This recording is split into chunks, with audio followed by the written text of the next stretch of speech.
the power of the Irish flag. Yeah, man. Irish people come to save the day. Here's my prediction. I think if he's playing Falco, Mint's going to whoop. Mint's going to do.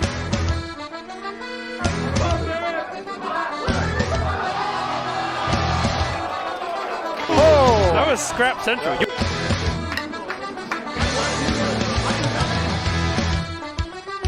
You gotta, yeah, he's from Riverside, Ireland, dude.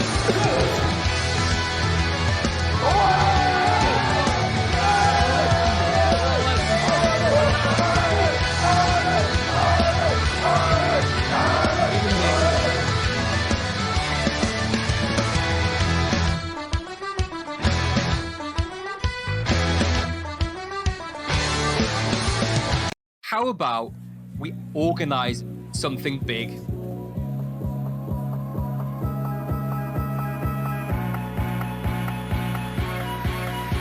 now for my next number, I'd like to return to the classics.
Coins Academy is partnered with the same circuit, and for every circuit event, we'll be offering one-to-one coaching services as prizes. You may be the next Pipsqueak. You may be the next Pipsqueak. Imagine. Brilliantly. Pipsqueak moment. On the edge. Can he do it? Can he do it? He did it! 3, 2, 1, go! Karate chop! Hey man, you thought you could get away without paying me the money much?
Welcome to Coins Academy. Some of the world's best players have received extensive training to help you take the next step in your Melee journey. With one-to-one coaching sessions, special guest speakers, monthly student leagues, mentality lessons, and over 500 previous lesson vlogs to look through, all in our private Discord, we have all your bases covered. Choose from a wide selection of coaches to pick the right one for you and your character. Or for a discounted price, you can sign up as a content consumer to watch all the lessons live or rewatch all the past lessons in the archive. As well as this, you can get access to the Coins Academy Discord server with all its resources. For an extra little bit more, you can become a Consumer Plus League member, which allows you to take part in the monthly league divisions as well. Newcomer or veteran, with Coins Academy, there's never been a better time to step up your game. So check out patreon.com/Coins Academy to see what could be in store for you.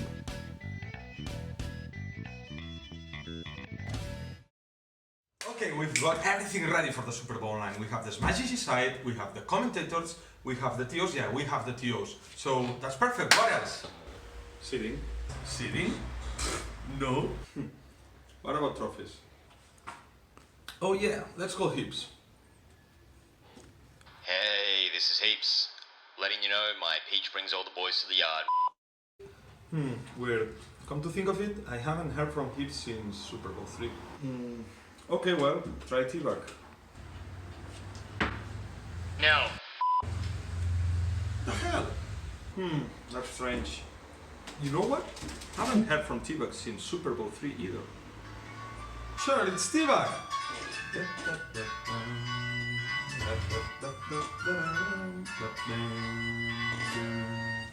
Hey man, long time no see. We were talking about the Super Bowl and we need the trophies, man.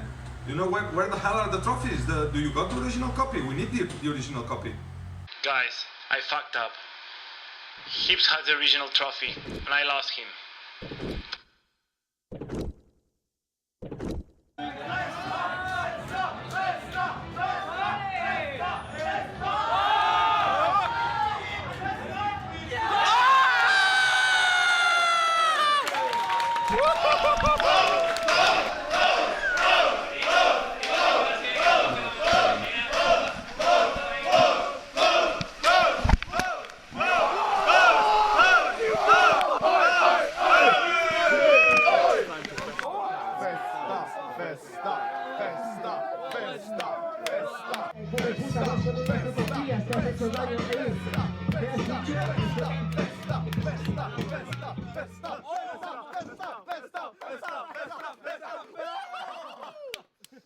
Delicious. Oh God, really going for it. Yummy. Hell yeah. Can I eat this? Yeah, fuck it.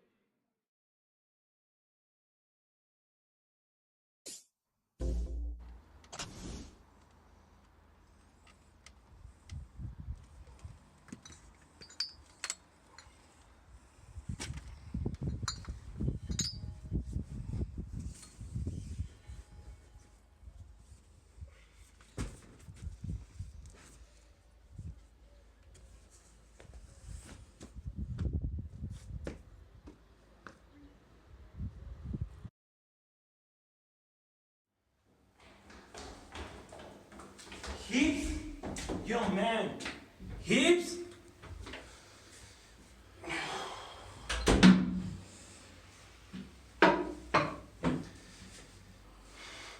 What the fuck? Hospital van?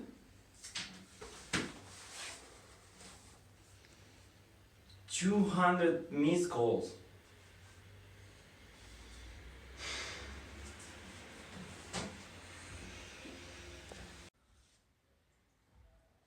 What the fuck?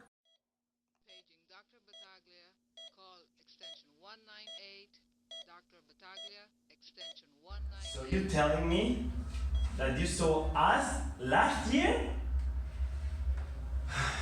As I said, you were really wasted. You were bragging about winning some weird bet about removing one tooth. I even give you stitches. I'm surprised that you're alive, actually.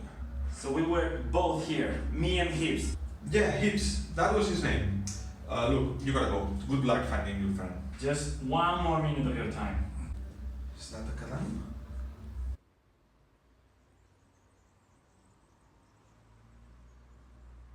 Okay. I think you were bragging about some kind of marriage. I believe you married to a guy named Con. Con.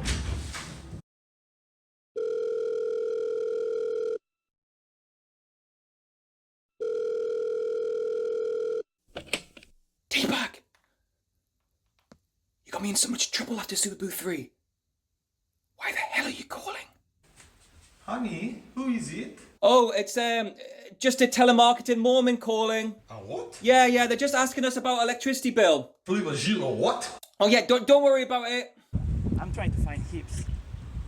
What happened after Super Bowl 3?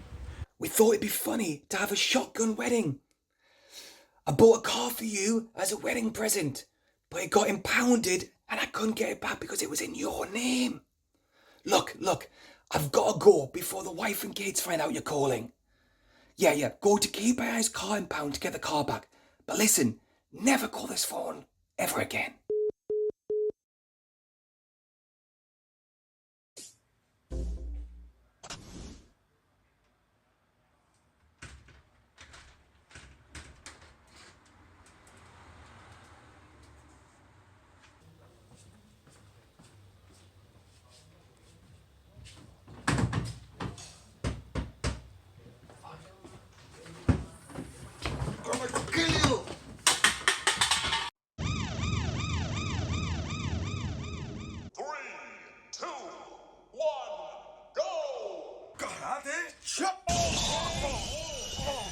Hey man, you thought you could get away without paying me the money match?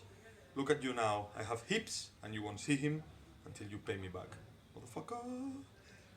But how much? 10 euros. Oh boy, I got you, dog.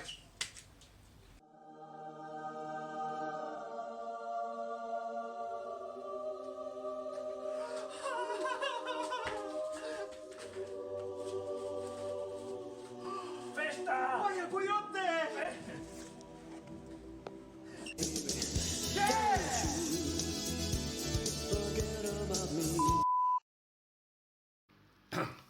Don't you forget about me, yeah. Don't you forget about me. Don't, yeah. Don't you forget about me.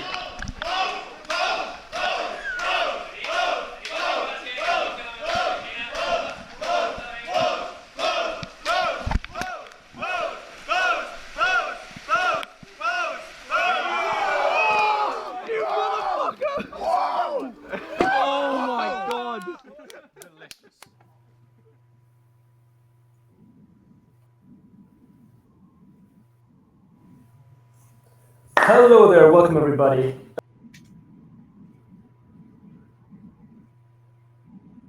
Seventh event of the same circuit.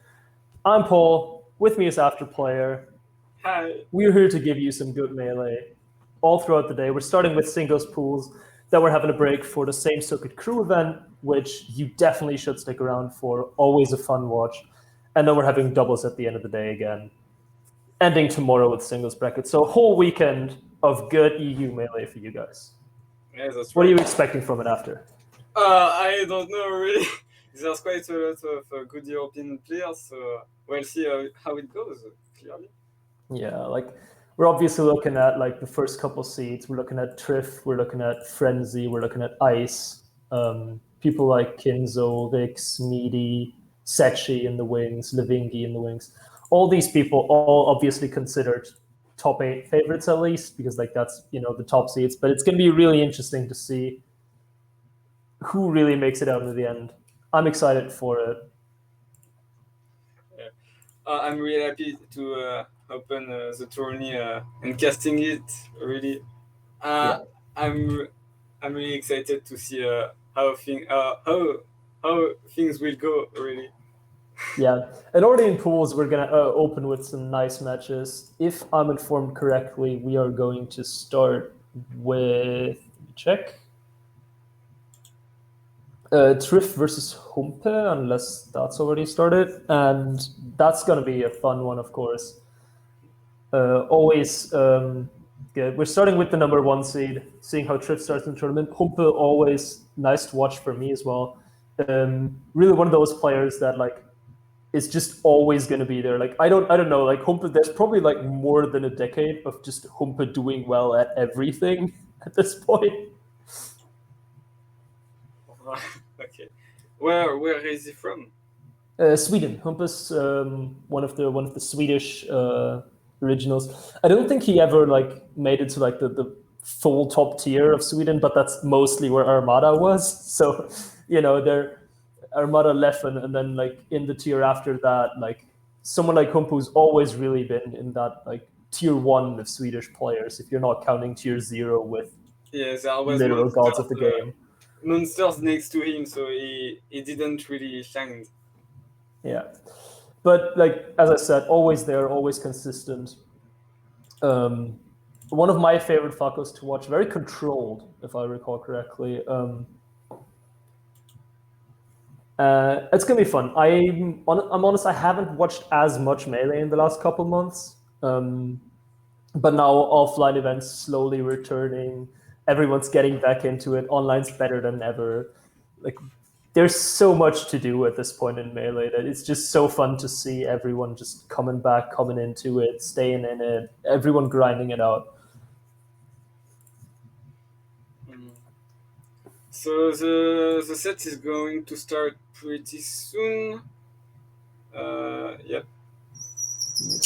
Here we are. Oh, what? Oh, no. I'm sorry. Oh. Okay, my PC was doing weird. Oh, no. It's fine. Just go and fix it real quick. Meanwhile, and while we're still waiting for game, and while After is fixing some birds, I'm just going to tell you, now that I've mentioned online tournaments and offline tournaments, remember that as part of Same Circuit, you can already register for the next same event. Please don't kill me, Irish people. Sherlock or something like that. You can already register for that on Smash GG. Check it out. It's going to be super fun next month. And also, you can also register, and that's important, for offline event, Camp Cone from Team Air, which is going to be 27th to the 30th of August. And it's the last day of registration. So if you want to say, hey, I'm fully vaccinated, I've got my COVID pass ready, I want to go to the UK for some good Melee, your registrations for all of Europe have opened now. So we could be ready for that at any point. While we are still waiting for Triff and Humpe to start, as I said again, we're gonna have so much fun. I'm gonna just take a little outlook at crews later as well. Just so you're aware, singles we're gonna do pools right now. So gonna push through that, and then in crews later on we're gonna have some bangers as well. Scotland and Switzerland, both teams being 1 and 2. Really looking forward to that one. Wales versus Spain is gonna be fun. And now we're going into hand warmers. Humpe versus Triff. Always looking forward to good Melee.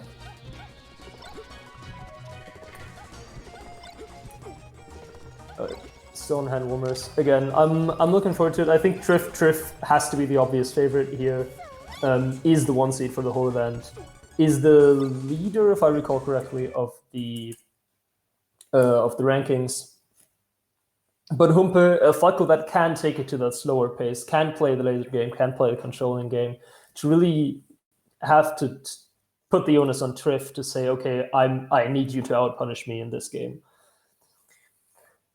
All right, we'll see if okay. After's not returning, so I'll just go solo for this one. I mean, he will be returning shortly, but still trying to fix out some issues here. Big ups as well to Shays, who's running the stream here. Thanks to everyone joining in already. I know it's midday, but it's early for a lot of you. I know how Melee players are. You are complaining about 10 a.m. pools. I see you.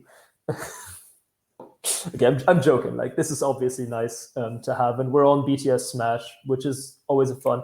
BTS generally such a nice place. And the winner of the same circuit will get an invite to Summit 12. So this is also what's online here for later. We're starting out and immediately Humpa takes the top platform, takes it chill, takes it slow, and oh man, something is off with my tempo here. But Humpa with the first combo. Oh, very nice float from Triff right outside the range. Gets right outside it, and what is happening with my broadcast? Something's off with my broadcast. I'll just check in real quick.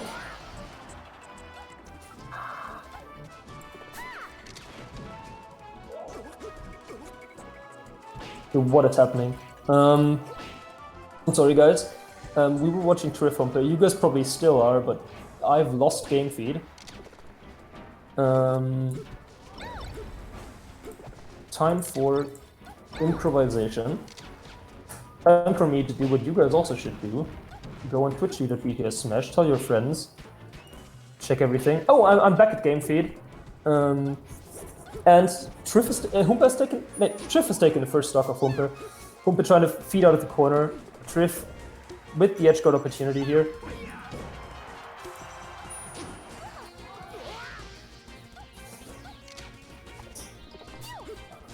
And edge guard again. Triff, nice conversion. Gets it up to 4 stocks to 2.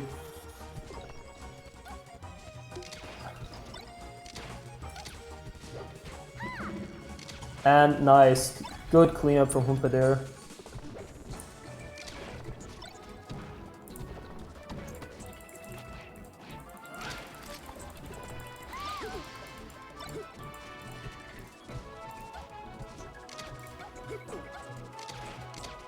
Alright. I'm having trouble with my game feed, which is a problem, but you guys are not. You guys are having wonderful gameplay, and Triff... Oh! Humpa with a late down air conversion. Really nice. And we're almost even again. Humpa again, taking his time on the top platform. Really nice. Something that Peach really isn't too good at dealing with.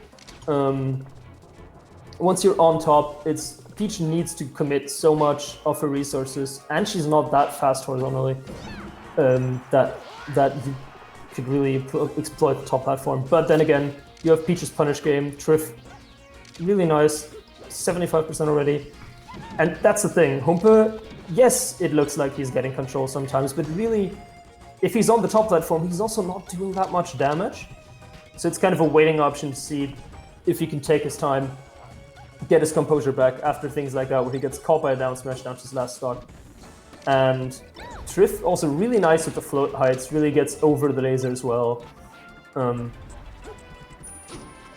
thinking Humpa, if he wants to take this game back, he needs to keep going with what he does, but he needs to really find a way to convert his lasers and his control that he gets from them into openings, especially once Triff is floating. Ooh, gets stuck in Shine, and that's an edge guard. Oh, good clank there, gets through with the side B.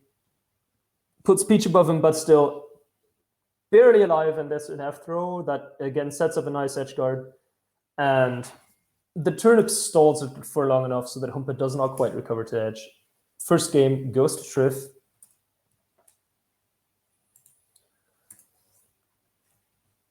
We are still having some problems with technical issues with Afterplayer while we're going into game 2. Humpa's gonna pick Pokemon Stadium. Interesting, probably wants the added space that Pokemon Stadium delivers while not quite needing the full survivability that Peach gets on Dreamland. And ooh, good conversion here by... Oh, what a land! Double jump, wave land onto the platform by Peach. Oh, but Humpa takes Triff with him with the side B spike. That is a meter cancel, but down that low, it's very hard to see that coming and do properly. So, especially with Peach, kind of have to take that once you're down there. But Triff once again has Humpa in the corner, up throws him, and oh, doesn't quite get the read on the platform. But Humpa still on the platform, caught in the punish game. Oh, nice conversion there by Triff again. Cuts off the angles with the turnips. And I think that's something that's really cool by Triff here. See, look at when Triff edge guards, he uses turnips in a really cool way where he doesn't necessarily throw it right at Falco, but he throws it at where Falco would optimally start his recovery. So he kind of forces Humpe into unconventional spots. Oh, clean. Goes out there, 3-1 stocks. Really nice edge guard situation again. Really clean on the conversions. And Humpe hasn't really found the kills. He's found hits, but the punish game difference has just been massive in Triff's favor. And again, a low side B, 2-0 in Triff's favor.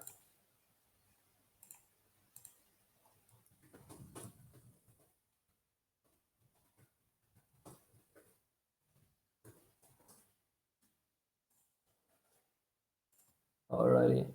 And, well, we are having the next set planned up for us. We're going to see if we can fix our issues.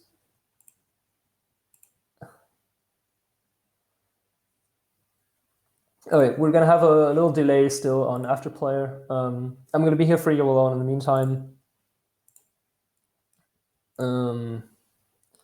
And next up, we have planned to go Shifting Shadows and Sechi. So that's going to be fun as well. Falcon Ditto, arguably the best Falco in Scotland versus arguably the best Falco in Europe, which is, again, Sechi is the 1 seed in that pool, so that's going to be fun. Always a pleasure seeing him play, like so methodical.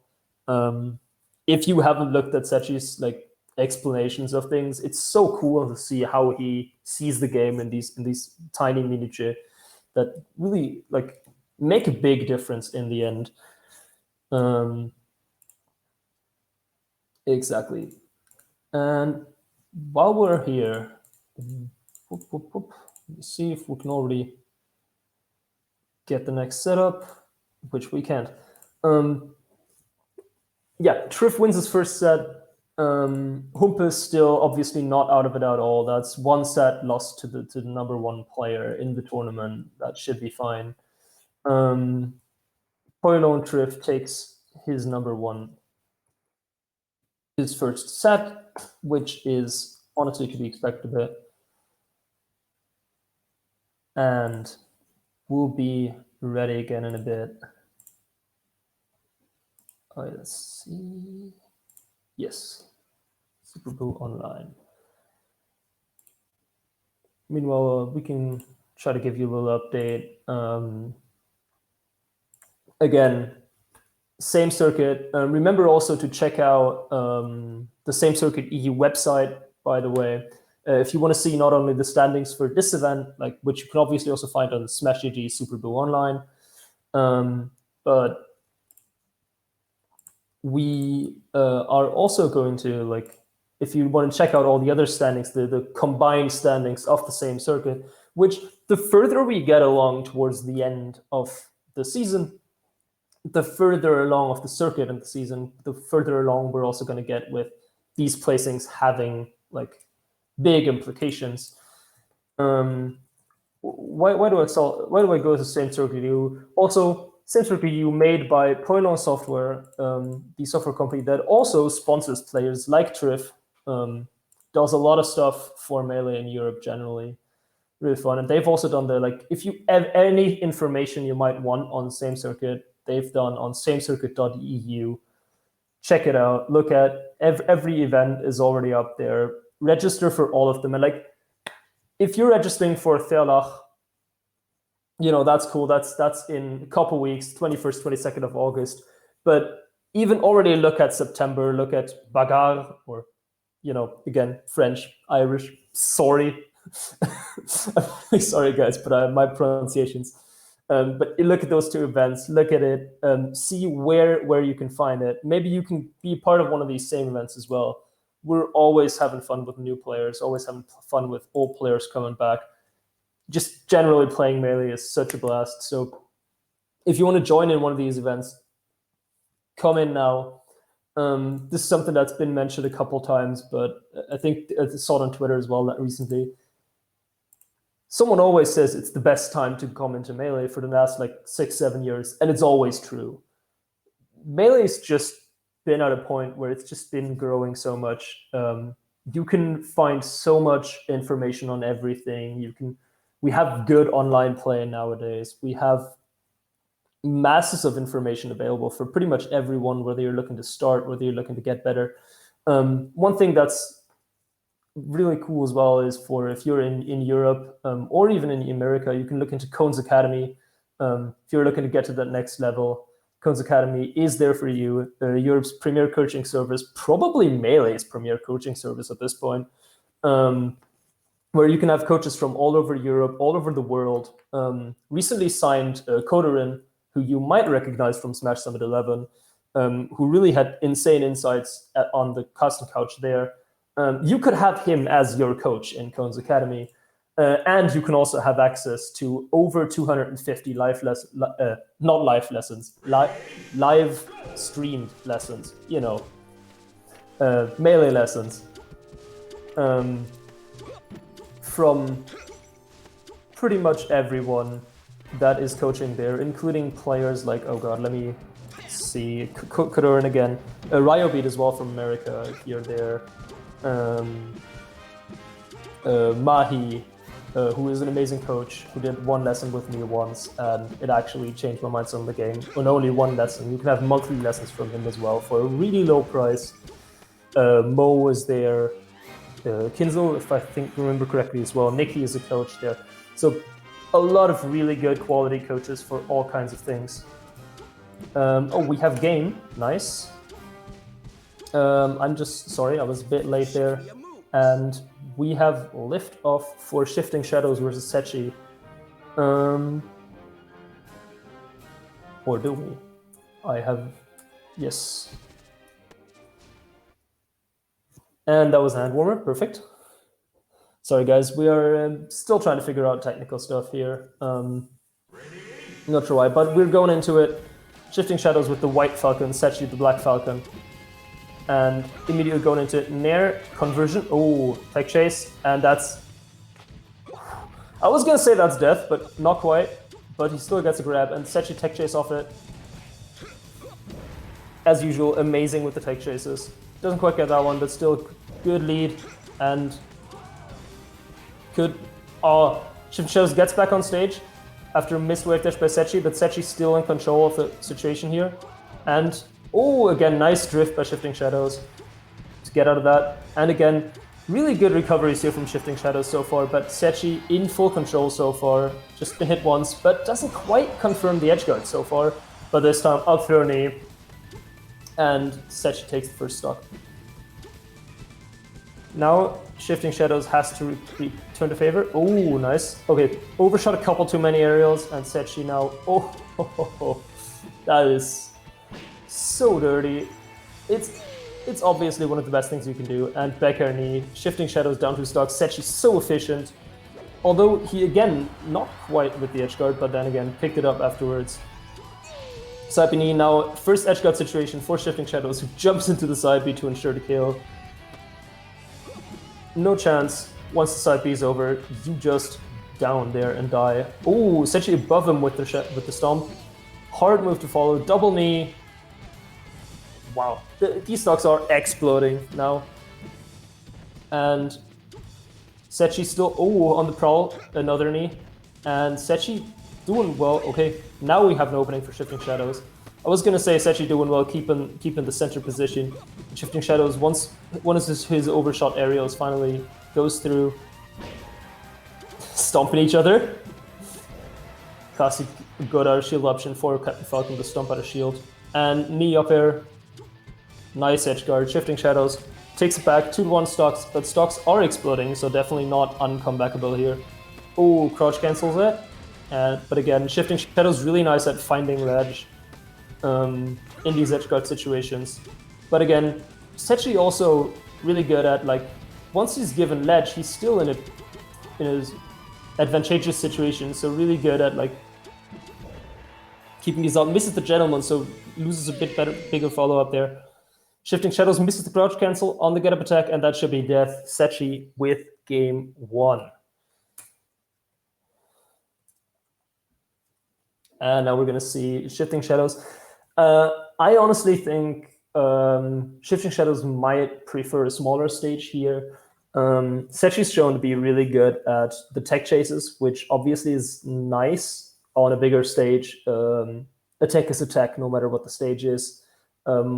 Whereas he's shown Shifting Shadows to get a bit to ledge sometimes, so having more ledges, exactly. And also, the scramble situations sometimes work out well for Shifting Shadows here, with hopefully more of his nairs landing, exactly. He's doing a lot of overshoots, as far as I can tell.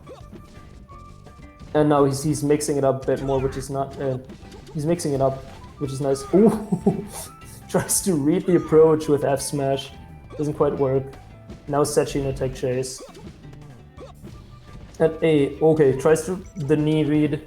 And again, Shifting Shadows escapes to ledge. Nice up air. Oh, jump. Shifting Shadows jumped, and now Falco's without a jump in the air. Sechi going for it, takes the first stock again. And lands a raw grab. And once across the stage, twice across the stage, third across the ledge, and now, oh, nice. That was a really cool option, actually, the shield through the stomp. I didn't see that coming, but Shifting Shadows did. Falcon made himself. He saw that coming, shielded in time, and now, misses an edge guard of his own. Well done by Sechi. Yes, cleans up the edge guard here. With the back air knee again. Really nice conversion. And again, Sechi takes the first two stocks unanswered. And again, Shifting Shadows gets surprised by the get-up attack, something that has been working for Sechi and not for Shifting Shadows. And ooh, interesting. Sechi really taking his time on the top platform there. Just going for stomp after stomp, really saying, hey, come to me. I'm in the lead here. You gotta get to me. Shifting Shadows finally takes him down. First stock. But Sechi now is control. Oh, nice. Shifting Shadows wasn't in position there for a bit, but Sechi comes out of the corner and knees him out. Now we'll see we'll see Shifting Shadows attack chasing. Also nice. Gets another one, misses it on the platform, but still 72% on Sechi up here, and this should be an edge guard. Nice wall jumps from Sechi, gets him with the up air, and gets back for it. Really cool recovery choice. Dash dances around the shield grab, really nice as well. That's one of the options that is set to, like, you know, watch out for shield grabs, but in the end it is a mix-up. Like if Sechi decides to go for more pressure there, maybe he gets shield grabbed, instead he chooses for dash dance. And now again with the overshoot aerial that gets crouch cancelled by Sechi for a 3-stock victory in game 2. And Sechi wins his first match as well. We are looking at the next match, which is going to be Levingi and Jamie, which also is going to be fun. Levingi, obviously a Finnish Falco player, considered one of the best Falcos in Europe. One of the stories of early the early same crews, the Finnish crew, getting Levingi to play with them, burying the hatchet there. And now Levingi is actually in the top 16 of the crew same rankings currently. So that's number 9 in the same rankings currently with 135 points. Versus Jamie, who I'm honest, I am not too familiar with. Melee Puff player from the UK, so that is always going to be a fun one. Puff versus Falco, something that Levingi also, through his tournament experience with both in online and with his locals, hopefully, should have experienced against. I know he entered a lot of the UK locals as well with Kingu, Gigi, Jamie, Solo Battle, obviously, the Finnish Puff player. In general, Puff getting better and better representation here in Europe. Looking forward to this. Falco Puff, another one of those matches where Falco can have a lot of control with his lasers, because Puff is no projectile, but Puff has the aerial mobility to combat that and really to get in on Falco or stay away. And it's really kind of a push and pull of Falco can blow up Puff, but Puff can also blow up Falco, but they also can both kind of take it slow and take control in the game.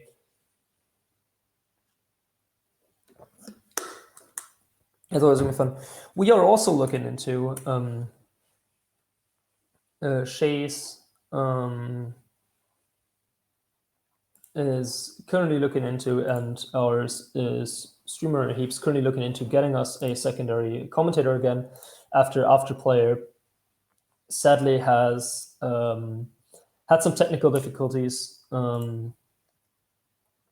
had his computer problems, so that's why I'm currently alone. And yeah.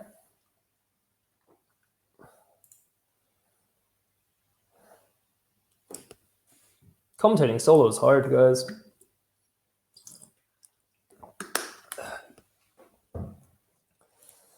Oh, wait.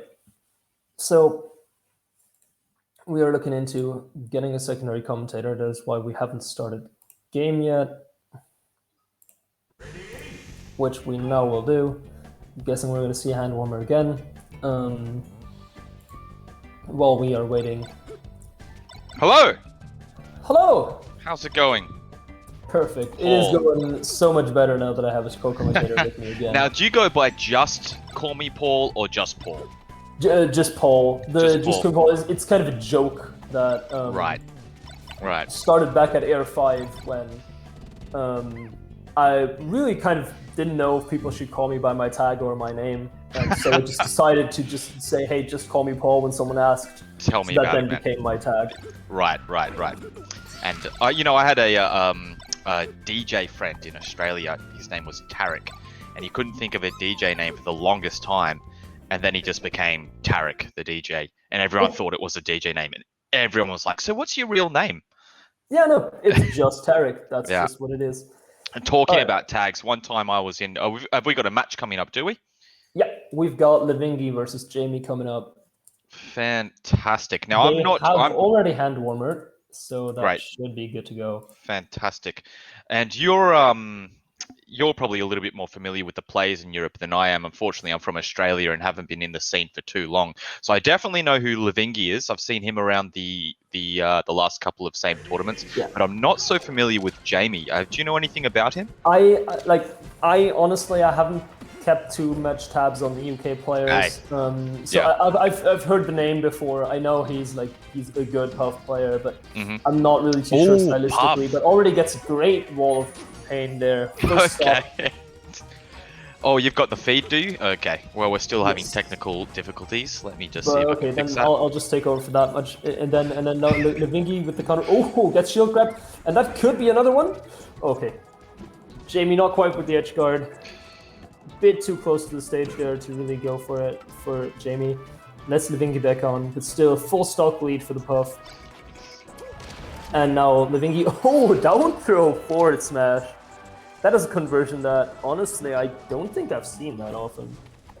But it looks really clean. Levingi now, again, tries to get some control under a platform. Jamie tries to go over it. This is sort of where the matchup plays for the most part. With Falco having ground control, Puff having air control. Absolutely. If that Falco can get underneath the Puff, that really opens up the Puff. Oh, up throw rest, even with the snipe DI, not enough to get out of that at those percents. And now, but that's a good punish though, and wow, up throw and then up air into the tech chase rest. Or not even the tech chase, just straight up rest. Takes that stock trade any day of the week, 11% versus 65. Not a problem. And now, another up throw. That was so dangerous. I think he barely DIing that correctly this time. Now gets back, but still Jamie in full control of this match. And this is already such a close match. Well, it isn't that much closer than the other matches, but it's just that Jamie is... Like, Livingy is considered the favorite here.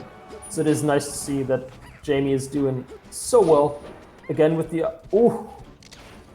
I thought he had him there. I did not think that second was going through. Now Livingy really needs to take care. One more stock of Puff. He's already at 105%. Any good Becker can send him off stage now. But laser in the air connects to the F smash, and now last stock for both of them. Now everything's back in it, because Livingy definitely can blow up Puff as well. Is playing it safe, playing it slow, does not want to get back air, does not want to get grabbed here. Any edge guard is potential to him. Again, takes top platform a lot, works with these full hop aerials. And now, okay, there, goes back. Nice, stall isn't quite enough, gets around the back air, doesn't get around the ledge grab. Jamie wins game 1. Really cool game. Jamie with the 2 back-to-back early rests really took that game and then didn't look back. Livingy tried to get it out, but not quite.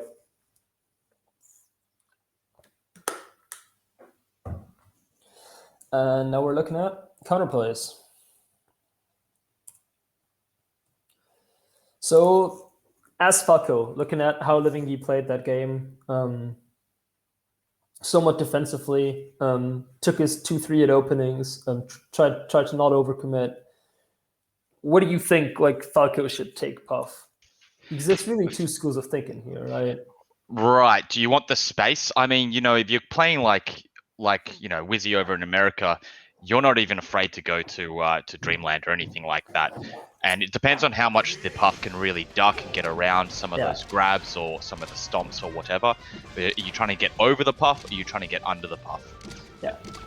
Instead, we're seeing FD, which I think is also an obvious counter pick. Sure. The lack of platforms hurts Puff's aerial mobility. The angles get more predictable. Oof. But again, we see up throw into rest relatively early, but nice conversion. Nair down air from Livingy as a rest punish. Doesn't quite get the edge guard off it. Puff already far below stage, so in one of the situations where you can actually edge guard Puff, but doesn't quite get it in the jump. But now still has control, but is down stock. And this is kind of what we see, I think, a lot in these type of matchups with Falco versus like the slower, flowier characters, Peach, Puff, where Falco has a lot of control, but sometimes struggles not to get blown up. Ooh, again, really close to getting just combo to death from off of one grab there.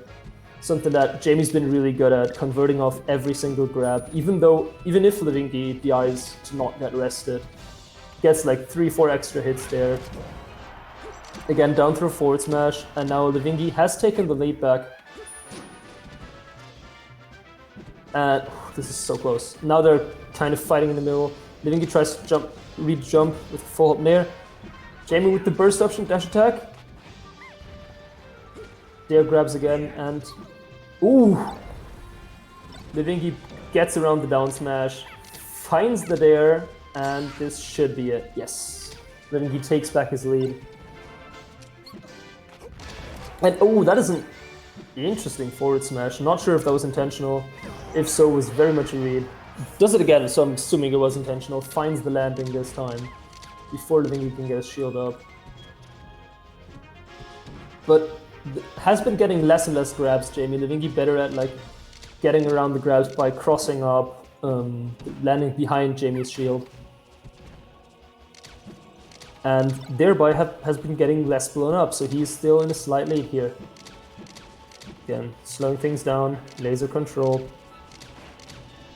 That's another thing, like, he cannot really just force an opening in this matchup. Kind of have to, from both sides, really take what you're given. Right, you can't force the issue. Now I'm kind of just watching on the BTS stream at the moment while I wait for the game to load, next game. And I misheard you before. I thought you said Falcon, but yeah, obviously it's Falcon. Oh yeah, no, it's Livingy. Yeah, of course. I saw Raul. He was playing a little bit of Captain Falcon. He's a Fox player from France. So you never know with these top players. Sometimes they like to bust out a secondary. But I doubt that in a game as close as this. Jamie is, if I recall correctly, PR'd in the UK. Sure. And it's such a strong region, so if you're PR'd or even close to getting PR'd in the UK, you're going to be a strong player because you have so much practice with so many different play styles and characters, really. They have range everything there. Really, they do. And I think it makes also another thing is like that, if the whole character variety thing, I don't think that flies anymore nowadays. What with Slippy and you can basically play through all of Europe. And I will say it has also become rarer to run into low and mid tiers. If I'm looking at my Slippy stats, I am mostly running into 3 matchups, and they are Fox, Falco, Falcon. And mix in a little bit of Marth these days, and that's what you've got. And it looks like Levingi's taken out that game there, so that's I'm fantastic. also now having problems with my game feed, so we are currently combating some technical difficulties. But well, yeah, I think it's funny with these days with Slippy and running into low tiers and that sort of thing, because I mean, like, I don't mean to be mean, but I feel like, if I get onto a Luigi or I see a Mario pop up, it's not often they're able to really. You don't really run into many good Roys on Unranked, do you? True. I mean, I have my fun with playing low tier matchups. Sure. I used to be a Game & Watch main myself for the longest time. Oh man, that's awesome. Respect. And now I'm a Marth main. But I remember like back in my home. Back then, the hometown where I played my locals, the classic matchup was going to be like, we had a player who played Falco and Roy, and we had me who played Marth and Game & Watch. So a lot of the time, the counter pick wars were off the charts. A lot of the times we just had a pools matches of Roy versus Game & Watch, and then bracket matches of Falco versus Marth when things got a little more serious. And then if you're feeling really spicy, you go to FD with Roy. But honestly, I think that was fun enough for locals. But like at a tournament this size, where not only are you looking for a big tournament like win top 8 or whatever, even in pools, seeding matters so much to not run into people like, for example, Triff or Ice early. Right. So you want to kind of make it out of the pool without. You really want to try hard in pools already. Especially with again, this same Jamie circuit. with slight lead in game 3. I'm not sure what happened to our game feed. Right, I still don't have it, but that's all right. We're off and running. So we're on Fountain. Fantastic. Yeah. And like we've already got very close game again. 3 stars to 3. And what I'm noticing from Jamie, Shine blocked the up smash. That's crazy. Fantastic. What I've noticed from Jamie is that their shield DI is impeccable. Yeah. Like, and I suppose it has to be if you're a puff. You want to have that. You want to have a good counter game, I guess. I mean, you don't have as good as options out of shield as a Falco does. So you're gonna make sure that you've got the defensive game down. Now that you're saying that, that's actually very true. Like, even in the game, at times when he has like the very tiny shield, it's always right there to block the very last bit of down air or shine or whatever's coming his way. But still, Levingi's slowly taking the lead here in this game, and now again, yes. Yeah. And like I think one of the things is primarily he's getting around the grabs.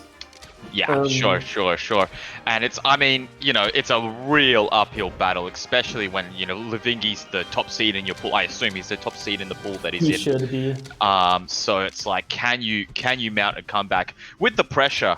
I mean, it looks like Jamie's probably going to make it out of his pool anyway at this level. That's a really strong showing, and like yeah, you're not.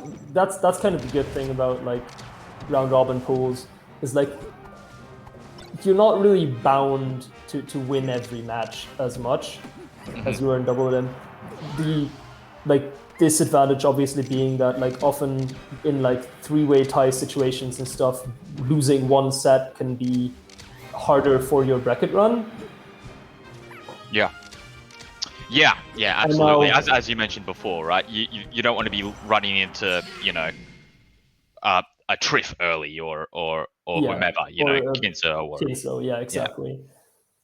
Is Kinzo even in this one? I didn't even... I think he is, yes. He should be. I think he's been in almost every single one of them.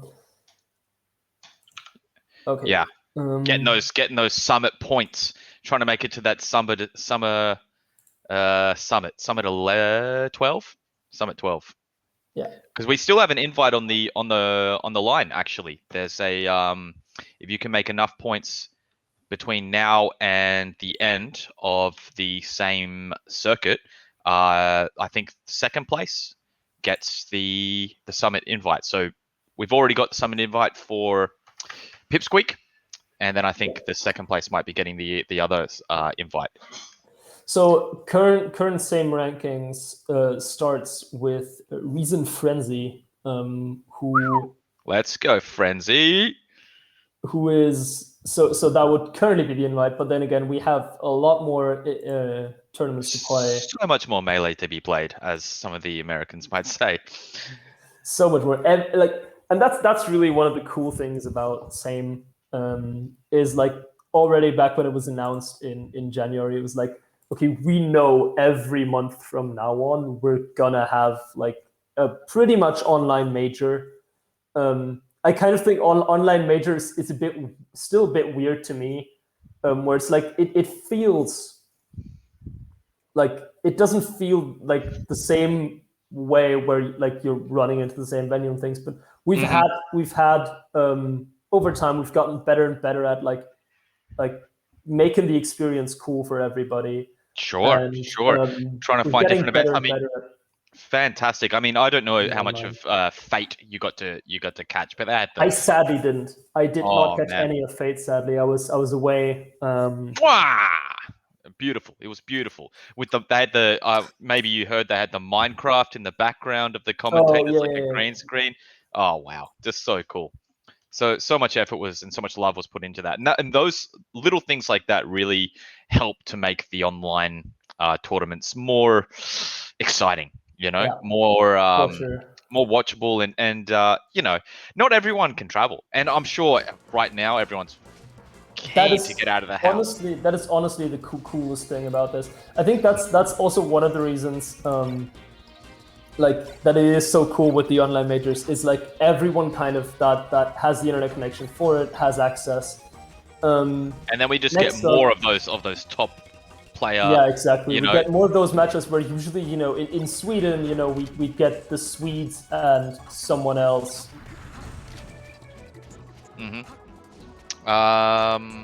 So yeah, and in Sweden, it's so stacked up in Sweden there as well. Right, but next up, we're not going to have Sweden. We're going to have a Finnish player again versus a German player. We're going to have Rix and Raptoli playing. What is very probably going to be a Fox Ditto. Okay. High pace. That's also always going to be fun. They're already hand-warming for us. Fantastic. 2 glass cannons going at each other. I'm going to try to see if I can get my Slippy working this time. Now we have can you see the hand warmers at the moment? It's Lassie, yes. Is it? What? No, it's I'm on Rix's Rix, I see, sorry. Yep. Let's see, hopefully I can get this working this time. Now I would like to mention that we are partnered with Cones Academy, which is a fantastic... Oh, and they're off. I've got game feed as well. Isn't this fantastic? So it looks like... We can talk about Cones Academy after the match. But absolutely we can, and it's an amazing resource. I'm actually part of it. I know Red Blaze, my coach, has entered doubles. He's retired, semi-retired. Well, he's retired, but he's still entering doubles to help out the same circuit. And what is going on with these? That vertical combo, it went up smash, up air, chase down, up smash again. He's just keeping it above him. Rick's just absolutely going off in that first stock. That was absolutely amazing. But honestly, Rick's, like the one thing I've always found notable about Rick's is like his follow-ups are so clean, right? Nothing unnecessary often, but just always clean with like clean, yeah, precise, and it kind of looks flashy because he knows what to do. But Raptori has something to say about that. He's trying to stay at 0 here on his third stock, and he's hoping to clean it up as fast as he can. Just these two Foxes dash dancing on either side as well. You love to see it. Fox's threat range is so huge as well, like when it comes down to it, isn't it? It is like alarmingly big. With both like the aerial options, the shine, even your dash attack sometimes has like a high risk option, but it's a fast move, so if you can get away with it, and it combos into other things. Oh, beautiful platform tech chase by Rix, and now they were scrambling, kind of just outside each other's hit range, and then well, Rix cleans it up. And what a close match we have so far. Here we go. Here comes Rix. All right. Well, Raptori. Hopefully Raptori's got a little bit of information for this match, and can kind of. Well, he's not out of it yet, but no, but in no ways. But still, that's game. But hopefully Raptori was able to pick up a little bit of information and regroup and come back swinging in game 2. Oh yeah. Like any time we're looking at a set that's like best of 3, best of 5, like as a commentator, as like a viewer, as a fan of Melee, kind of always hoping it goes late, don't you? Oh, I love it. I love the game 5. I love the game 5 last stock. It doesn't matter, and the players will always say, "Oh, as long as if it's a game 5, oh, it's such a sloppy set because I was winning, they were winning." Always they'll say it's a sloppy set. But what if it was just 2 players popping off, making the other player play bad at sometimes? Because sometimes it's not you playing bad. Sometimes it's your opponent making you play bad. You know? Do you ever think about that? All the time. But that's because sometimes I just don't want to hear that I'm bad. So I'm just like, yeah, my opponent's just really, really good. Yeah, sure, absolutely. And we're already starting out again with the Rix chain grab. Oh, that forward air to pick up the chain grab again. Goodbye, Raptori. You're going to the stars. Come back another day. Conversion. My Incredible. God. Rix. And he countered himself. Yeah, I mean that's the thing though, right? If you're confident in your punish game, it is such a nice stage, but there it is again, one of my opponents just also really good. Which is the case here. Which definitely is the case with Rix. But I mean, Raptori no slouch. He's keeping it he's keeping it acceptable. He's also keeping Rix to doing the hard things sometimes. Yeah, sure, Rix absolutely. Just does the hard things well. So, but by the shine. Oh, got clipped by the shine. Yeah, that's unfortunate. Got clipped. But hey, it's one grab away from a exactly. Like especially on this stage. Or one shine. Get up, mate! Come on! Doesn't quite get the conversion on the edge guard there. Yeah, it was unfortunate that he got clipped by that fire to the knockdown. And a grab. This is a lot of damage. Oh, misses the soft back air this time. Went for the same soft back air. Now Raptori has a grab. Wasn't able to follow up on that jab reset. Unfortunately, kind of missing his timing. Maybe he's feeling a little bit of the pressure, I guess. Yeah. Or maybe first set of the day or second set of the day. Maybe not quite warm yet. I actually watched this video about warming up and controllers, and apparently the pod on your controller can actually be cold, so you actually physically need to warm up your controller, which is pretty cool. Interesting. Yeah, I if did you not think that was. Oh, misses the shine as well and gets reversal, and that should be it. That is so far out now. We can just take the rinse and repeat edge guard, and Rix takes the set 2-0. Well, good stuff to Raptori. Put on a really good show, but obviously Rix is a fantastic Fox player, so not much you can do about it sometimes. Absolutely. I think I've met Rix on unranked once, like a while ago, and it's just like I might as well put down the controller. It's so fast, and like even having the awareness of the game to stay in it to that level is already really, really cool. Yeah, it's funny when you kind of ask one of these top players to just like to go ham on you, because sometimes they're doing friendlies and they're just mucking around and you're like, I took a stock, I took 2 stocks, but when it comes down to it, when they're trying, nah, it's a 4 stock nearly every time. And also the first game and the third game are very different games, because like the adaptation is on a different level. Oh my, is it not? Yeah. And if you also want to reach that different level, you should go join Cones Academy. And that's a fantastic segue. I'm actually part of Cones Academy myself. I'm with Red Blaze, fantastic coach. Not only do you get coached, you get access to something called the league, Cones League. Yeah. So it's an 8-stage league, or maybe it's 7 stages at the moment. 8. I think they got. I think it's supposed to be 8. It's supposed to be 8. I think they cut one of the bottom leagues out because there weren't enough players at the moment. There's enough players for a lot of leagues, and basically fight in monthly tournaments. It's weekly. You verse maybe 2 or 3 people every week, slowly, and then you have the opportunity to go up into the next league. If you're at the top of the league, you verse the people that were the bottom of the league above you. Oh, it's just the most fun I've had. Really, I think it's better than the coaching. You get monthly coaching. You get like monthly sets versus your coach. Check your progress. You get Cones League. Cones League. All the special guest lectures as well, where all kinds of people come in. I know Fuzziness has had a lecture. Yeah, I've done Fuzziness. Slim Shady, if you remember Slim Shady, who used to be the Mario main, now Falcon. He also did a lecture, stuff like that. He did. You also get access to all the coaching lessons, all that stuff. And really cool thing, if you don't have the money for a coach, which honestly isn't that much, there's coaches down to like 10 euros a month. 10 euros. 10 euros a Lawster, month. if you're a Peach and you want to get Lawster, he's only 10 euros, but I don't think he's got slots. Lawster's only 10 months. Yeah, exactly. Slots are kind of limited. But there's something for everything. Ryan is a coach there. And there is another thing that you get. Mahi's a coach. Maxi's a coach. There's even coaches in America. They've got exactly. Who's that? Ryobeat. Ryobeat, also great coach. Recently joined Kodorin.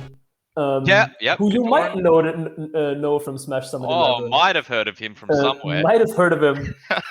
Considered definitely one of the top 3 Marths in the world. Is also recently been a coach. Zupi, a Canadian, also recently added, one of the rising stars of Canada. Sorry, we're just going to go across to our little Discord here. So next up. Next up we're gonna have another really fun match. Raul, who we recently said able to play anything but Fox. I love Raul. Oh no! I love them both. I don't know who I want to win. Probably Fout. I'm gonna go with the Peach main. But oh man, Raul's such a sick Fox, and he has a sick Falcon too. Yeah. Like, both these players, really, really cool players. I've had the privilege of playing both of them like in tournament before as well, and it's so fun. Like I got destroyed by both of them, obviously, but really, really fun.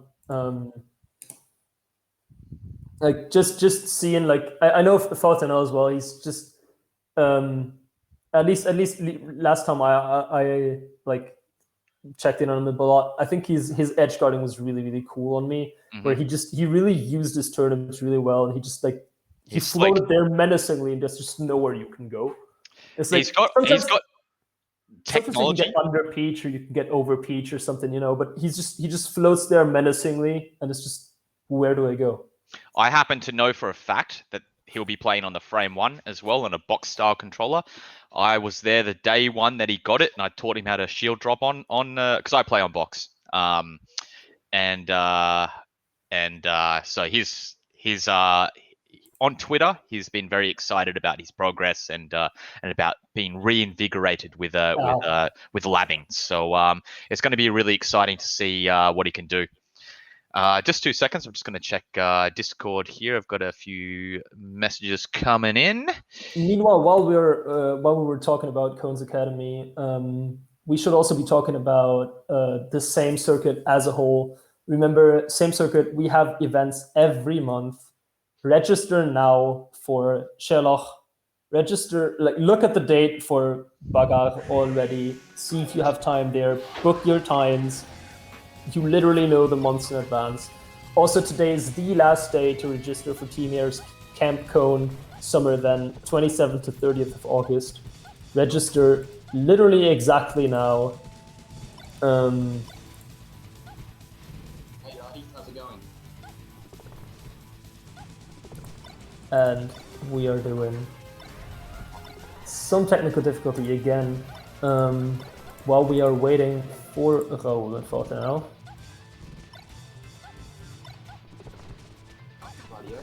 Hello, you guys see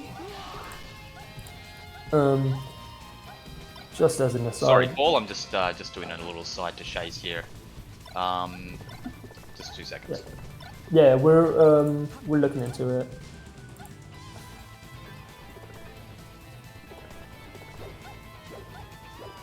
Oh wait, exactly. So current same ranking, we've got Frenzy in first, Pipsqueak in second, Ice in third, Triff in fourth. 3 out of these 4 players are in this event, so we're probably going to see some shaking up in the rankings here. 5th is Leffen, who isn't participating, and then afterwards 6 Kinzo, 7 Meaty, both playing again. 8 Mickey isn't, 9 Livingi is. There's so many of these high placings are at this event, and especially in the 17 to 30 tier. A lot of those players really just grinding out every event because it is so important to reach that top 16 for the finals of the same circuit. So Raoul on 17th, Max in 18th, Rix in 19th, Sharp in 20th. Players that really are grinding out these events, really looking to tag into that invitational final at the end of the same circuit. Yeah. And we also have a cruise, special cruise event. Which should be pretty exciting. Well, I remember the first few same events that were hosted at the start of the year. Me and some of the Irish boys would all log into Discord. There'd be about 12 of us. Yeah. Having a few drinks, yelling at the screen. Come on! The Danish crew doing the exact same thing, and I know for a fact that there's some other countries that do it as well. I feel like that's one of the things that really brings the scenes even more together. It's okay, we've got our league now, and the matches for this time are kind of really interesting as well. We've obviously got Sweden and Italy and Greece and France, which they're sort of the less what's it called? Yeah, close matches from a seeding perspective, but also really it's always really cool to see the newer crews, the Greece, Portugals, maybe even Italy's, really seeing them improve over the year and seeing what they can do against top tier crews like France, Sweden.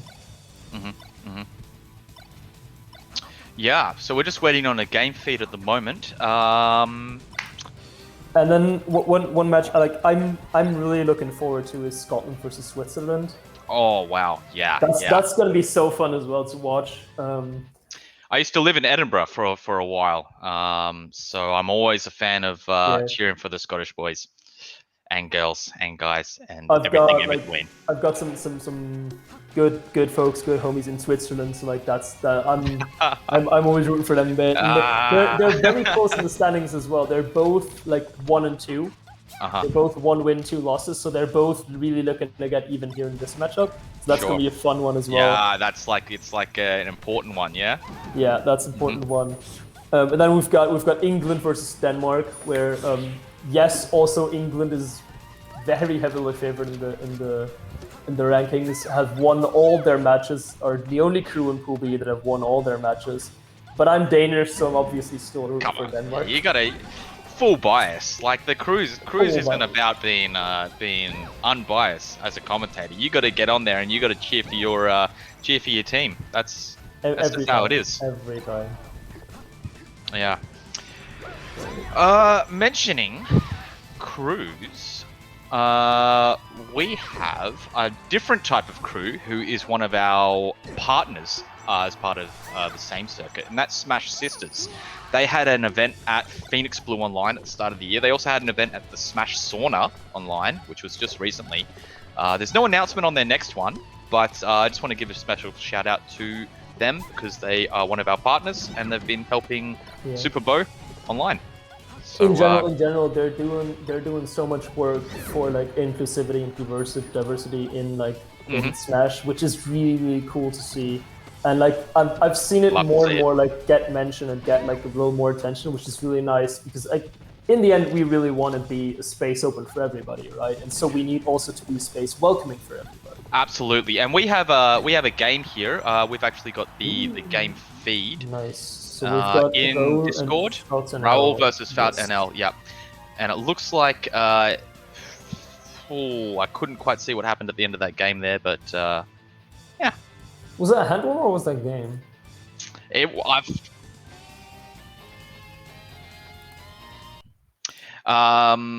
Not sure. Oh, We'll find out. We'll find out from the production when we see the little numbers figure it underneath out. their under their names. Oh wait. So Was a apparently game. we are having a 1-0 up, and that would be Feltonel being 1-0 up, right? Maybe. I hope so. I honestly, I just saw the very, very backhand. I just saw the game screen. Couldn't really like see what was going on.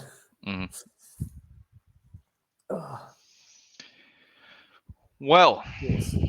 Actually, we've gone quite far in pools already. Maybe we can have a little in between game pool update. Let's see. If we're going to Super Bowl Online, you can always obviously check everything on Smash GG Super Bowl Online. You can also see the timetable there. Again, we're doing singles pools. After singles pools, we're taking a little bit of break, going into crews, going into doubles pools, doubles bracket as well. That's Stacked. all today. Yeah. And then we're doing singles bracket all the way tomorrow. So be here for that as well. That's going to be so fun. All right. And also stay here today, obviously, because crews is honestly the best. This might be game 2 or the end of game 1, but looks like it is Fout NL on 1 stock and Raul also on 1 stock. Yes, Raul just taken the Fodnell just taking the second one off left one of Raul. And now, oh, nice with the down smash and good conversion onto the platform. Really, really good That conversion. is something that He caught him in a specific DI with that up throw and was able to extend the combo with the up air there, which was really really smart by Fout there. Oh, and he's just going to wall him out. He's really going nice work to with the the wall double of jump. pain, Peach style. that was really nice work with the double jump there, I felt. Seeing, Called okay, him I'm out. so low. What? That was crazy. What happened with that DI? And Fout. That was a crazy slide off. I think that was a slide. I'm honestly not sure. That was crazy. Yeah, half a slide off maybe. I don't know. He was definitely. I think he must have been DIing down and away or something. Yeah, but he Landed teleported underneath. across the stage and got Landed right out of there. underneath, definitely, and Feltonel takes that game. We'll call that the So- nope DI. He just noped out of there. Cool. That Good was on Fout. Good crazy. stuff to Fout. I wonder. Do that- you know which who is seated over who? Is Raul seated over Fout or is Fout seated over? I was just about to check that actually. I'm not finding the right pool at the moment. Yeah, there's 12 pools. It's hard to. There's 12 pools. It's hard. So as Smash- far as I'm like, if I'm seeing this correctly, Raul is seated over Feltonel. Yeah. Okay. Which Cool. would make sense since again Raul is like close to top 16 in the combined. Yeah. Absolutely. Oh, thanks, production. Production's just sent us a friendly little message. Raul top seed. Yeah. Amazing.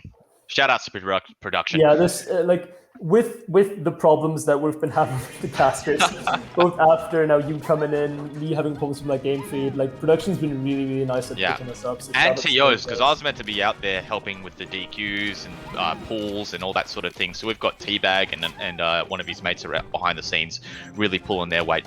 But it's not about them right now. What it's about is Faut and L and Raul in a game 2? Game 2. This should be game 2. Faut and up by 1. Oh, he didn't go for the slide off. He went for a roll in on the platform, but he's going to pay for it. And Raul taking that turn up and saying, hey, I can throw these too. Raul, this game really just... He's taken his time, and every time Faut and L's come in so far, he's been ready, and he's taken that conversion. And now, like 2 conversions later, he's up pretty much a whole stock. A whole stock. But Peach's punish game on Fox is nasty. Yeah. So, you know, they say one stock's not a lead. I don't think that applies to every character matchup. Like if you're playing Peach Puff, maybe one stock's a lead. But against Fox, I don't think so. Fox, like Fox blows you up so hard and Fox gets blown up so hard that's pretty much where that saying comes from. Oh, again, nice turnip. And like, one thing that I want to mention from both Faut and L, we've also seen from Triff before, is like they've both been really good at using the platforms and extended combos onto them with like up airs, with like double jump lands, back airs, all that kind of stuff. Ooh, really cool turnip drop. Can I just say that grounded up air, there's a thing called a sub float, right? Which is where you can float lower than you're meant to be able, like below the ground. Faut and L just did a sub float up air to down smash to create shield pressure on Raul. It was nasty, that new Peach tech stuff. So it's really, you can really see that Faut and L's been grinding out this Peach tech on his new frame 1. Amazing. Yeah. And like in general, like Peach is like, I think nowadays people are more like leaning towards Peach, like agreeing to that, but like Peach used to be seen as like this, hold yellow stick downward, whatever, just easy Shangri punishes. Peach is so technical, probably one of the most, with all the float stuff, all the turnip things you can do. Like Peach just has a whole nother game with items that she can do that very rarely any other characters get to do. Yeah, she's a very much like a lot of the characters in this game. She's got a lot of unique things about her, and I would say she's. You can play a non-technical Peach, but you can really get grimy with it, and you can really delve into the depths of melee and play Peach. The thing is though that kind of works for pretty much every character, right? That's part of the reason why melee is so cool. Is like even though you have like a somewhat limited roster compared to modern fighting games, like even then 26 is still a lot, right? But there's just so much to get out of every single one of those 26 characters that you can just go on forever, which we're doing. So let's be honest, like more like 10 characters. But that was a commanding game from Raul. Exactly. Rio really takes everything there. On Peach's worst stage, but we'll see if Faut and L can bounce back from that one. Is that going to be mental damage? Oh yeah, true. It is really interesting. I was thinking, like, hey, we kind of like went on like a tangent with commentary there, like because it didn't seem like anything special was happening, and then I looked at the end and I was like, wait, why does Raul still have 3 stocks? It didn't seem one-sided at all. Well, he exploded out of the gate on that first stock, and I suppose he just kept the rhythm up. But a down smash in neutral, is that well, it worked. It hit him, so why not? Like that is a read on Raul, like coming in with an undershot or like at him shot approach. And Raul with some nasty drift on his nair there, didn't quite connect, but looks like he's pretty nair happy at the moment. Yeah, for sure. And like that's another thing that you have to consider in match, both like if you're playing against Fox, but especially if you're playing against Peach, is the crouch cancel game. So you kind of have to mix your approaches up depending on your opponent percentage as well. Yeah, yep. That's And that's actually really, I think that's something that's really difficult to do for me. Like you don't always think not about, like, playing the same way every time. You know, you can't just do the same things that we're doing at like 50 that we can if we're at 30. Mm-hmm. Yeah, absolutely. Well, it's a very even game right now. Nice drill. Calls out the down smash this time.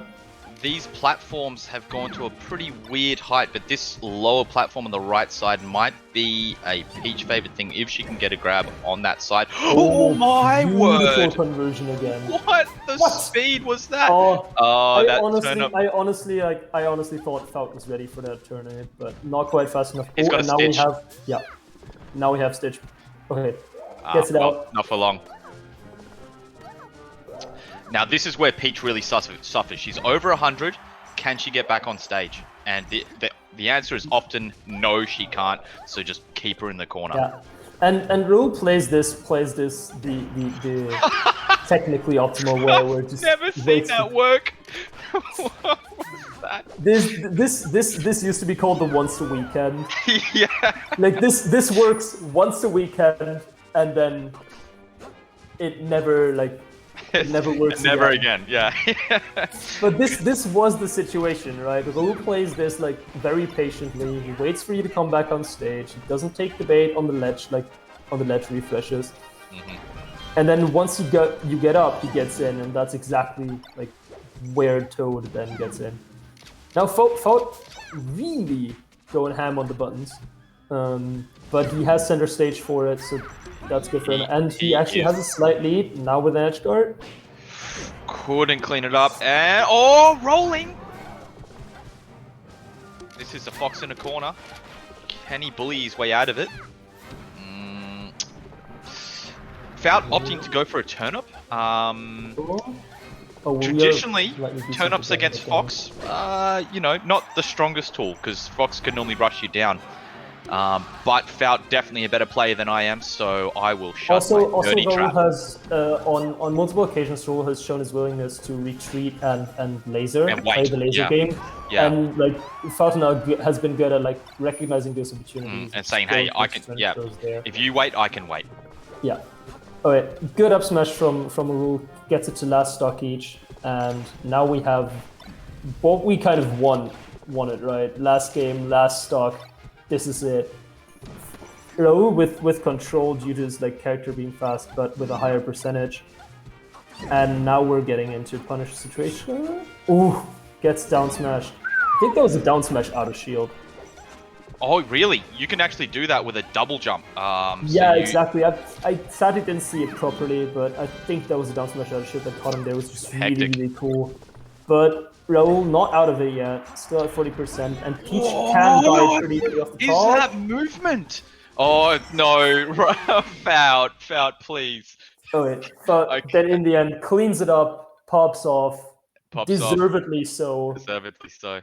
That double down smash in the corner was a little bit questionable, but who am I? Again, Fout's a way better player than me, so who am I to question his method? And he took the game, so exactly. Yeah. He made it in the end.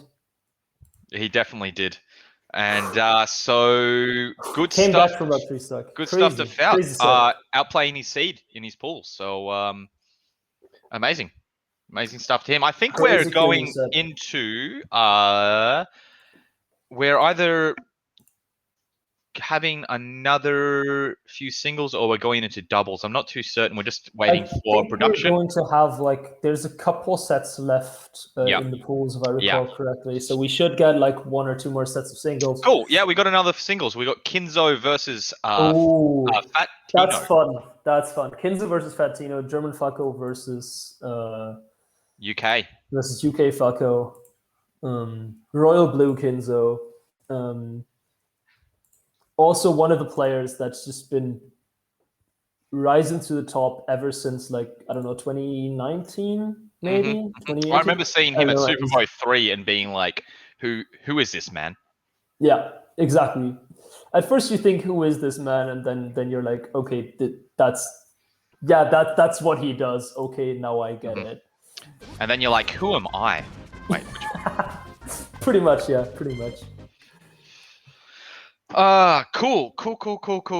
So, let's take a look at some of our other sponsors for the same circuit. We're actually sponsored.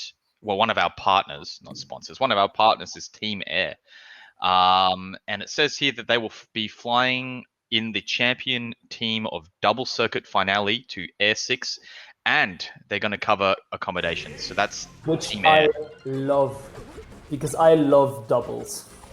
I feel like for the longest time, doubles has kind of been, especially now with online, and like for a while doubles online was a bit shaky and all that. Like doubles has kind of been the side event for singles. It's kind of been silent a bit. I love that we're not only having a doubles circuit, but we're having a doubles circuit with as good a price on it. So people will be even more motivated for it. Okay, we are looking into Kinzo now. And they are apparently starting right away with the game. Yeah, and we've gone from a Fox Ditto and then Fox Peach, and now we've got the Falco Ditto here. No hesitations. Fatino with the first combo of the game, but now can he convert in this? Oh, nice. And this might just be even more glass cannony than Fox because if Falco is slightly worse recovery. Sure, absolutely. So this is a blow-up game, and nice. Fatino with the good lasers. Yeah, man. Those lasers from Ledge just gets under Kinzo, and again with the lasers. Oh, this time Kinzo was fighting for his life. Misses the stanky leg too. Oh, that was a really cool recovery. Saves him on the side B though. And what's really cool here, like they both have their lasers down. They're both like the side B recoveries are just not happening because of the lasers that they both shoot so well. This time Fatino gets slightly over it. Still with a slight lead in this game because Kinzo hasn't been able to. How about that shield poke though? That shield was angled all the way up, and Kinzo just delayed his aerial until he poked it at the bottom there. Oh, really good short in there. And how is Fatino still alive? Side of the stage. 181. Fatino with the recovery every single time now gets caught, and Kinzo finally takes the stock back, and now nice tech. Crouch cancel, but only gets one hit of it. Oh, nice with the stanky right there. Tilt. Oh, good. What? Oh, that was all the layers on that recovery. Got the tech, still got covered. Fatino takes the stock. These guys are not letting up. They are literally in each other's grills all the time. All the time. Like, the only time these guys are shooting lasers is if they plan to approach afterwards. Like, it's just like, okay, one laser, but just so I know you're going to be doing something to combat it. And then we're just going at it again. Let's fight. Yeah, I've hit you across the stage. Well, you're going to get 3 lasers while I run across the stage at the same time. Yeah. Like, they've shot more lasers towards off stage than towards on stage. Because they're both, look at this, snipe, back air. Yeah, absolutely. Wow, this is so even. And forgive my ignorance. I am, Australian. Don't know all the players. I've not actually heard of Fatino before. I'm sorry, Fatino. He is also a really good UK player. Been like up and coming for a while. Is probably the second best Falco in the UK after Frenzy. He's really? PR'd in the UK for sure.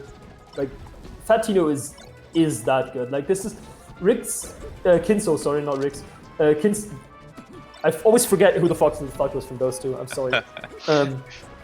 But yeah, Kinzo is probably considered the favorite here. But like, it is not a surprise that Fatino is doing as well as he is. That could have gone either way. So there was a little bit of a flub on the left side there by Fatino. But Kinzo did a forward B, nearly went off stage, but shortened it. Yeah.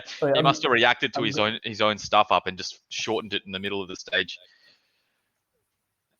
Yeah, well, could have gone either way. That was a very close match. I'm looking forward to game 2, and I really hope this goes to a game 3. Actually, that was exciting. That was fun. That was very fun to watch. If you just bear with me 2 seconds. Alright, we're starting into game 2, again with Whoa, whoa, whoa, whoa, whoa. And this time Kinzo gets the first really clean unanswered stocks. And now Fatino is the one that kind of has to do the returning, which last game Kinzo did that really well. Fatino was controlling first for the start of it, and then he kind of lost it. Now Kinzo keeps going where he ended game 2. Doesn't die.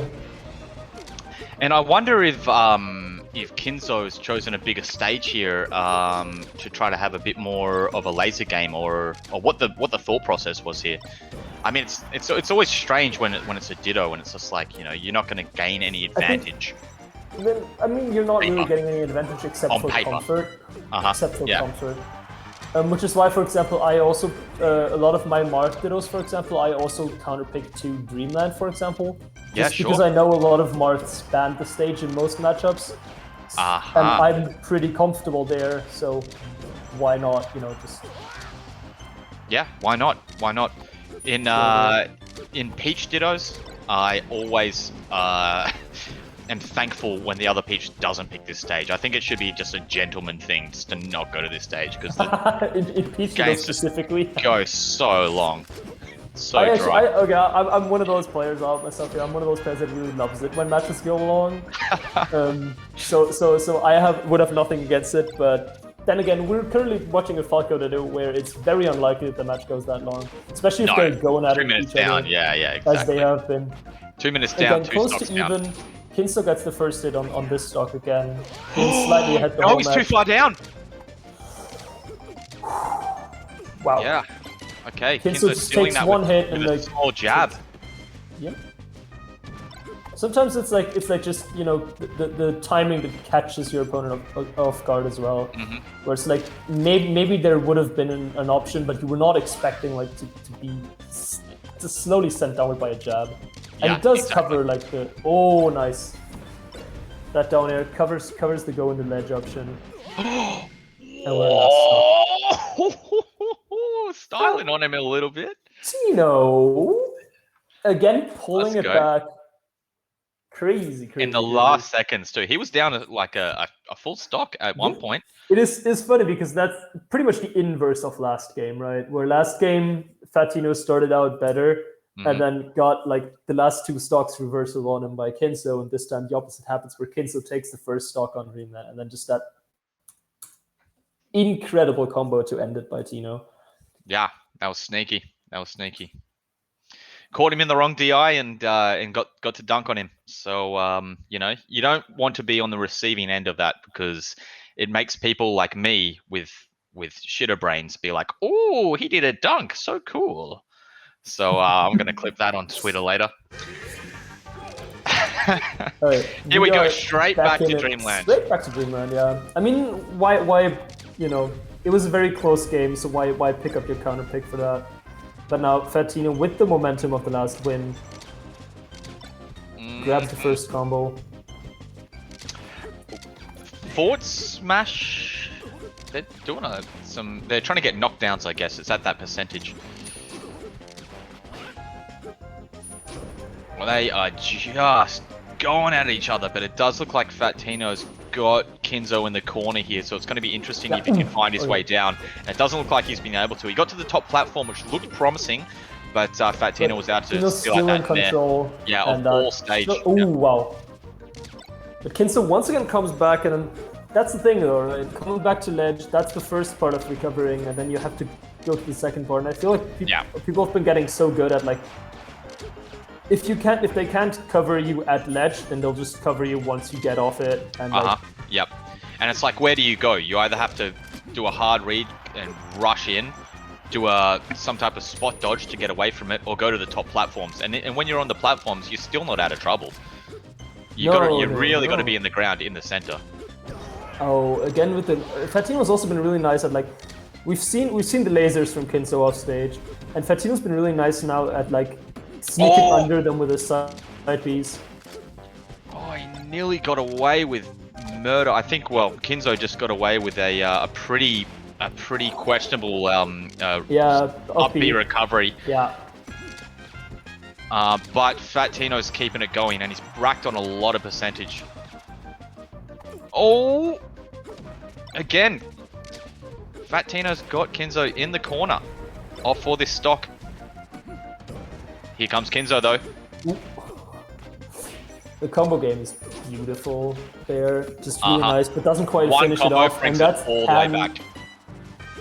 Yeah, but one combo, and that's the thing, right? One combo can really do so much, and now we have like it's almost like you're expecting them. Ooh, nice trade stocks, because like being at low percent here is also so nice. You get to crouch cancel some approaches. Like, you get to have like. You're not getting knocked down. Yeah. You're not getting knocked down exactly. Not getting tech chase as much. But now when they're both low percent, that's where the struggle really begins. And Kinzo this time takes the first stock. And will we see a repeat of the last two games? He's out of there! Reversal. What is going on, Fat Tino? You're my new favorite Falco. Oh wow, but Kinzo again. Wow. Nice. Oh, the call out on the roll. Oh, that up air was like, if that works, that is honestly like the best combo we've seen today. It doesn't quite work out for him, and now he's got to get one more opening pretty much. Does so. Kinzo pulls it back 2-1. That was hype. I can't wait to see Fat Tino go further in the bracket if he makes it out of his pool there. That was really fun. That was he was quite an explosive player. I'd like to see him in how he does with the other matchups. So it looks like we're going to head over to a Skullbro. Ooh, yes. Versus Villani. Villani. Oh, that's. Oh god, yes. This is super cool. Okay. A very, very different matchup from the ones we've had like on stream last. Skullbro, Dr. Mario, for those of you that don't know. Villani, a Puff. So this is like one of those matchups where you can say a stock is a lead. You know, the Falco game, we just saw like one stock can go like that. Dr. Mario and Puff, bit different, but that's the thing. But Dr. Mario and Puff both have ways of really shutting each other down with combos as well. Dr. Mario is somewhat exploitable off stage. Definitely. And Dr. Mario has kill confirms on Puff off grab. Yeah, sure. But I think the main difference is if you can keep your back face to the Dr. Mario as the Puff. I mean, you know, the wall of pain. But I think it's even more harmful to Mario because of his short range. Dr. Mario.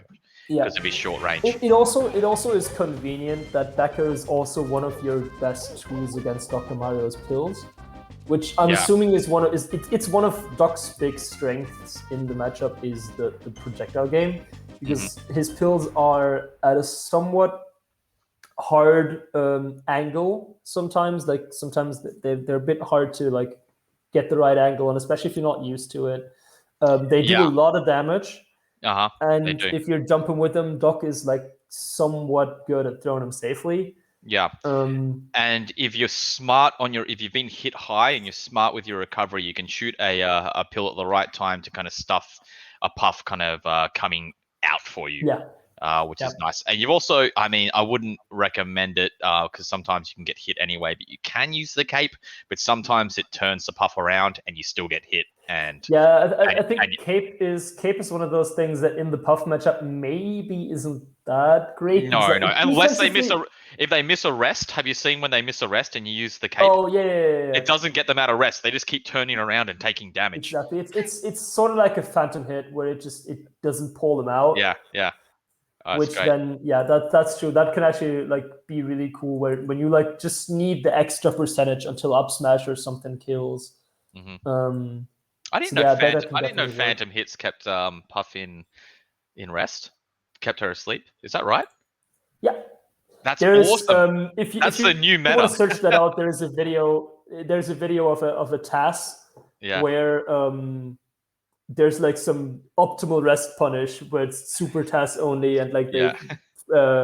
they they fed him in every hit of Fox Drill or something like that. Brutal. Something stupid like that. Like, Yeah. obviously never really a viable strat, but it is like a fun gimmick, sort of. Ooh, taunt cancels. I'm sorry, I'm looking at the warm up from Scarborough and Villani.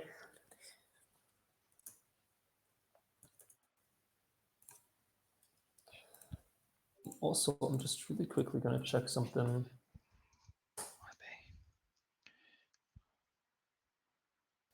No worries.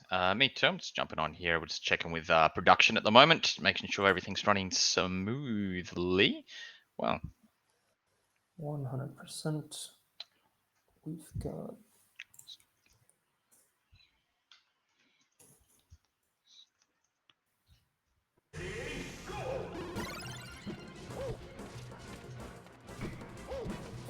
Alrighty, we've got Villani and we've got. Now we're starting. Great. And yeah, that we already see, like, no easy up throw rest confirms against Doc. Kind of got to do with your hitboxes. We already seen Scarborough going with the foot in airs, going for the pills. And again, Doc kind of trying to stay grounded, but at the same time, Doc sort of needs to jump a bit more than say Falco or Marth would, because his best hitboxes are his nair is really good. His sphere is his most common kill move probably. Probably might actually kill at this percentage. At this percentage he might, I'm not sure, but fair might kill, F smash will kill. Yes, there it is. And Scarborough takes the first stock against Villani.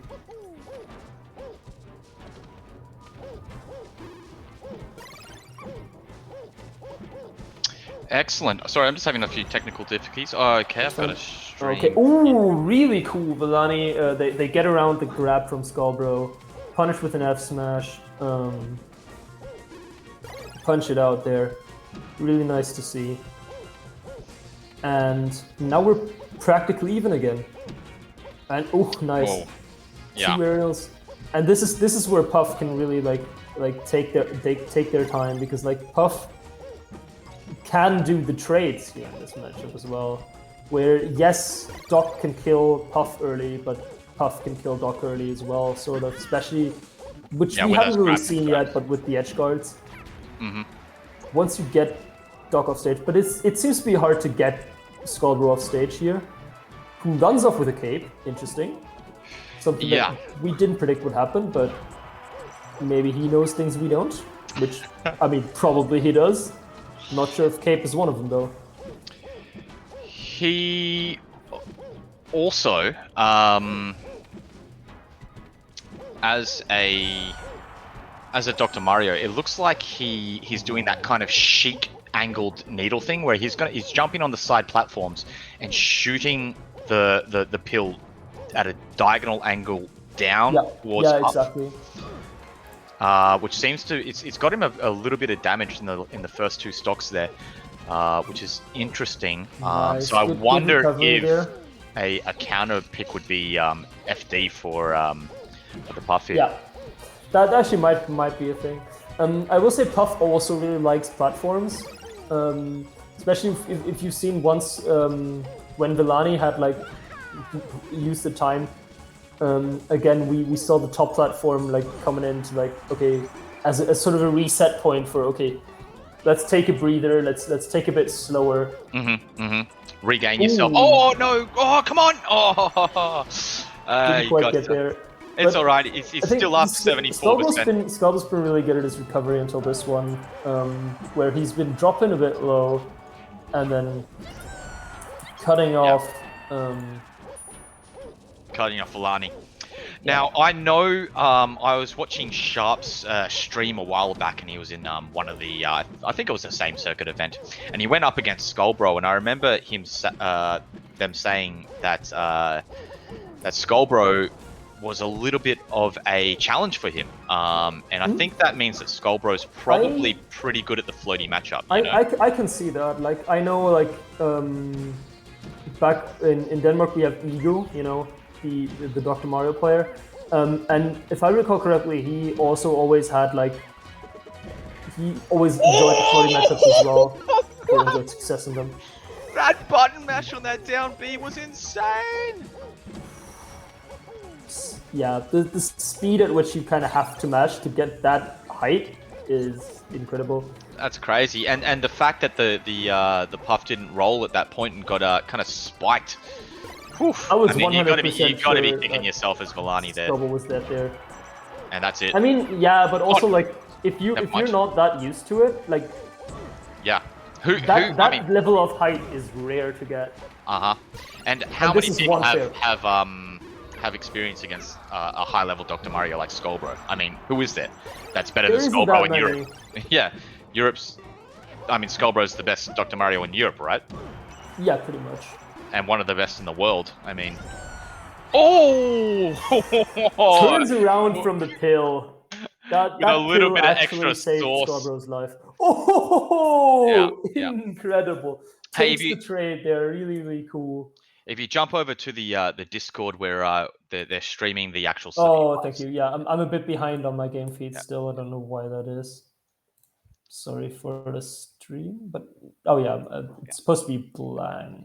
And if you wouldn't mind just muting your mic in the Discord call as well, that'd be cool. Oh yeah, sorry. That's on me. No worries. Ah, perfect. Now we're getting into game 2. Perfect. And again, oh nice. That's actually the one thing that I've Skullbro's been really good at, like is choosing his angles differently. Like sometimes he comes down from platform, sometimes he comes from below, sometimes he'll just short hop in. So Villani, they've never really had like a chance to get that used to the approach from Skullbro, and I think that's why something like the short up nair still works somewhat well for him. Yep. Ooh, tries to go for the full hop fair read. Need to jump. Villani doesn't fall for it. And ooh, close by. But we're gonna see if and which of them can take the first stock here. Oh, beautiful recovery again from Skullbro.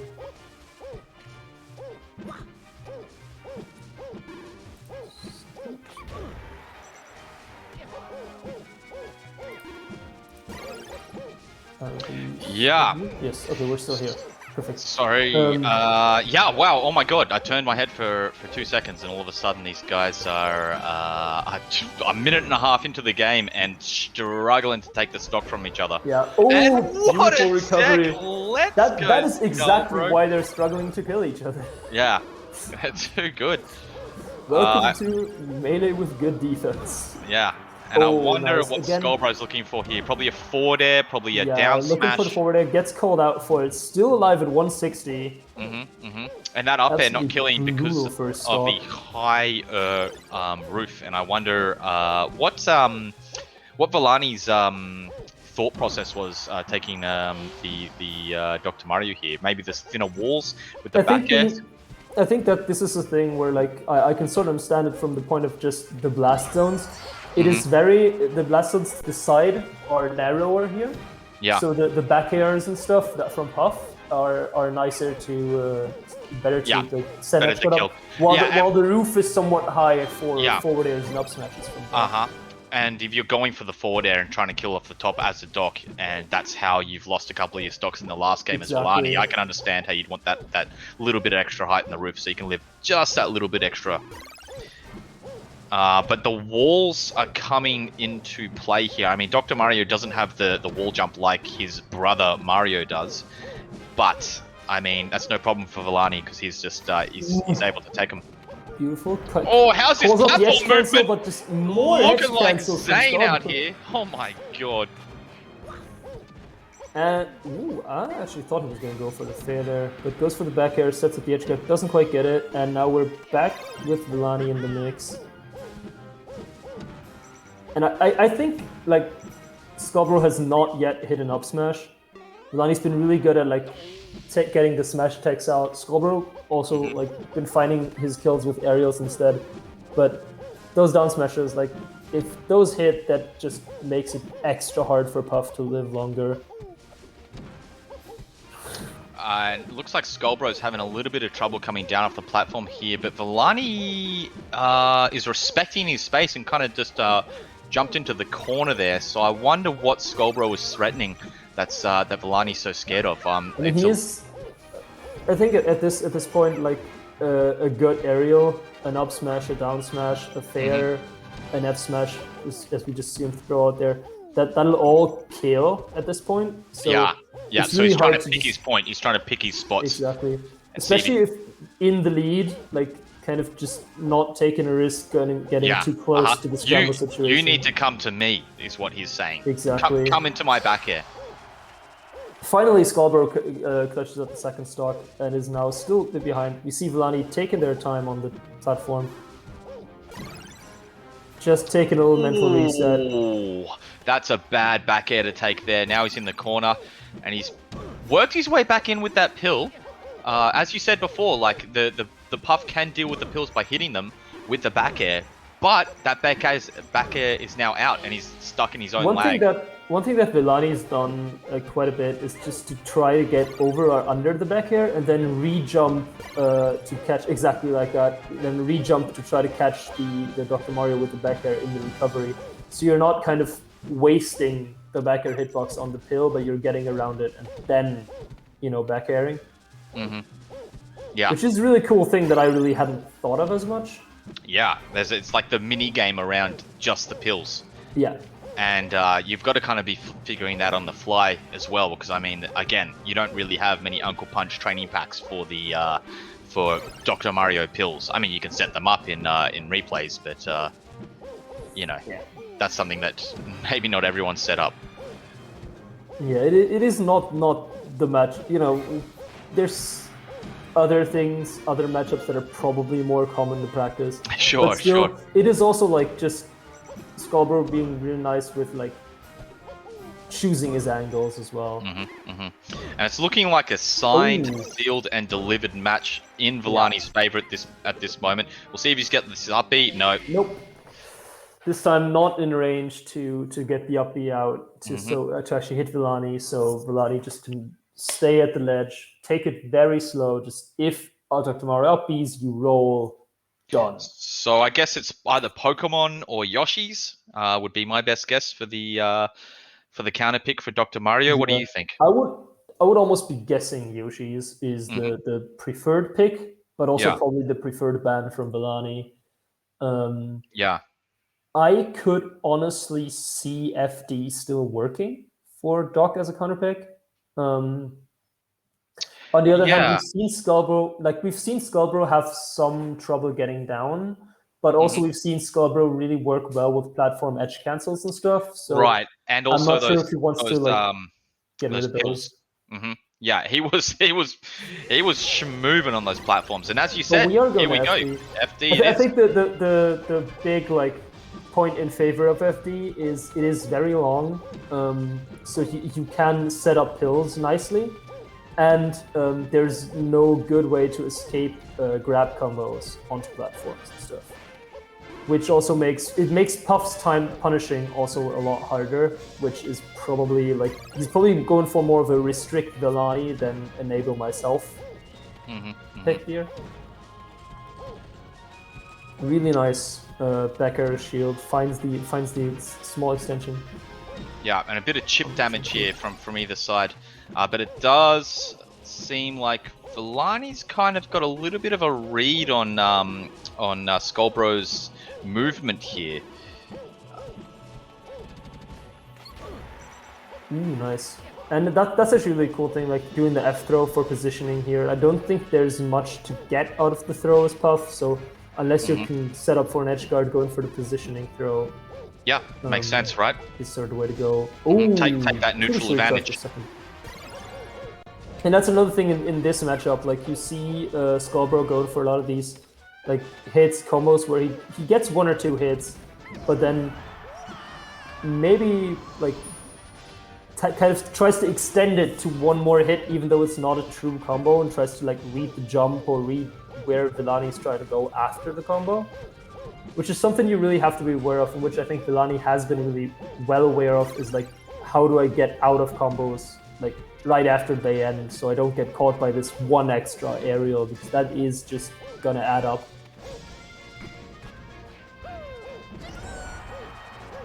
Alrighty, and that's it. Down throw forward air. Good. Kill confirmed. And that should be set up anytime in kill percentage, which is relatively low if I recall correctly. It's like at 70 or something. You Sure. can go for those down throw forward airs and just watch That's Puff. sense. Yeah, Spark watch air. a wee pa. Where?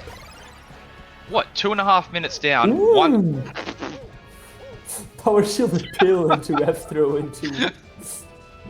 Okay. This. How many timeouts have you ever seen on FD? Not many, right? I'll doubt this goes to timeout. Like we're like, yes, we are over 2 minutes in, but with both players at like somewhat near kill percent on their second stock. Yeah. Okay. Yeah. You're right. Okay, but Villani drops the edge guard. Just and looking you are like right to say it, because like this Luigi. is one of the matchups. Ooh, this is one of the matches that could go that far in the timing. I just think that like both these players have been aggressive enough with, especially Scarborough, like trying to fish for the fares at kill percent, that this won't go all that way. Those Really cool magnet hands recovery. though, looking like brawl. I think Dr. Mario has like one of the biggest hands in the game in that regard. When I was a filthy casual before L cancelling was a thing for me, I used to play Mario, and I used to go to tournaments and play Mario. Nice. And I remember magnet hands were a huge benefit for me. Yeah. They like it is always like interesting to see like these very like really tiny like what's it called, attributes of characters, how they still differ so much and get so much of an advantage or disadvantage in Kira's favor. Anyway, we are at 2 stocks each now, and we just saw Scarborough once again trying to read with an F smash, which once again didn't work. I think none of them have worked so far this set, and Villani still struggles to come up with early kills because it is hard to combo Doc in any meaningful kill confirm way. Sure, especially without the platforms as well, right? Exactly. And like, you know, if I was thinking about the timeout, surely it's crossing these guys' minds too. Surely they will have thought of it at least. Yeah. Right? But And I don't think like it's like it's not likely. It's not realistically, likely. when does a timeout become something you actively play for? Down throw fair And again. Scarborough Nice. saying nope. Let's see if this forward smash comes out. Yeah, see, Villani really likes to come down off the platform and try to get a read on the movement forward smash. Yeah. Good, place the back air. Doesn't quite find the kill though. Really good recovery from Scarborough. Yeah, it'd be really good if Again- Scarborough could get 40 for him, and as Villani, it'd be really good if you could just clean out this this stock without taking that damage. And he's about halfway there. As you said, was it going about? for the sharking up airs? And now it's about this percentage that you said that those throw confirms start working, right? Yeah. Yeah. I think it's 1 or 2 more aerials or pills, and then you should see Scarborough starting to go for more grabs and kill moves again. 70%, not unovercomable, but again, this is a matchup where it really matters that Puff is basically in kill percent at this point, and that and that's going to seal the deal. JV2. You know what I forgot existed for that entire set? Rest. Did we see any rests? No. Zero. Zero rests, 0 attempts, and I think that's a good thing. Like Dr. Mario punishes rest very hard, especially if you compare it to how hard it is to land a rest on him. Sure. Yeah. So maybe unless that's you what have the- like specific setups for it, which maybe there are some, but I don't know them, and it looked like Villani didn't really have them ready as well. unless you find your specific setups, then there's not really any necessity to go for rest. Also because this is one of the matchups where you can play with your range, play with your Mhm. game Try to distance try to there. abuse that higher tier advantage against the lower tier, right? Exactly. And that's normally that range and that options. You have more options, so try to abuse that. And why go for a high risk move when you're not too sure about the setup, especially when with a player of the caliber as Skullbro. Yeah. So that concludes the singles pools. Now I believe you're coming back on for the doubles bracket. Is that right? Yes, Excellent. I'm very excited for that. We're going to start with doubles. Fantastic. We're going to leave it over for doubles pools for now. Yep. Doubles is also like I've looked at the team list, and it is going to be so fun. It is so stacked. Like we have all the teams coming out, basically. A lot of them regular teams as well nowadays. I think that's one of the other things that Circuit really helps with, is like doing, what's it called? Epic getting stuff. people together and getting people to consistently team. Absolutely. And I'm just going to give the chat a little bit of an update here. Looks like, unfortunately, to give you guys the bad news, Sechi, Liax have already played. It was 1-2 for Sechi in Sechi's favor. Sechi's favor. So sorry about that. But you will be seeing both those players in bracket, I believe. Not too sure about that. I believe so. They Probably. are the 1 and 2 seed in their pool. Come on. We've seen Sechi win his 2 and 3 seed, and like Sechi could take this entire tournament. Very He's beat Triff before. He's beat some other of the top players before. I don't know how he's gone against Ice, but he's like not a hidden boss, but he's a boss. He's a boss. So I'd like to see what he has to offer. Now, when you go into bracket, doubles bracket, I believe since we had some issues with the first commentator after player, it might be you co-commentating with either me or my good Scottish friend, Brogue. I'll look forward to it. It's been a blast commentating with you for now. Great. Keep here, stay here. We're here all day, even though it won't be us all day. We're gonna have such a fun stream lined up for you.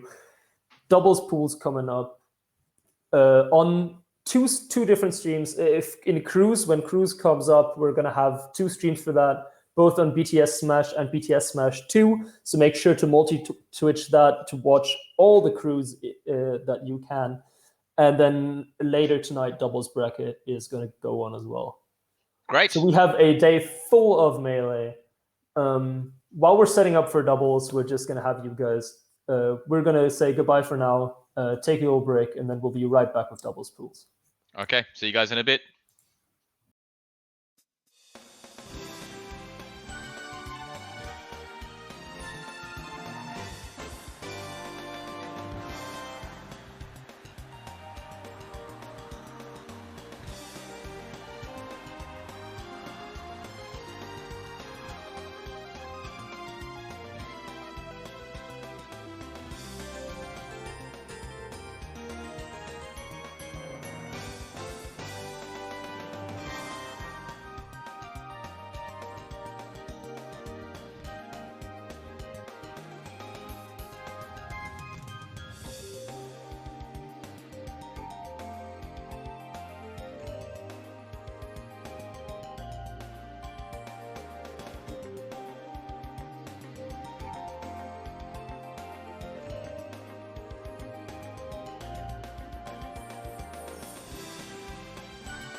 I think it's the power of the Irish flag. Yeah, man. Irish people come to save the day. Here's my prediction. I think if he's playing Falco, Mint's gonna whoop him. Mint's gonna improve.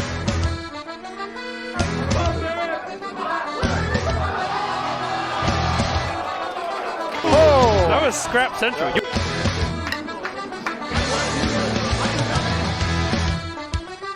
You gotta, yeah, he's from Riverside, Ireland, dude.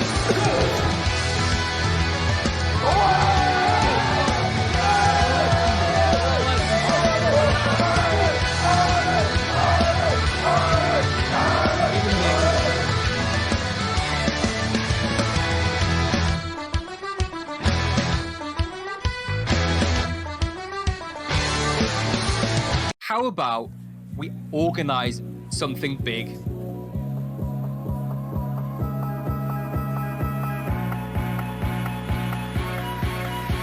now for my next number, I'd like to return to the classics.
Coins Academy is partnered with the same circuit, and for every circuit event, we'll be offering one-to-one coaching services as prizes. You may be the next Pipsqueak. You may be the next Pipsqueak. Imagine. Brilliantly. Pipsqueak moment. On the edge. Can you do it? Can you do it? He did it! 3, 2, 1, go! Karate chop! Hey man, you thought you could get away without paying me the money much?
Welcome to Cohen's Academy. Some of the world's best players have received extensive training to help you take the next step in your melee journey.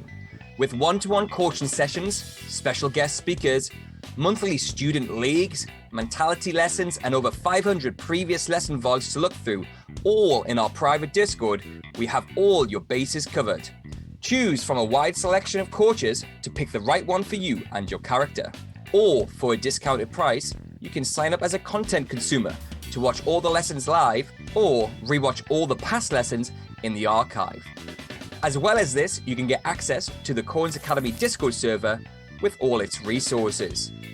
For an extra little bit more, you can become a Consumer Plus League member, which allows you to take part in the monthly league divisions as well.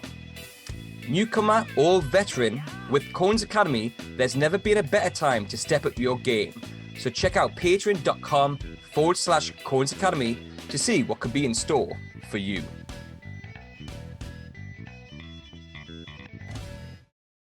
Okay, we've got everything ready for the Super Bowl Online. We have the Smash GG side, we have the commentators, we have the TOs. Yeah, we have the TOs. So that's perfect. What else?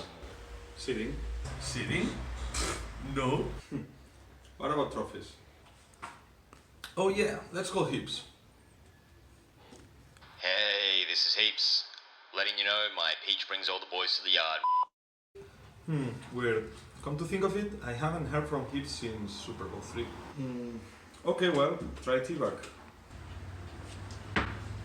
No. The hell? That's strange. You know what? Haven't heard from T-Bag since Super Bowl 3 either. Sure, it's T-Bag!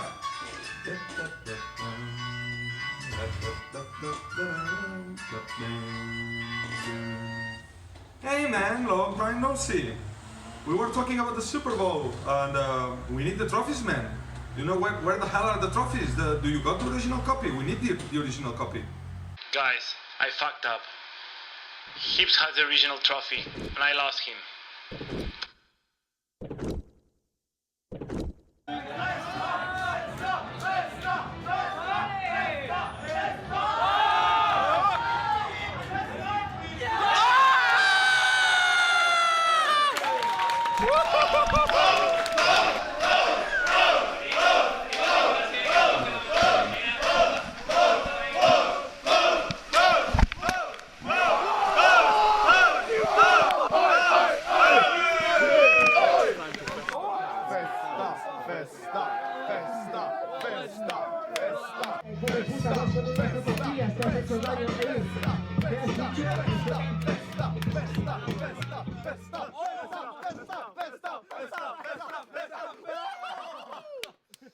Delicious. Oh god, really going for it. Yummy. Can I eat this? Yeah, fuck it.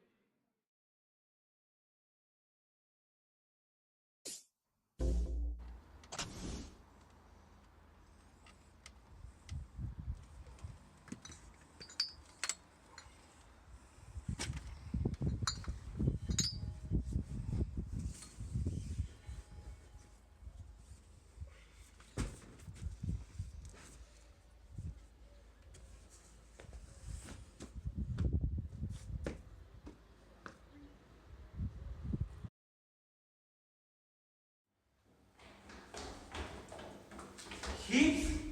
Yo, man. Heaps?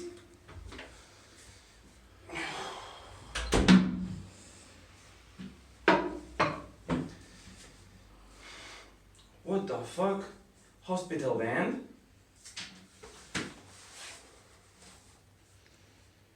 $200 missed calls.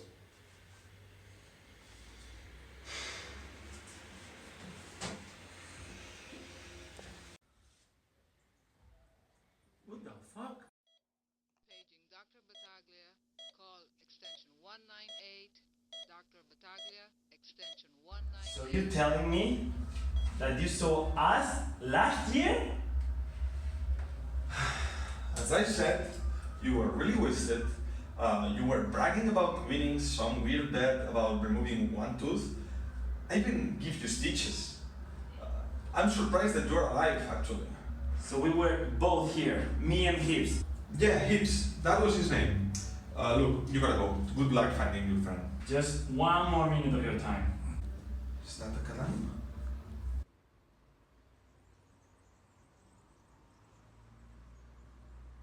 Okay. I think you were bragging about some kind of marriage. I believe you married to a guy named Con. Con.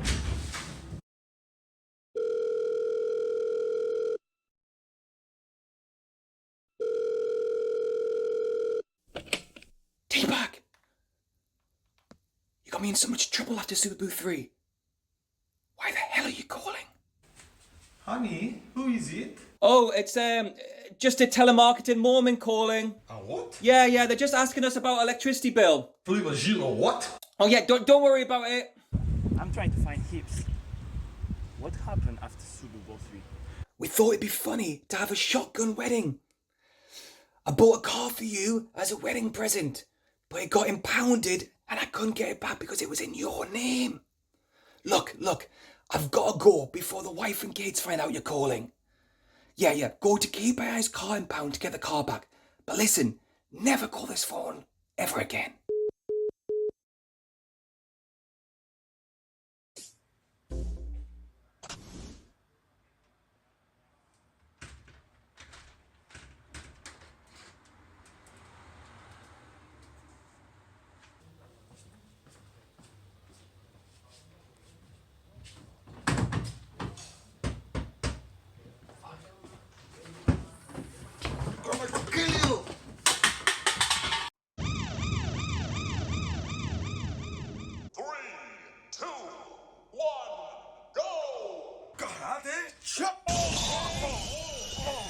Hey man, you thought you could get away without paying me the money match? Look at you now. I have Hips, and you won't see him until you pay me back. Motherfucker. But how much? 10 euros. Oh boy, I got you, dog.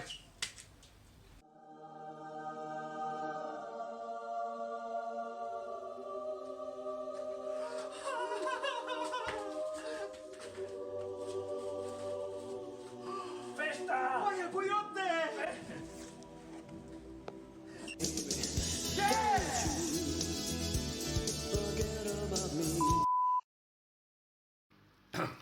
Don't you forget about me, yeah.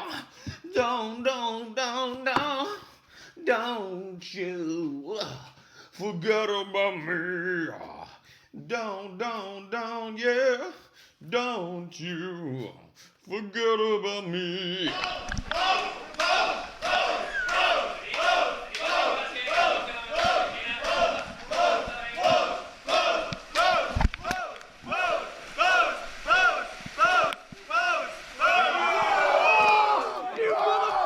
Oh my god! Delicious.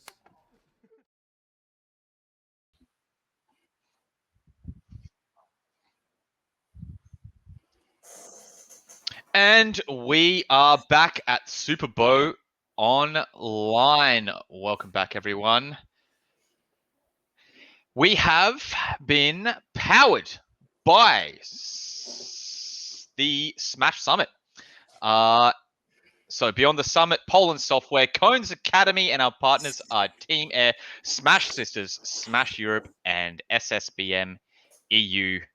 Welcome back, everyone, to the pools, doubles pools. I've got my co-commentator here, Brogue.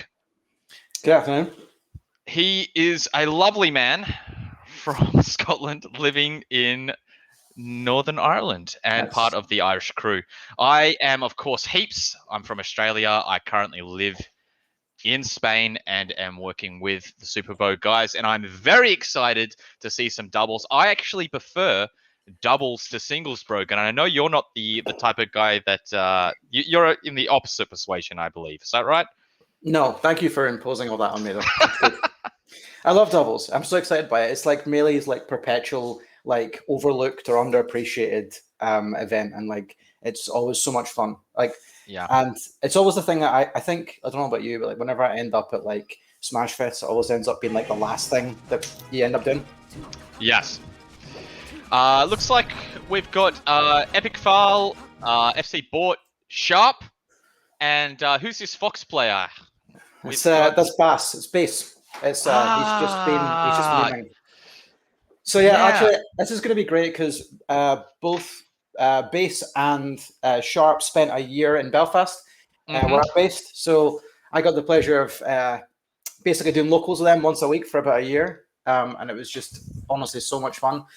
Both excellent players, Sharp in particular, obviously well known. Well known Peach. And in fact, I saw him warming up Leffen one time so he could play against Leffen, against Triff. I don't. This is hand warmers. Yeah. Okay. Cool. Yes, it's hand warmers. Yeah. You don't know much about Base? Well, Base is like I would say like the level right below, but he's been on the up. Every time I played him, he got better and better. He plays Fox and Falco. Although I think he's been focusing Fox mostly. I took a little look through his Smash GG earlier, and it looked like he's been entering a few tournaments, and he's been scratching at the bracket ever so often, working his way into the bracket. Normally down the bottom there, but still close. And we're off. Are we? More hand warmers. No, more hand warmers. And then of course we've got Epic Foul and Bort. I've actually not seen Bort play Fox before. I thought he was a Sheik as well, but maybe double Sheik isn't really the thing for doubles. And Epic Foul, one of Cohen's Academy's finest coaches, my former coach, and an excellent player all round. This is your coach? Epic Foul was my coach, yeah. Let's go, Cohen's Academy! Cohen's Academy are one of our sponsors and an absolute fantastic service. If you're interested in getting a tutor for your character, there's all the top, well, not all the top players, but many top players from Europe. Some retired, some not. There's some from America. But not only are you going to get tutored, you get access to other people's lessons. So they're all, you can see the VODs from other people's lessons. You get access to the league, a 7-tier league where you can work your way up through the ranks to try to get to number one, try to get to that number one spot. And you also get a game, a set with your coach every month, just to check your progress and how you're going. Yeah, I mean, to be honest, it helped me immensely. Like, it's not just that you've got like somebody with a much more refined perspective on the game, but like having something in the league means that you're like constantly put into like a tournament mindset where you have like games that you're taking seriously. You know, get over those tournament nerves and things like that. And they also have guest coaches that come in once every weekend, where you can play a few matches with them and get some like immediate advice with different perspectives. So like really, it's so worth the money. Like for only a few pounds a month. Like if you're really looking to improve in this game, I think it's like one of the best resources out there, if not the best. Yeah, absolutely, and especially for the price that you're getting it for. So we've got to start on FD here, and I've got to say any kind of team with Fox is deadly, but a Peach in teams, her lack of speed can really be made up for by the team member, and if your team member is Fox, I mean, all the better. Yeah, absolutely. And then I think the benefit of Peach obviously is that she's a tank, so she's going to be able to hold those stocks much better than your spaces are, which hopefully will, in a very, very back and forth or trade heavy doubles game, you're going to edge out that way. Yeah, absolutely. And it's a really strong start from Sharp and Base there. The one thing that might be a little bit of a drawback as the Peach in doubles is you can't go for these long extended Peach combos, but that gets kind of band-aided by the fact that you can go for the down smashes. So we're 1 minute into the game. It looks like a pretty even game so far. No one's really pulled ahead, but it does look like the green team is stuck in the corner, so we'll see how Boss and Sharp are able to take advantage of that. Oh, very nice. I mean, and Sharp and Base often team, so they're going to have the advantages of just being a little bit more in sync than a team that's been just put together. What a great save. Oh no, what a play! Let's go FC Port with that Galaxy Brain. You're not saving Sharp, he's still dying. But again. Alright, even percentages, even stocks. That's one little tricky thing about the teams is you know, it can look like even stocks, but if the percentages are out, it can actually be deceiving. Very much so. There's only one stock in it here, but well, Base is a kill percent, so this could, you know, their whole stock pool could just disappear in an instant.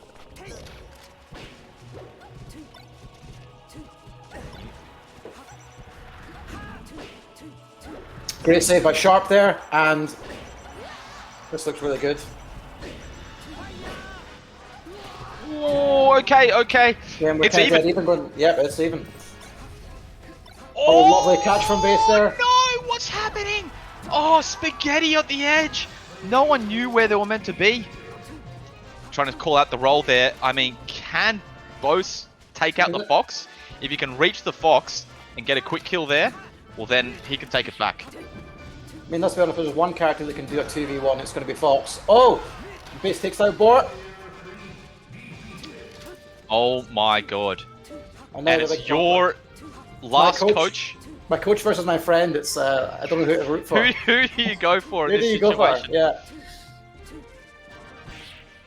And it's a I've seen patient some game. others. Oh! Wow, that extension with that needle. He kind of just waited in the air and then threw it down like he was dunking on him. And that's it. Yeah, that was very, very Good stuff bad to Epic there. Foul. That was really, Very really, good, yeah. really composed. So, I mean, where are you taking them if you're Sharp and base? I mean, for me, I think I'd want to get a bit more space. Maybe Dreamland. Maybe Yeah. Fountain. Try and get some of the... Try and, play to the advantage of the Peach as much as possible. Uh-huh. And I think the other thing that you'd be looking for is stuff with high roofs. Because as a Fox on the opposite team, I'd be looking to kill Sharp off the top. Yeah. So maybe it's FOD. It's definitely not Pokemon, right? Even though that's got the space, it's got the real short roof. So you probably want to avoid that. But they did go to FD on the first pick. So I mean, they're the better players, right? I don't know. But yeah, I guess and what I'll And then shut those my Pokemon, filthy mouth. Yeah, there it is. We should get a counter for how many times we're wrong. Sharp open up really strong, keeping them both off stage. Excellent. Yeah, and both with the pickup there. Oh. Wow, he's using that turnip. Really interesting, yeah. I don't know if that was a mistake or not, but It looked like he held it for a second before he up threw him, so I don't think it was. But Epic Foul came in and cleared everyone That up should with a be big Bart up figured smash out. and split up the group. So good stuff to him, but it wasn't enough to keep Bort alive. looks like base is in a bit of trouble here. Not too late. Oh, and good cleanup from both of them.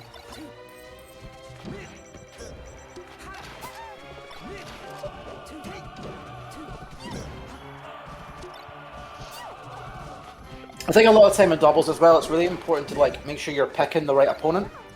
You know, you want to end yourself in situations where you have an advantage. You know, I know I'm definitely guilty of trying to play support too much and rushing over and always trying to help my friend out if they're on the side of the stage, you know? Yep. And now the key to being good at teams is to know when your team member is fine and giving them the benefit of the doubt. Uh-huh. And when to go for the save off stage, right? Yeah, exactly. Or on stage even. And it's if you want to go for a save, you don't even necessarily have to even throw out a move. You could just threaten the space with your body. Like, hey, I'm in a range that can attack you. You're at the edge of the stage. You shouldn't go for my friend because I'll try to kill you. You know? Absolutely. And that's enough. Right, I've because heard- you've got to get through the opponent to get to the person you're trying to kill. And it also adds to the mental stack, which I've heard a few people talk about, you know? You've got to consider a few too many things. Yeah. Okay, if the Sheik can hold on to this stock for a little bit longer, they would have been able to pull ahead, but unfortunately it's not the case. The refresh wasn't quite perfect enough, and Sharp went over with a bit of a risky down air at the edge against a Sheik, to be honest. But the Sheik wasn't perfect, so he was able. They were able to capitalize. From my experience playing Sharp, his punish game one-on-one is absolutely ridiculous. And Epic Foul! My god, double back air to seal that deal. Caught the Fox DIing a little bit. Well, was called out the DI.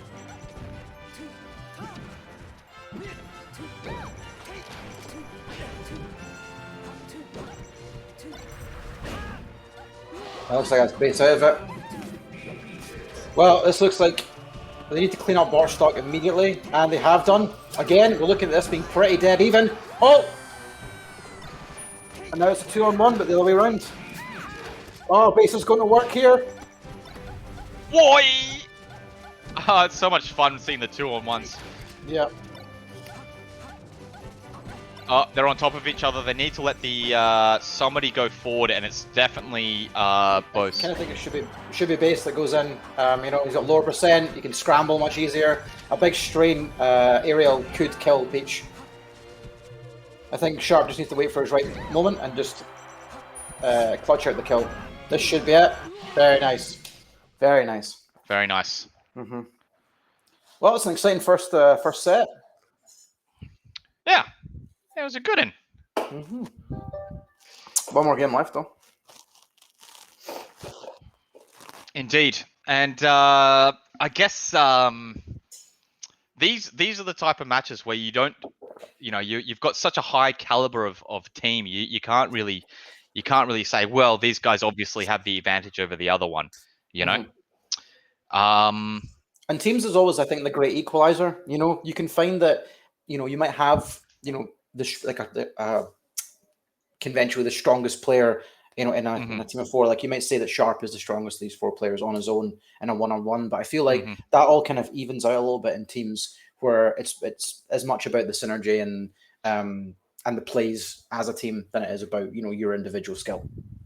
Absolutely. And you see players like over in America, you saw Pew Pew, you know, outplay his single seed at the very least with the way that he could play in doubles.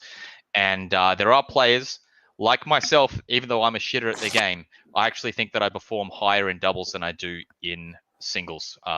So, you know, there's particular players that are just maybe have an eye for it, you know? Yeah. I'm not saying that I've got an eye for it. Maybe I'm just that bad at singles that I need my team member to cover for me. Who knows? I think you're but saying I do know that Sharp and Base are actually the 8th seed of all of doubles. So they could be making it to just outside top 6 if they are savvy enough to get there. Very good. Yeah. And I'm just trying to find the... Here we go. And we've got, Sharp and Base, 8th seed. And Epic, Foul, and Bort have been marked down as 16th seed. Well, they've come together really well on this, I think. Yeah. So if you're a person that likes to root for the underdogs, according to seed at the very least, you'd be going for Epic, Foul, and Bort. Whoa, 3 down smashes in neutral. That's the double speech way. Yeah. That's why she's so advantageous as a doubles character. That just takes up so much space. You know, you can't go running into save. You've always got to consider your approaches. She can really take advantage of the chaos, really. Yeah, I think so. And this should be a dead fox, unless Epic Foul can get there in time. No, very clean. Epic Foul recognizing that they didn't have time to get down and save the fox, so they stayed on the platform and waited for the fox to also appear, which is pretty smart, I think. Yeah.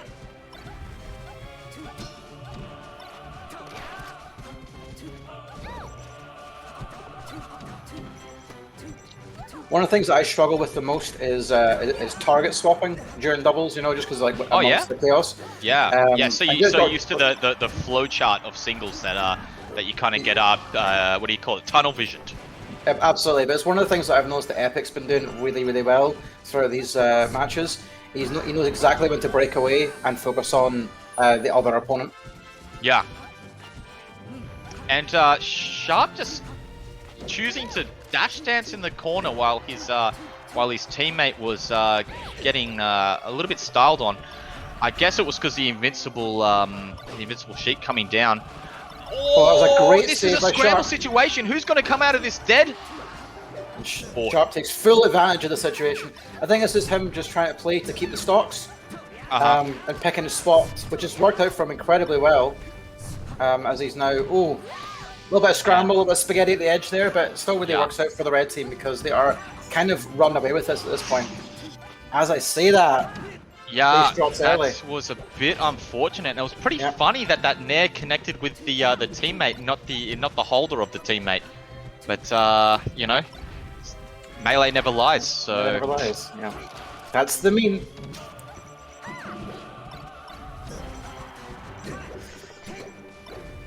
And if base grabs the edge here, oh, he's not there quick enough. Epic makes it back, and they really need to make a play though. They've got to kill quickly just to get back in this. Sharp just really content to just throw down smashes and control the space. and that's all but over. That's sealed Yeah. the deal there. Bard needs to make the but, you biggest know, comeback in doubles history. if you're bought here, you want to put on a bit of a show, right? Yeah. Sharp's having none of it. And you're gone. Sharp is having none of it, None and of it. Live still, Yeah. and both saying, "Hey, I'm going to throw out this down smash and kill my teammate anyway because it's funny." A commanding flick, yeah. So good stuff to Sharp and Base. Yeah. I think as well that kind of like for me, like it's the thing that I always find whenever you're playing players that are maybe a little bit better than you, and you're holding your own. I always find that like sometimes you'll have a situation like when I was playing Sharp, I might go really close with him for a couple of games, and then he just figures out enough that like he just runs over you, come game 3. Yeah, and that's that adaptation that's the real difference maker between the upper echelon of the bracket and the lower echelon of the bracket. Just a call out to production. Shays, can you mute your mic in Ninja, please?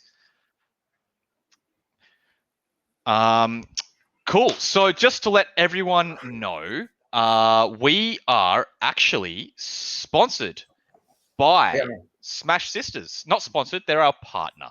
And Smash Sisters is a fantastic thing that it's an event that operated at Phoenix Blue Online at the start of the year and was also at Smash Sauna Online.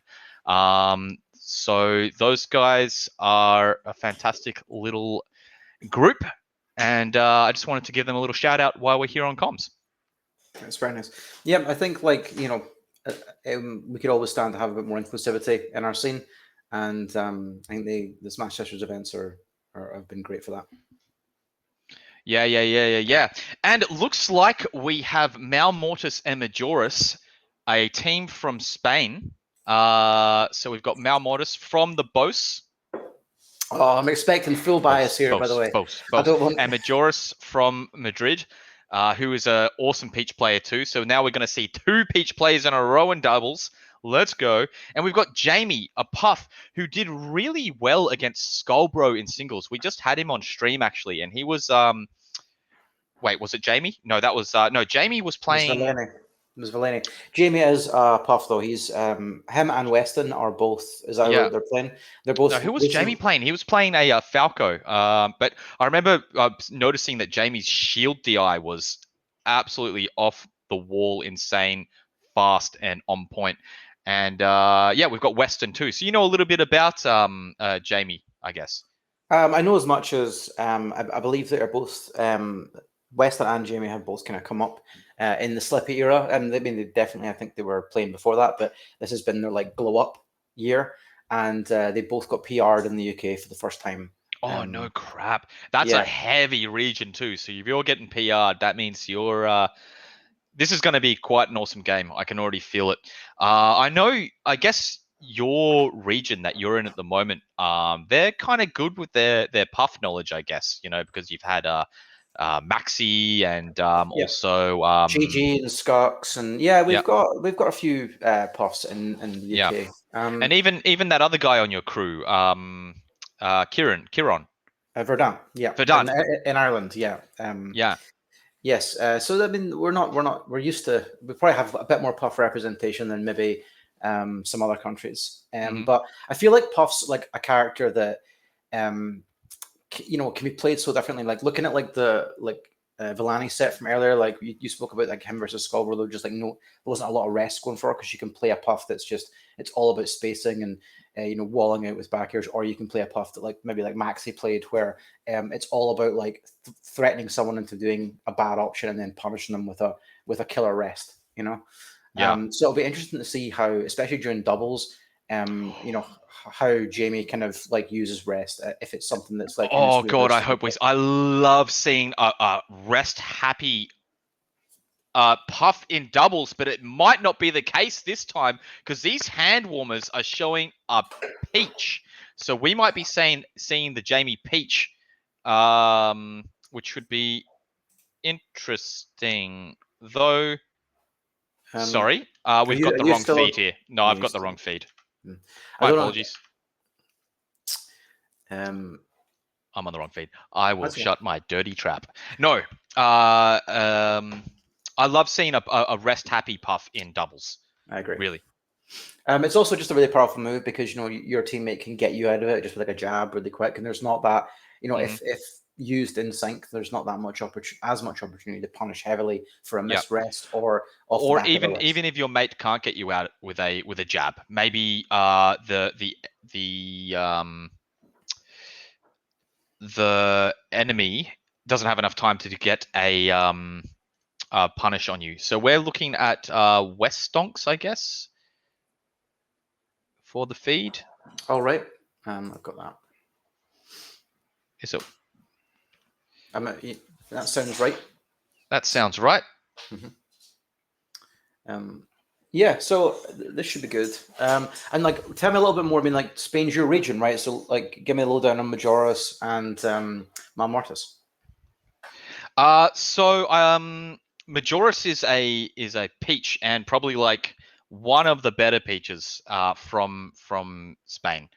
And that's saying a lot when you have somebody like Triff, you know, arguably the best peach in the world, in your region, who can give you tips. So he's a very, very strong player.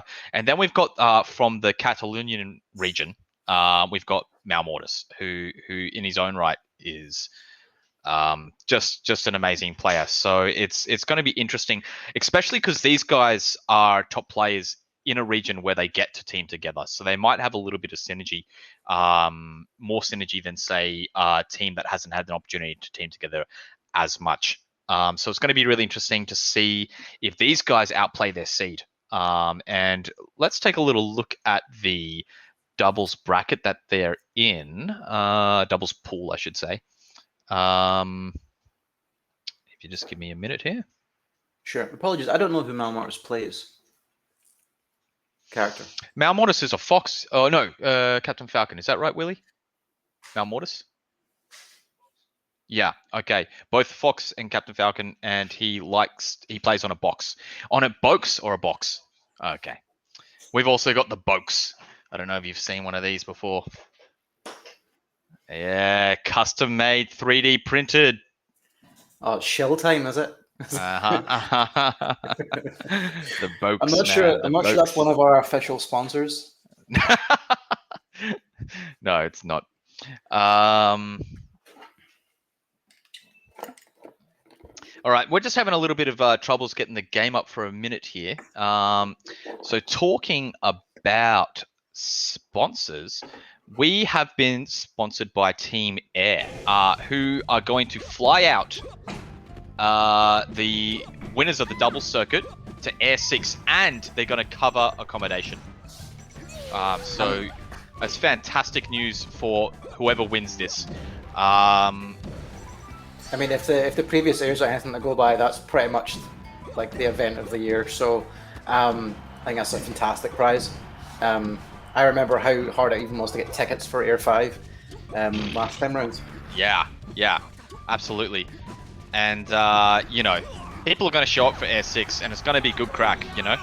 So if you're getting your accommodation paid for that, I mean, let's go. That's the best massive prize, yeah. Looks like we got some hand warmers happening here. Yeah. From some of the players, anyway. And I've got to say, Peach, Captain Falcon isn't a team that I've seen very often. So I don't know what the synergy would be like. I know Captain Falcon loves to fly around the stage, and Peach is more of a stagnant character. So I wonder how that's going to play as a team. Oh, straight to FD for game 1, it looks like. Yeah, and that's twice in a row. It wouldn't be my pick, but I'm like you. I'm not that good of a player, and FD I hate. So I would say that FD is barely even a stage. Oh, the save from Jamie! Peach nearly had the reverse back air there, but Jamie recognizing that tried and true combo and coming up with a back air to save their teammate, and that has caused a swing, and now Malmortis has died off the top. Great recognition from the Puff here, Jamie. Malmortis did well there to, after Majora's died, to just stay alive and keep away from his opponents. One of the things that I think Falcon kind of, with his speed, has is the ability to just run away until your opponent, your teammate comes back to like give you that level of safety. Because the last thing you want to do is get trapped in a 2v1 situation. That's where the damage can really stack. Puff's coming in to break this this edge guard up successfully, but the washing machine into the electrifying press A and forward with the Captain Falcon deletes a stock. Yeah, that's like your first month of Melee, the hypest combo you've ever seen. A down smash and a knee. Wow! Oh, misses it down there to save his teammate there. Bit of a shame. This Fox is looking like they're going to die, and also Puff is at a quite high percentage for Puff. So it's looking like Green Team's probably in the lead here, even though Majoris is down a stock. I'd actually say the Green Team's probably winning here until a stock gets deleted there. Majoris just positioned himself so perfectly there for that down smash. Just got himself right in between Jamie and Weston. Whoa! And the red team is really pulling ahead here. Puff just throwing out a forward smash in neutral, and it's working out. Kills the Peach off the side. We'll see if the green team can bring it back. Team Spain. I mean, Spain looks like they're answering back to me. It's not that much in it anymore. Ooh, Falcon's too heavy to die from that. Ooh, I wonder if that was a missed early knee. Firefox refresh. Could have been. Jeez, green team really on the ropes here, Brogue. The Eye of the Gods, though, Malmortis makes it back again. Oh, and just gets rid of Weston. Oh, there's a Stitch! No! The Stitch is gone! Come on, baby! It's heartbreaking when that happens. It is, but what? Come on! Come on, Malmortis, break it up! Even to no! Me.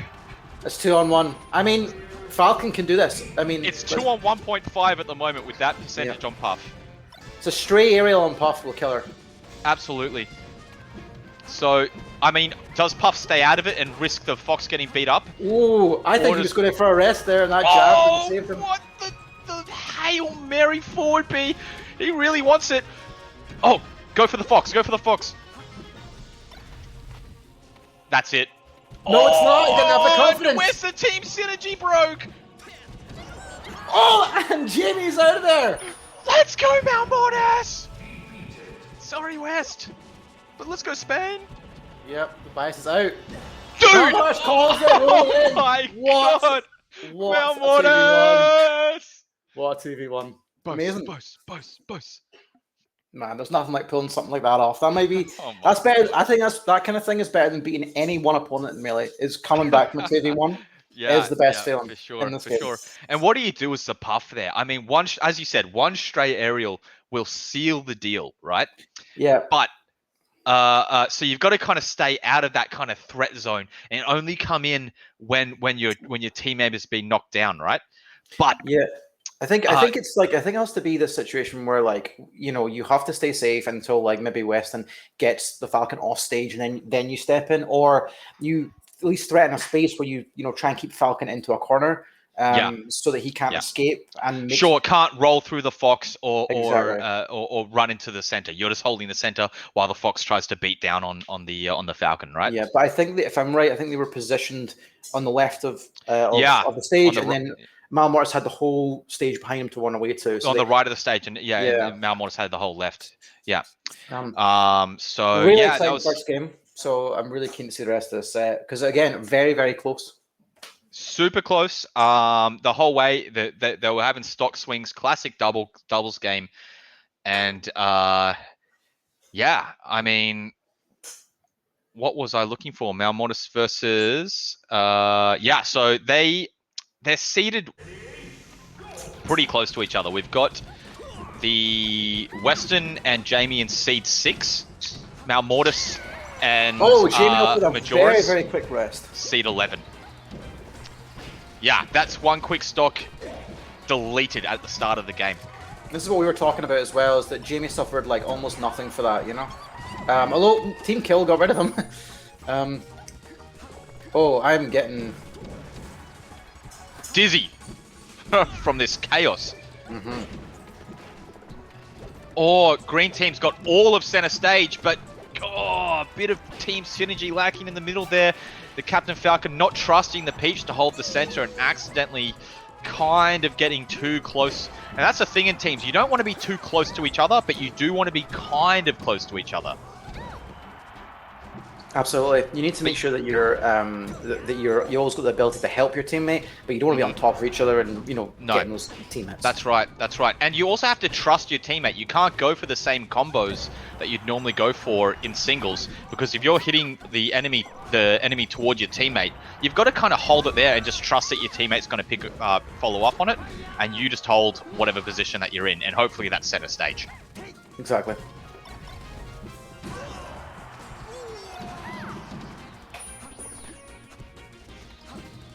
Red team pulling ahead here, and that's going to be a dead Fox. That's an unfortunate misstep, and it does look like the Puff, Jamie, is on a higher percentage here, so... He lives there, so he's back in it. Yeah. No, but then Majoros cleans that out. And again, it's pretty even, I always think that... Stitch! I didn't even see it come out! Didn't see it either. And sometimes that's like, especially during teams, that's so difficult to get an eye on. It can be tough in singles sometimes, and you get hit with a stitch and you've got no idea. Especially if they're facing if Peach is facing to her right, she can kind of hide it. But you have so much information to deal with in doubles that missing a stitch is so easy. Yeah, and I'm in Cohen's Academy. I've watched a thing or two, a little lecture or two on doubles Peach. And traditionally pulling turnips in doubles, not really something that Peaches should be doing.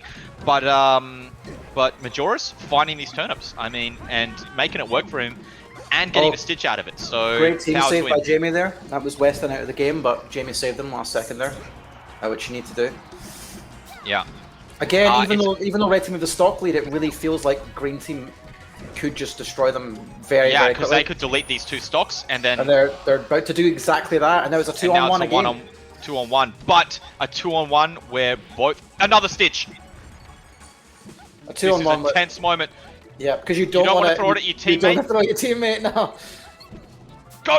Whoa! And he recaught it as well. Team Spain! Oh, the storm!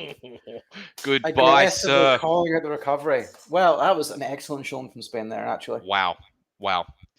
What a match to open pools doubles. Mm-hmm.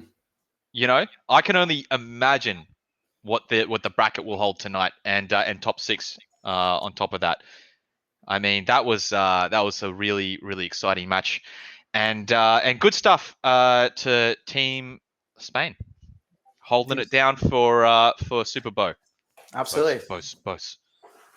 Both crew, you got to rep at your own event, right? That's kind of part of it. Yep, that's it. And Bose has never been known for the polish, really. We're more about the drinking in the pool and having a rap battle at 3 a.m. or cruise battles at Ireland versus England crew battle at 2 a.m. No, we don't talk about that. Oh, yeah, okay. We don't talk about that. We don't talk about that. No. So,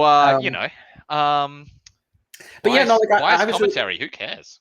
I was really excited about this because, I was thinking back of it, and Super Bowl 3 might be one of my favorite events that I've ever been to. It was so good. Yeah, it was I know it gets memed on a lot because of the seating, which you guys own, which is great as well. But just the location and the ability to play Melee like outside till 4 or 5 in the morning, and it'd be like, you know, Yeah, all the outside setups along the railing there. It's just yeah, like, yeah, oh, it's so good. Like one of the best, really. Such a weird spot as well with all the boars running around, and yeah. I think that like in hindsight, I think it's like its flaws became part of the charm. yeah, it's that rough and ready kind of thrown together style that encapsulates the soul of the Superbo team.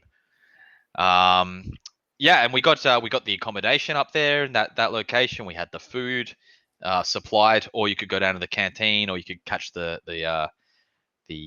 tram or whatever it was down into the town there, the wee town, and yeah. Looks like we're actually going to get right into another game. I'm seeing it's going to be Max and Mordo versus Noxa and Pixel. So, like, I know more about the UK players, obviously, again, but Max the Sheik, who has been on like consistent come up for a few years now. So I've heard that Max is PR'd 4th in the UK. Maybe that's old information. But yeah, so that's even if it's not correct, if you PR'd in the UK, if you PR'd anywhere, I mean, you're going to be an okay player, right? Yeah, I think so. You know, some places more than others, but you know, yeah. If you PR'd in Granada, just Granada City, you're the sickest peach out. You were the PR'd in Granada, right? Yeah, I was the top player in Granada. Yeah. Yeah. How many players were in Granada? We don't talk about that. Was it more than one?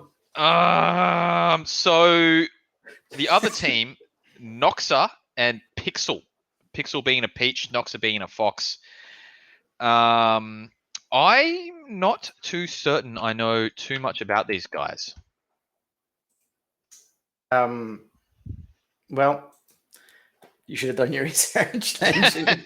Hey man, I'm from a different region, Australia, a different island, a different side of the world.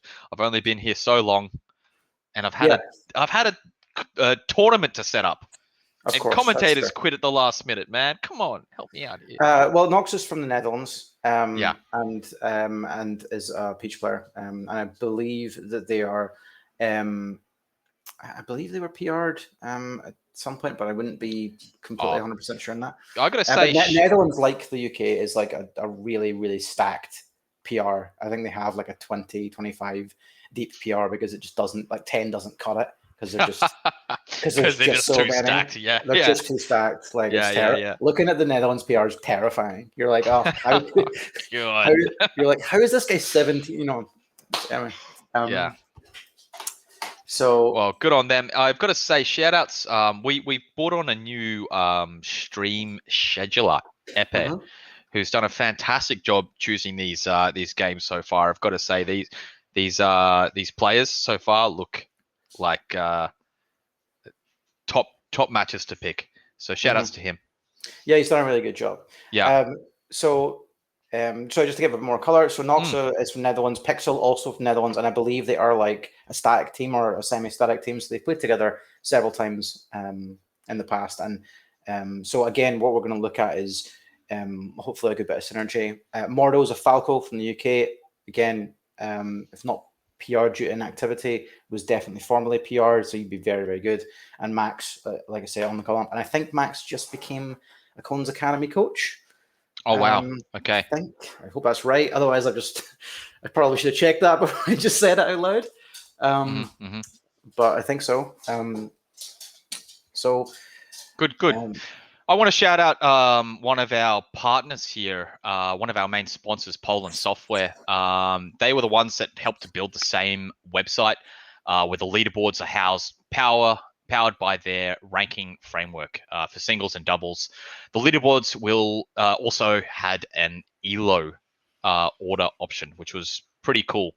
Being able to, see how you're tracking against all the other players and having that ELO rating is something that other fighting games have, and it's good to see it coming across to Smash, or at least Poland trying to implement that in the Smash scene. So good on them, and thanks for the sponsor, Poland. Yeah, I think they've done great work as well, picking up players across the board as well, which has been like really good to see because again, like you know, if you look at the States, there's all these players that like many players are sponsored, whereas I think there's just a wee bit of an underrepresentation of sponsorship in Europe. And it's really good to see other companies step up and just go like, we're actually we have the talent, we're going to back them. Let us show you what they can do, which is like we need more of it in Europe, if anything. Yeah, I mean, we've got viewers, we've got players, so there's a scene there, and if you can help build that scene, you're going to be the first on the floor. You know, so you might be one of the more trusted brands. So if you're listening and you have a wee company, I'm looking for a job. And I'm the #1 PR'd player in Granada, so you know. Yeah, keep showing that. Okay, well, so we're having a little bit of. Go on. I'm just going to say it looks like we might have some bit of scheduling conflict. So I think we need to. I think we just need to wait and see who we're going to get next. It might not be Max and Mord. I'll have to just go over the exact same prefab that I did again if they don't show up immediately. Sure. And that was Noxa. Yeah. Fantastic. And we've got Trilok coming up next month. Trilok. I said that right? Trilok, right? Chilok, CH is the damn! I've been saying it wrong this whole time. Yeah. It's okay. It was named to. It's part of the brand. It's part of the brand, right? If you can't say it, it's Gaelic. That's the kind of rule. Yeah. So good on them. We've got fantastic TOs on there. We've got the guys that helped out making the Schism series, I believe. Is that right, Brogue? Yep, it is the Schism TOs. Schism, like Ireland's premier melee series for and Ultimate for a couple of years. Tournament for a good number of years. If anybody went to Schism 2 or Schism 3, they'll know how. S2J went to one of them, didn't he? Schism 3. SDJ went to multiple schisms, I believe, Schism 2 and Schism 3. And he's an honorary. Irish player. Didn't he rep the Irish flag for a while? Is that right? And he always when he comes over, he plays for the Irish crew. Shawnee O'Kim. He's Ireland's foreign brother. What a legend! What a legend! Looks like we've got a wee update on our scheduling. We have Humpe and Q versus Kinzo and Rex up next instead. Right. Humpe, Q, Kinzo, Rex. Kinzo. Cool. And it looks like they're jumping into some hand warmers as we speak. Fantastic. I mean, these are kind of players that like probably don't need like too much of an introduction. You know, Rex Kinzo, probably. I mean, I don't know what the seeding is, but I would say they'd be favourites or close to favourites to take the whole doubles event. Both incredibly strong players. And then Humpe and Q, both, again, very strong players, maybe not quite as active in recent times, but from Sweden. Yeah. So it's pretty much, it's pretty much Sweden versus Germany at the moment. We've got a mini crew battle here. Right. The favourites, right? Yeah, absolutely. Just having some problem with the feed. Just give me a second here. Sure.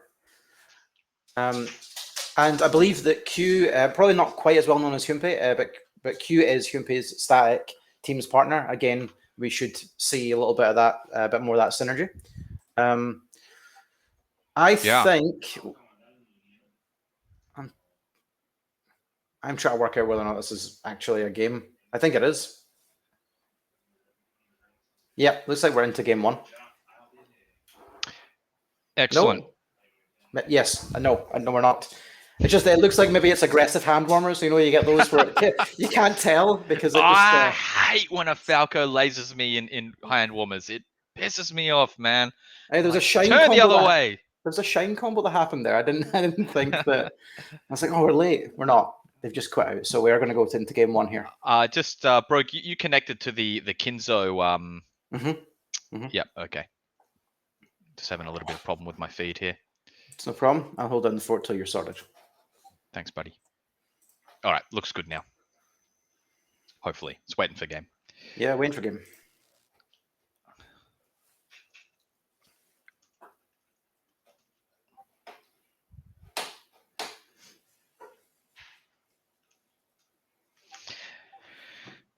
Excellent.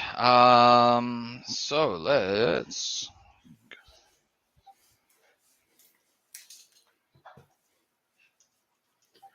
So speaking of crews, you mentioned this is like a mini crew battle. We do have crews that are happening after the doubles bracket, right? We're going straight into crews afterwards. That's right. We might. I think we're actually we'll be changing to BTS 2, but we're going to have Explo and Mihi coming up on comms for the crews. Spain versus Wales and Greece versus France on BTS 1. Excellent.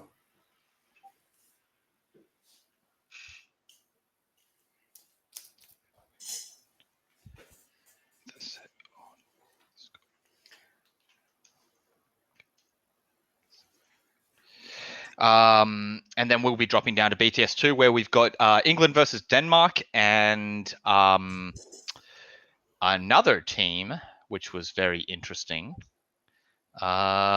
which was it Italy versus Sweden? Yeah, Italy versus Sweden. And here we are. We are off with some hand warmers. I've got the feed. Rogue, I hope you've got the feed. I've got the feed. More hand warmers. Fantastic. And we're coming on. And it's going to be spacey, so this is going to be good because I feel like I have none of the capabilities to commentate a 4 spacey doubles team because how do you even follow what's going on? I need a slow character to anchor the whole thing around so I can go like, look what to Peach keep is up doing. with our slow brains, Just, yeah. So I'm just going to go, I guess they shined and he died a lot. But no, this will be good. Shining till they start crying. Oh, don't. I think that like double spaces is like, especially double Fox, always seems like the most broken team to me. Like I think it's like even more broken than Fox is in singles. You know, even arguably the best team to ever do it. Pew Pew and SFAT would sometimes go double Fox. Just for the strength and. Germany. That looks like a dead Falco, but was that a team grab? It was too fast. I didn't even see it. Yeah, I didn't even realize that Kinzo was also playing Fox in doubles. I kind of expected we get. I guess I didn't notice in the hand warmers, but not playing the usual Falco. Yeah, but he's opened up some really people strong. go different characters in doubles. I know that K12 from Spain will go DK in singles and Samus in doubles. I don't know how that tracks at all, but you know, I think they're like different characters with different strengths, and maybe DK just gets run over in doubles. Seems like maybe. And you know, his DK is nothing to sneeze at either. He's one of the best players in Spain. Yeah, one of the best DKs in the world, probably. You know? Yeah, actually, not even. Yeah, no joke. But we're only like a minute into this thing, and we've already. And what a different pace compared to the last game. Tell me about it. You know, one anecdote and half the game's done. But I mean, it looks like currently Sweden are keeping control of the stage, and like I think that's really what you've. As I say that, Germany takes it back. But what you've got to really do is, I think the spacey game is about pushing your opponents out to the edges and keeping control of center stage. So much more important. Yeah, absolutely. You got to really watch out for the speed of the plays as well. There's a lot more chaos in this sort of double match with all spacies. But it does look like blue team is winning at the moment. The stocks are even, but that green Fox is looking pretty fragile. And oh my god, Humpy accidentally gets a dash attack instead of rising back air. Not able to close out that stunned Fox, who will be living. And it looks like both Foxes are living in this case. So green team has been able to bring this all the way back. Again, both fragile, but Humpy also looking fragile too.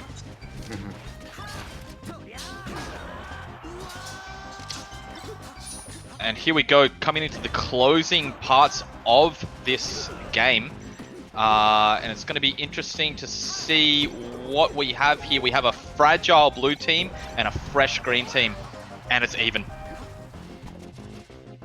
Absolutely. Apologies, I had my stream just cut out there. I'll be back shortly. No problem. Oh, Rix! Oh, what? The smash DI down to grab the ledge? Was that insane or what? Oh, but it wasn't enough. Wow, Rix and Kinzo closing that one out. Good stuff to them. And what a close game it was. And what a match I'm ready for the next game and the game hopefully after that if it's not a 2-0. Wow, wow, wow. That's the type of thing you can expect when it comes to doubles, I suppose. You know, you never know how somebody's going to be able to hang on for that one stock a little bit longer and you're going to be able to pull ahead. And I remember saying the green team was a little bit down during the middle of the game, but they were able to kind of swing back into it and really rip it out there. And that smash DI on the right side of the stage to grab the edge, I've never even seen that before. That was insane. Maybe I mistook what happened, but it was like he just dropped. Good stuff to them. They've got the technology. Why not use it? Absolutely. Oi. I'm interested to. I'm so excited to see this this top 6 when it comes around. We've actually got Ryzon and Explo doing comms on that, so that should be very insightful. Probably a touch more insightful than you and me, Brogue. I don't mean to be throwing shit on you and me at the same time, but at least myself, I can say, you know, I am the #1 PR player in Granada, so maybe I know a few things. Maybe you do. And here we are going into game 2. Absolutely. Getting started.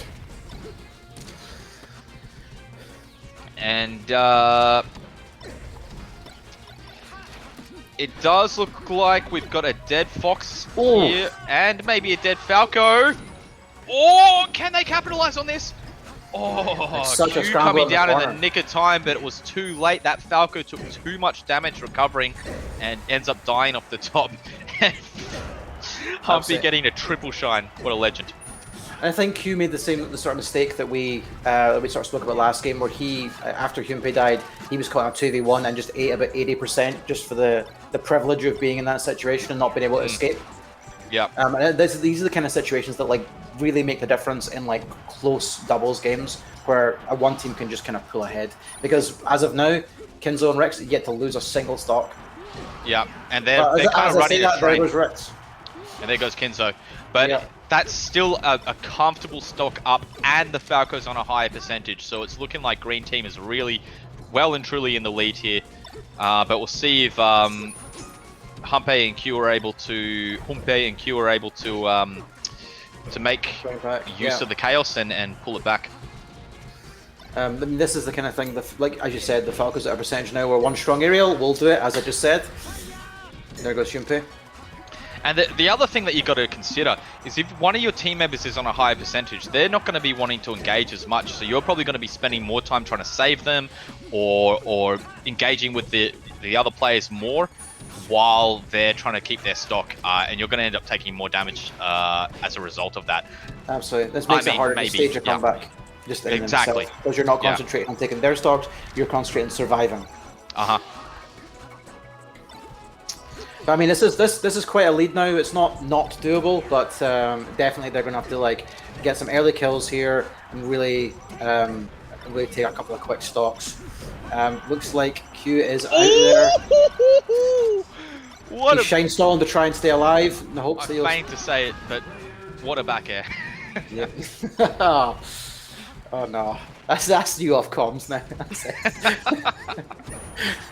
Yeah, somebody else in. Okay. Jeez, let's go, Hyunpei. Take two more. Take two more for the crowd. That's right, you know. I think you've got to do that. You know? Let's go, Hyunpei! Sometimes it's just for yourself. Oh, and that jab though. That was cheeky. Nice from Rex, yeah. just kind of playing with their foot at this point. There you go. Yeah. And that's it. A clean 2-0. 2-0. I mean, Well, the Rex first match Kinzo- was close. Rex- It wasn't such a clean 2-0. The first match was close. The second match was clean. Let's be honest. Yeah. Are Rex Kinzo the favourites to take doubles? Was I right about that? Are they seeded first? Let's find out.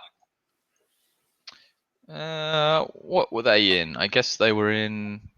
Well, I think we had a team maybe DQ. Yeah. Did Menton Frenzy DQ? I think so.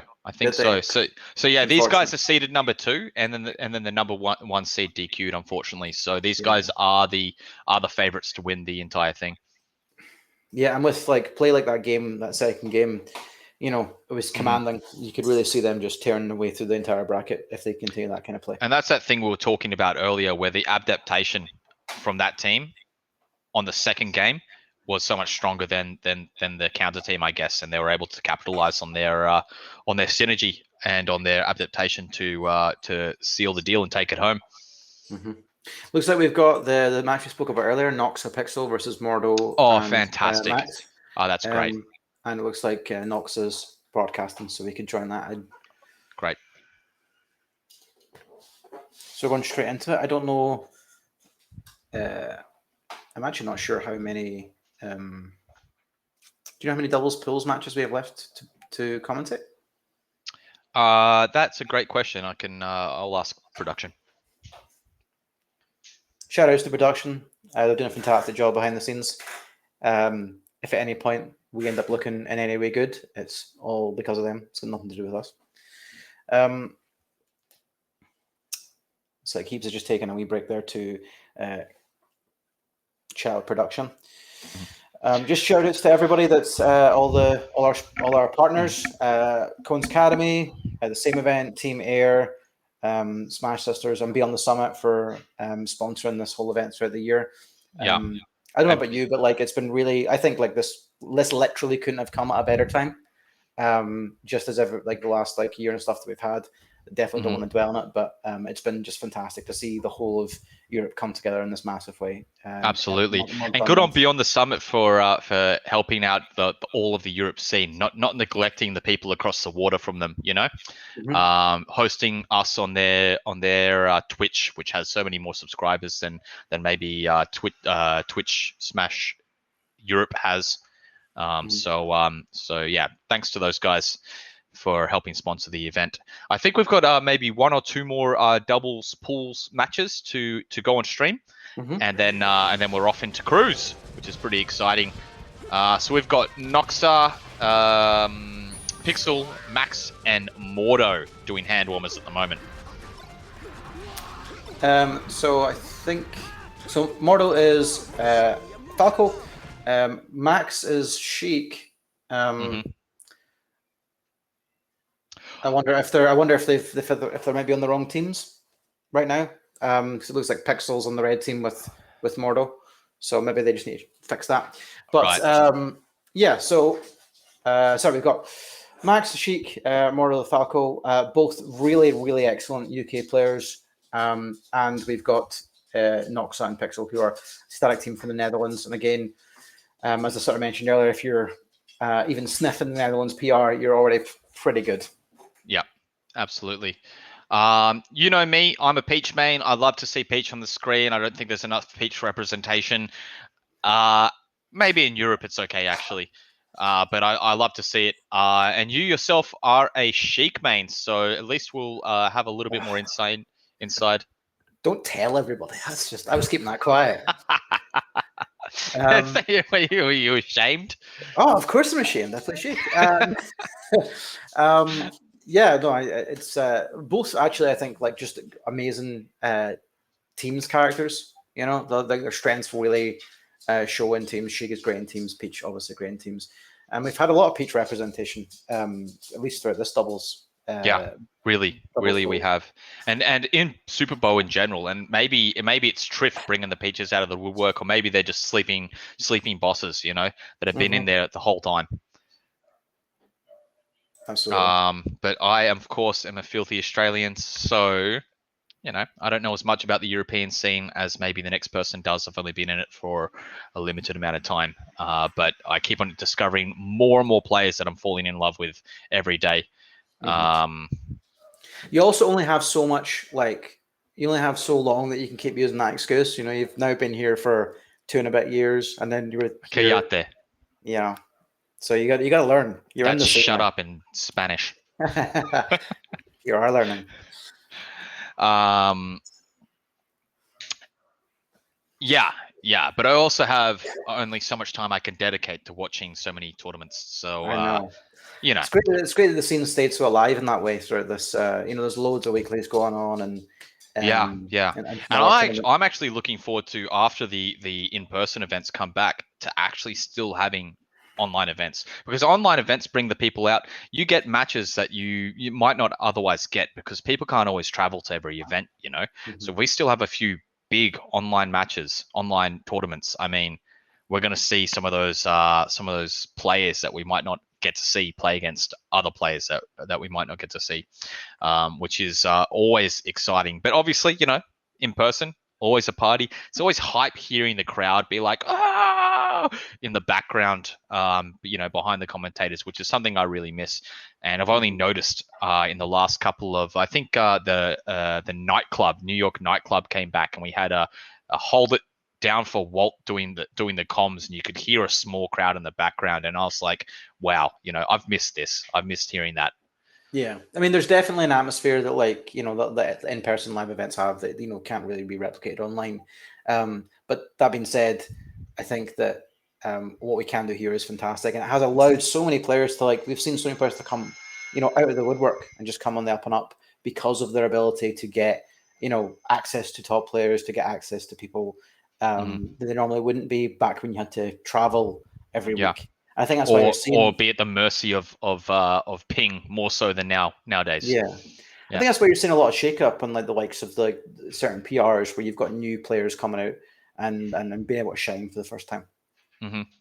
Absolutely, and people now have an opportunity to play against matchups that they might not otherwise get to practice against. I mean, I have more practice against Lynx than I ever thought I'd have. You know, there's a few that I got. I don't know if you've ever met Raw Bob on Unranked. I don't. Now, I keep running into him. He'll always give me 2 games, which is so nice of him. But you know, I'm not very good, so he always beats me. And I'm just hoping I hit him again on Unranked, so I can start to edge it out. Yeah, it's great having your wee unranked friends that you run into now and then. You know, even if you never get to chat to them. What's happening here? Have we got 3 people on blue team? Yeah, it looks like it. They must have. They'll sort it out. I'm sure it's just a hand warmer for now. Yeah, it looks like Pixel needs to change. Yeah. No, that's wrong. Looks like Max needs to change. Yeah, I'm just agreeing with whatever you say. Yeah, so. that's great. That's how we do comms. I say something, and you go, "Yeah, man." Yeah, totally. I got your back on that. Yeah. Blind support, no matter how nonsense the words are. That's what I love. Absolutely.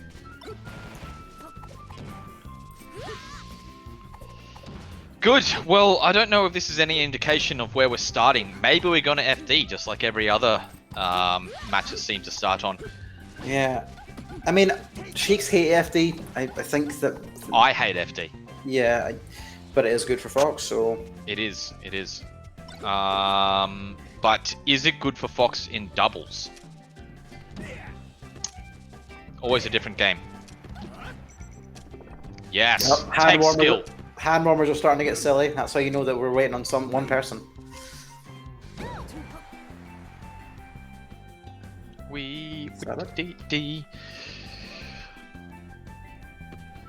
Fantastic.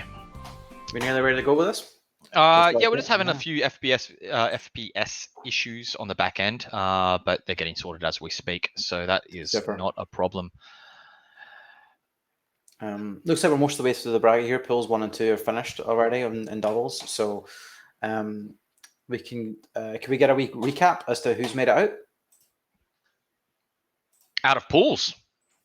Out of the doubles pools. Out of the doubles pools. Sure, you can get on that. Why I shout out Smash Europe, one of our partners. It's a central source of news about the same circuit. It houses the European Smash calendar, a community overview. We'll be launching a rebuild of the site with articles, featured tournaments, and live streams.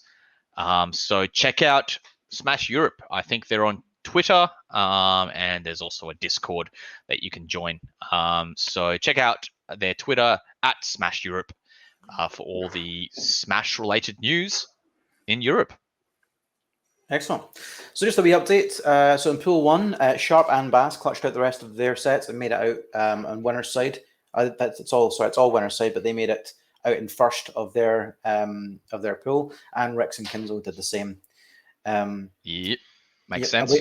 And we also have the let's look here. So we've also got Glaciate Shifting Shadows. They made out in winners round 1. Scottish boys from the motherland. Yeah. Yeah.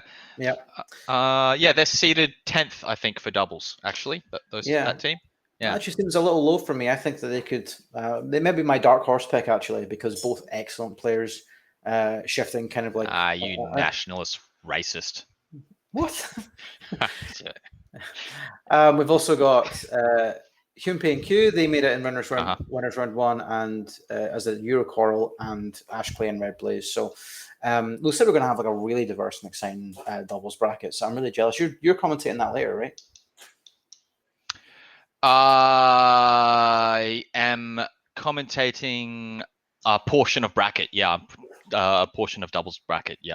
Fantastic. But we've got the explosive Explo and the diverse. Oh.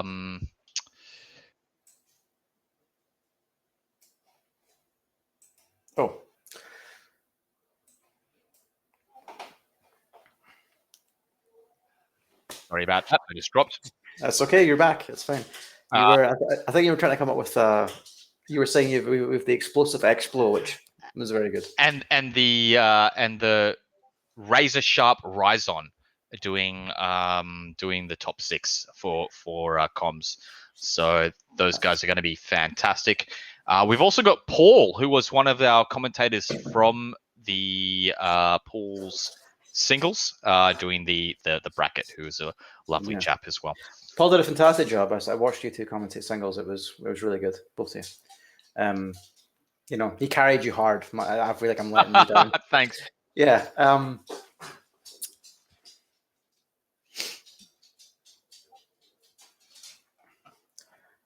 Sorry, we're just having a little bit of technical difficulty with my feed. Just 2 seconds. That's okay. These things happen.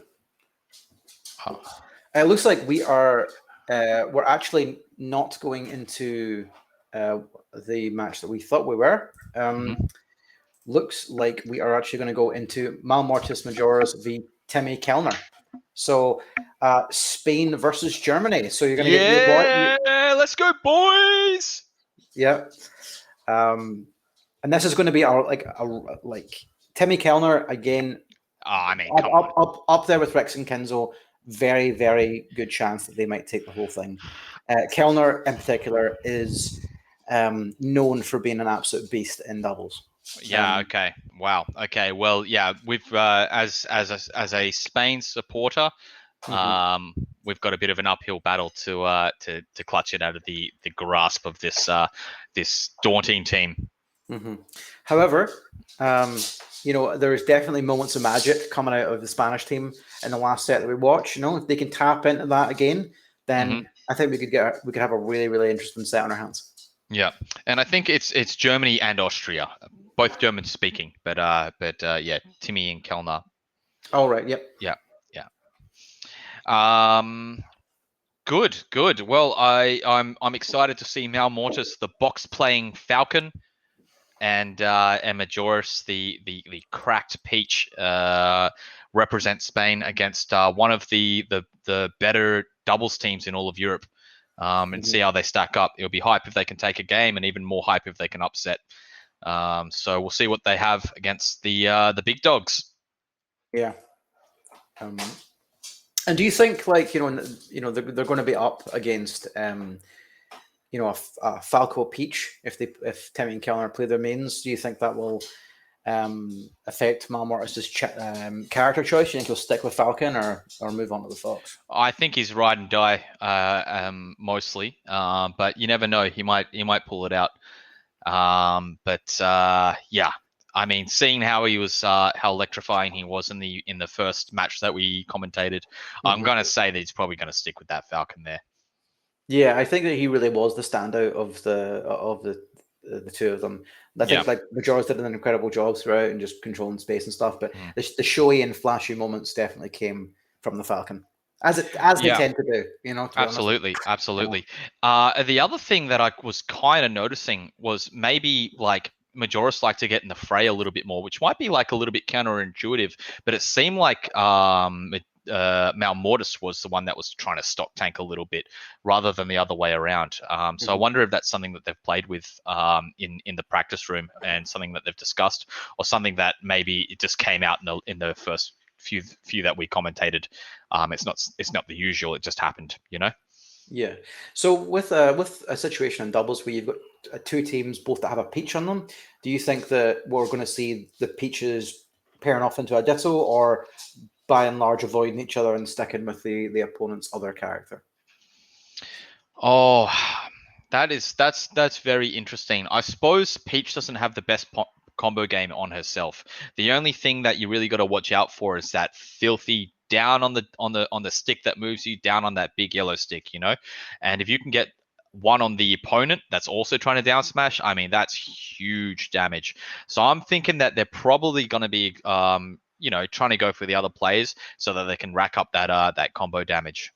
That makes sense. I think I don't know that Peach has enough like a Peach Ditto within a doubles team. I don't think there's enough like speed and like quick combo potential there for it to be like a good long-term idea. You might be able to see a few Peach edge guards against the other Peach. Peach's fair is good against everybody. It's such a huge hitbox, so you might see one of them come out. Also, up air does surprisingly well if the other Peaches at a high enough percentage. So you might see some kills off the top of the Peaches, spending too much time with their Broly trying to come down. But that Broly is quite deceptively tricky. It's like that Falcon drift, when Captain Falcon's up being, and you're like, yeah, he's coming to stage, and then he just drifts all the way back to edge, and you never know. It's always like you have to just pick one option and go for it, and it's always a coin flip. Always the ledge. Every time. Yeah. Because if they drift back and you're just holding that ledge, there's nothing that will kill the spirits of the Falcon quicker than you just watching them just to death. Right. It's worth it for the mind game. Also, Falcon lands, he's got so much lag on that OP. But yeah. I'm not about the technical aspects of Melee. It's not. I'm not going to you're more about the. Yeah, you're more the face. You're more the handsome the guy of Melee, right? The handsome? I don't think so. I think that's what the beard's about. It just hides the you don't want to know what's under here. It's just right. So you're the realist, I guess. This is just like in life Photoshop. It's all it is. It just I grow it to. I don't have the confidence to pull off big stash like you. Sure. We're just to give an update to the chat. We're just having a little bit of lag issues between the teams, so we're just trying to sort that out as well. So we're still in a little bit of limbo here, but not to worry. You know what? It's better to take time to sort it out, because what we want is good, clean Melee, and not the kind of 3 a.m. On a 4G connection, unranked, frame dropped, rollback nonsense that you sometimes come across. We want this to be a professional, clean, competitive set. And if you take a little bit more time for that, I'm all for it. Absolutely. Yeah. Do it right. What you're saying is you don't want to have the type of matches that you and me did when I was living in Madrid and I was borrowing internet from my neighbor through a Wi-Fi extender. Yeah, was that pre-Slippy? No, that was just as Slippy came out, because it wasn't strong enough to do pre-Slippy, and then Slippy came out and we were just able to play. Yeah. That's it. That's when you know that you have a problem, when you're like stealing McDonald's internet to play Slippy. You're like, maybe I should go outside. Yeah. Yeah. Yeah, that was. But not a problem these days. No. I heard a few people have been pretty excited about the in-person events coming. Have you had any in-person events in your region? Nothing quite yet. Stuff is definitely opening up. We actually put a little so we have a bar in Belfast that we hosted weeklies at. Oh, that's the one with the upstairs area, yeah? Yeah, you were at it once. So we put a message out to the owner, because the bar opened up again about a month ago, and we didn't want to just be like, opens the door and then bang, hit him with it, because we wanted to see how, the openings up went, and how it all progressed. But we put a message out now. We're just waiting to hear back. So we might get some in-person stuff kicking up again soon. But we're also very, we're safety comes first, and it's we want to make sure that there's no point in doing it if we do it for 2 weeks, then we've got to shut it down again. We want to do it right. We want to do it right. Sorry, what was that? Broke up.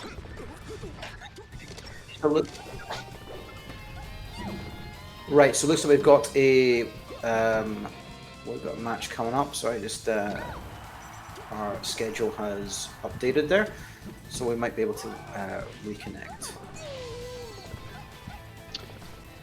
Could you, production? Could you send that link to that stream in the Discord chat, please?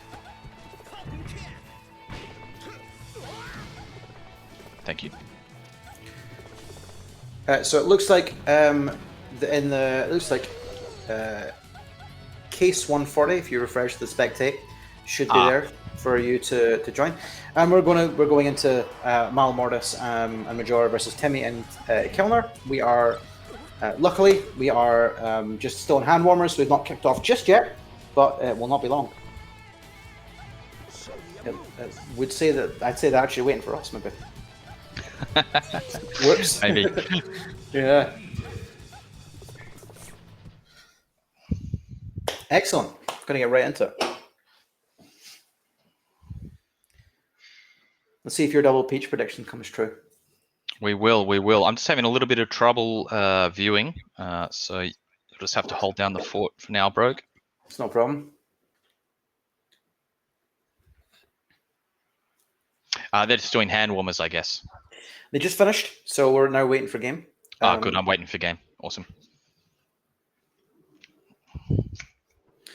Here we go. Battlefield, the truest neutral stage, the only one that actually is legitimate. Everything else is nonsense.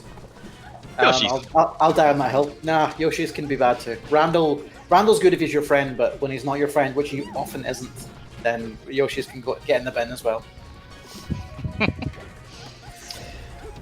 Alrighty. So what are we? Kilner. Okay. So Timmy Kilner have Spain off stage and in the corner already, so they are doing really good at controlling space. They're doing their job. Yeah, and it's actually the thing that I think Timmy's really known for as a Falco is controlling the space of his opponents in singles, and I think you'll probably see that same thing translated across to doubles as well. Oh my god. And he just, I was a perfect example of what you spoke about earlier, of just Timmy positioned himself. We didn't have to attack, he just had to be in the way so that Mal Mortis couldn't save Majora's in that edge. Oh, big knee. Huge. And that is not going to be a dead Falco. This Peach is coming. Oh, Mal Mortis. What coverage. Reading where the Falco was going to come. Well. Yeah, that Peach. Both Peaches holding down. Do you know what? Spain's defensive game has been actually superb throughout this. Making sure that they're saving each other throughout, making sure they're staying alive when they can. They're keeping it respectable. They absolutely are. More than respectable, I'd say. It's not that far off even. One big, well, we don't know, but actually, it's kind of even if Spain can clean up these two stocks. They clean up That's that four there. Oh, it didn't quite kill. Oh, Mal Morris a big hit there to clean it up. Grab They're the just edge. managing to get. There's a thing that like the blue team are managing to do where they've in several situations they've got green team off the stage at the same time on the same side of the stage, which just is so dangerous because you then have to like recover around your teammate. Yeah, who's you going to know? grab the ledge? Who's not going to grab the ledge? Often, you know, Peach is going to have to go on stage to give up the ledge to the heavier character that doesn't have the float. Absolutely, and I think a lot of the time when you have when you've got your like situations like that, it's again one of the situations where you can really pull away as the team that is has eked out a lead. If you get them both off stage together, usually someone's going to die. Oh, what a scrap in the middle. All 4 people were in the same little microcosm bubble there. Wow. Morris's movement there was crazy. Oh, bad synergy. They just put themselves in the corner. Somebody had to take the middle of the stage, and they both decided to run all the way to the right side. Yeah, that was an unfortunate miscommunication between the team there, where they just cornered themselves and no one took the center. And this should be a dead Peach. No, forward air. Fighting for his life. No. Good coverage. Good DI, but yeah, not enough against those 2 players. But wow, okay, they did pretty respectably, and I've got to say, I'm thinking they can take a game too. Yeah, a few tweaks and they could definitely take a game. I think one of the hardest things as well about doubles that like I think like when in the Slippy era, right? Like assuming they're probably on like a Discord call each to communicate, but it's just not the same as being able to like intuit what someone's going to do if you're sitting right next to them. Yes. You know, so you can't. I think there's like because of that level of disconnect in situations where they're both trying to like recover to the same side of the stage or try to pick opponents. It can be harder to like to just like have that instant communication and understand like, like calling for help, for example, of going like come and save me. You know, that's the kind of thing that you just to be more hyper aware of the whole stage instead of getting the tunnel vision that I think in-person doubles allows a little bit more. Yeah, and I think the more you speak to your doubles partner, the better you do. I think keeping communication up is one of the most important things in doubles. I don't know, you know, if you're at the upper echelon and you maybe you're Android and Armada, maybe you don't need to speak, but I think talking always helps. And it's just like any team. Like if you're playing football or something, you know, you're gonna want to be talking with your teammates and giving them encouragement where you can. Timmy has done 2 very big brain throws. He's gotten 2 grabs on Majora's, and both times has thrown her in the face of Mal Morris as he tried to come in to save him. Yeah, I just saw it again. Oh, up air!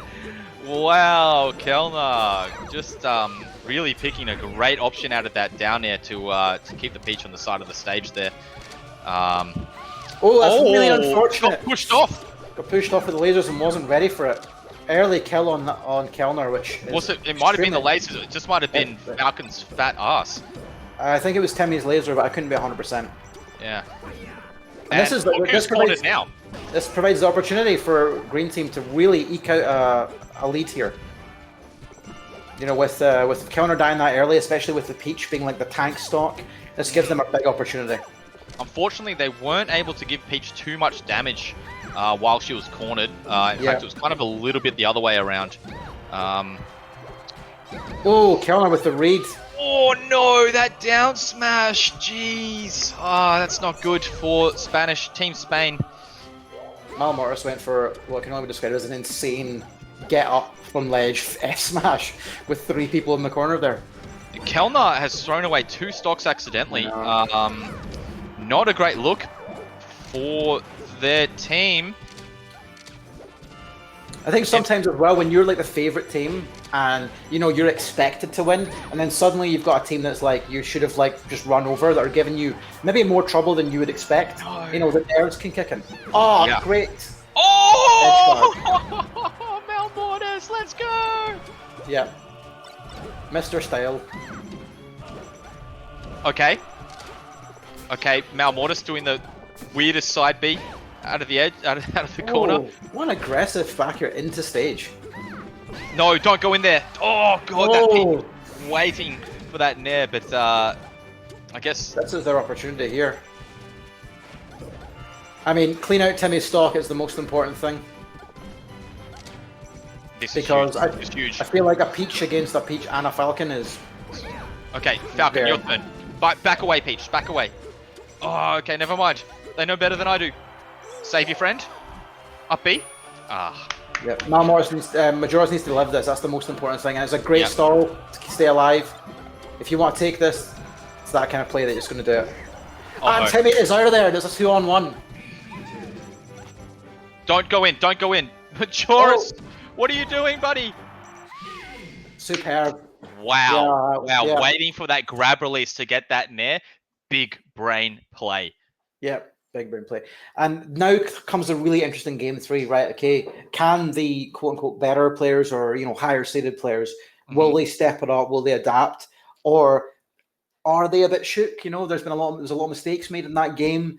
Can they pull it together? And if they can't, can Spain just pull out this third game victory? Because that would probably be the biggest upset. As Kellner, I'm thinking hey, I'd be thinking, well, I threw away 2 stocks and we kept that game real close. We've got this in the bag. That's what I'd be thinking. Yeah, unless it's starting to put you on tilt. I mean, you think at a certain level of player, then that's not going to happen. But yeah, hopefully this gives Spain a bit of momentum, and because if you can take a game, you can take a set. I love that saying. I've been saying that ever since you said that to me. Absolutely. If you can take a game, you can take a set, and we're going to see if my favorite team, my number 1 seeded team to win this event, takes this home right now. And I'm really interested to see what level they're going to what level they're going to be taken to by Kellner and Timmy.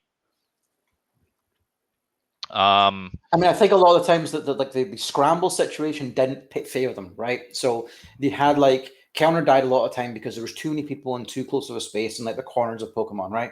If you're looking to avoid that, the pick is Dreamland, right? If you're looking to avoid that. Also means that Timmy can play his laser game, really get some space. But if I am Spain, that might be what I would ban. I might ban that stage. And we're an FT. We've seen FT nearly every doubles game this doubles pools. Oh, big combo. Big combo from Timmy. He's racking up the damage. Timmy's barely been hit thus far, sorry. Oh, we got a stitch on stage. Unlucky. Okay. That was an interesting nair. I'm not too sure. The okay. laser got him out of washing Timmy. machine. Laser out of washing machine. That's a new defensive technique there. We got a dead Captain Falcon. We do. And stalling with the Toadstool is smart. Toadstool? Yeah. Tell you something, Malmortis has just those great Falcon reads on on movement. He's hit 3 or 4 nairs in this game alone, just out of nowhere. He just knew where his opponent was going to be and he's getting a hard knee. That's going to be so important to just get early kills or get your opponent off stage quickly, where you can Peach can then take advantage. That's another early kill on Malmortis, unfortunately. Luckily, Majora's is tanking stocks at this point, so if they can clean up another couple of blue stocks here, this will even up. Yeah, but also on the flip side of that, if Majora's is getting sent off stage, it's taking him a long time to get back, and in the meantime, Malmortis is going to be taking a little bit of damage there. So I don't know. You obviously want to keep the stock, but yeah, are you able to capitalize on it? But again, we are 4 to 6 stocks, so if they can clean out the blue team stocks right now, early, then we're essentially even again. And Falco's at that juicy percent where just things great edge guard by Kellner. It looks like that's a dead Falcon. Oh, that is! He wanted the reverse on that nair, didn't quite get it, which is a bit unfortunate. But that should be dead. Me to me! What did I say? He's calling it every time. Yeah. The green team definitely down here, but it's still doable. Doable, and Malmortis is definitely a big washing machine hit. This is going to be dangerous for Malmortis. Oh! Majora's is a bit greedy with a chain grab there. I'm never sure that's a good idea in doubles. Yeah, and Kellner noticing that and coming in with a slap to stop it. Okay. That was, take the stock. Always take the stock. You got to think that was not on purpose. That can't. I mean, look, he's Mr. Swag. It's like sometimes that's how you got to play Falcon, right? Where you let your opponents know that I'll do anything, so you cannot. I'm crazy. You can't assume you're safe at any point. Yeah. Yeah, sure. And here we go. Last stock final stocks. Final stocks. Green team quite far down. And this is like this seems like green team are down, but like if one of blue team dies first, then this whole thing changes. It gets blown open. Yeah, and that's really a dead Captain Falcon. Captain Falcon. I mean, this looks really tough. There we go. See you later. You know what? It was an absolutely valiant effort. Like, yeah, you can't really ask great. more. Really great showing from Spain there. So I really hope they go on a little bit of a bracket run, and maybe we'll see them a bit further down, deeper in the bracket. Yeah, sure. What a hype set. That was fantastic. That was great. Do we have any more, or is that how we're going to end the doubles pools? That is a fantastic question, and I will tell you that in just a second.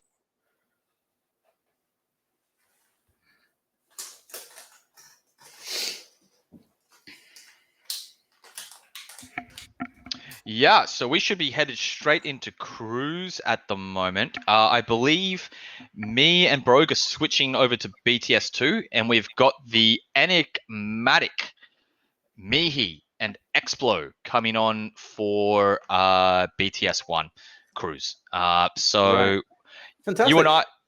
Yeah, so I was going to say, like, so stick here if you want, like, good, honest, like, insightful commentary with, like, with professionals. And if you thought our doubles commentary was biased, just wait until Cruise, because gloves are off.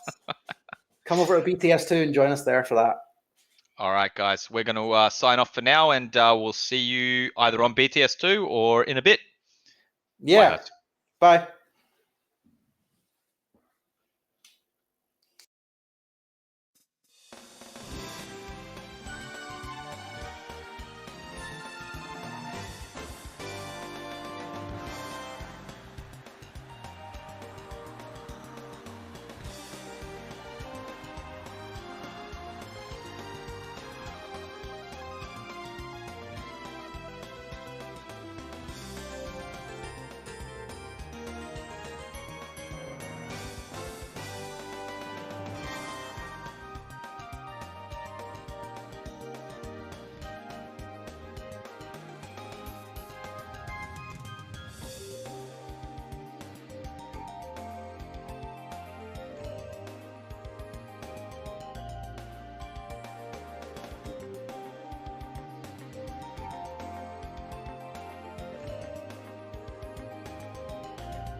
is the highlight of the same circuit. Get your flags. Paint your flag face ready. whatever your flag Get looks into like. Fate World and start screaming for your country. Patriotism time. Change your skin to just your flag. Oh, that's a hype idea. Because it'll be there, right? And then you can like section yourself off in different parts of the room. Nebby opening up strong already. Lunary off stage, gets the hug on the upbeat. That backer's going to send off Nebby, waiting for the air dodge as well. Really good patience. Sends off, that should be it. If Nebby just goes out for the dare, and that'll do it. Belgium is out. The Netherlands wins. He's crew battled by 12 stocks. It could be so huge. Going all the way to the other what's going on? Just down smashes in his shield. Yeah, that you can't laser me float height, but you will get aerial for it. He just goes into the blender. He's just got to grab the ledge and he does it. Oh, crazy. Finland take it over Austria in the final possible start. The TOs are getting excited. The crew battle's going to be over. It's over. the back air, the back air. No one. Rest. And that's it. Norway take that game over Ireland. 6 stocks. Good air dodge from Mo to avoid dying there. Gets the grab. Is he going to get it off the top here? The up air. That'll do it. Oh man, Mo, he clutches it out, he clenches his fist, he's super happy with that. Oh man, taking 8 stocks for the Denmark crew to clutch it out after Italy playing so well with Mirko and Smart taking a big lead at the start.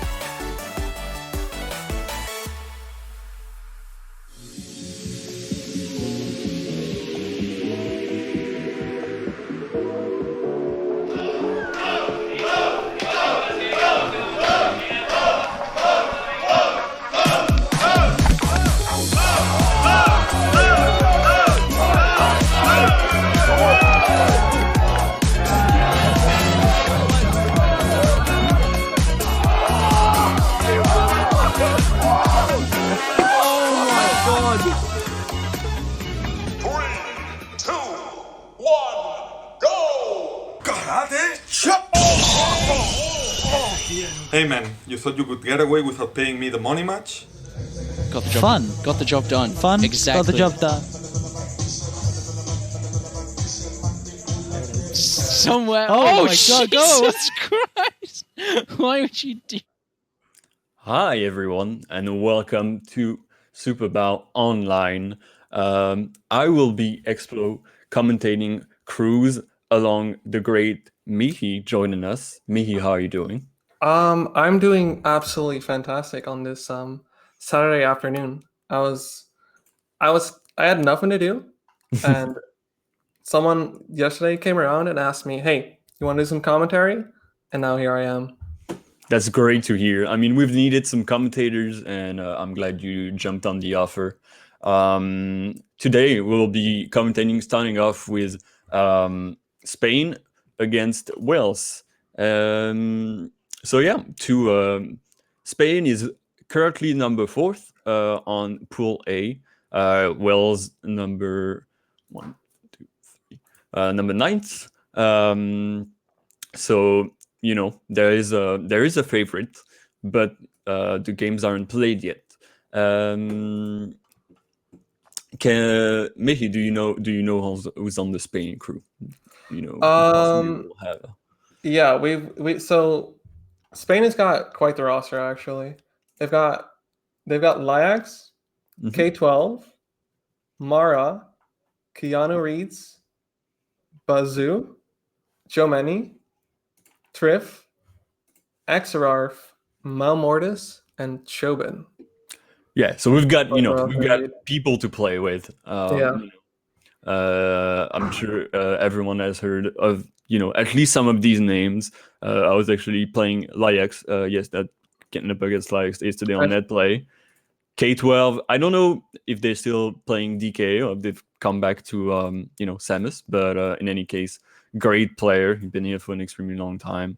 Mary, Keanu Reeds, Bazoo, Jimeni, all have had results. I feel like I've heard Keanu Reeds come up a few times past few months, but I don't know. I think that guy has a super particular Fox style, if I'm not mistaken. Yeah, I do believe yes, Fox is quite peculiar. Well, first off, he's got a great name. I think so too. I think that's baller. Keanu Reeds, that's dope. And I think that's why you remember him, is because his name's so great. I mean, like when you got a name like that, I mean, you just can't forget it. But then we have, of course, Triff. I'm guessing captain of the crew. And that's Lyax is.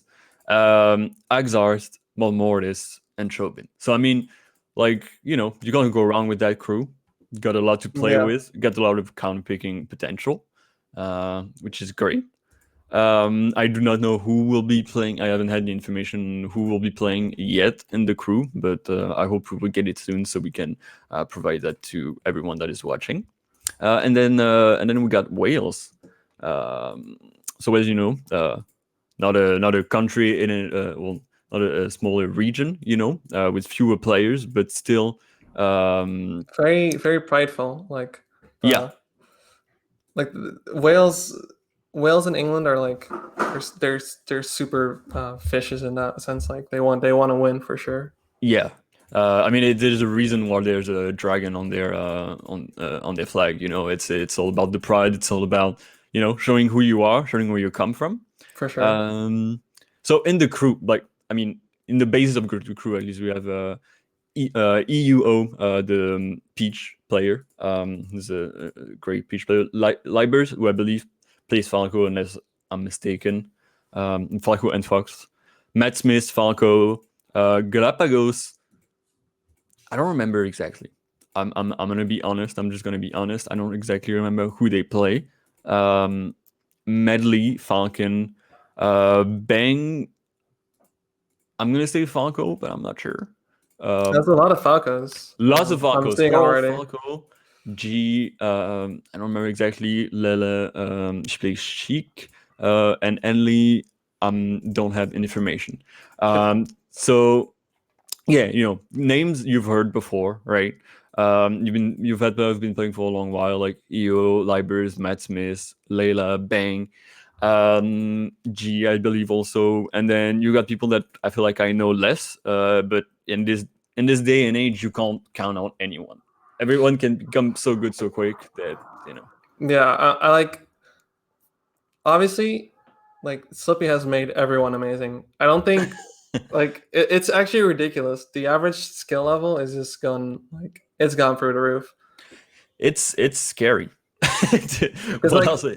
Especially in crews, that's super useful, right? Because now you might just have 8 people that are capable of taking a stock off of Triff, right? And that's so important. That's so important. What did I want to say? Yeah, exactly. You're definitely right on that. I mean, before, like, crews was like, if you had a good play, you really had to like play on it, because potentially like 1 or 2 people in your crew probably were gonna get 4 stocked or at least 3 stocks.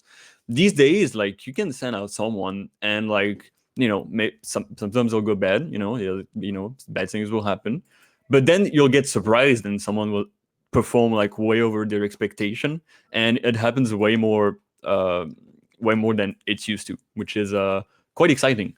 So yeah, we got and then after that there will be Greece against Spain, Greece against France. Sorry. So we'll talk about that when that comes. But if you're supporting Greece, you've got something to look for if you're supporting France too. So yeah. For France, another day in the office, I think. Well. I mean, we'll talk about that when that comes. For the moment, we have the first match of Spain versus Wales, which is Chobin against who's Chobin playing against right now? Coral, right? The Falco. Yeah, thank you very much. So I'm very curious what Chobin plays, because I've never. Oh, it's a Falco Ditto. All right. Who's? So we don't know who's who. No, we don't know who's who right now. But we're gonna know. I'm sure we're gonna know soon enough. Falco Dittos are extremely explosive. Their recoveries both kind of suck. Like their kits are very, very good at exploiting each other. So you're gonna see like for example, we don't know who is who, but So Coral is green as well. Coral is green. Yeah. So Chobin is up stock right now, but in this Ditto, it's extremely explosive. One read can just lead to a kill instantly. Yeah, and it's hard because you know that's Water confirm. only nice. 4 stocks for each player. You don't really have time to adapt, which is usually big in a Ditto. That's very unfortunate for Coral right there. Yeah. So in terms of pressure, they're gonna use their classic, pressure, but they're not gonna have much time to adapt to, what habits out of shield and stuff like that each player has. So it's just gonna be, who can, have the Who can explode the hardest, basically. yeah, who has the best game plan to start with. And for the moment, they seem to respect each other quite a bit, and every hit is hitting pretty damn hard. That was an excellent dare out of shield, actually. Like, not respecting the cross-up at all, and just instantly punishing it. Goes for the read F smash, but the dare sends him too high and he takes on the platform. Double lasers. Not safe, my man. I like that covering. Good very nice coverage. Alright, and Chobin just going at it again, doesn't want to let him take an advantage. Rolling. Alright, and now Coral just getting the center stage, but didn't get to. And now again, so it started with an advantage for Cobin, right? And that's what's been progressing for the moment. But Coral looking to make that change. 2 pairs. The second one gets smashed right up. Very nice. Oh, just CC's the laser and F smashes out of it. Excellent read. And I like the back air game from coming right now. Ooh, and that dare's just gonna end it. Very nice. 2 stocks. I mean, it was very quick. It was a Falco Ditto, so it wasn't always gonna be very quick. But it's nice to see. I mean, I didn't know these 2 players, and it's nice to see that they were both very capable, and but they both definitely knew what they were doing.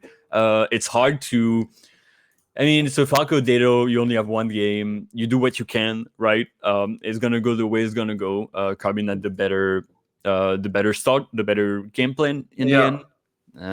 He just like the difference was he hit his edge guards, like he comboed him off stage, threw a downer, and he Coral missed his tech. So that's it. That's gonna be it. Who do you play, by the way? That's I'm a Dirty Fox main. Oh, I'm okay. a dirty Fox main. Well, I play Mars these days, so it's interesting to know because I can. It's easy. It's quite practical to bounce off of you if I want to ask you a question. If I want to get something going, that's good to know. So if we'll see any Foxes, if we see Lyax come on the screen or whatever, I know I can count on you. But I respect I've played Fox myself. I do respect the Fox hustle, the grind set. Yeah, it's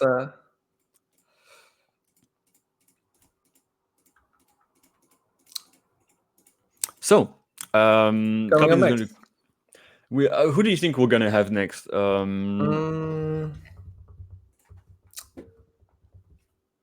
not sure actually. Like the thing about Falco is there's not really you don't really have a safe pick against it. Like you can put in a Marth, but then again, usually with Falco, I feel like you need a little bit of time to adjust to a Falco as a Marth. But you're the main, so tell me about it. No, I think you can go with your game plan. I do think you can go with the game plan and definitely make it work. I do think a Mars pick would be a great idea. Maybe Libers actually plays Mars. Maybe I was wrong. I said Falco earlier, but I might have been wrong. So if they have the Mars on the team, then I think that could definitely be a great idea. Unless they want to send in a Peach, But the laser game from Chobin did look quite promising. So maybe, and as I say that, EUO joins us on the screen on Fountain of Dreams, which is a good counter pick.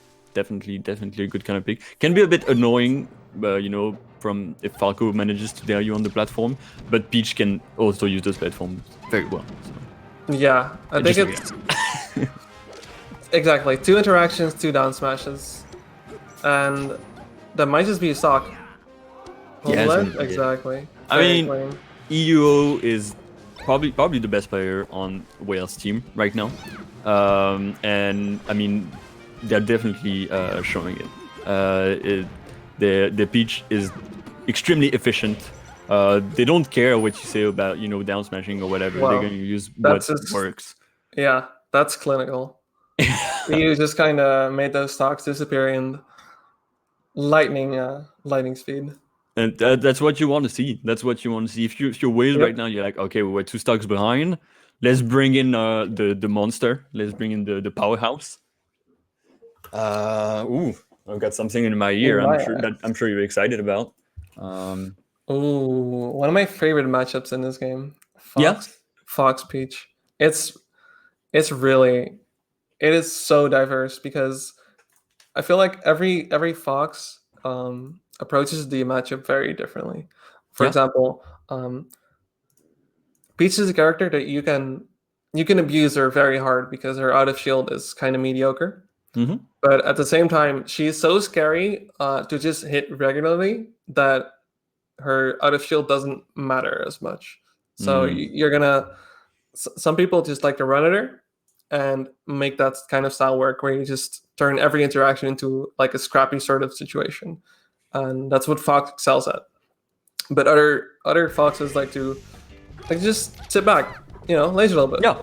To get her out of those CC percents, and then see if you can get your big opening, like this, for example.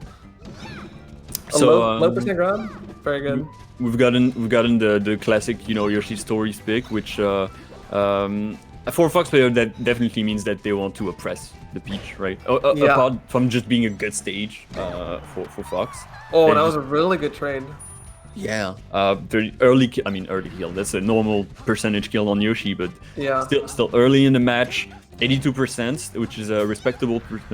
They can definitely survive a long while with this percentage, unless you have something to say about it. That's a very good edge guard. Yeah, it's hard as Peach to convert of those opportunities. And right now, Leax trying to get back to center stage. Getting a little too antsy with his high aerials and getting punished extremely hard for it. Oh, that's a good soft hit there though. Wow, what a that's read. actually gonna kill. Okay. Very good. Alright, and now, not getting away from the invincibility. The Randall is gonna mess up the edge guard, but extremely good coverage of the 15 frames ledge dash to the middle of the stage kind of thing. Fade back float cancel fire is super hard to contest even when you're ledge dashing because it's just so big. It's so big. But this corner pressure though almost gets an entire stock of it. It does. That was one sequence of corner pressure against the Peach. Yeah, definitely just boxing, not letting her get in, and she has a hard time when she's on the edge, which is what you want to exploit. Definitely, really good early up B there to mess up Loyax. Wow, what a bait! He just stands there and grabs him out of the end lag. Might have been a dash attack for the F smash, unless Up smash is not gonna kill it just yet. Trey's a back air. Ooh, so they were gonna go to the edge. Good bait from EO. 103%. That's gonna be hard. Any hit is gonna kill at this point. Any strong hit, and that's gonna be an up smash. But very good. From like, if you just saw the interactions where Leax took the stock, you would think like, oh, this was like a 3 stock for Leax. But EO just converted so hard off of anything that they got. Like every possible edge guard. Well, I mean, Randall got in the way once or twice, but every possible edge guard, every possible, the neutral interaction they could have gotten like a big hit out of, good punish, and that's why only 1 stock was left on Leax, which is not easy. So you adapted like pretty poorly to Leax's Leax stopped doing stupid aerials. It's to put it bluntly. And at that point, you had to adapt again because every high aerial that Lyax was throwing was just getting down smashed, which is exactly what Peach wants. So she would take multiple stocks, just like, oh, you do something stupid, die for it. And then I think at the second or third stock, that's when Lyax realized, like, okay, maybe I gotta chill a bit and find my grabs, find my big combos, and just edgeguard her. And that's what he did. Exactly. And yeah, you're definitely right. Definitely got more patient. Kind of broke down what was happening, which is, sign of a good player, being able to do that in a match. But for the moment, we're gonna have Libers jumping in. So I believe they're I believe they're Moth at this point. But we're gonna see. But yeah, Lyax. So the thing about Fox is you only need one stock. That's yeah. It's so stupid because in almost every matchup you can just be like, okay, I have one stock left. Oh, I can still take the game. Yeah, I mean, at this point, I think we've come to terms with the fact that Fox is strong, and I think that's what fuels the Fox players. Definitely, like, I can do it, which is good. Yeah. I think it's healthy for the game. But yeah, we've been playing for 20 years. Things aren't gonna change. We do have a Ditto though, so yeah, this could be bad because you can just get grabbed and then die. Yeah, but it goes both ways. And Lyax definitely has. I mean, both of these players have been playing for quite a long while. I Wow, mean, catches a slide off with the upper. Did not think that was gonna hit. Lyax definitely has the statistical advantage instead of results. But this is a crew battle. You never know what's gonna happen. Sometimes for the pride of the country, a lot comes out. Good dash dance from Libers. Lyax was kind of schmooving on him earlier, but the falling upper from the ledge, not ready for it. Yeah, he just dies for it. And Unfortunate. The conversion was so quick that the DI just didn't exist, which is something that tends to happen. Just a bit short on that. The up smash was a little bit early. The up air is not going to kill, but the second one will. And that's Lyax gets a little bit antsy in the air and then loses stock for it. I felt like he tried to come down with like a dare or something. He like did. that. Yeah. That's the classic, like, yeah, let me back in. I'll take another stock from my country. No. Libers here. Only one stock less to Yax, which is more than respectable. It's very close. It's closer than I think it would be. I don't know who's playing for Spain, so I don't know if they have Triff in play. K12. But K12 is up, and I hope we're gonna see the DK. I'm very interested to see because I don't think I've ever seen DK play Fox like in a serious manner. Like it's K12 DK doesn't mess around. I mean, yeah, like, I know it has a really good chain grab on FD on. Oh, yeah. Good chain grab. The up airs absolutely destroy Fox. Like, I mean, just like any fast forwarder gets destroyed by those up air chains. It's just the recovery is absolutely horrible. And like, I mean, his horizontal recovery is fine, and he has quite a good hitbox on it. But his vertical recovery is non-existent. It's kind of like Bowser, but a little better. And yeah, we are gonna see it. I'm super excited for this. So we got Stadium, which is quite all right. Obviously neutral Fox favor, of course. So you don't want to be too scared of DK, because you don't want to give him too much respect. But you gotta be aware of that grab. And I mean, Liber's already baiting the grabs, which is amazing. Yeah, we're already seeing. Oh, what a CC grab! Yeah, insane. Again. Yeah, and I think from someone that plays Samus like K12, at the start, it just works very well to play DK. You've got those, and these edge guards. Wow, that was clinical. Yeah, I mean, you gotta. If you play DK, you gotta get everything you can when you play, against the best character in the game. For sure. I don't think that's gonna kill just yet. Should be about 10% more. Those backer strings are putting into work though. Oh, and just going for the up smash. That's gonna be stock trade. That's really smart. Wow, didn't mash out in time. Yeah, Getting on the Angel platform to reflect on your life choices. I like that. I like that. So Just it's in with the charge attack. yeah, I mean, you just really want a stock, but 15% an up smash is not going to net you much.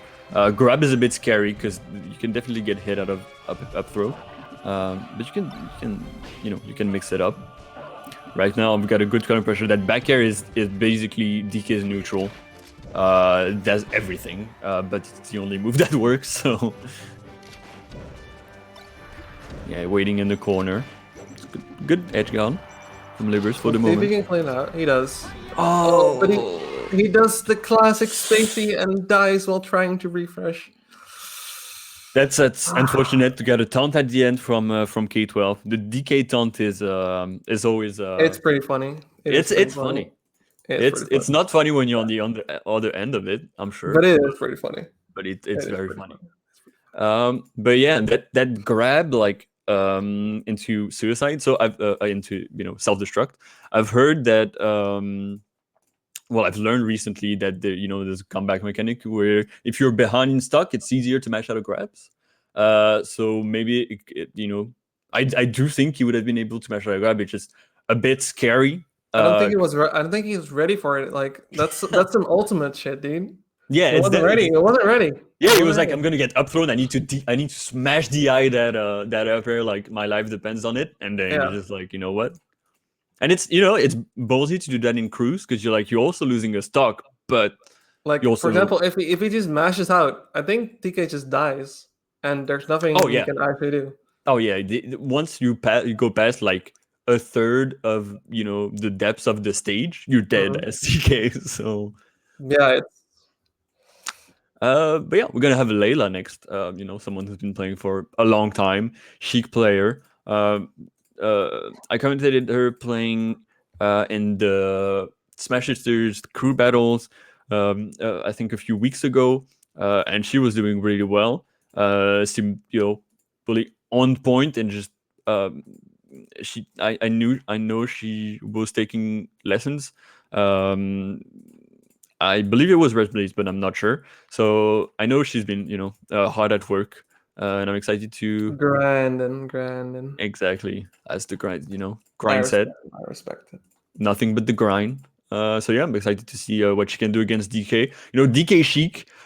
It's a bit scary at first for Sheik at like low percent once DK is low percent, but it gets really good once DK goes past like 30-40%. Does Sheik have a chain grab on DK? I feel like she might. I feel like in NTSC she does, yeah. It's not a matchup that I've seen since we've come to FTSC, but oh my god, that always backer almost clipped the yeah, and that get up attack. I always that ledge get up attack is scary. It has an insane hitbox.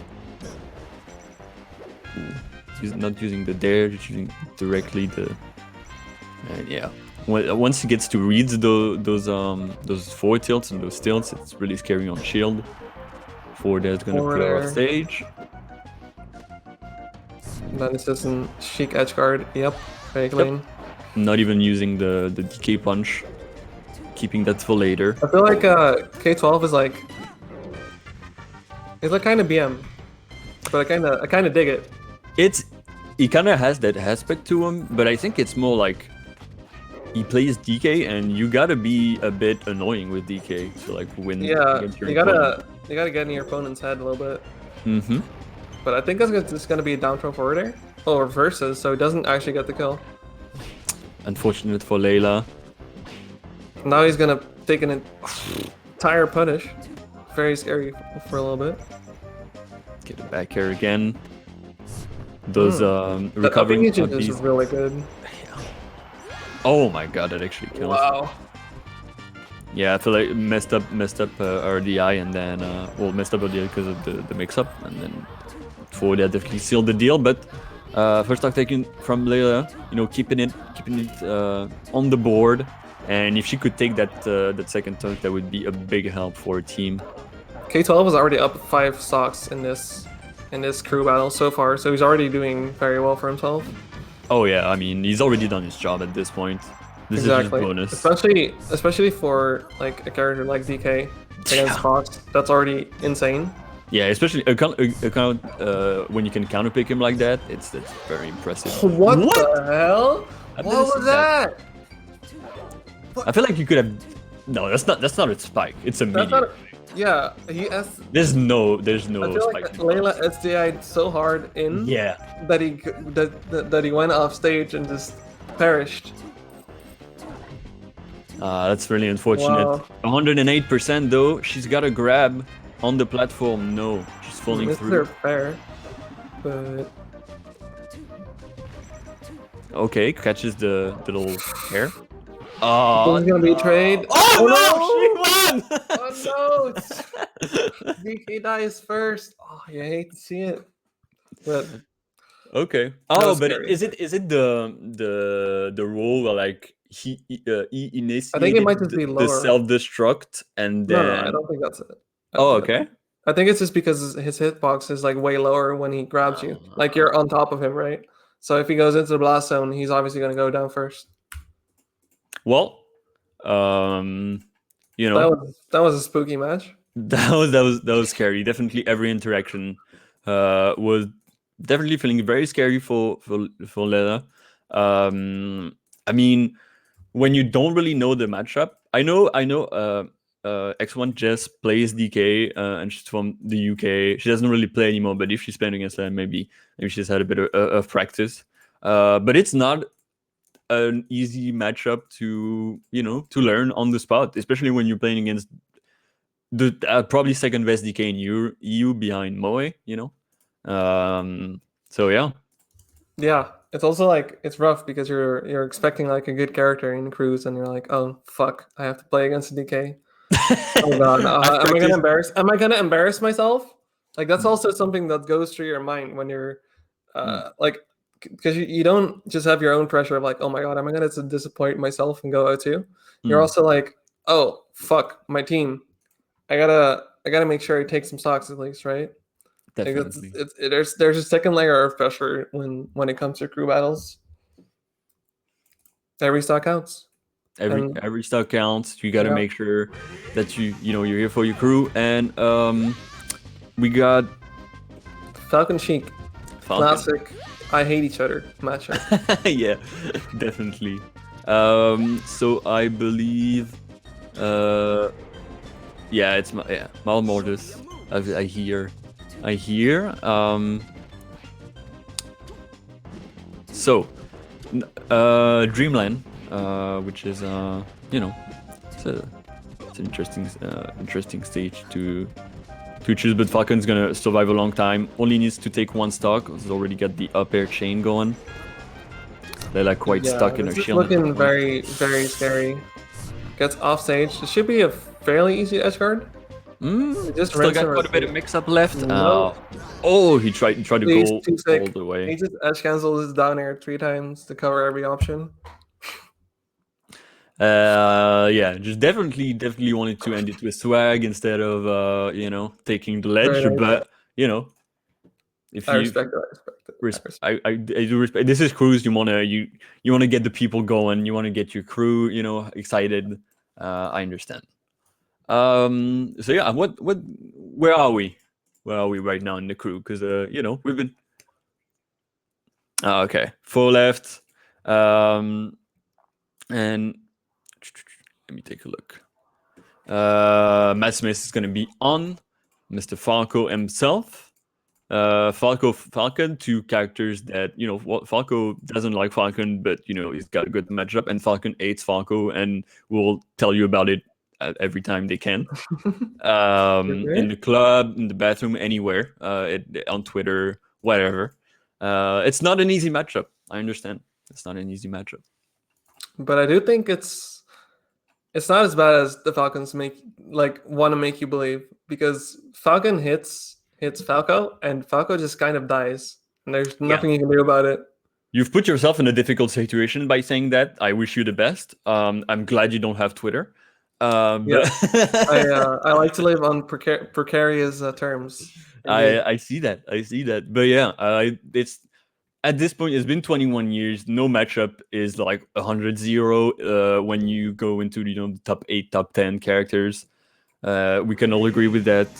And right now, we're gonna see what these two players can do. And for the moment, already 34, and that's gonna be it. So this is a really hard Falcon for matchup for Falcon.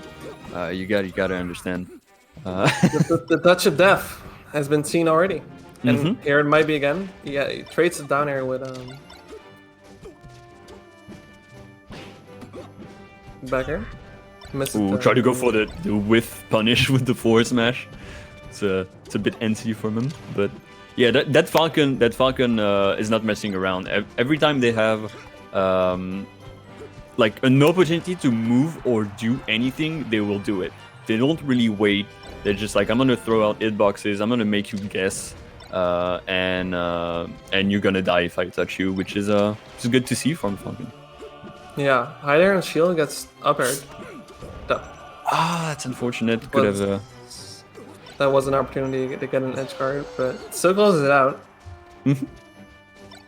So this is maybe a little too scary for Falco. Yeah. He cornered himself without like trying to actually get to the ledge. So he ended up losing his stock for basically nothing. Right now, got a good boxing game from Matt Smith, but he goes on the corner, which I don't really like. Good, trying to take a roll. It's gonna get red. Good roll coverage indeed. A little bit antsy with that F smash, but it seems to be working out. Yeah, Should that's be a kill gonna with be F it. smash. Yeah, that was clean. In the end, Very it clean. was very clean. Oh, that's great spacing on the could not be bair. missing that tech. Oh, no. And well, He could have died for it. He could have died for it. Yeah. And he died for it. Those are not safe. No. Let him know. Let him know, Malmortis. Let him know. Yeah, you can do so much against that. You can just shield and grab. You can knee it. You can even down tilt it, depending on spacing. Gentleman it. Yeah. We have not seen much gentleman, but I like the dash in fade back stomp that Malmortis is going for. He's trying to bait Falco into doing a laser approach. Yeah. But okay. Okay. Well, he just went and dared. Matt Smith might have been gifted a little bit by the melee gods. Yeah, but it doesn't matter. It doesn't matter. That's gonna be it. Gonna close it out. 5 stocks advantage, I believe, for Spain. And congratulations to Spain. They're gonna score. I don't remember exactly how it works, but yeah, 5 points more at least. Very clean. They were at -7. So they keep their fourth place in their pool. If I need to remember everyone at home, Germany is first with 47 points. France is second with 30 points. Netherlands 19 points, and Spain -7 points. Well, the new score will be different. But now we're gonna move on to another crew battle from the same pool, which is Wales against Greece, which is the 2 bottom seed. Greece against France. My bad, which is the second place against the last placed in the pool currently. I will try not to be too biased, but it's already quite a difficult matchup that's happening right now. But we will go over the crew, and I'll let you start with Greece. Who do we have in the Greek crew? So we've got Levos, which is a Marth main. We've got Nomi, which we do not know. Random main. A random main. Dyza, which is also a Marth main. Pacos, a Falco. Freezy, a Sheik. Don't hate me if I butcher your name. Lamampis, who's currently unknown, who I main. We've got Deer, unknown. Asteris, unknown. Banzika, unknown. And Cephalin, who mains Falco. But I am excited to see who these people main, because I don't know much about them. Yeah, I don't know much about him either. I'm gonna be honest. Like, most of EU, I know Isdar, and that's it. And they're not even playing in the same group at the moment. So yeah, I'm sure Greece. It's probably a small community, but small communities do tend to be quite tight knit, and they can it can create some very strong will to improve and show other people what they're made of. So I'm very excited to see what they can bring, and I'm excited to discover those names also. Except in the Netherlands, where it does the opposite. They don't want to prove there anymore. But yeah, I'm gonna talk about the French crew. We have Raoul, the Fox player, Cow6, which is you might know him from his Target Test extravaganza. I mean, he's been playing Melee for like 15 years at least, and he's still very good at Target Test and has had some world records. Also an amazing Falcon. Maye, Mars, Charlon, Fox, Seer, Samus, Tech, Puff, Baxen, Falco, Psylo, Falco, Polon, Falco, and Sheik. I don't know who will be playing. I don't think Seal will be playing. I don't think Tech will be playing. I'm seeing a bunch of top tiers here, so I'm excited. I like that. Everyone plays top tier. Seer plays secret top tier because he makes Samus looks way too good. But yeah, I don't think Seer will be playing. I don't think Tech will be playing. I don't think Baxen will be playing. But anyone else is fair game from what I think. It's just those players don't tend to be very active right now, so maybe they're not playing. I know Maya wanted to enter the tournament just a bit late, but maybe he's playing in Cruise, which would be nice. But yeah, Raoul has been the strong one of the strongest Foxes in EU right now. He's hot. He's hot. He's been the best player in France at this point.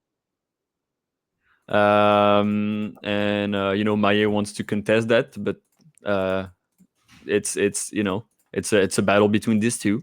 And he's been definitely doing really well in the Cruise for the moment. Charlon last time also had a great crew showing. Another strong Fox. The brothers Charlon and Poilon. Poilon doing a lot for the community, but we're gonna have Maye against Deer going on first. So we're gonna see who Deer plays first, which is gonna be nice. Maye might be playing on box. I don't know. Sorry about that. My cat just wanted to leave my room real quick. Oh yeah, you got it. I gotta attend to my responsibilities. Yeah, I mean the cat is the master. You cannot do. I cannot disobey. Yep. Yes, exactly.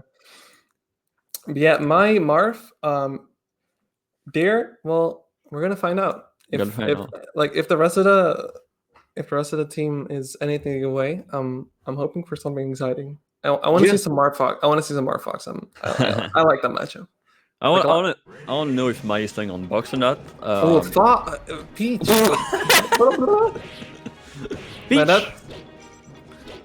Peach got slapped. Peach kind of gets tossed around, and then somehow the match is even. That's generally how I feel about this matchup. It's Peach is gonna struggle so much in the neutral until she gets a turnip. And then once she gets a turnip, it becomes better. But if Mars is aggressive once the Peach has a turnip, it's still difficult. But Peach definitely has ways to make the neutral better for herself. Of course, Maya is no stranger. I'm already seeing a couple chain grabs. Darius hit the DI a couple times, but has also missed it a few times. I'm looking to see some forward throw, down throw, and back throw mix-ups from Mahi to try to catch his DI and do a pivot F smash. Yeah, Mahi is no stranger to pivots. He loves them. He's been when he was in a strong rivalry against Tech, he learned them very well. After that, what's it called? Apex 2015, I think it was 2014, 2015, where Pew where- Pew showed us what pivots are made of.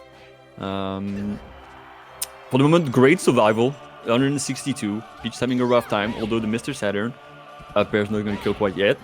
That one is for sure. This is rough because Marth, like, while he's kind of light, he also he's got this big sword, and you got to get through it, and it's so hard because Peach just gets, like, she tried one dash attack and lost 70%. Again, it's rough. It's rough. It's rough out there, but first stock taken, and I like the taunt. Instant taunt. You need to make yourself you need to make your opponent, you know, think a bit about what happened, make your crew excited. Misses attack on the down tilt and ends up getting up smash for it. Might lose Great the entire stock. Spacing from Maie, air spacing, Calls out the drop shield and just F smashes raw. Fairly safe because even if he hits the shield, Peach is gonna go to ledge and not be able to punish. Again, that's what we talked about with the down throw mix up. He's just gonna re-grab if he DIs in. Dash attack on DI out. Catches the double jump. Rolls in. Good DI on the down throw though. Forward air. Not gonna be able to follow up because Peach goes too high. Excellent dash dance spacing by Mahi. Just walling out this Peach right now. Yeah, he's just reacting / reading most of the stuff that his opponent is doing, and it's just working very well. It's hard for them to adapt right now. They just had to try something, and that's gonna be it. 3-stock advantage for France. That's rough because Marth's hard to kill.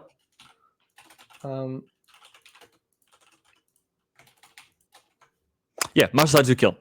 Mars not easy to kill. Mars has trouble killing once things get to higher percentage. But right now we saw how long Mars can survive. Yeah, I wonder who they're gonna send in. I don't know, but I'm gonna look back and see if they have a potential counter pick. They have a Sheik for easy. I don't think that's like necessarily a good idea against Mai specifically because Mai is, from what I remember, he's really good against Sheik. But he's obviously is good against Sheik, but like you're not gonna send a Falco. I mean, if they have like maybe. I feel like if you're gonna be up a stock guaranteed, then Sheik is it's probably your best pick because she can play her leads really well. She doesn't really get killed easily. She works extremely well out of CC, and if you have an advantage, it's like super smart to just spam your CC and try to get the grab because you get the grab, you get the kill, you get the money, you get the down throw fair. Yes. You just spam the needles before, so they get a bit frustrated. Then they go in, they miss space. They attack you at low percent. But yeah, I think even though Maie is good against Sheik, it's still not an easy matchup. It's become harder now that we're in NTSC. And also, yeah, as you said, you can play with the advantage, and also you might play on the fact that that Maie maybe feels a bit confident. And maybe might not play, it's like, oh, it's Greece. That's exactly what we're getting. This is Freezy. Yeah, I do believe this is Freezy. I'm waiting for confirmation, but unless we get someone else. And we're starting. So Needles is going to be a big one in this matchup. We see the dash attack immediately gets CC'd and grab. Yeah. So this matchup is interesting because you got to play very carefully as Mars. You want to space as much as possible. You want to bait those grabs out. You want to keep your double jump because you're always going to need it. But you don't want to give Sheik too much space to play with. Because once she starts like using those needles, it becomes extremely annoying to approach or to get any kind of to get back to the space that you've lost, basically. But right now, Mai is doing a great job, and it's been difficult for I'm guessing. I'm already seeing that Freezy is losing it out of neutral, just trying to get down from the platforms, and that's where Mai setting up his CCs, he's setting up his up tilts, and he's just catching basically every landing. Okay. Misses dash back and gets grabbed for it, but doesn't get a follow up. Oh, but that was a good read Very on good, the. very good. Tech Oh, chase. no. But he accidentally SDs. That's not what you want to see. Those stocks are so important. All right, my good bait on the grab, but grab from Freezy. He's got the nair. He's gonna Instantly down tilts out of the hit stun. That's really hard to do. Yeah. No, I mean we've seen some great things from I again believe this is Freezy.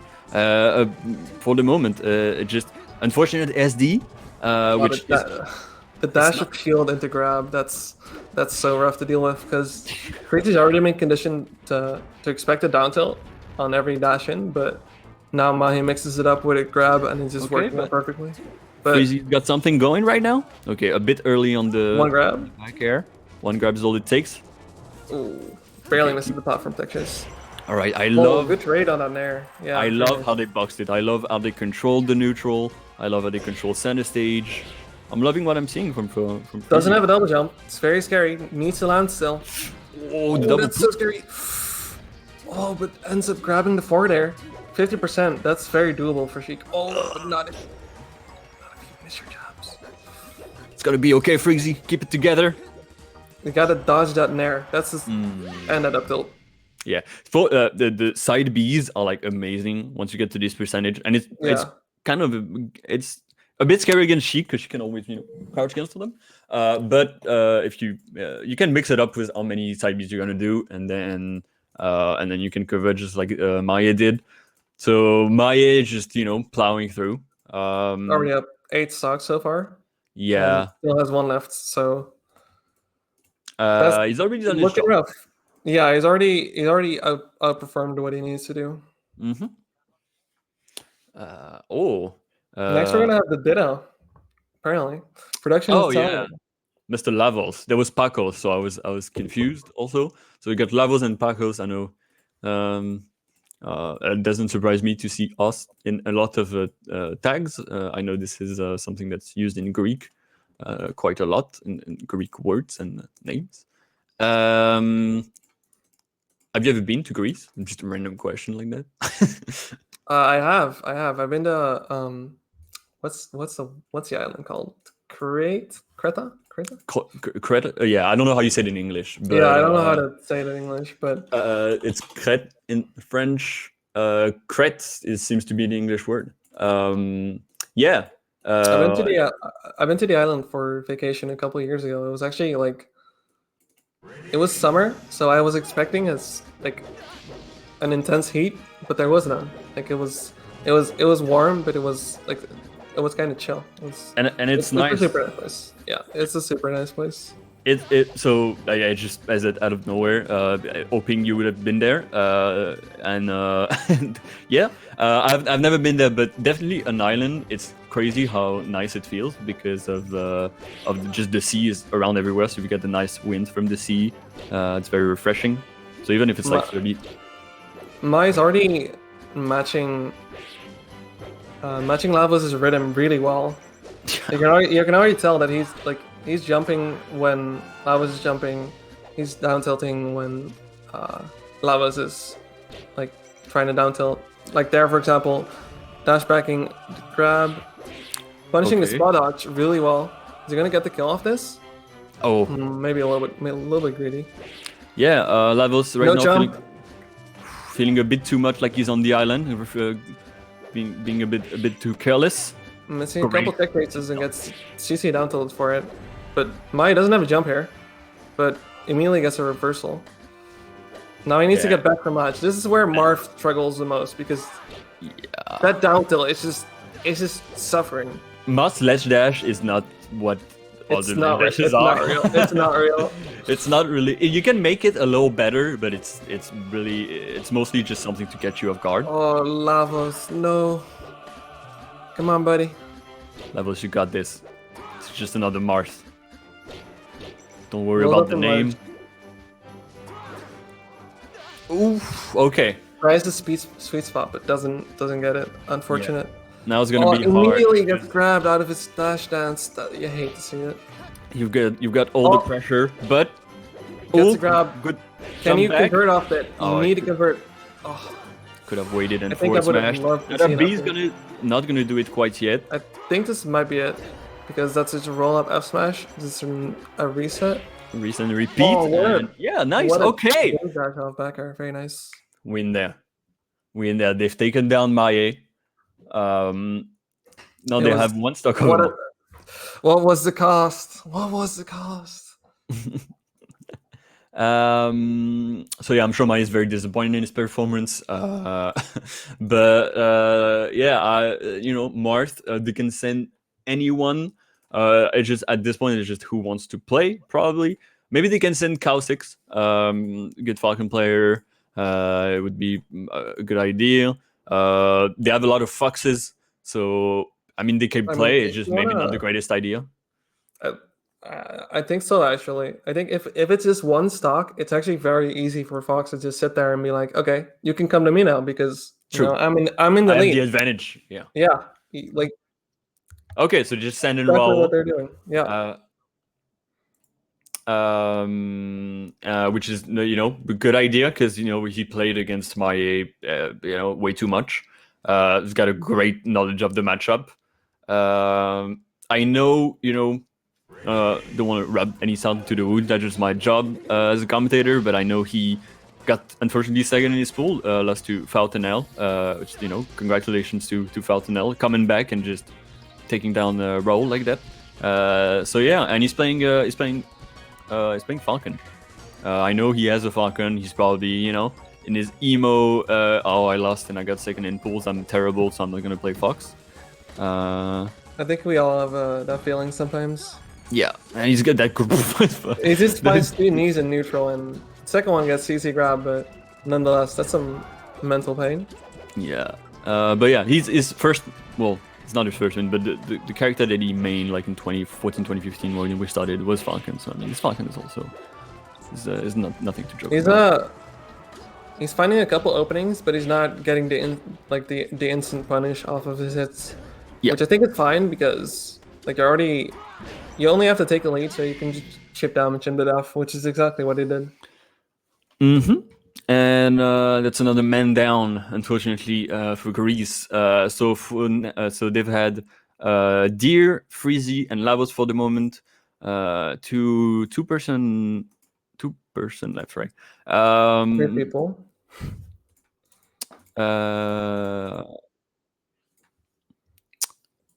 Pacos is gonna be next. Pacos is a Falco, which makes sense, which makes sense. But we've seen what Falcon can do to Falco, and also, so this is not an easy matchup, but Raul is good at that matchup just because of how much Falcos there is in France.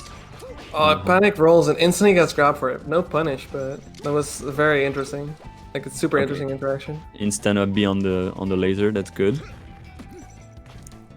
Okay, a little bit of. That's grab out of his down air. Ansi on those tech chases, but gets away with it. Okay. Oh, the pressure. Very good tech skill from Pacos, but doesn't end up converting into a hit. Roll is trying to bait a lot of things out, but for the moment it's not really working. Pacos is just happy staying where he is and not giving him anything. Bait had to shield grab with the forwarder. I think it might have been grabbable, but he missed the timing. Went out there, got the soft knee, which is basically a strong knee in TSC at this point. Ooh, good DI. He actually lives this. That's so insane. If he gets another hit, this is already a money stock. 20%, it's already pretty good. Oh, the grab. Dashes out of there. The double knee, he wants the triple. Oh my god, what a stock. Just evaporated. Yeah, I think he's putting out his anger on these poor Greek players right now. He saw the knee come out, but he air dodged down out of it because he got hit by a laser. Very good awareness by Raul. He's trying to space around those scary Falco hitboxes very well with the hitboxes that I can actually contest it. Like the down airs, the up airs in the world. Like you can see, he's just like he's very much trying to bait Falco in. Oh yeah, I mean he's using that first jump and then saving that second jump to react to anything that's happening. Exactly. But the pressure from Pacos is really good. It's just he's not falling It's on. not. It's not because like he's not getting anything off of the pressure, so it's not good pressure. It's not like, good. He's not getting a grab. He's not baiting an option and punishing it. So he's not getting anything off the pressure. You're just pressuring for no reason. I'm just trying to be nice for the poor Greek crew right now. But yeah, I mean it's just like it sounds good technically. It's just like if you're not covering any roll or anything, then it's not gonna matter. Like here, Raul just empty landed, grabbed him, and then tech chased him to death. Yeah. Because he pressured him into shielding because he was naring up airing consistently. That's good pressure. You're baiting something. But yeah, Raul's gonna take that one. He's got 3 stocks to play with, and they're gonna send out the last man, I believe, the last, which is gonna be Disset, a Marth main. Their Sleepy Connect clone is DI, which is it's a fun one. Yeah, we'll see what they can do. So as a Marth player, I love playing that matchup. I think it's one of the most fun matchup in the game because it's extremely even. Both characters destroy each other off of a hit. It just Falcon has an easier time getting conversions at low percent than Marth does. Marth has to play a little bit. He has to guess a bit more at low percent against Falcon. He also doesn't get as much of a grab, right? At low percent? No, at low percent you tech chase. Yeah. With grabs, you don't really up throw unless you've got an insane rain on it. But yeah, so what you use as Marth in this matchup is a lot of nairs, which is not something that you're used to using. But in this matchup, it's extremely good to catch any kind of approach from Falcon. It's hard for Falcon to space with nair. There is a nair that beats Falcon, that meets Marth nair, but it's extremely hard to do. Yeah, I think it's a really fun matchup to play. It's very, very even to me. Looking forward to it. Very explosive. So yeah, I hope the Marth has experience against Falcon. Maybe he's playing against Isda. I hope so for him or them or her. And they're gonna start.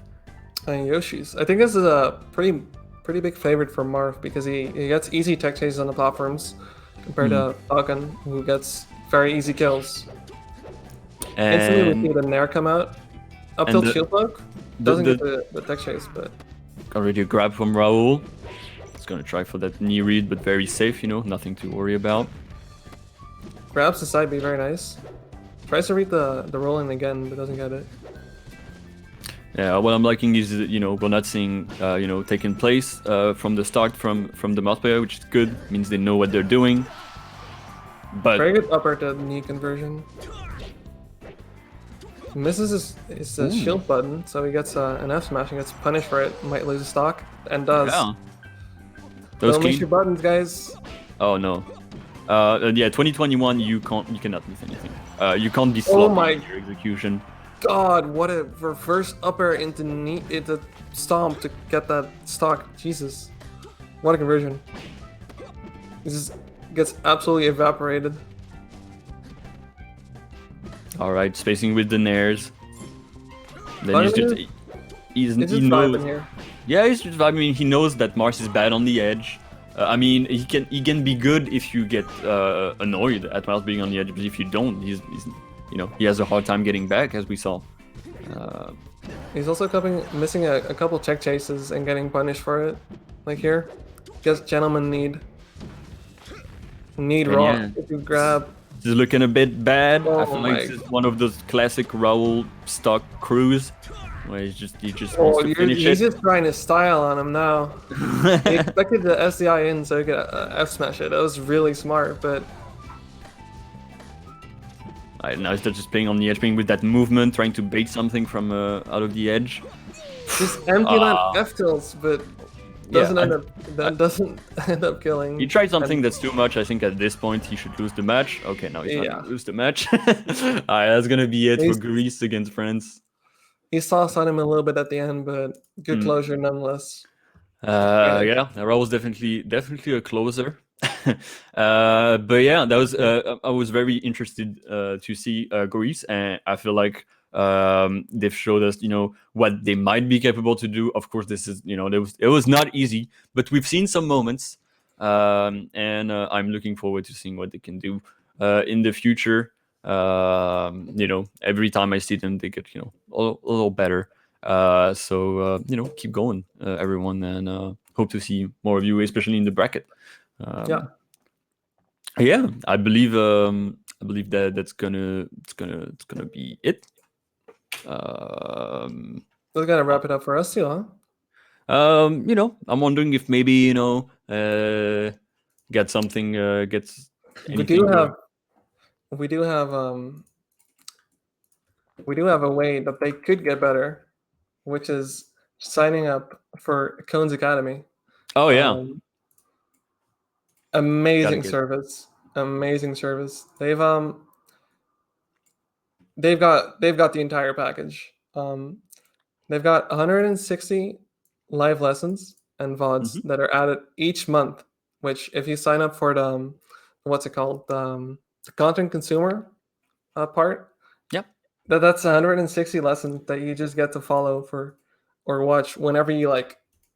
For $5. That's $5. Ideal. Like if you're trying to improve, but you don't necessarily want to take coaching because I don't know, whatever, you don't have the time, you don't have the mind space to be like, oh, I want to discuss this way of thinking about melee, then that's exactly what you can use. Like you don't have to. There's no extra lining, whatever. But if you do want that extra lining, then you can look into some coaching. Like for example, we have Ice, we got Amsa, we got Amsa just got married, good guy. We got congratulations. Mint, we got Brad Blaze, we got Larster, we got Rix, we got Kadoran. We got shebang. Anything you need. You saw Kadoran on Smash Summit 11 like a week ago, and you tell me you don't want coaching with him? Like, come on. Yeah. He replaced our lovely Pipsqueak. Show him some love. Show some love to Cones Academy. You can also take lessons for commentary from Foster. You can take controller modding lessons from Pasha Kamak. I mean, there's a lot you can do, and you can just pay $5 and get the best deal of your life when it comes to melee. Also, sign up to Teglark. I'm butchering the name, but it's the next same circuit event. It's hosted by Smash Island. And it looks sick, and you can already sign up at smash.gg/Teglark TEAGHLACH-online. Sign up there. The quicker you do it, the more people want to sign up, because when they see people already sign up, they sign up also. But if no one signed up, then no one signs up, and then it becomes really annoying. So please just go ahead, sign up. Go check them out. It's gonna be fun. We're gonna meet here again. Potentially. I mean, I know I'm here every time if I'm accepted. So I hope to see you soon again. It was a pleasure commentating with you. Likewise. I hope we get to do it again. And I wish everyone a good evening. I will be back at around probably 8-9 p.m. for Double Stop 6 with Ryzen on here. So I will see everyone there, and I wish everyone a good evening, and to be there, and to be there tomorrow too. We'll see you all around, guys. See ya.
people out, just hate man. people hate fun. People hate fun, right? They go like, "Oh, fun! I'm not about that." This would be hype. Actually, this would genuinely be hype. If they Let's just- let's just do it on Mute City. Like, why not? If they just Like, had an agreement to go Mute City, They're amazing. 3 stocks down. Let's let them go. I think actually, by the way, we have just been swapped over to BTS One. Yeah. So welcome everybody. Hello. My name is Brogue. This is Aiden. Hello. We are midway through the England-Denmark crew battle. Currently, England are 3 stocks up. Fat Tino and Mads played the first game, and Fat Tino kind of ran away with it a little bit. 3 stocks them, and now Denmark have responded by sending in their Peach Chansey, and we have gone to Dreamland, and they're not moving. Fantastic. Of course, this is Super Bowl Online, brought to you by the same partners and the same sponsors. So thanks to Poland, thanks to EU, Melee, and thanks to a whole bunch of other people for helping us put this all together. We're going to be off. I guess they're going to start at 7:50. It looks like. Fat Tino down. And there we go. And Fat Tino's my new favorite Falco. 45. 45. And 45. 45. We're off. No, we're not. Not quite. You guys should have. If you guys weren't on the BTS2 stream, the efficiency with which Italy and Sweden were playing has left these 2 teams in the dust. Grime.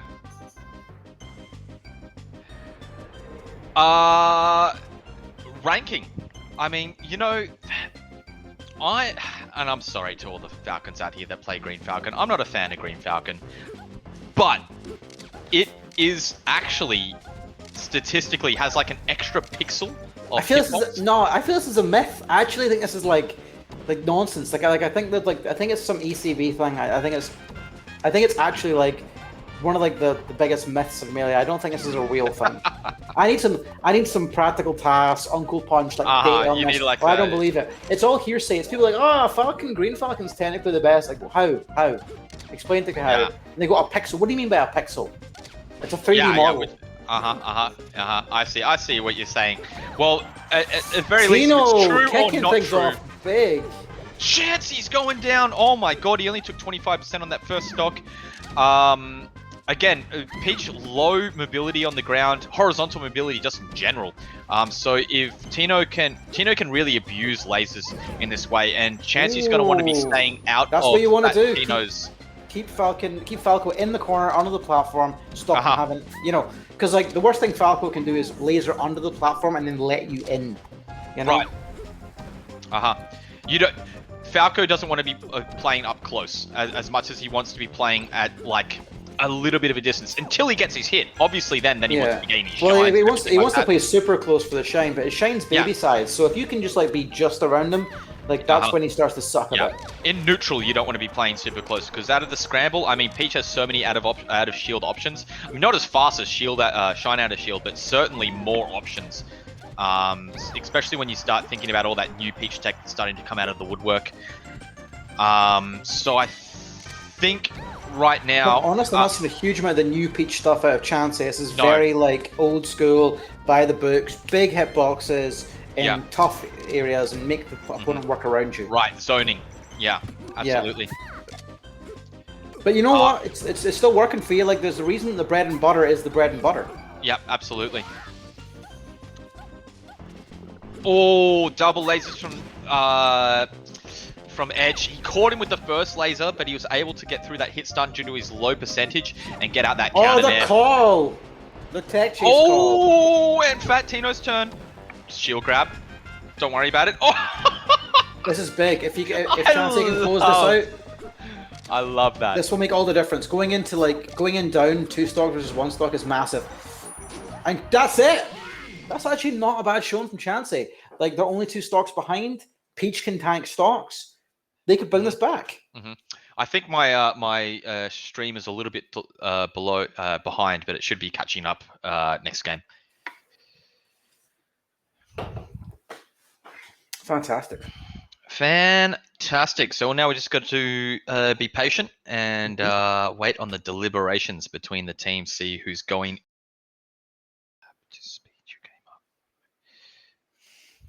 It's good advice. I didn't know that. Yeah, so I guess it's now about England now have the board to pick from, right? And if you're looking to get rid of a Peach and you don't want to take too many stocks yourself, in my opinion, you're not sending in Spacey. You know, because it's high risk, high reward. Yeah. Do they have? Well, I mean, Yeah, I'd send in Kingu. You know, like you still send in a puff. Oh, come on, Send in the puff, right? Like, send in the puff. Send in the puff. Make it difficult. Make it like what would you call it? Make it like annoying. Make it annoying. Sure. Yeah. It's a good time. It's a good time to send in the puff. And sure, puff has the fox counter or whatever. But like, take those stocks while you can, and then just take a tear against the next whoever they send in after the puff, right? Yeah, because if you can like, because the thing is, if you can get rid of, even if you trade evenly and you move into the next game with 2 stocks up, you're still one more player down with still a 2 stock lead, you know. And like even if you play, like, I feel like if you play very safe with Puff against Peach, you will still be able to, like, through just a war of attrition and trade hits, get those 2 stocks.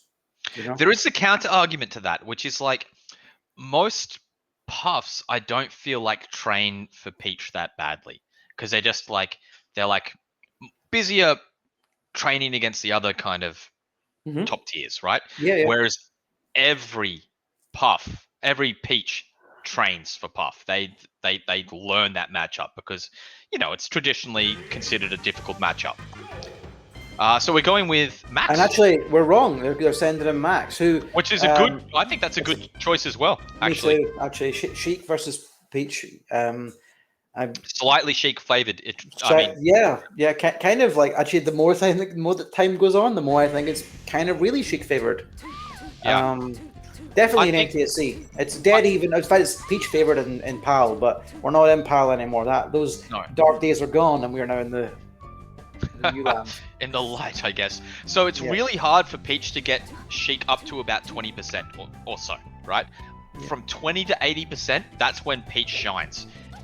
And then as soon as Peach is over 100, Sheik shines again. So at lower percentages, I think Sheik has got a little bit of advantage. At higher, when Peach is at higher percentages, Sheik has the advantage. But in those mid percents, I think Peach does pretty good. Yeah. Max also is known to be... Go for Randall! Bugger. Max known to be a bit of a Peach slayer. I believe he's beaten Shark in the past. Oh, okay, right. Yeah. I could be wrong about that, but I'm fairly sure he has. And he's doing everything absolutely right here. With Sheik, the important thing is to know is that you win neutral unless you make a mistake. That's so, and you lose the trade war very hard. So the important, like in this matchup, when I'm playing it, it's I want to keep myself safe at all times and exploit a grab or a guaranteed, but never. And even if you're losing the trade war, Brogue, I think in Cruise it's a little bit different. Like you're happy to take those trades right now, right? Because you're up anyway. Yeah, totally. And that means you can be more aggressive and like Max was there, just forcing Peach into a corner, and the stuff that would normally work that you'd normally be scared of is no longer a problem. Well, that was a quick one. Unfortunately, Max, I mean, depending on which side you're going for, fortunately or unfortunately, Max lost 1 stock. So looks like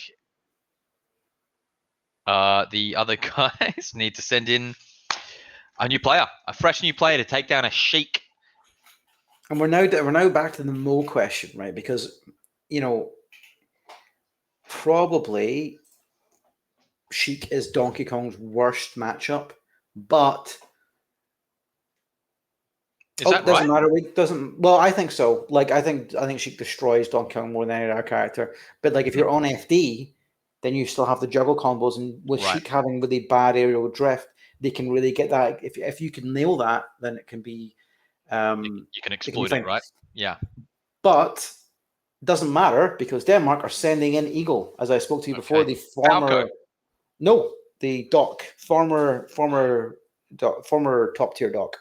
Oh, Okay, cool.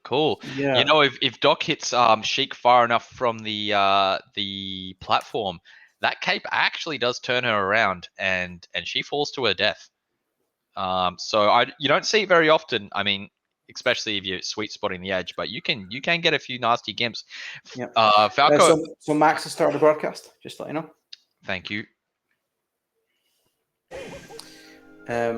Yes. So I think it's obviously bad for Doc, right? But Doc has everything he needs to abuse Sheik's shortcomings. That is, he's got the ability to really punish out of a crouch cancel. He's also got a guaranteed chain grab on Sheik. If he can, it's tough to execute. It's one of the hardest chain grabs to execute, but you can chain grab Sheik from about 0 to about 85. I think. Yeah. You can down throw and you can react to any DI and regrab. Cool. I didn't know that. It's really tough to do, because like the timing, you know how like you're like the time which you can act or the speed of your throws based on your character weight. It's like a funny. Right. So you've got a different. Yeah, sure. You've got to really have a feel for it, like anything, you know. But those that have practiced it, that I've come across, like for example, Skullbro, it's brutal. Yeah, you just get grabbed and there's nothing you can do, you know. But also, I think that Doc has that he exists as a character. Well, I think a lot of low tiers have this, where a lot of people play Doc, especially on ranked. People play Mario Brothers and Luigi and Doc, and the low level of those characters are so different to the top level of those characters. You know, like a low level Falco is like a worse version of a better Falco, right? But a low level Doc or a low level Luigi or a low level Yoshi is like night and day difference from a good Yoshi or a good Doc. So your game plan that works against what you've kind of trained against, is your friend that has a secondary Doc. Yeah, or even your friend who's a Doc main who's just not like Europe PR'd is like it's not going to be the same ballpark, and the stuff that like you think works probably won't anymore. All right. So and I did just see Eagle do an up B cancel with Doc. So and I know that Skullbro uses them a little bit, and there's also a French Dr. Mario who I met at Super Bowl 3 who did quite well. I know he made it to bracket, and I saw him doing those as well. And it's like a get off me move. It's like, hey, you know, I don't want you in my space. Go away. You know. I'm talking about Skullbro because he was at Super Bowl 3. It wasn't Skullbro. I don't think so. Okay. Is Skullbro French? No, he's from the Netherlands. He's Dutch. It wasn't Skullbro. But I was basing my theory, my thought there process there was that you didn't know your accents. Also true. So, Mr. Australia. What are you gonna do? But it looks like we're just getting a glass of water and then we're going to jump straight into this one, which is going to be quite fun. I actually used to, when I was more casual and knew less about back when you were casual, unlike now. Hey, you watch out now, mate. I'm casual too. It's all right, man. It's okay to know what you are. Yeah. Well, I had a Dr. Mario. Yeah, you did. Which evolved from my Mario, and when I found out Dr. Mario was a better character, I did the dirty switch. And then you did the dirtier switch again. And now you're Peach. Well, I did many switches, maybe 5, until I finally landed on Peach. Yeah. You mained the cast. I mained the cast. Yeah. And then found out that Peach is actually secretly the best character for me. Oh yeah, I agree. Your Peach is the best. Oh, we're into it. Okay, not seeing. I've seen a lot of shields at the moment, and that's that get off option again. And you see how he reversed it there. I think he was actually trying to get the up B cancel, and ended up doing a reverse up B instead. Yeah. Okay, Skullbro holding down. You saw when he held out his shield. This is not Skullbro. This is Eagle. Sorry, Eagle. My apologies. Oh, that down tilt though! He just waited for that! You gotta be so careful against Sheikah's Doc. It's like, if you play I feel like the way to play this matchup as Sheik is to stop trying to do anything technical, like really back to basics. You have big hitboxes that will outspace Dr. Mario, F-tilt him, fair him. Those are problem moves. You play basic, you will win. You try to play fancy, it's going to be an issue. And don't let Doc get underneath you in the air. That's another thing. Yeah. Oh, dash attack! That's fine. It didn't work out for him. Oh my god! He's a dash attacking Doc. Let's go. Bring it back to the old school, mate. Let's go. The smart air dodge, actually. But that's probably... That's twice he swept for those down tilts. You gotta hit those techs, man. If Max is ready for those, like, you're gonna get caught every single time. And it's gonna be a sad crew battle if Max is able to clutch this out against Eagle as well. Oh, no confidence. Didn't know his percents for the forward air either. That's unfortunate. Like to me, that's Max of like you're like that's the kind of stuff that you like really need to have on lock as Doc to beat Sheik. You need to exploit every percentage knowledge, every grab you get needs to go super far, because you're losing on a fundamental level. You're not as fast, you're not as strong, your hitboxes aren't as big, your lag is bigger, your projectile isn't as good. So, like you just have to be. You have to have your stuff on lock. Yeah, you absolutely do. Max is the kind of player that has that actually. I think his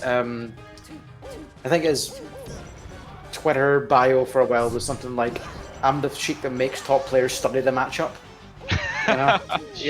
Sure. And just going back to that, I saw Doc go for the cheeky jab to down smash, which isn't true, but it does work on a lot of people. As soon as that jab came out, the down smash was about to come out, and Max threw out another jab to counter the down smash. So he obviously studies the other matchups as well, counter studies, and makes people study for him.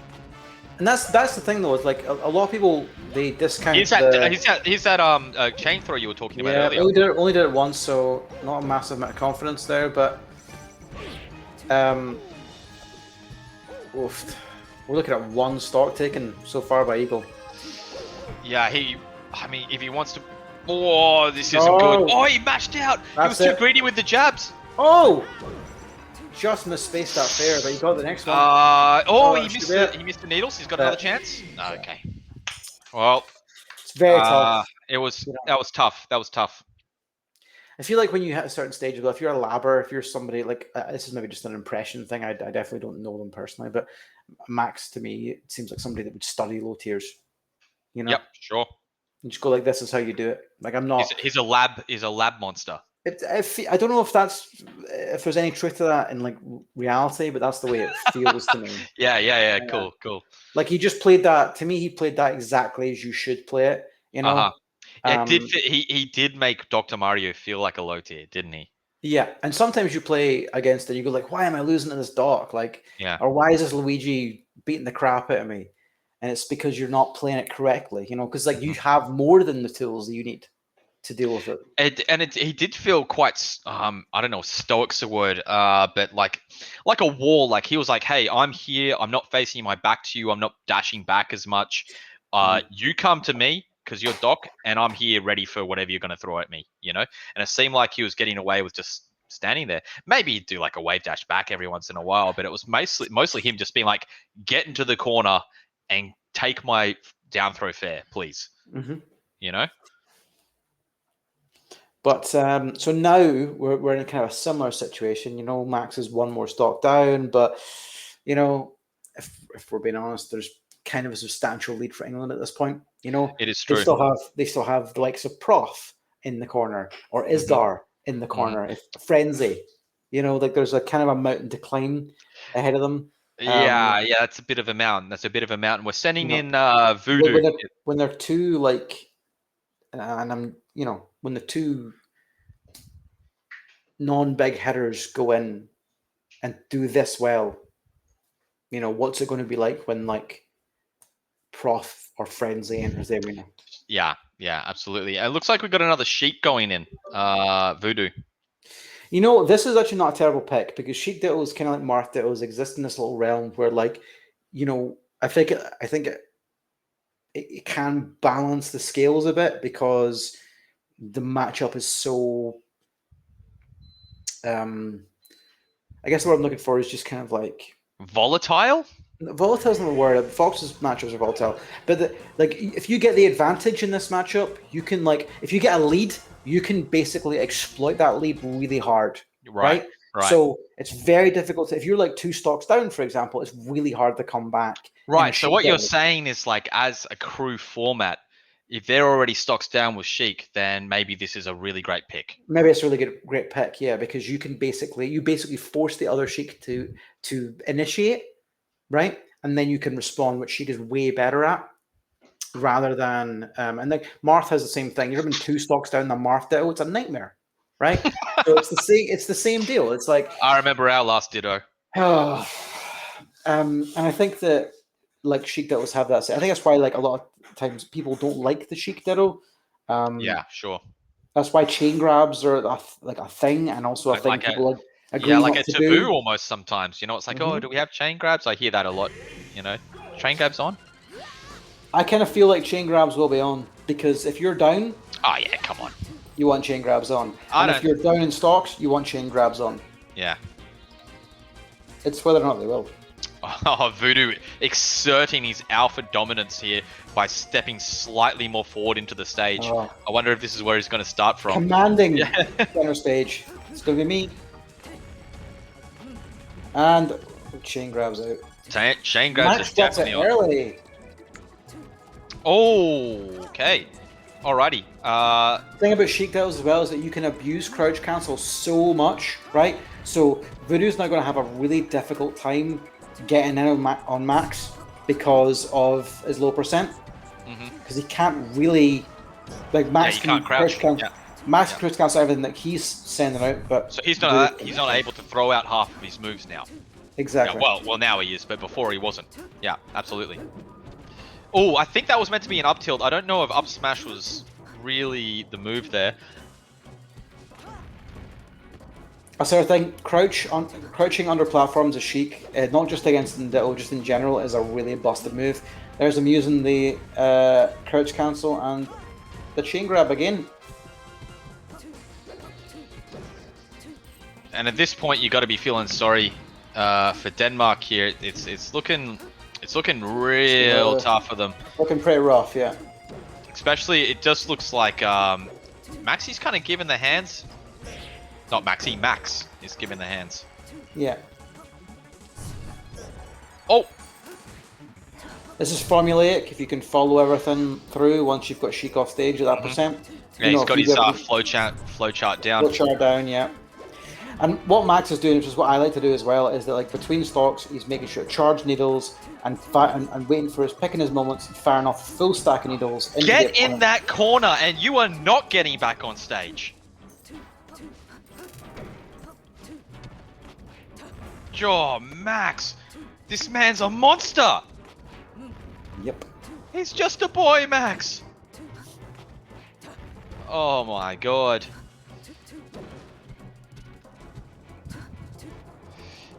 I just hope that Voodoo's able to get his own. Here we go.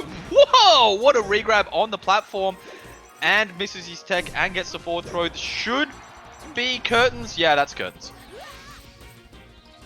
Okay, let's go Voodoo. And he could take this next stock. I mean, this is Sheik Dittos after all. Anything could happen. Anything could happen. It's a wonderful game of Melee. Absolutely. It's not that wonderful when it's a Sheik Ditto, though. But I can guarantee nobody in that match is enjoying it. Nobody at home's enjoying it. We're not enjoying it. I've never enjoyed a moment of this since it started. Since it started. Sheik on Sheik is the grimmest of matchups. The worst Ditto in the game. Good stuff to Maxi. He's still got a fresh stock going into the next pick from Denmark. So hopefully they can steal that deal. Superb performance from Max, really. Superb. He's really pulled his weight here, and now he's one of my new favorite Sheiks. I'm finding so You many. you can't have a favorite Sheik. It's not allowed. You're like a self-hating Sheik.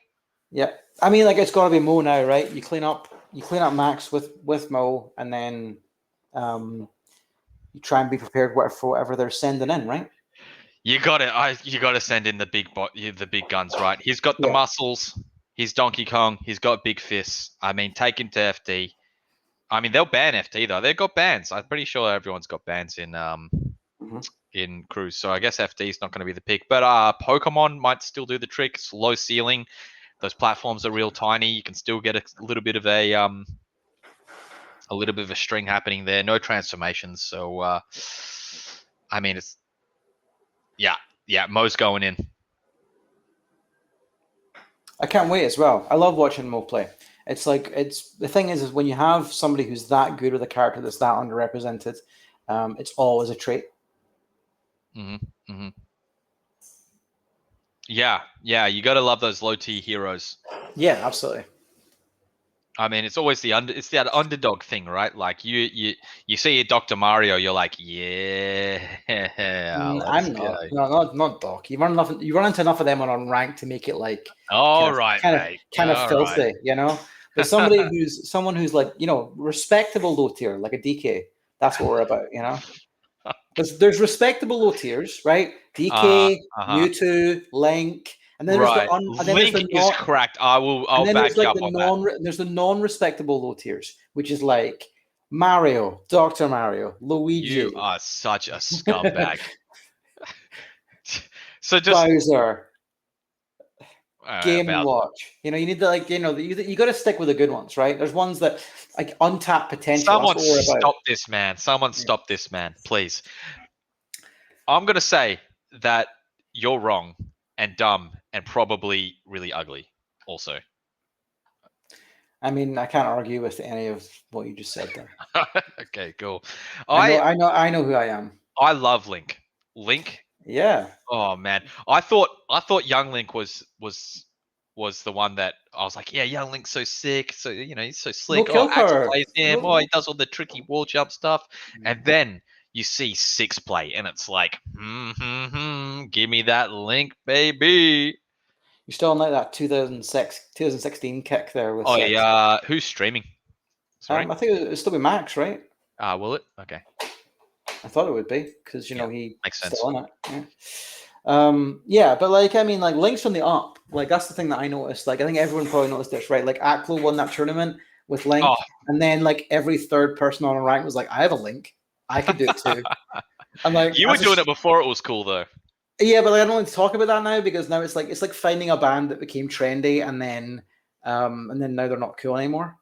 Right, I understand. You know? Yeah. Link's cool, man. Well, I had a Link in my division in Cones Academy. Shout out to Cones Academy, one of our partners. What's Cones Academy? Cones Academy is a fantastic. Well, I mean, everyone knows what Cones Academy is, but I'll tell you right now. It's worth it. Whatever you 10, 15 euros, 20 euros, depending on the coach, maybe a bit more expensive.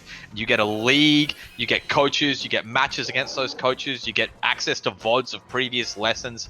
It is so worth it. And it's the league is the best thing that's happened to me this year in Melee. It is so fun. You know, trying to work my way up into the next division, you know, working my way towards different matches every week. Yeah, really, really great stuff. Looks like we're going to be starting here probably at 4:45, I guess. No, 4:40. 4:40 is the unit. That teabagging from Max, you know. Avoids the needle straight out of the bat. He knew what he was. That's the BM right there. He's feeling confident. He's taking like about 75 stocks this crew battle. He knows, right? 75 stock lead. Yeah. But this is Mo we're talking about. This could be the end of the whole thing. Oh. Let's go, Mo. Remember before I spoke about how Eagle needs to know his percents. You know who knows the percents? Mo knows his percents. Mo knows his percents. Look at that. Mo has studied this matchup. Yeah, that was clinical. Eagle needs people to study. Eagle makes the top players study the matchup. Mo studied that matchup. Mo knows. Max makes players study the matchup. What did I say? Eagle. Yeah, I meant Max. No bad mouthing. I think it's brutal. Like I wouldn't want to be Doc facing a fighting a Sheik. That's a nightmare. Who would want that? Doc facing anybody's a nightmare. Yeah. Who we had next? It's a hard life. That's a hard the life. real question is like what I really want is for them to send in Prof, right? Because you've got a brand new Mo, and you've got so you've got 4 stocks apiece. It basically is a rerun of, I think it was Valhalla, where Mo beat Prof in a set. Sending Prof, they're sending Prof, right? So we're going to get this. I think there's a little bit on the edge, on the line here. There's a bit of pride in the line. Like, forget the crew battle for a second, right? Okay. Yeah. Mo as DK beat Professor Pro and in a full set. Rogue, they're both on 4 stocks. And they're both on 4 stocks. This is basically like a 1-game set for pride. Yeah, right? for pride. Can Mo do it again? Forget that Denmark. Forget the that crew. Denmark's down at the moment. This Don't is worry about actually that. this is the real match. This is the real match right here. Okay, can Mo do it again? Right? Is Prof still because see towards the end of last year, Prof was on the tournament scene was just a beast across Europe, right? And has been for so long. Can Mo do it again? Was it a fluke? Was it probably not, because he's amazing. He's cracked. Yeah. He's cracked. But can he pull this particular trick out the bag one more time? That's what I'm really keen to see. Yeah. And what has the slippy error done to both these players? Yeah, and actually I think that that's the thing that's going to be really interesting, because you've got so much more access to people that would be but you're Donkey Kong. Prof is broadcasting, by the way. Oh, thank you. I'm glad you're here, Brog. Yeah, someone's got to keep things running.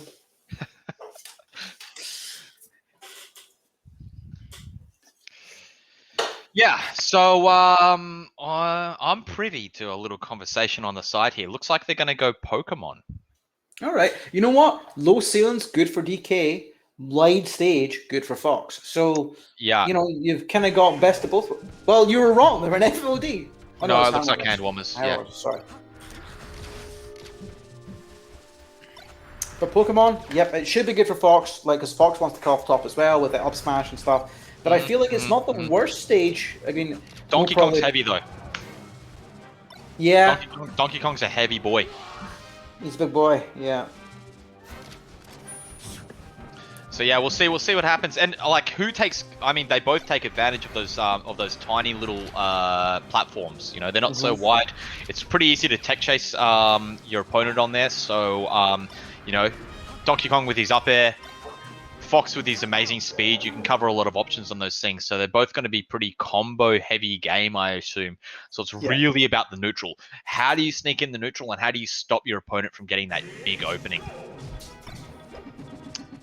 Oh, okay. Already out of the Donkey Kong's best move.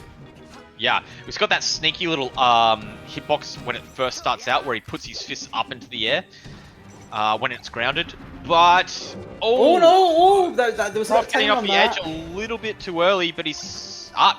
Donkey Kong's a heavy boy. Prof is coming out swinging. Prof is like, you know what? That time, that was a one-time. One and done. One and done. And you know what? Mr. Aaron Thomas seems to me like the kind of guy that would go away after that and go, that's not happening again to me. That's not happening again to me. I'm going to study this. Yeah, absolutely. Okay, yeah, Mo not able to pick that up. I suppose it's pretty hard once, you're out of crouch cancel. I never see the down B. The stones for a neutral down B that you're going to run into. Oh my god. Oh! Pixels from head. The boy's got some ideas, there's no question about it. Prof was like, no! Skidding to a stop. God, that gap attack sent him flying off stage. Oh, the dash attack! Come on. Not looking too crash hot for our hero, Mo.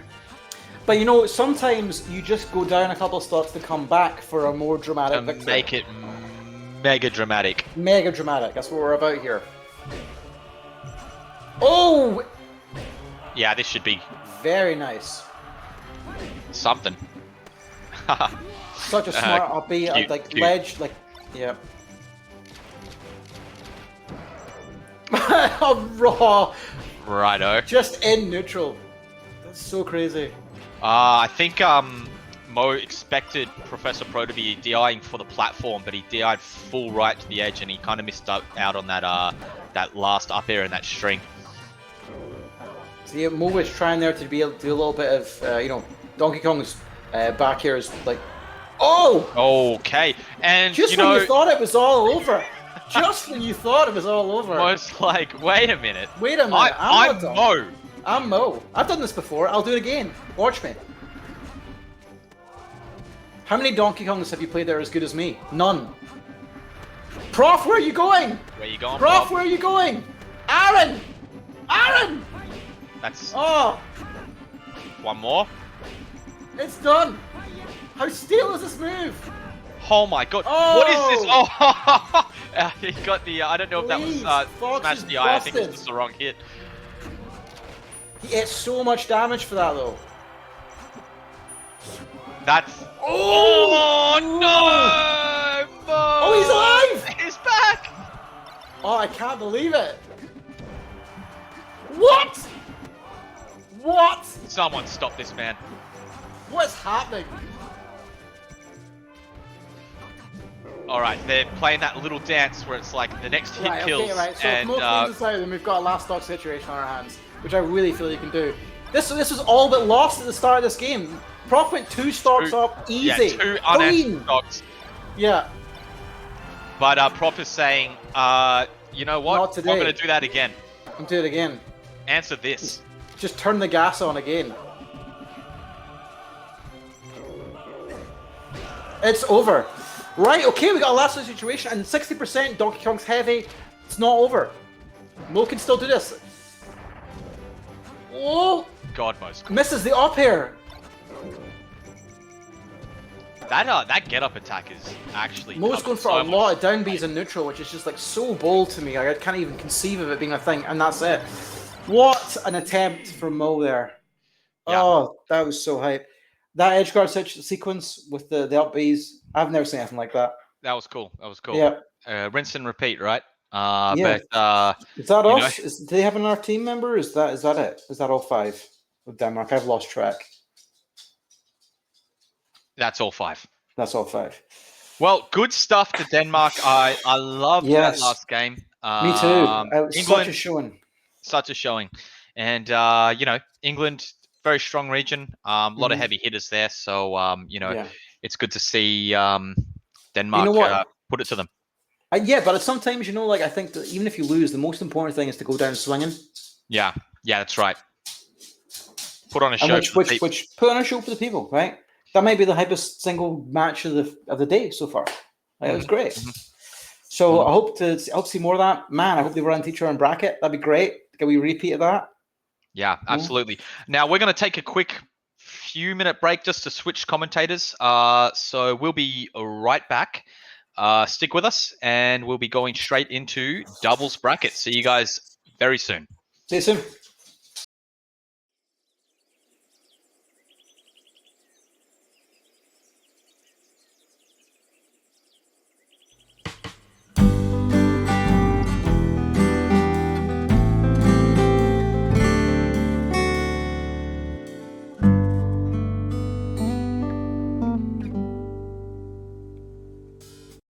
I think it's the power of the Irish flag. Yeah, man. Irish people come to save the day. Here's my prediction. I think if he's playing Falco, Mint's gonna whoop. Mint's gonna do.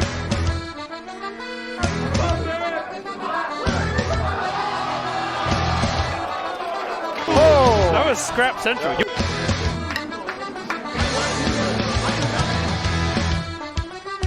You gotta, yeah, he's from Riverside, Ireland, dude.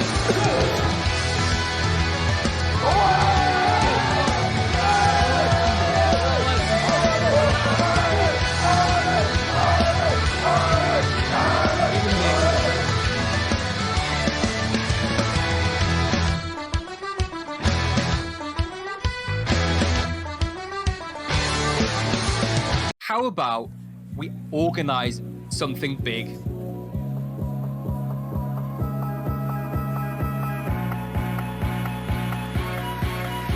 now for my next number,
Coins Academy is partnered with the same circuit, and for every circuit event, we'll be offering one-to-one coaching services as prizes. You may be the next Pipsqueak. You may be the next Pipsqueak. Imagine. Brilliantly. Pipsqueak moment. On the edge. Can you do it? Can you do it? He did it! 3, 2, 1, go! Karate chop! Hey man, you thought you could get away without paying me the money match?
Welcome to Coins Academy.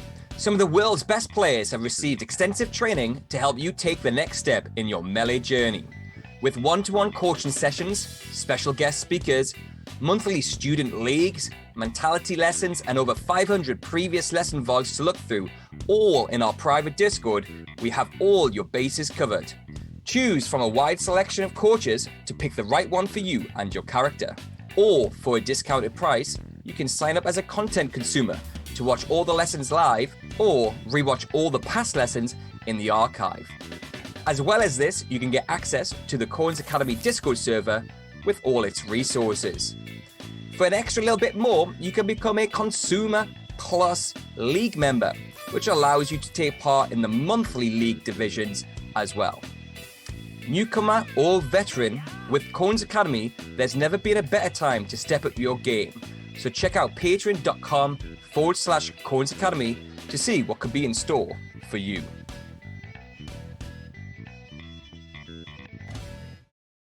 Okay, we've got everything ready for the Super Bowl line. We have the Smashy side, we have the commentators, we have the TOs. Yeah, we have the TOs. So that's perfect. What else? Sitting. Sitting? No. What about trophies? Oh yeah, let's go Heaps. Hey, this is Heaps. Letting you know my peach brings all the boys to the yard. Weird. Come to think of it, I haven't heard from Heaps since Super Bowl 3. Okay, well, try T-Bag. No. The hell? That's strange. You know what? Haven't heard from T-Bag since Super Bowl 3 either. Sure, it's T-Bag!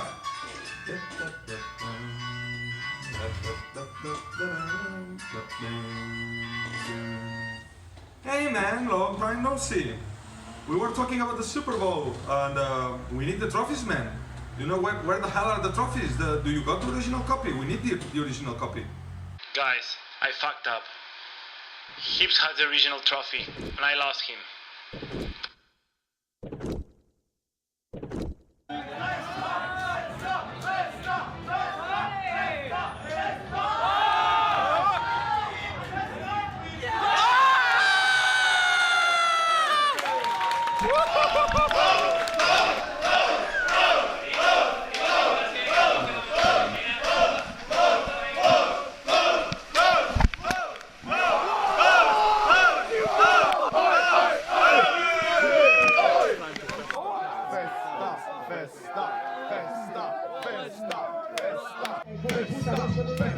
Delicious.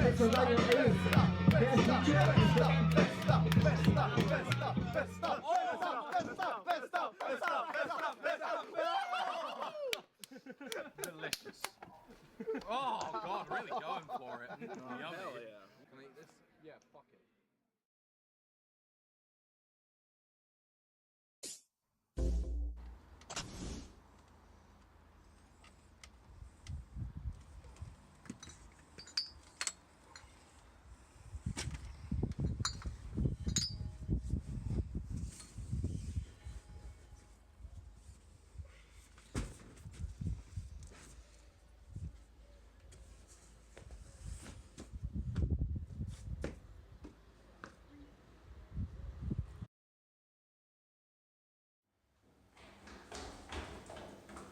Hips?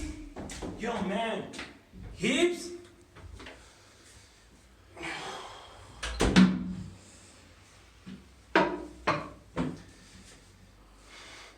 What the fuck? Hospital van?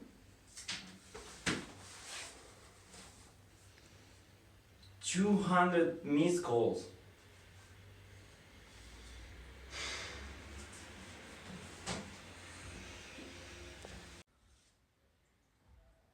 What the fuck? Paging Dr. Battaglia, call extension 198. Dr. Battaglia, extension 198. So you're telling me that you saw us last year? As I said, you were really wasted. You were bragging about winning some weird bet about removing one tooth. I even give you stitches. I'm surprised that you're alive, actually. So we were both here, me and Hips. Yeah, Hips. That was his name. Look, you gotta go. Good luck finding your friend. Just one more minute of your time. Is that a kalam?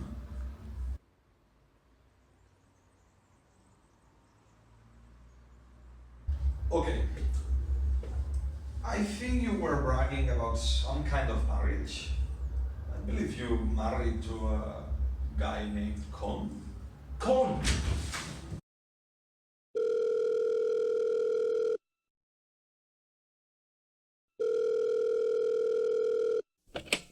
T-Bag! You got me in so much trouble after Super Boo 3. Why the hell are you calling?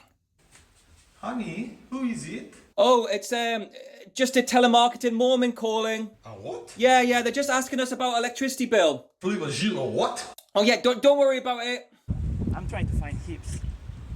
What happened after Super Bowl 3? We thought it'd be funny to have a shotgun wedding. I bought a car for you as a wedding present, but it got impounded and I couldn't get it back because it was in your name. Look, I've got to go before the wife and kids find out you're calling. Yeah, go to Keep-Eye's car impound to get the car back. But listen, never call this phone ever again.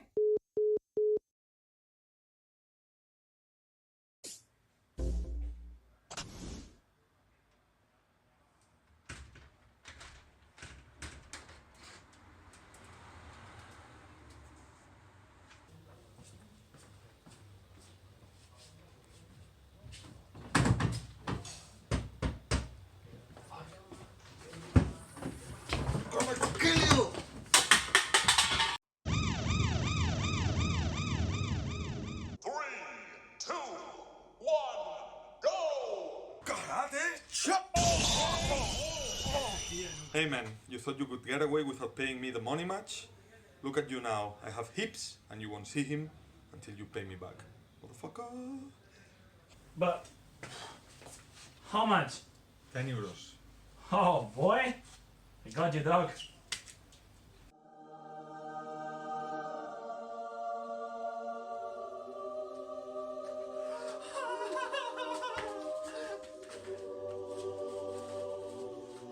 Festa! Vaya coyote!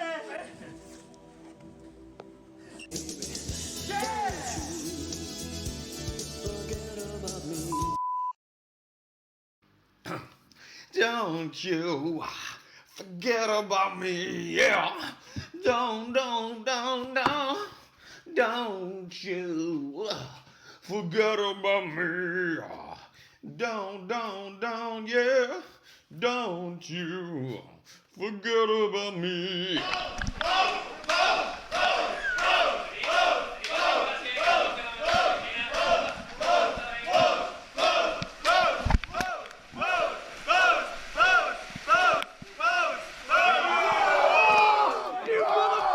Oh my god!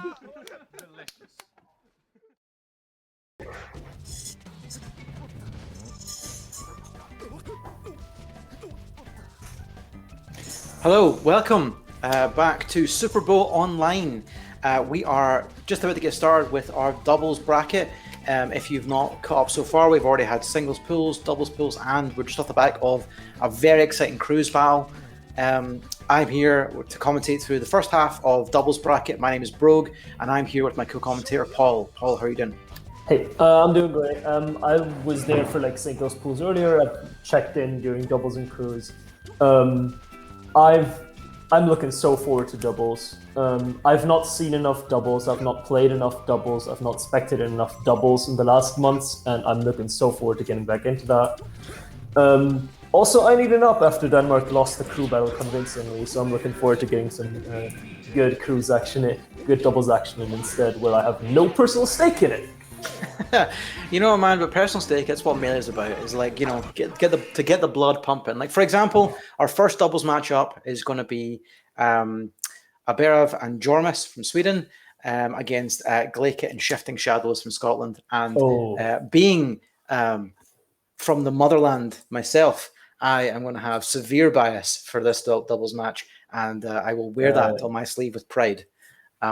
Being Scandinavian, I guess I'll take the other side. You take the other side. That's fine. It's good. This will have a bit of not Scandinavian, but close enough. Close enough. I think we are getting into it almost immediately. They are ready to go. Into a hand warmer into, or it could be a neutral start. No, it's a hand warmer. You're right. Shout outs to production, by the way. Just wanted to say, just while we're waiting for it to start, thanks to everyone that's been involved with Super Bowl Online. And I know there's been some production difficulties that were out with their control, but everyone has handled it with such professionalism. It's been great. It has been so great. It's been so good. Also, just want to mention, when we saw all these trailers in the meantime, it said on the CampCone, you could enter if you were UK, but this has been changed, so you can now also register if you're fully vaccinated and you're from anywhere in Europe. So and you go ahead. First in real life event. Yeah, it's gonna be so good. We're getting right into this because we are now on FD to start off game one. It looks like they're a little bit underway already. And it looks like that Team Scotland off to a very, very early lead here. Shifting Shadows. They got the good positioning there, and then just comboing off the fact that they were closer together, and they're really not close enough to help Jormus while Jormus was getting 2v1 there. I think like the actual team formations here are really interesting as well, right? Because both teams have a Falco, which it's so important for like zoning and spatial control and like the horizontal access of any level. But they both have also teamed with respectively like Falcon and Marth that are very good at getting around specifically that. So it'll be interesting to see like how these teams basically work around each other's bird in order to get like the combos they need to really take this game. I really like what Team Sweden are doing here as well. They're answering right back and keeping things really close and respectable. Yeah. And oh, nice! Out of the laser, instantly moves out, gets the tipper F smash, kill. Nicely done. I do think like it is really interesting to see how lasers are used in teams every time, because usually you want to throw a laser if like there's nothing else to do, right? As Falco in singles, you throw a laser. You can't really do that in teams, not only because there is considerably less openings where there is nothing else to do, because there's always more people and so the whole thing is closer together, but also because of the way you kind of don't want to interrupt your partner doing something. Absolutely, and I think as well, like with lasers and singles, it's so much more focused on either hitting your opponent or stopping them jumping out of shield or doing something immediate. Whereas in teams, it's way more about like overall positioning control and being like, I don't want that opponent to go into this zone. So I'm just going to shoot lasers way above their head, or I'm going to shoot lasers low to stop them recovering in this manner to set up for my teammate.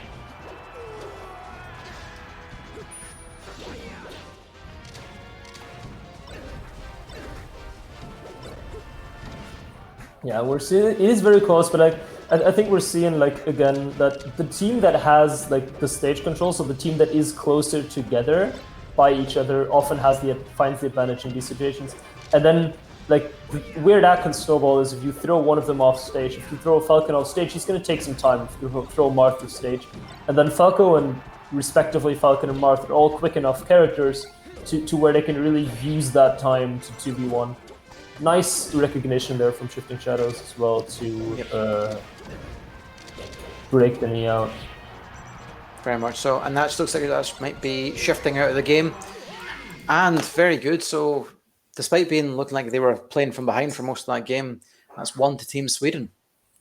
Do you know if we're on best of 5 at this point, or are we still best of 3? We should be best of 5, but let me check.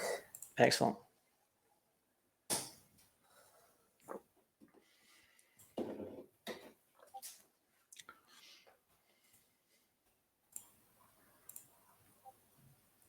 But we are not in best of 5 yet. We are in best of 3 still.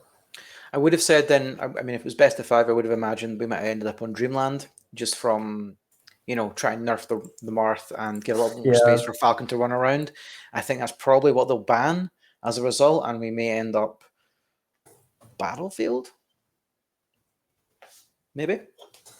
Maybe. I think in general in teams it is, stages are a bit different. Where oftentimes you'll also not only pick for character as you often would in singles, but you're also picking for your team's playstyle. But in a vacuum, of course, you're looking at like the Falcon versus Marth matchup, because like if you're a Falco and a Falco, well, that kind of cancels out. So you're looking at getting the Falcon ahead. Yeah, and it does also depend on you're quite right, the play styles and also the synergy between the team and what their game plan is for beating. I do think that's something usually if you're in this case, I don't actually know how much these guys played together as teams, both the Scottish team and the Swedish team. But something that I would usually consider often is if I'm in a team that is the more static, like synergistic team that plays together more often, I often prefer going Yoshis. Why is that? Because there's so many interactions that happen 2v2 and not 1v1. On Dreamland, there's more space to go for 1 versus 1 interactions, where the quote-unquote better singles players sometimes get favored, in my opinion. Right. But that might be a placebo and me just liking Yoshi's because we played a team with big hitboxes when I had a doubles partner. Absolutely. And we're just seeing more of that really great awareness from shifting that you were speaking about in the first game. Knowing when to break away from who they're fighting to help their teammate. Yeah. And another great save from the unfortunate side B. The sign of a great doubles player is the awareness of knowing when to fight or when to leave. I don't know exactly how static this team is, but I think they're at least. I would be surprised if they hadn't teamed many times in the past. Yeah. And again, another strong early start for Scotland, but they couldn't hold on to this last time round. So it's whether or not you can get in these situations and eke out that one stop lead. Nice cleanup. Oh yeah. Falcon definitely has the ability to be a tank and live for longer than he should, really. Oh, but Glaika unfortunately loses an early second stock there. And this is the thing that I think Red Team is doing really well. It's just like they've managed to eke out a lot of 2v1 situations just by knocking like the opponents off at certain times. So they're always keeping themselves in a 2v1 advantageous situation, letting them just eke out more percent and keep the pressure on their opponents. And they're kind of running away with this as a result. Yeah, for sure. I'm currently having some trouble, so I'm looking into getting that fixed. But yeah, I think like what you're saying is like it's so cool to see in teams. I think in general when you really need to take your time that you don't have Because like you kind of have to know the decisions of when am I going where, because you don't necessarily can have all your focus on one opponent, but you kind of have to go wherever it's needed. Absolutely. And I think that a lot of time it's like you can get like, because most of us play singles most of the time, and we get tunnel vision so hard on like, okay, I got the advantage, I have to kill him now, right? Yeah. I have to do everything I can to kill him. Especially after 2020, where really doubles like was even less of priority because doubles online wasn't as good for a while as singles was. It was ghetto net play before it was the crisp, slippy net play that we have today, and it was barely playable for people that are like the singles rollback and doubles delay based era. Doubles delay based was so brutal. Like you could barely get 60 frames a second if you were like lucky, you know. Yeah, and never some stages just wouldn't work. Yeah, right. Like all the time. I mean, you just have to like. Sure, this is why Fountain is banned in Kings anyway, but. Yeah. Ooh. Glake's got a lot of work to do here. I feel like he could do it because like when like. I don't know if you know much about Glake as a player, but I mean, apart from just having like incredibly solid fundamentals, he does have these just spurts of just amazing play, and I really think that if there's anybody in this whole, if there's anybody that could do this and bring this back, it's him. Oh, jumped into the back air. Oh, the gangster laser. It's unfortunate, but.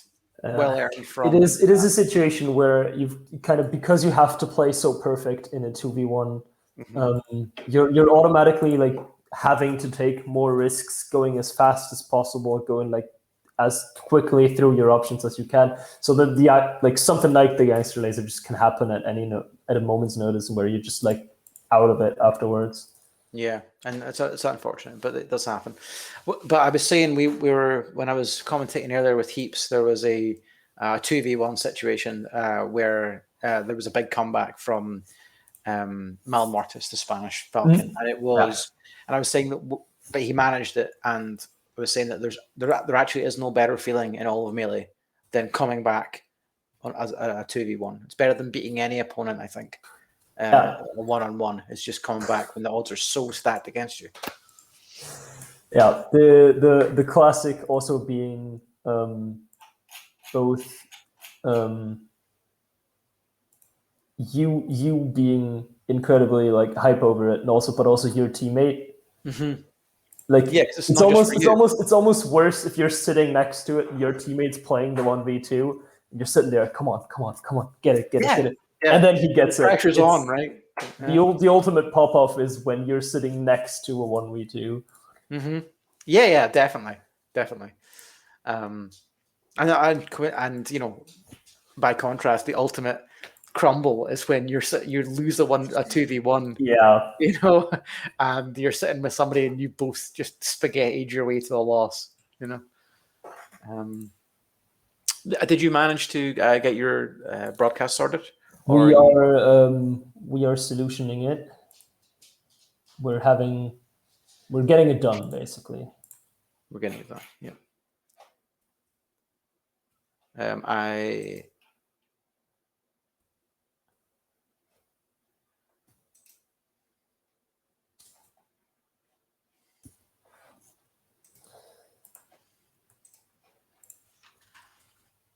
So now we're waiting for Noxa and Pixel versus Mal Mortis and Majoras. So the Spanish team versus the Dutch team. Excellent. This is the Spanish team that I was speaking about just there with the 2v1 comeback. Yeah, exactly. Mal Mortis and Majoras have had an excellent showing. They had a hell of a set against Timmy and Kellner, which they unfortunately lost. But I would have loved to have seen that. It was, I mean, you should go watch it back. It was brilliant. So it was only a best of 3 because it was still pools, but they took them to last game and last talk. It was superb to watch. And I think in particular, they have a really interesting dynamic when they play, which you'll see. Where they've, like, I think it's that what you're speaking about before is that synergy where you've got both players really know their roles. they really know, in what situations each excel and when to look out for their teammate and when to get involved and when not to. I also feel like that is one of the teams that I've heard these names back to each other so many times that pretty much has to be a static team as well, right? Yeah, one of Spain's static teams, yeah. But I'd love to see them go further. For sure. I think we're still waiting on Spain. Probably just. And just as an aside, this is also already because of the still relative lack of doubles players. Get in here, folks. Get to playing doubles. I know. Why wouldn't you be playing doubles, right? I'd be playing doubles right now if I wasn't commentating. If my internet was better, I would be playing doubles as well. Sadly, it isn't. So I'm bound to not do it at the moment. But we'll fix that as well, and then I'll just play doubles only, I guess, just to make up for lost time. I feel like in the Slippy era, I would move heaven and earth to get good internet. Yeah, like I would be like a month into lockdown and be like, right, I need fiber. I don't care what it costs. Yeah, I've had Let me dig my street up. situation of living in Denmark for most of the lockdown, which has really good internet. And now that we're in the sort of trailing off part of the lockdowns era, I've moved back to Germany where internet is notoriously bad. Is it? I don't know about pan-European internet. It's German very, internet it's sucks, very, it's very region dependent. Very shaky. It's weird that happens. Like I moved to Belfast, right, and it was just incredible internet. And I was like, how? You barely have trains that work. Like, how does your internet bitching? Well, there's no trains to get in the way. Yeah, I guess so. All the money was broadband. That's what we're focusing on. Just get it in, fiber everywhere. Looks like we're in the hand warmers. Have you seen this, or are you still in the catch up? I'm still catching up, but I think we should be able to see. Just DM me if you need me specifically to help. I could do a share or something. Yes, I should be fine with production helping me in the background. Oh, it's aggressive hand warmers. You see them and you don't know if it's hand warmers or if it's yeah. So some people laser off stage in hand warmers. Some people laser on stage and just say, "Hey, here I am."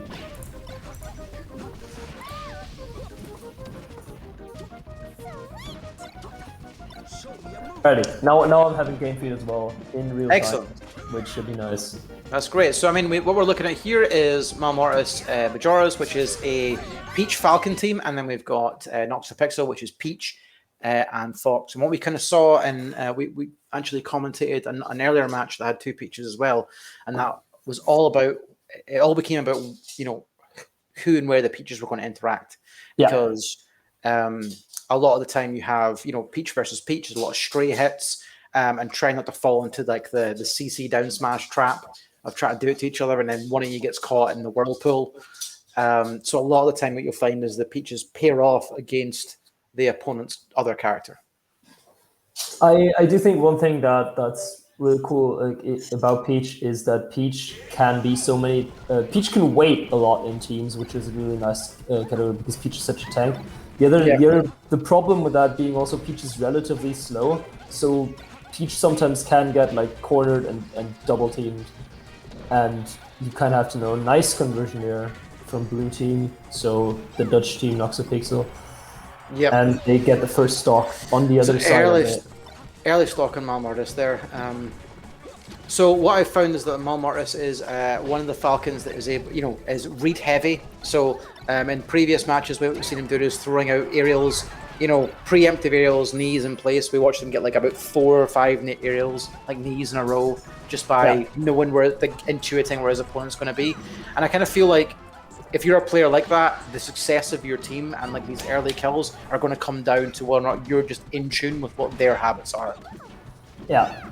Which is a very hard playstyle to fare in teams, because so much is happening that you kind of have two opponents that you kind of have to read the right option for. On the other hand, if you're throwing one out preemptively, then really good pickup by Noxa there. Very good pickup by Noxa. Pixel as well. Pixel has been doing a lot of good work on the edge guards already. Majora's just misses saving his friend there, unfortunately. Yeah, and then the... Oh, it's a real unfortunate kill there. A really unfortunate death, rather, by Noxa.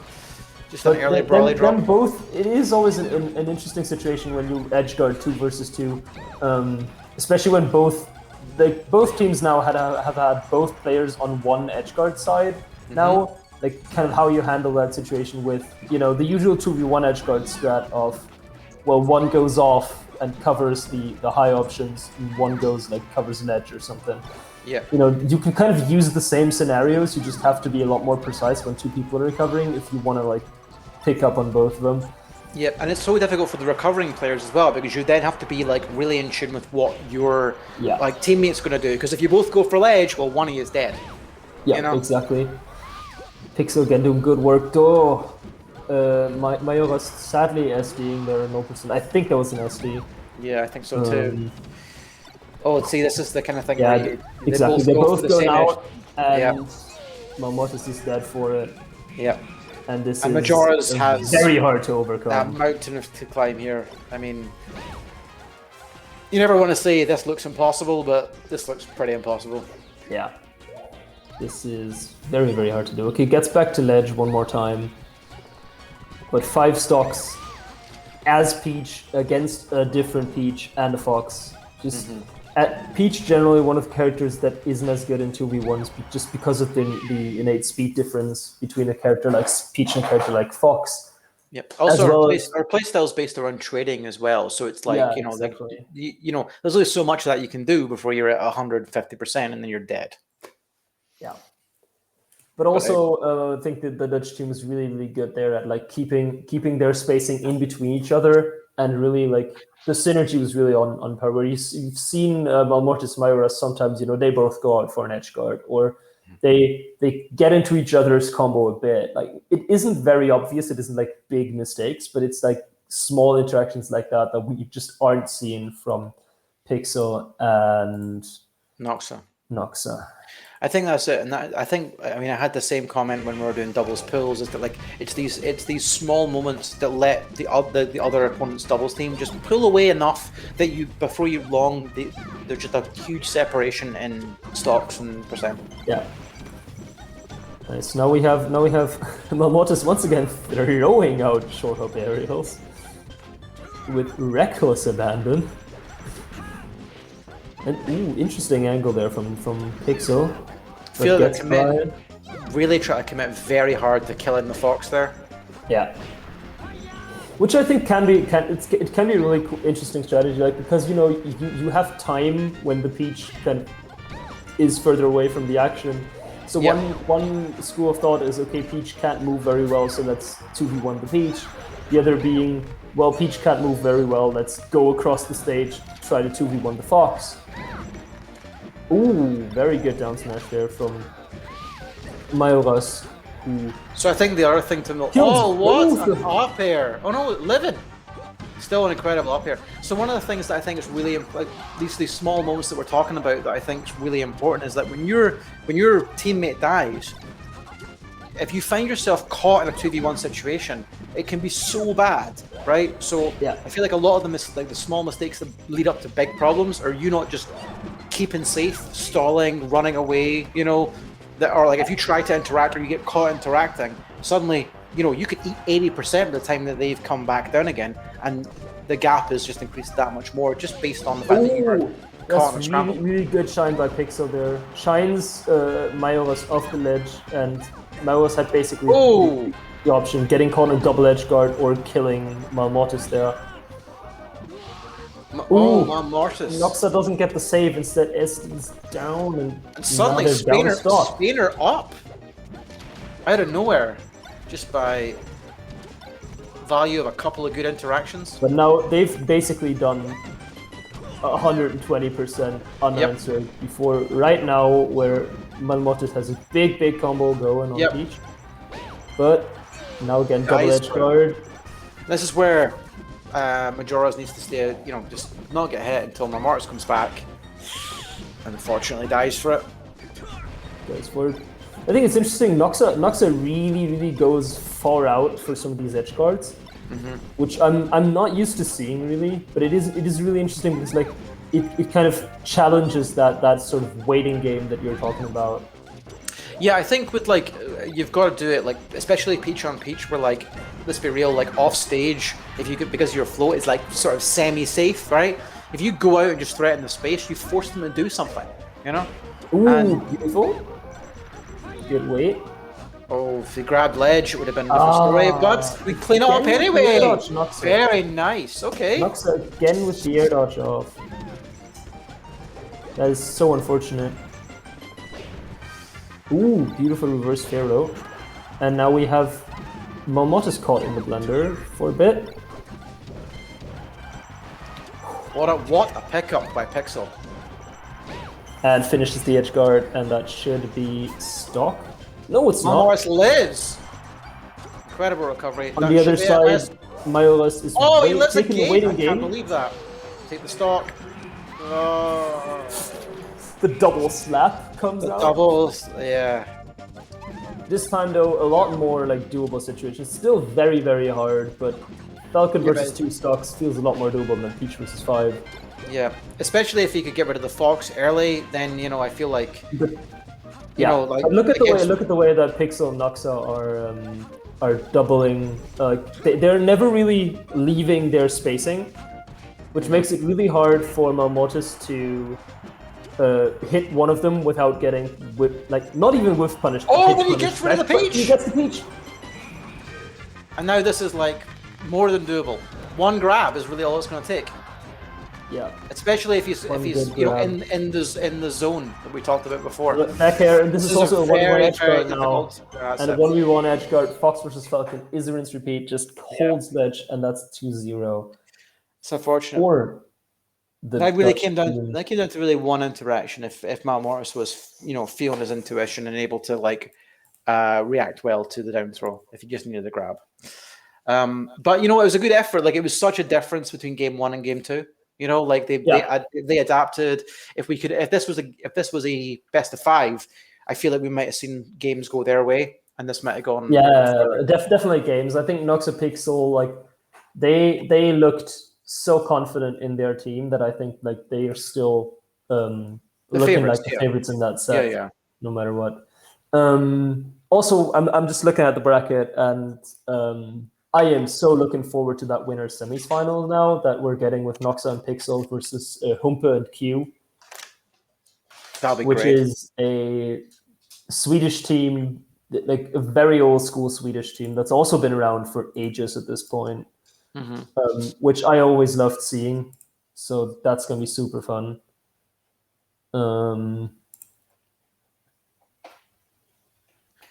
That'll be great. Who else who's going for? I'm trying to find the bracket, but I'm having a bit of trouble here. We also have Rix and Kinzo also already waiting in winners semis, which is also going to be a beast of a team to face. Probably the favorites for the whole thing. Yeah, just based on single skill, yeah, for sure. I think they've also been statically teaming for a while now. They're also getting even nicer on their team as they're getting along. So we had Sharp and Base DQ'd. They were put on quite a show in pools, so I'm quite disappointed that they actually didn't get to fight. That was really cool. I saw one of their sets as well in pools, which was and then we've got Rix, Kinzo, Timmy Kellner in one side of winner semis, and then Humpe Q, Noxa Pixel on the other side. Is Timmy Kellner already? Timmy Kellner beat Abarav Jormus 2-0. Oh, nice. Yeah. That is Timmy Kellner is also sounds like a really fun team to watch and play. Kellner, especially notorious team specialist, even before Kellner was good in singles, which he is. Kellner Prince used to be the team in Germany where it was okay, these guys are there, oh no. what are we even doing against this Peach Puff team that is just taken over the south of Germany super quickly? Yeah, it's very it can be very daunting when you come up against it because I think like so few people really specialize in teams and like doubles. Like a lot of the time, I think it's like, oh, we're both really good singles players. We will team and just impose our skill on into the doubles match. But if you've got like a team that are players that really specialize in doubles, it opens up so many more possibilities where you go like, why is this so difficult, or why are they so good or so hard to beat?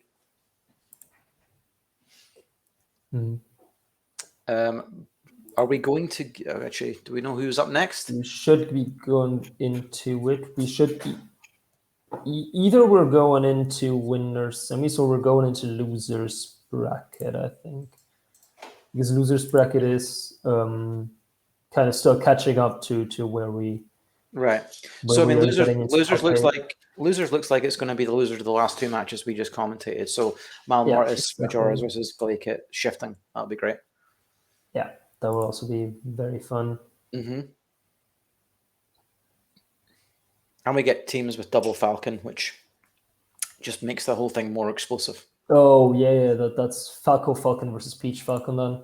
Mm-hmm. That's also That is one where you can really see the difference between the teams because like the Falcon kind of always does his thing, always is fast, quick kill moves, hard hitting.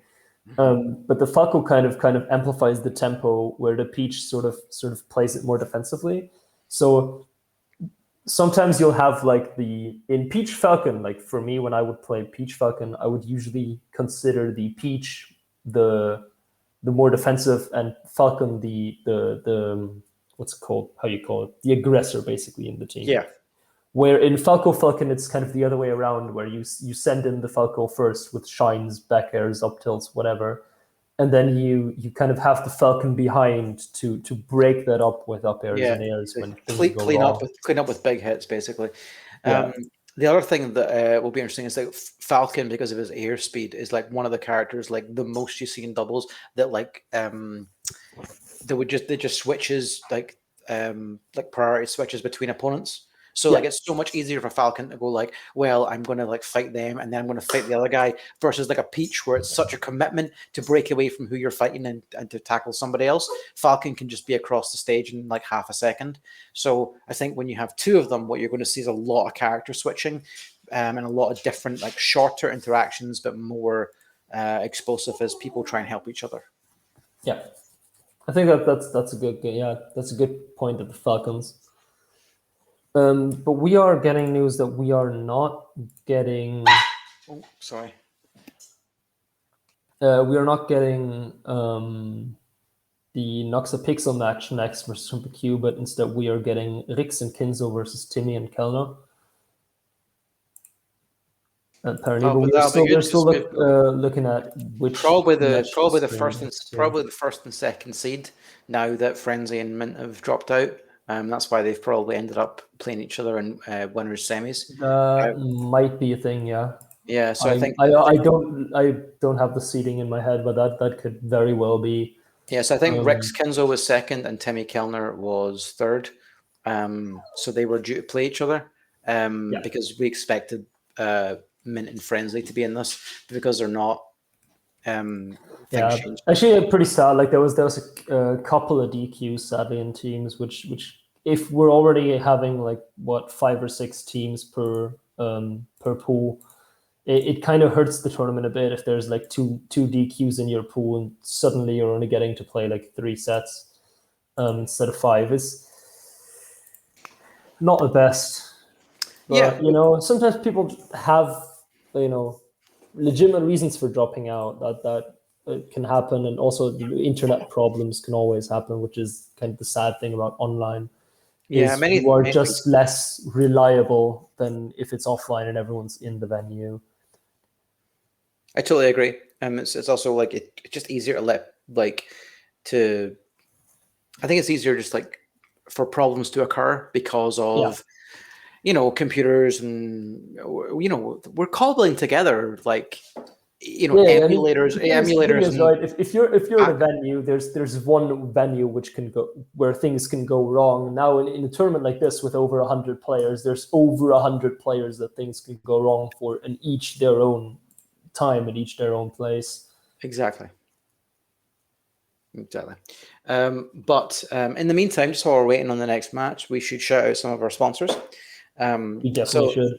So yeah, I just want to start by shouting out Cones Academy, which I don't know if you've are a part of in any way, but I have been in the past, or I am part of, rather. It's an amazing service, and if you're looking to really improve as a player, I really can't think of any single thing you could do to be better than joining Cones Academy. I legitimately mean that.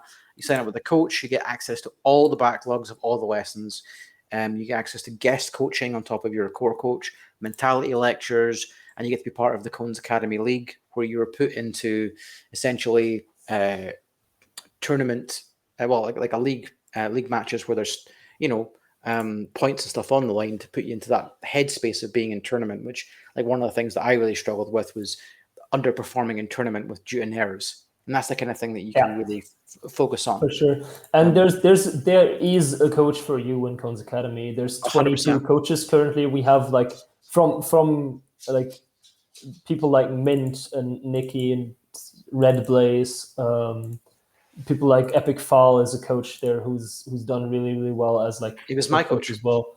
Yeah, who's your coach. Mo as well. If you're looking into more weird characters, Rev as well, and even NA, we Cones Academy has expanded to NA first with like Ryobeat and Zamu, and now also Kodorin and Supi, two like world-class players who you can now call your coach for a relatively low amount of money. A ridiculous low amount of money when you consider like the payoff that you're getting, and you're spending like ridiculous. And, like, honestly, and like even if you're like kind of stingy with your money, there's also the content consumer tier for €5 a month, which you still get all the previous lessons. You get to watch all the lessons live. Like you get the access to the Discord still, and that's literally a Twitch sub. But instead of watching Twitch a couple hours a month, you know, you're watching Melee lectures and getting better at Melee instead. Yep. And there's like the thing is that like if you have any questions, like there's like people are always willing to ask, and you're getting answers from the best of the best.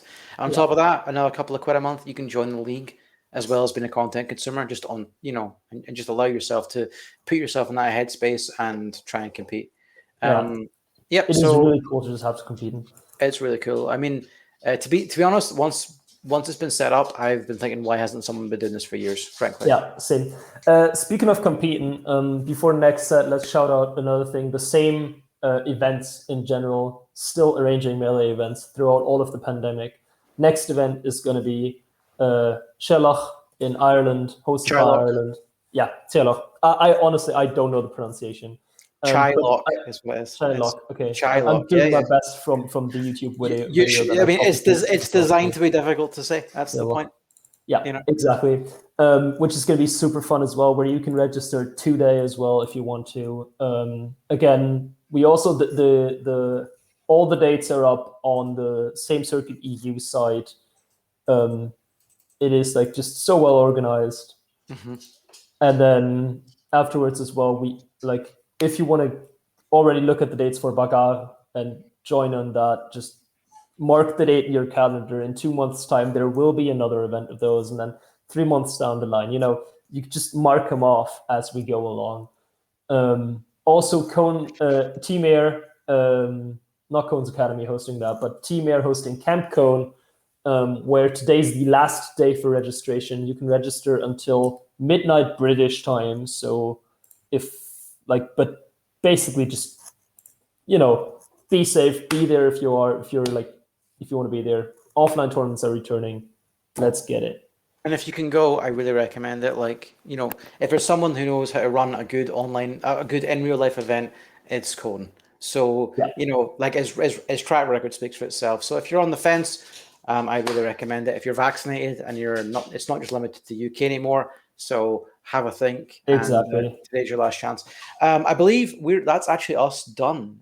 Yes, because we are leaving you guys in the very capable hands of the extremely capable hands of Explo and Ryazon. X1 so Rise on, right? Yeah. For top 6 of this doubles bracket. So like enjoy that. That's gonna be so fun. I'm looking forward to pretty much all the matches we still have left in doubles bracket. I'm gonna It's be very hanging out in Twitch chat for now. So I actually and yeah, wish we got to commentate a little bit longer. It's been really fun. it has been hanging really out. fun. But thank you very much for commentating with me, and thanks to all the viewers. I hope you've enjoyed Super Bowl Online. I know I have. And I hope you will continue to enjoy it for I will. today and tomorrow as well. So Okay, I think we're going to sign off for now. Enjoy the rest of the event, guys. Bye for now.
Hello, everyone. Welcome to Super Bowl Online Doubles Top 6. So I'm joined by Explo. You all right? Yeah, I'm doing great. How about you? Yeah, I'm good. Excited for this top 6. There's been a few DQs, but it's kind of looking like there's still some sort of strong names that I'm seeing here. Rick Skinzo's a big one. I think they could definitely win it. Definitely Ryzen. I mean, I think we've got a great bracket coming up. It's going fast. It's going smooth. Rick Skinzo, Timmy Kellner will be where we'll have winner semifinal. Do you know? There's just a random question. Who won the last the last same event doubles? Do you have an idea? Was it not? Was it not Ice? Somebody? Ice? It wasn't. Fuzzy and Ice. That was it. Fuzzy, because Ice wasn't teaming with Six that time. Exactly. He was teaming with, Fuzzy came back after like 10 years retirement and won doubles, and then did really good in singles as well. He did good in singles, definitely. But very surprised. no sign of Ice unless he DQ'd. But this is a chiller tournament. There's a bit less entrance, but I think that's normal. People are a bit burnt out. It's the summer, for sure. For a year and a half, I think people want to start going outside after getting vaccinated. Absolutely. You want to get back to these IRL events. I mean, we've started them down in London. I think they're starting them down there, and we're hoping to start them up in Scotland soonish. So that's sick. Yeah, that'd be great. I mean, God, it's been so long, right? It's been like a year and a half. A year and a half. I know we're cooking up some stuff for Paris, and I mean, I'm waiting for our own version of Camp Cone in France in the end of August. But okay. Yeah, we were like, that's a good idea. Fuck, do the same. Yeah, we should have done that. No, for sure. Yeah, I take it you're not able to come to Camp Cone or. Nah, well, first for like France, I know like most Europeans can just come to the UK now without, if they're vaccinated. Yeah. But for France, there's a 10-day or 14 days quarantine that you have. Oh, is there? Once you get there. Damn. Kind of annoying, but yeah, I'm well excited. I've got everything booked. It's about a month away now. It looks super amazing. excited. Yeah, it's gonna be great. Control is gonna be. Yeah, lovely, I'm sure. Yeah, exactly. But anyway, enough about that. Let's talk about Super Bow. Is it Super Bow or Super Bow, or how do you pronounce it? I think it's Super Bow. Were you at Super Bow 2019?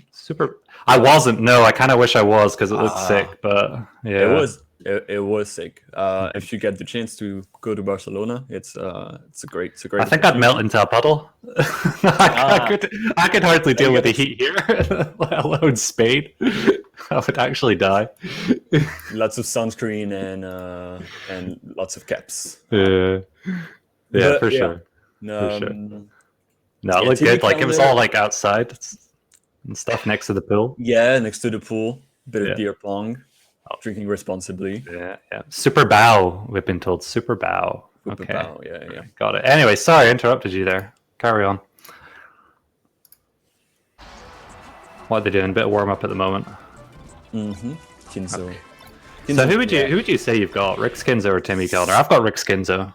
So if I'm trying to be, I don't know. It's a lot of great people in there. I think I've got Rick Skinzo. Yeah. Although I love Timmy as a player in general. I think he does great in doubles from his playstyle, and Kellner too. There's just two teams that are like, I think we're gonna have an amazing double set. Like this is for the start of top 6. This is probably some of the best European melee doubles that you can get. Yeah, so I saw in the chat earlier. It was in the same circuit Discord. Kinzo was saying like they're just trying a double Fox thing right now. It's like an experiment of sorts. I mean, obviously, double Fox is like god team. I'm not sure how good Kinzo's Fox is. It probably is very good. I've never seen it, I think. But I would expect it to be pretty good. Maybe I don't know. It's interesting. Double Fox is definitely an insane team. Yeah, for sure. It's a bit too good. Yeah, it's absolutely ridiculous. I mean, 2 NTSC. Which Fox is which? I mean, who knows? The better Fox, the one that's doing all the crazy Fox things, is probably going to be Rick's.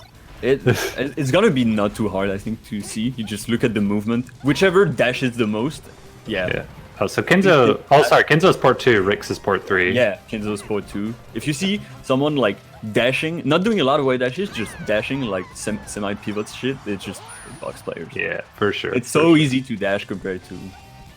Alright, I'm just seeing, like, who's who. Someone get damaged.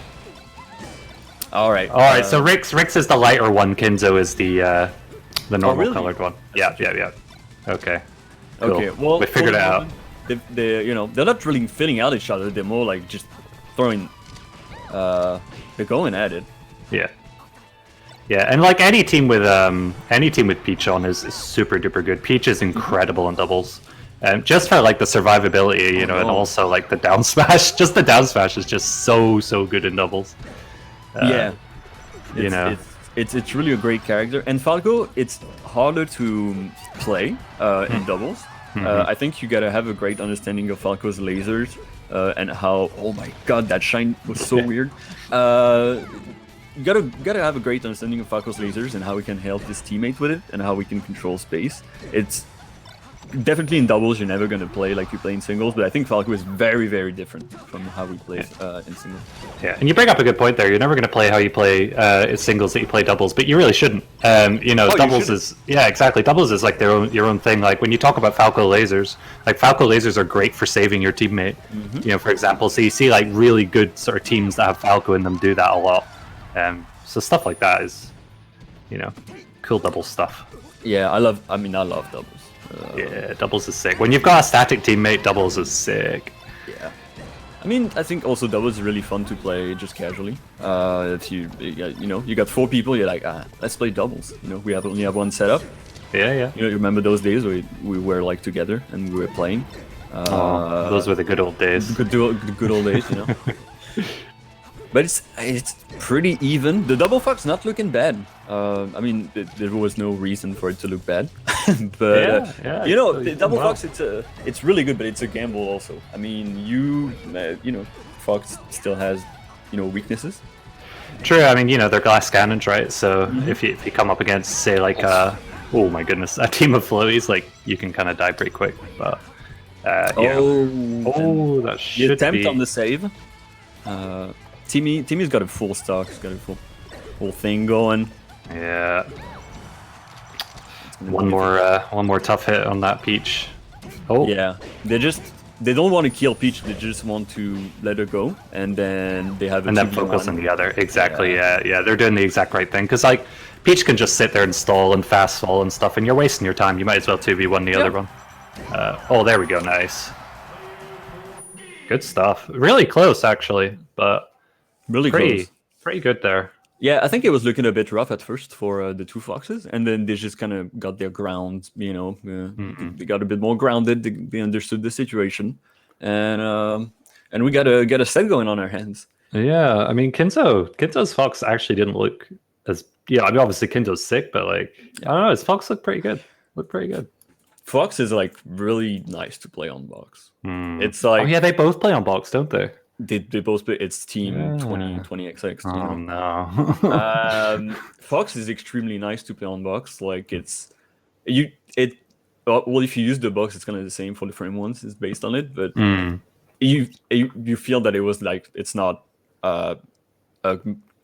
It's more like Hax's controller, and he mains Fox, and he kind of made it for Fox. So you know, even if it works well for other characters, especially the Peach is extremely good. But that's just the fact of being able to claw all the time, and I don't know if you've seen it, but in the bracket right now, the Peaches are in the bracket in the pools. The Peaches were wreaking havoc. Oh really? Oh, okay. Yeah. Okay. I mean, Trip Standard, right? I'm pretty sure Trip Standard does. Yeah, we got the 2 box Peaches, the 3 box Peaches. I think lost her. He's just recently switched to frame 1. I think. Fountain NL and then Noxa. Oh, is Fountain L in the box as well? Yeah, he beat Raul. Sick. Yeah. Okay. Crazy. And I think Noxa got first in the pool too. I don't know who they were with, but it's an amazing. Yeah, there's characters that are definitely augmented with the box. Right. Yeah, I don't know, man. I mean, yeah, it just seems to be more and more common, right? You know, people just using the box. I think it's great in a way because, like, you know, you're not going to go through them the way you go through GameCube controllers. Yeah, they're not going to wear out so bad, and also, you know, for ergonomic issues and stuff as well, they're great. But it's definitely cheating. Well, oh man, I just got a box because I couldn't play game controller anymore, and then. Yeah, I'm trying to. People argue too much. I'm like, I'll stay on my own when it comes to that. I'm like, I don't have time for that. No, exactly. You just but you play what makes you comfortable, right? I do want GameCube controller players to be able to have the same possibilities as the box players. I think there's a lot of things that we can do to make it better. Anyway, we got on Dreamland. We'll save that for another stream. Okay. Yeah, Dreamland, typical counter pick. Okay, the double edge guard. Oh my god, just did it. Oh my god, really good F smash. Grab ledge here should be it. Great DI. Got this on lock. Yeah, the forward air down smash on the ledge. It's quite a tool. It's quite a tool in doubles. It covers so much. So like when you're against like double Fox, like they're good on every stage. So counter picks is like purely what's good for us. So like Peach is like, well, I like Dreamland, so I guess we'll go here. Kinzo's Fox having a bit of trouble on the DIs, getting quite down smashed. Which happened, you know. Yeah, you gotta be careful. You're holding down like within 20 centimeters of Peach, you know. You're a goner. You're a goner. You know what's gonna happen. Yeah. Oh, only just missed it there. Alright. Still pretty even. Oh, got the soft hit, the up smash there. Yeah. Well, I think definitely Kinzo and Rix are following the game plan of you know, putting some percentage on Peach and then focusing Falco, which they've been doing, which has been working well. And it's hard to break up. I think they were doing really well at the beginning, right? Mother and Timmy, and now I think they control the space a bit better. They you know, it's like it's Dreamland. We need to control the space. Yeah, you've got more room. Oh, dies? No, that wasn't dies. Kind of looked like it. All right. Bit of team. Not team kills, just team scuffles. Oh no! On Kinzo and Rick's side, and that's you hate to see it. That's definitely what Kellner needed. Okay, Kellner's just living forever on this stage. 172. Hits with the F smash. There we go. Finally, takes a stop. This is still in the realms of doable. It's by far not over. Oh, edgeguarding his own teammate there. Alright. Ooh, that's a great edgeguard. Clean, and here we go. Did it on his own, Kinzo. Back to pretty much. Well, Kinzo high percent here, but if he can keep his stock, well, as I say that. Yeah. Oh, great save! Didn't know what to do. You don't see that very often. There we go, though. Okay. Rix is sick, but maybe not this sick. Yeah. Oh, on 2v1, those characters are insane. Oh my god. Together. The blender. Oh. Okay, yeah. I mean, that's like their strongest counter pick for sure against double Fox. Yeah. It makes sense.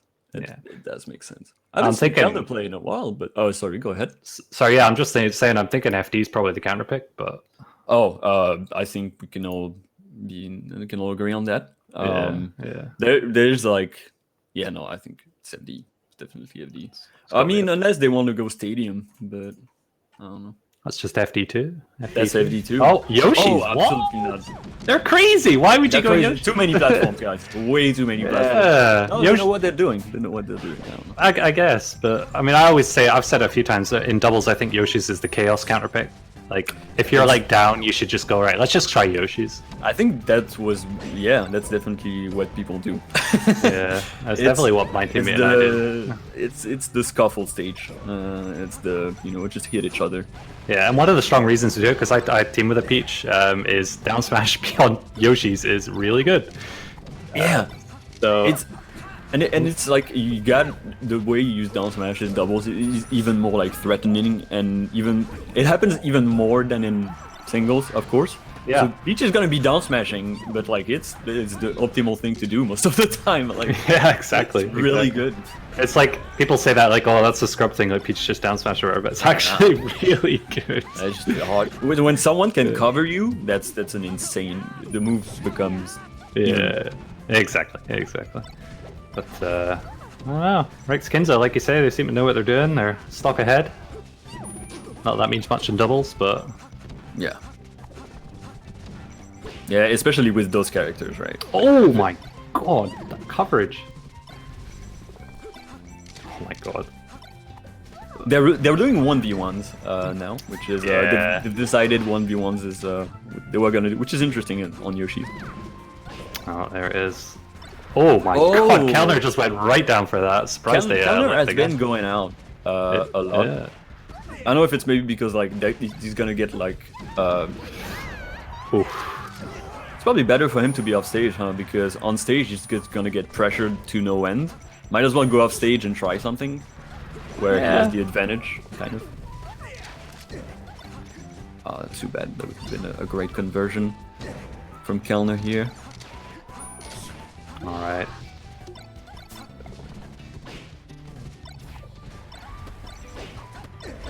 Yeah, they're just kind of like switching from the two.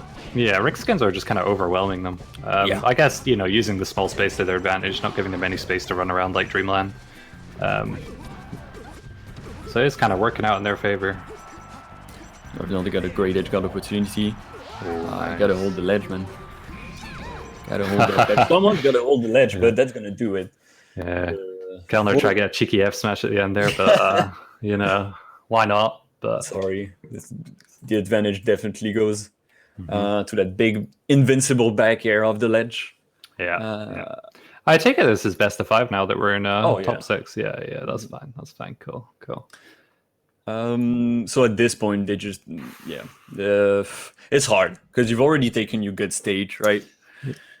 It's like double Fox. Like, where do you take them? Like, where do you take them? Just take them where it's less bad.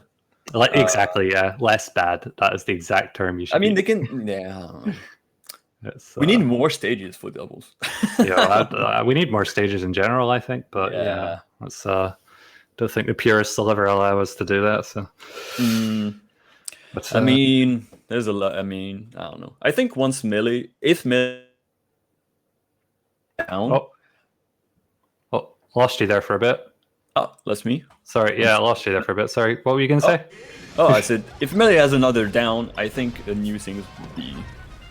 I don't know, to attract new players. I don't know. I think that's when things change. Yeah. But they're going on FD because apparently they want a laser, and I mean, might as well, I guess. Yeah. I would say Peach chain grab, but you're not gonna have time to do that. No. At all. Oh, maybe could have dared there. Oh wow, that was a great space for there.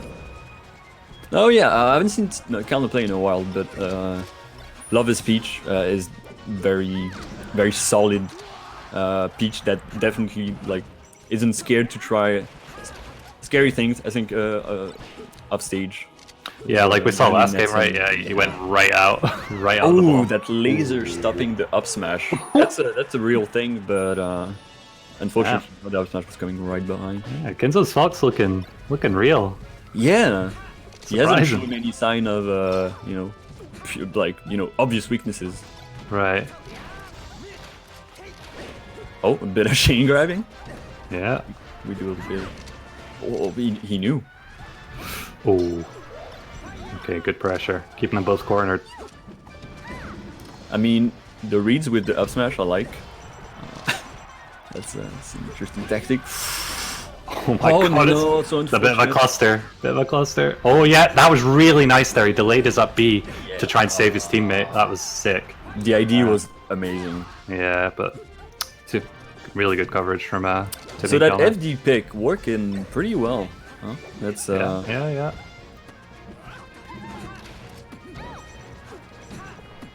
Alright, so that's gonna be the difficult part because now Peach has 99%.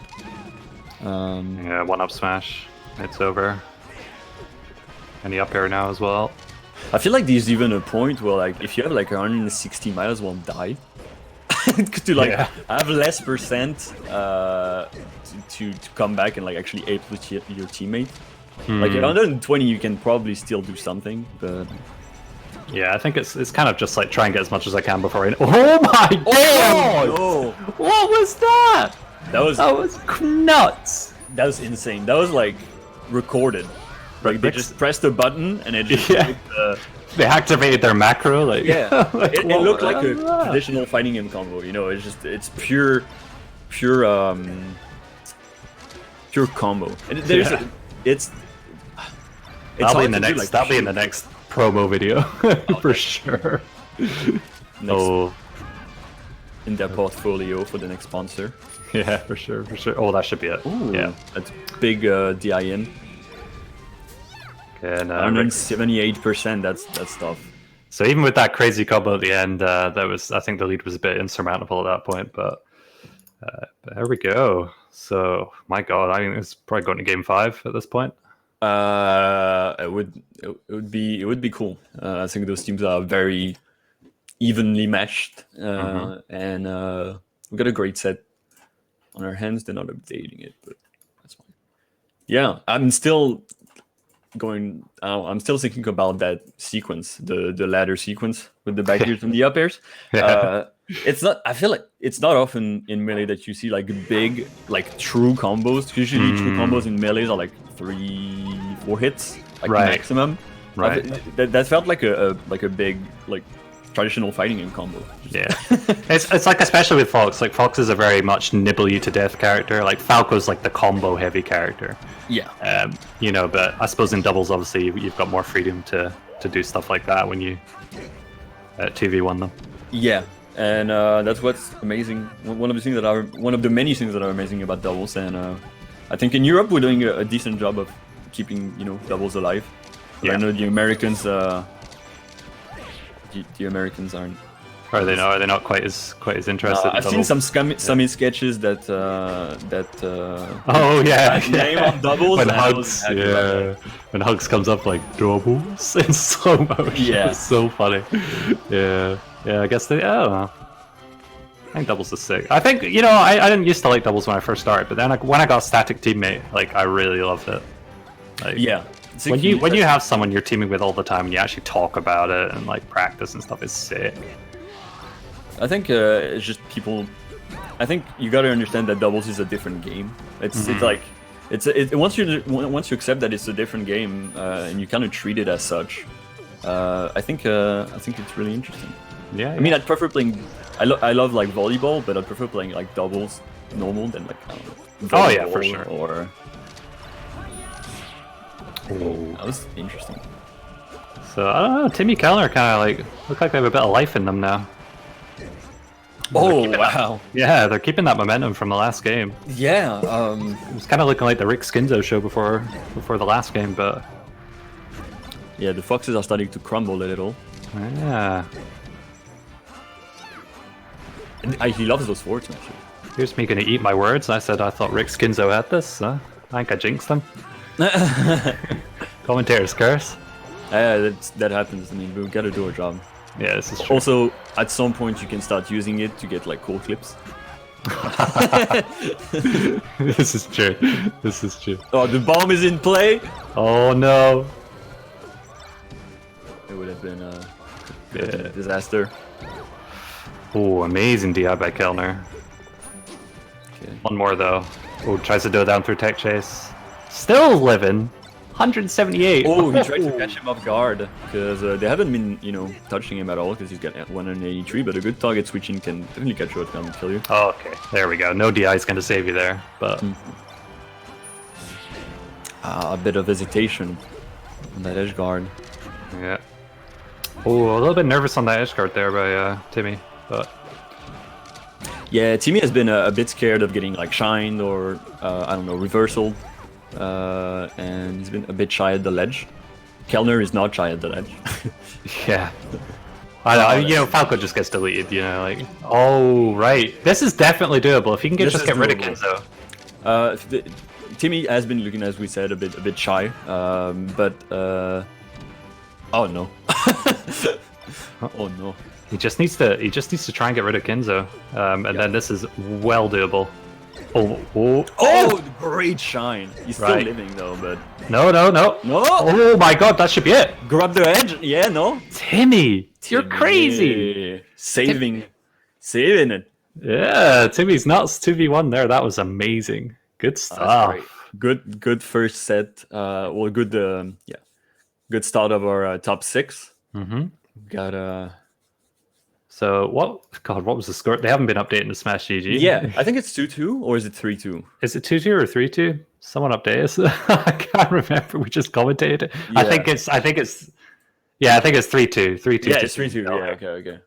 Awesome. Wow, good stuff. Really, really good stuff. Good subs of all these players. That was amazing. Great showing.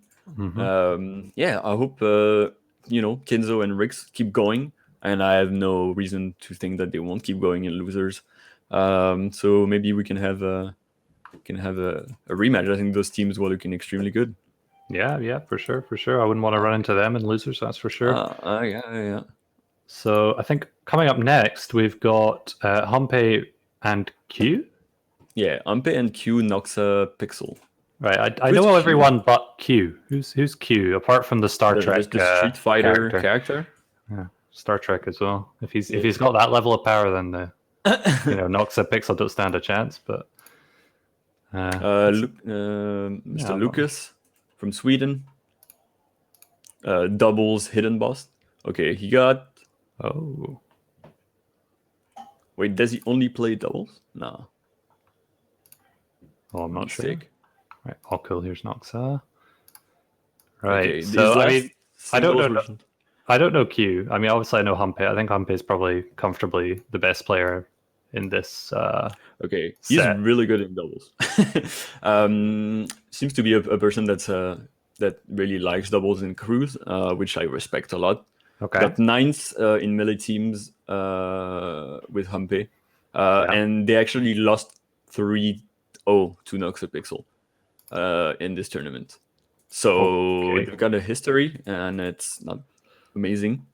Got 13th at Regen Online doubles. Okay. Yeah. So yeah, strong team, but their last showing between each other was a bit of a one-sided event. So, In what side? On Noxa and Pixel's side. Oh right, so they beat Humpe Q, right? Okay. Yeah, 3-0. That's a rough one. Okay, Peach. Yeah, Falco Peach again. Peach Fox. Yeah. Peach Fox, extremely strong. Oh, sorry, Peach Fox even. Yeah. And Fox Falco. I mean, you put Fox with anyone, and he's gonna. yeah, this is true. Okay, so a bit of warm up. Yeah. So, I mean, Peach Fox, I can definitely tell you about this team because this is my team. I team with Pilot and he's Peach and I'm Fox. It is great. They really balance each other out well. Peach with kind of the survivability and stuff, and Fox with the going in aggression, all that sort of stuff. You can get a lot of really cool team combos and stuff as well. So I think Fox Falco is a bit of a weirder one though. Fox Falco is hard. I think just Falco is harder to work as a character in doubles. You got to be extremely good. I think Peach and Fox worked really well. That's what I was doing when I was playing doubles with Chroma, who's an old school Peach player in France. Yeah, and I think the thing is that Peach has those big hits, those big truck hits, and Fox can easily convert off of them, and then easily just relaunch them into another insane big hit. So the combos are really deadly, but they don't last long. But your DI has to be impeccable when you're playing against those characters. For sure. So starting on Yoshi's, and it's already absolute chaos. Everyone's just killing each other, hitting each other. Hell yeah! Oh, they got the double. Yeah, double up there. Oh, Love those. So yeah, Noxa is the box Peach. Bit of freezing. Is it gonna come back? I don't know. I hear the music. Might have to maybe tab. I don't know. No. Hold on. I guess frozen for the stream as well. We'll go back in. We've lost connection. Oh, wonderful. We've lost the connection. So Noxa is a box Peach that I'm excited to see because I think this character gets insane when you have access to jump all the time. When you the amount of core tech you can do that can actually make your character faster and deadlier is kind of crazy. It's definitely one of those characters that get they get another power it's because I don't think it's viable to constantly like claw on a GameCube controller. No, it's bad idea. So yeah, quick way to destroy your fingers for sure if you want to try and do that. I mean, I know certain players do it. I'm pretty sure there's a player in Scotland that does it. But it's kind of weird. It's kind of weird. But yeah, like you say, box can give you a lot of different advantages, but it's super duper hard to get used to. It takes you a long time to kind of get back to what you were. It's a long time. It's just Peach is an interesting case because like Fox is just like you can be a bit more precise and it feels nice to play on, but Peach is just like you unlock new things. So I think that's interesting. Unfortunately, I don't think we have the feed for anyone. We can just imagine what they're doing. So they're probably just hitting each other a lot. You know, it's a small stage. There's probably a few down smashes in there. You know, some shines. I think it's gonna be some down smashes, some like whiffed ones that are gonna get punished, and then some ones that are gonna do like 80% to both players. Falco's gonna die like 3 times in a row, and he's gonna be really mad, and he's gonna be like double sucks. My character sucks. Yeah. What else? Humpe was the first person to lose a stock, so that's probably very accurate. That's what happens. Yeah. Don't worry, we can just use the power of our imagination. Mm-hmm. I mean, the kids these days, they don't know what to do if they don't have a screen, right? I mean, exactly. Back in the old days, you just needed a stick. You're actually a right. stick, and you'll be happy for 4 hours. Yeah, it's great. So I'll talk about the next event because Teglark, and I don't know how to pronounce it. And I was about to say, how do you pronounce it? I'm not. I was hoping you could help me. I'm not Irish. You're not Irish, but I'm Scottish. I was like, maybe you've got Chailock. Chailock. Yeah, that's it. I saw it once and it escaped my mind. But you go to smash.gg/Chailock dash online. It's T. So it's not what you think. It's TEAGHLACH online. Yeah. You got feed again. Oh yeah, we got feed again. Nice. So you go there, you sign up because the more people sign up early, the more people are going to sign up then. Because if no one signs up, then no one signs up because So stop being melee players and just sign up. You can't stop melee. It's in their nature. They sign up the very last minute every time. Last minute. When everyone's like, maybe I'll do it, and then like 2 hours before, they're like, so there's cool players now. Oh yeah, I'll sign up 2 hours before, so that the TOs have to seed like, 20 like an hour and a half. I've just seen someone in the chat who won first game. It was Noxa Pixel won the first game. Noxa Pixel, yeah. So that must have been keeps going on. Makes sense from their from what happened at the last set. Game 2. Do you have game 2 or are we waiting for game 2? Yeah, we're just waiting for game 2. They were doing a bit of warm up there. Okay, cool. They'll be coming up in a second. But yeah, it's kind of going the way you said earlier. Noxa Pixel seem to have this team on lock. So yeah, you'll that's a game lost in it's not lost actually. It's actually on the Sleepy files, but yeah. They have played the first game, couldn't record it. I see. Okay. Technology. Great when it works. Great when it works. It works most of the time, I'll be honest. Does. Especially the new Sleepy Launcher. I think we were talking about it last time. I don't know if it was with you. But it looks amazing. It feels like I'm on like a Discord app. I don't know. It looks yeah. And I think like they're still like wanting to develop it, like put other stuff in it to make it like a proper like the Blizzard launcher or whatever. Yeah, so you can do even more with the replays just from the. I think there's a lot to do.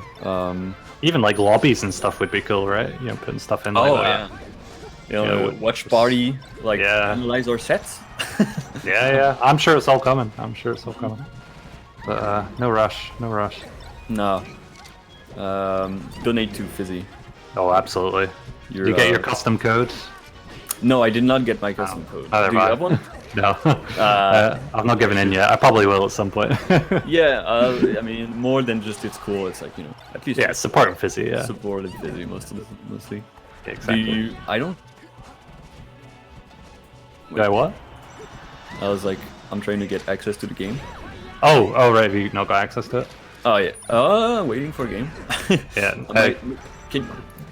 I can hold the fort. So it's FD, game 2, Q, Humpe are actually up 2 stocks. Nice. Controlling a lot of space. Definitely a good counter pick. We saw this last set as well. With the FD counter pick. Alright. Tell me what's happening. What's the how many stocks? What's up? Alright. So Humpe 1 stock ahead at the moment. Humpe Q, but not by much. Pixel Noxa, 2 stocks apiece. Oh my god! Ooh, really good DI from Humpe there. He would have been dead if he hadn't DI'd all the way out. Okay.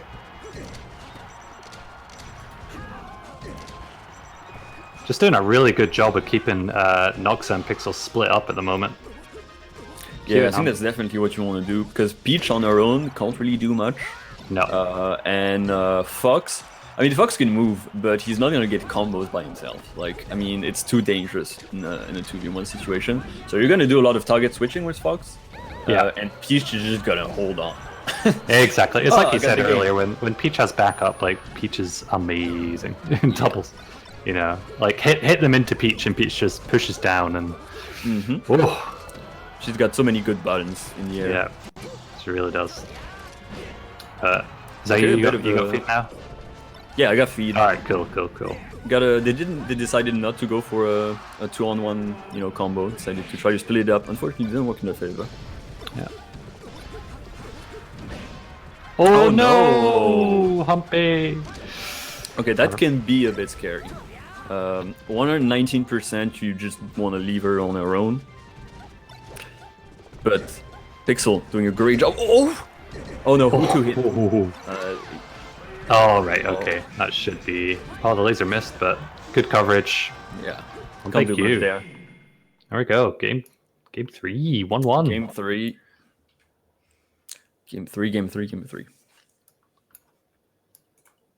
Okay. Humpe, first game on the board. I mean, for those past 2 tournaments at least. Maybe a bit of a comeback. I mean, they are in winners semifinals, sorry. So I know there was a lot of DQs. I don't know who they beat to get there. But well, that's what Humpe, which yeah, I'm happy about. Yeah, like sharp base DQ'd. I would probably expect sharp base to be here. But hey, we take those. No. We take those. Yeah. All yeah, right. honestly, I'm pretty happy not to be commentating at 9 p.m.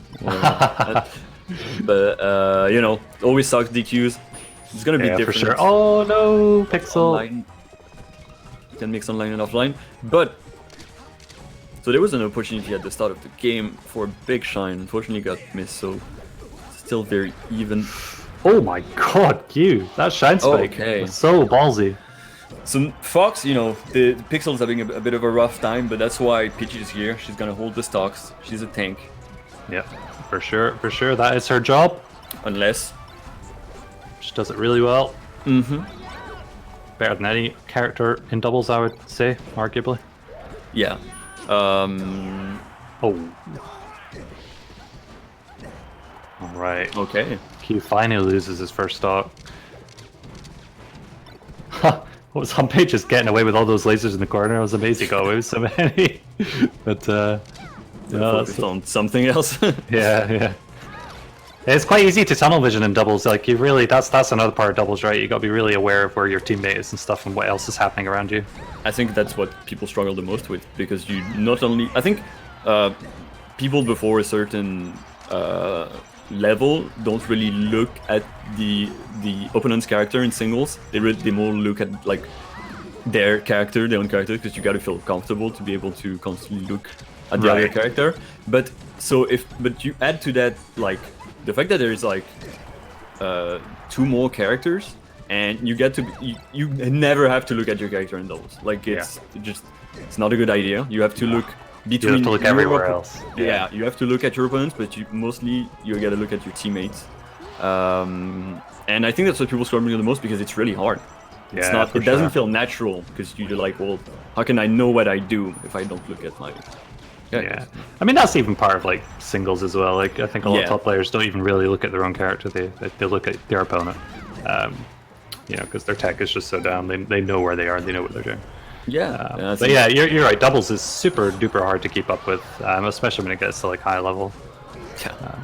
So, and to commentate too. I was gonna say it's difficult. really hard to commentate. But even more than singles, I think you just have to, melee is too hard to commentate play by play anyway. It's not meant for it. Yeah. I think that's what I've gotten away with, and you just gotta ride the hype. Yeah, exactly. Oh, all right. Noxa low percent, not impossible if he takes out Humpe now. Noxa, let's see that box Peach. I mean, that was extremely fast first. I've never seen a Peach get up to a top life form this fast in my life. But now, 2-on-1. Okay, that's a bit scary. You're right. Yeah. I knew Humpe was gonna try it. I knew. That would have been so cool if it worked. Just trying to close the space. There we go. Yeah, Peach. That's gonna be hard. It's gonna be hard. She had platforms, but Okay. Q Humpe up now. Wow. I'm trying to reverse the cards. Yeah, overcoming their doubles bracket demons. Yeah.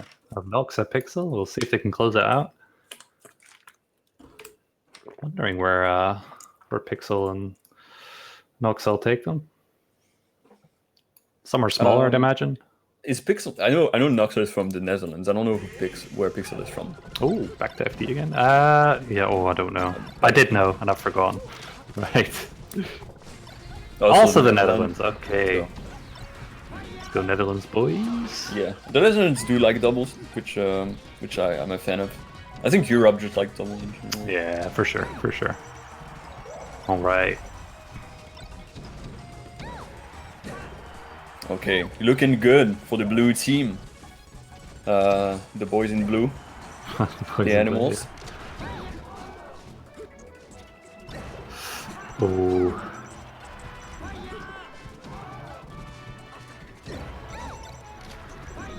All right. Yeah, it's so difficult when Peach just hovers out there in the corner. Really. You just let her, because it's unless you've got a character with I don't know, Samus can throw missiles, something that's really gonna annoy her. I think you just leave her alone. Yeah, for sure. Let her do a life. Yeah, you're right. Yeah, they're just 1v1ing again. Yeah, I've seen a lot of 1v1s in this sets, which is you're not seeing a super huge amount of team combos or team setups. I've noticed.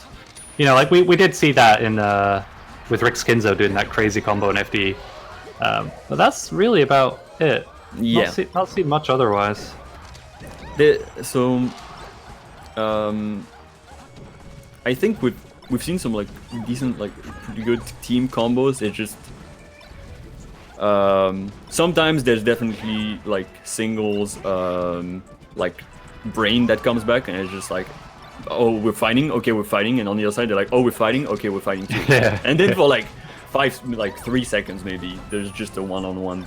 There's just one-on-one. Right. Wow, blue team is just red team have kind of just run away with this one, this game. Yeah, it's looking like a game 5 if it continues this way. Yeah. Oh, okay, interesting. Also, doubles makes you learn a lot about physics and how hits interact with each other. Yeah, we just saw there, Noxa interrupted Pixel's getting killed by the up smash. Oh, and Pixel getting battlefielded okay, as well. now that's scary. Oh, unless Pixel was so quick there with that bear. Oh yeah, it's gonna. Oh no. Okay. Oh, that should be it. Oh wow. Oh, and the taunt. Oh, confidence by Pixel there. Yeah. Now they can't lose this. Oh yeah. The moment you get overconfident, that's when you lose. Every time. I speak from experience. Oh yeah. I'm sure everyone's got their terrible, heartbreaking stories of. Oh god, yes. Celebrating too early. Yeah. Don't count your eggs until they've hatched. But there we go, game 5. It's looking a bit more dominant there for Noxa Pixel, but they keep going back to Battlefield. Maybe they just like Battlefield. Just say, let's not even bother with counter picks. Let's just let's just go. Hey, you want to go Battlefield? Yeah. I don't think the Spaceys would want Battlefield again. I don't know. Yeah, I don't think so. I think Battlefield is kind of annoying for in terms of recovery for spaces, especially when you've got a Peach in front of you. Not been in Dreamland yet. Yeah. I mean, Dreamland. it's just whatever they feel, because it's like, I don't know, whatever they feel at this point. Yeah, for sure. But important, winner of this gets into winners finals to face Timmy Kellner. So, it's definitely very important here. Mm-hmm. All to play for. Taking a wee think about it at the moment. Yeah, taking a breather. Ooh, stadium. Okay, interesting. Oh my god. Yeah, Peach Down Smash does not discriminate. No, absolutely not. It's for everyone, all ages. Yeah, exactly. From everywhere. E for everyone. Oh, okay. Pixel's looking clean. Now, Pixel did not come here to play. Yeah, it's pure business at this point. Yeah. Oh, not the greatest DI from Noxa there, but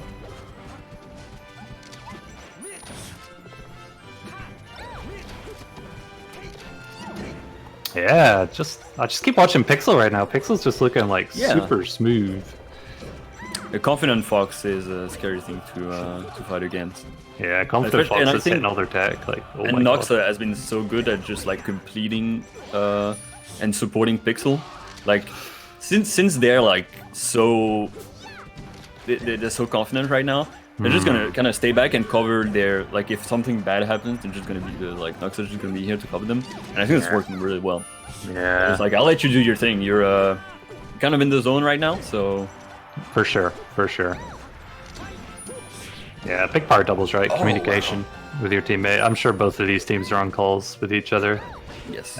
Maybe even with each other. Who knows? I know team in Scotland. Shifting Shadows Gleek, they're together in person. The boys. Oh yeah, they were. Wasn't it Discord like it is in our like French Discord because you speak French, and and then just Shifting popped out of nowhere, and they were like, oh, I was like, okay, let's go. Yeah, sick. But here we go.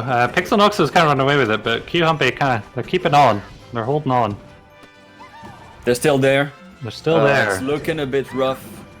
Good thing for Humpy is even if he loses, he just says that he has a kid, and then it does he? Oh, he's got the ultimate Johns. It works so well. You can use it in any situation. He's a proper adult. He's a proper adult. No! What just happened there? I don't know, but actually, I think Peach up beat, and there was some weird stadium shenanigans. Yeah, it's Peach in stadium. Yeah. Everyone else. Now, if Pixel loses this stock, we're pretty much back to even. So, or just almost. Okay, and talking about losing this stock, now we want Pixel to lose another stock so it can be like really even. Definitely doable, but Nox is going to try and play the lead here. And right now, a great boxing game from the blue team. Okay, he was waiting for that approach with that up tilt. Oh, that's scary. Up smash! Oh, it was just in the wrong place. Okay, don't overextend. Let Peach go away. Yeah, exactly. Yeah. Oh, possibly. Oh, it's looking rough, but the lasers, Humpy doing a great job not taking an approach, but they're not gonna bite. I think they just. Oh yeah, gets caught. Okay, well, this is unless Humpy can take out Noxa right now. That power up, because it goes the other way too. If you win, it's because you're dead too. That was a sick game 5. That was really close. Kind of kept going back and forth. There was a bit of shenanigans at the end there with Peach off the stage, but hey, clean set. Clean set for sure. So after the first game win by Noxa and Pixel, I was like, maybe it's gonna look like the old set, the previous set. But I'm glad we got to see Humpy and Q doing so well, and I hope. I think they're gonna play against. I never know how to pronounce it. Aberv and Jormus. Jormus, yeah. And but I think right now what we're gonna do we have them first or do we have? No, it's UT, right? It's Rick Skinzo and then Rick Skinzo, Malmotis, Majoris. Majoris, yeah. Spanish team, right? Yeah, Majoris. Spanish team. Yeah. Versus Some, Rick Skinzo, German team. Right. Mhm. Okay. Some bit of a history here. Oh, okay. No, I don't know. I thought you said there. Oh, I thought you were about to come and tell us. No, but I mean, it's the last Spanish team sort of in the bracket, right? Yeah. So they're They're kind of holding it holding it. up for their home team right now. Yeah. Yeah, no, Super Bowls is a sick tournament. It doesn't translate well online, because it was definitely all about the. It's like if you do air online, it's like for sure. It's not really air, right? Yeah. But yeah, more than the tournament, some would say. Some would even say that. Yeah. I've heard. But yeah, it's. I definitely hope that it happens again. Barcelona was a lovely city. It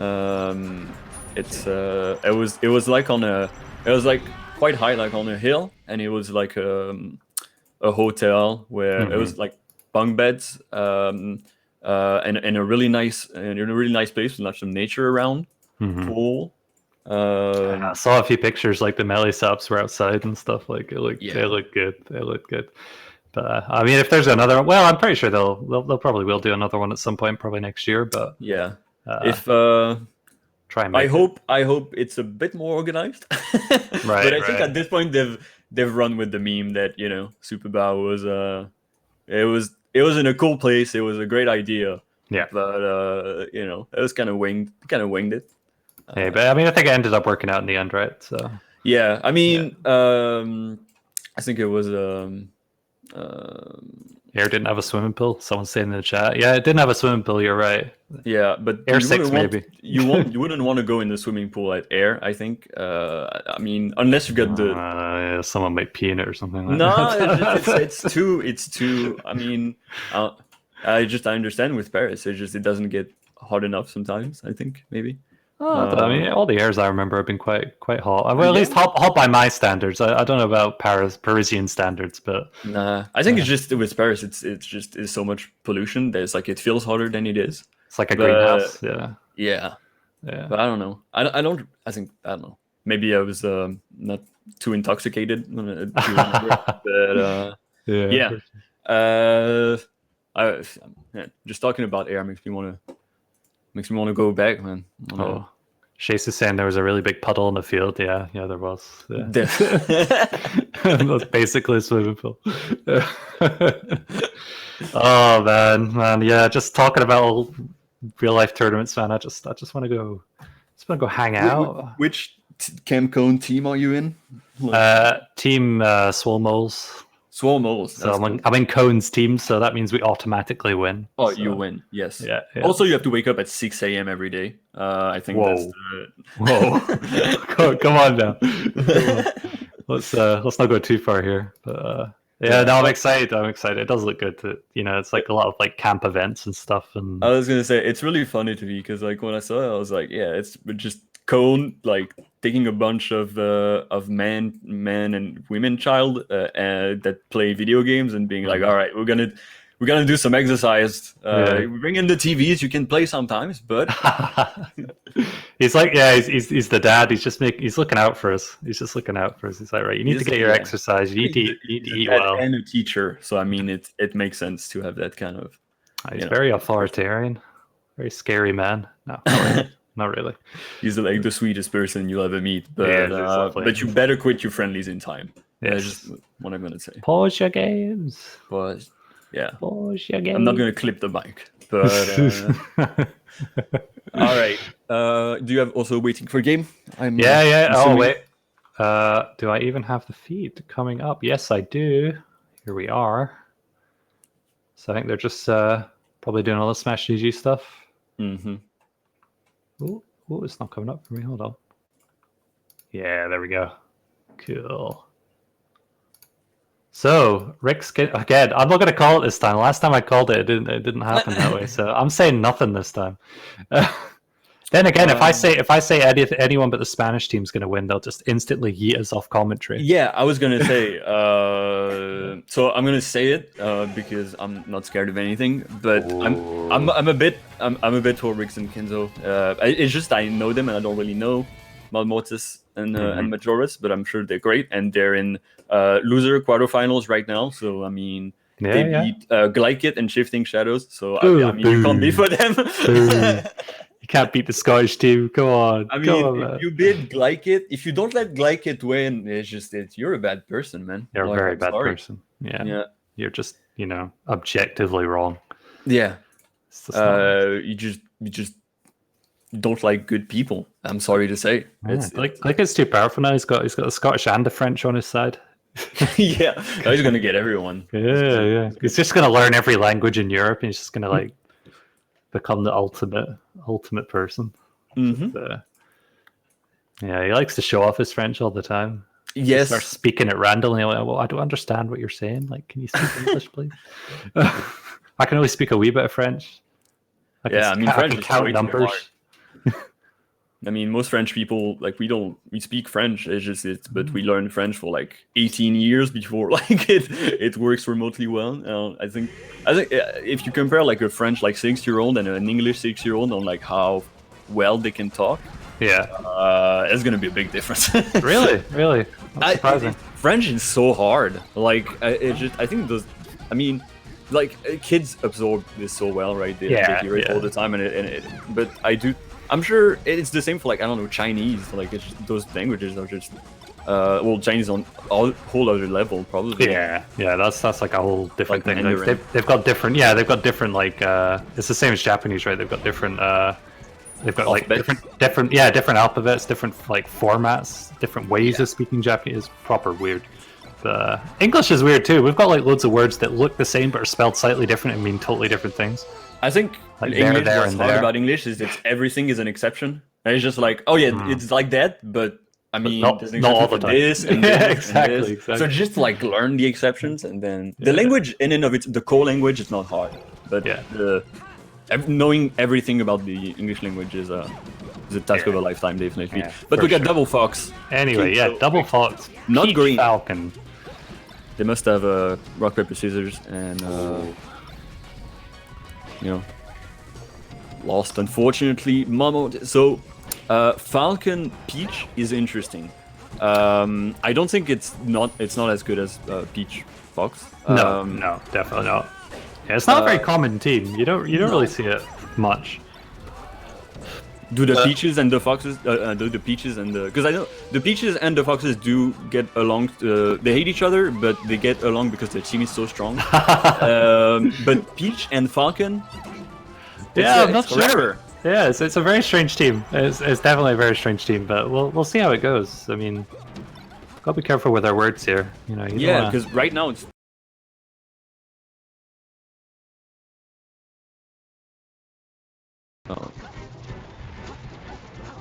Yeah, so Falcon wants to take as much space as possible because, again, he's gonna go really fast, like Fox, and Peach is gonna be able to convert.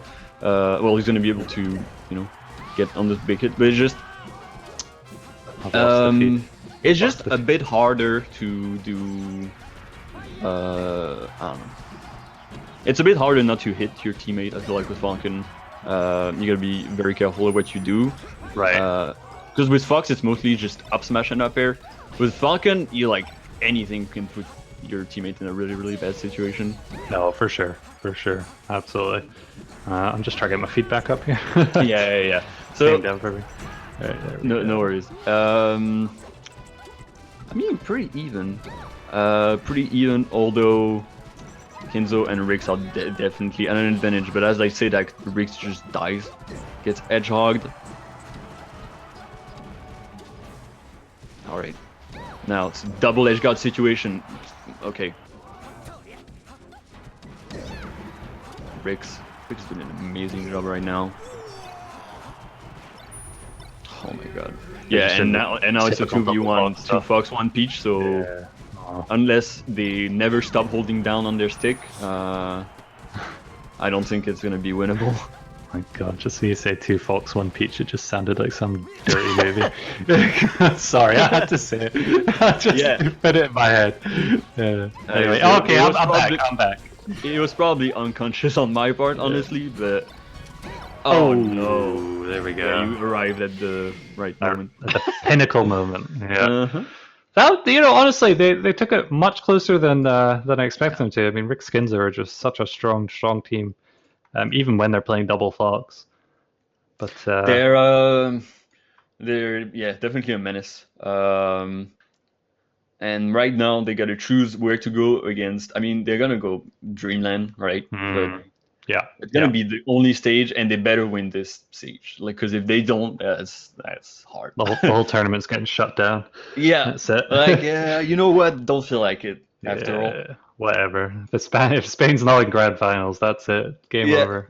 Rick Skinzo, they have to drop this. It's the same for singles. If Triff isn't in grand finals, then the tournament just stops. Yeah, exactly.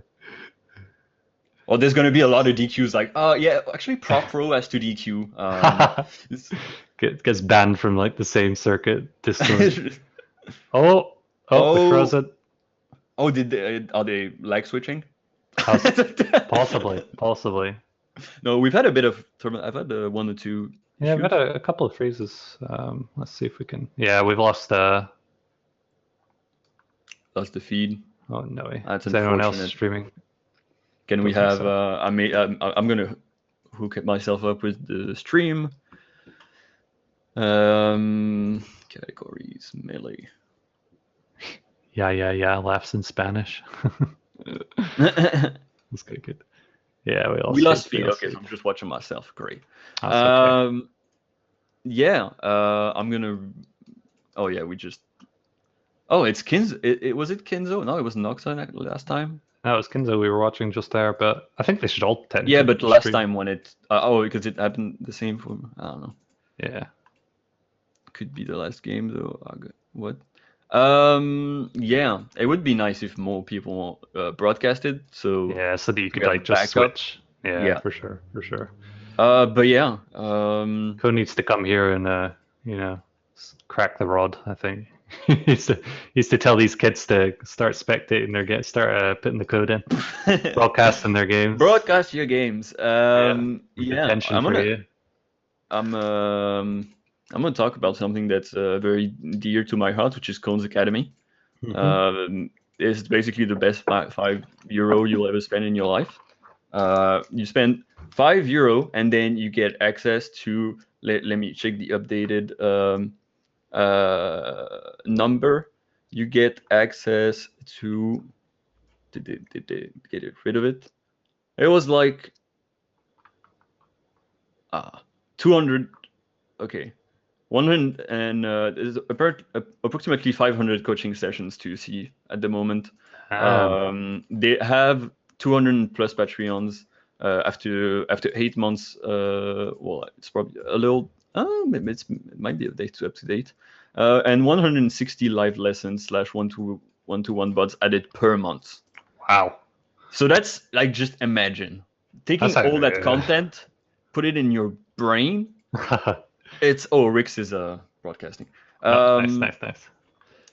You're gonna have to forget a few things. I mean, you might forget your name, your date. Yeah, forget your name, your own mother. Forget how to walk, because you're gonna be here watching videos anyway. So you can cram more of Nikki explaining you how Fox beat speech. Other people like Ice Amsa, Maye, Manfred Blaze, I don't know, Fuzzy, we talked about earlier. And then people like, I don't know, Kodorin that we saw at Smash Summit 11 that replaced the poor Pipsqueak. Right. Zappy, Zamu, and Ryobeat, and more to come.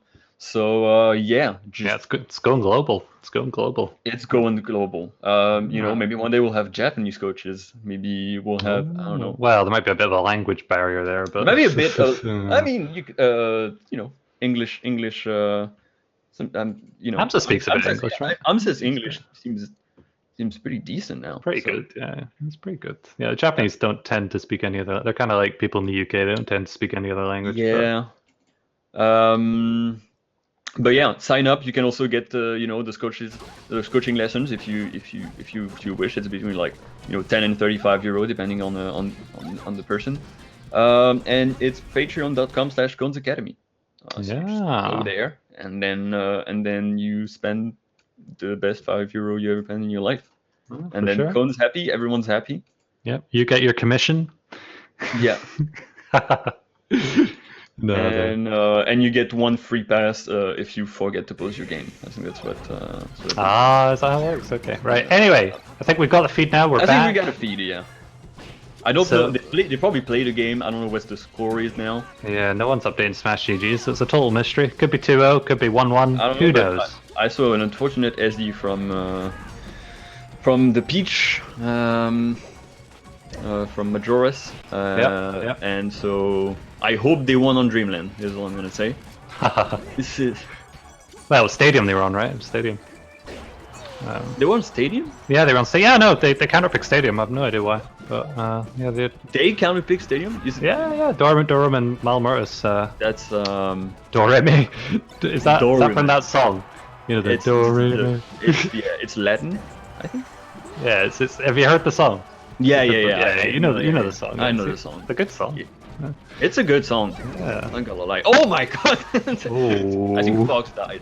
That Fox definitely died. I think we've got a murder on our hands. Blood on our hands. Cause they play on box. Yeah. Haha. I got it. Oh, you got it. Nice. Oh, that felt kind of bad. You don't laugh at your own jokes. Who's gonna laugh at them? You gotta be the first one.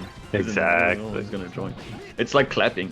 Okay, so it's rough. Also counterfeiting Stadium. I know Stadium is great for Falcon in doubles, but yeah, you play Peach against 2 Foxes. Yeah, I would have thought maybe they're saving Dreamland for later. Who knows? Oh my god, that Shine Spike though. Good coverage. That should be the stock.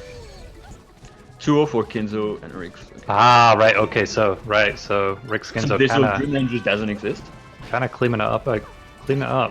Yeah, I don't know. I think they should have just the counterpicking Battlefield. I don't know.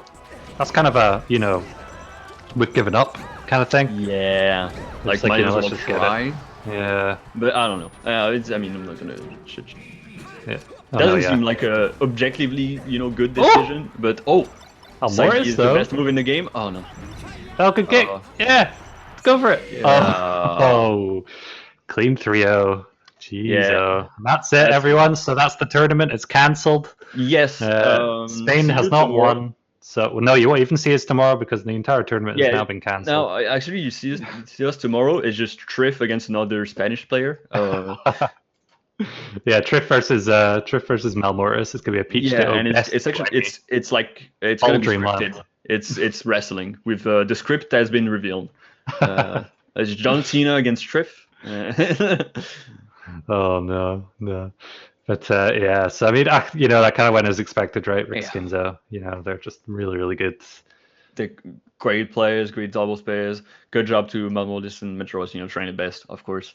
I was a bit, at the end they're like, yeah, we're tired, whatever.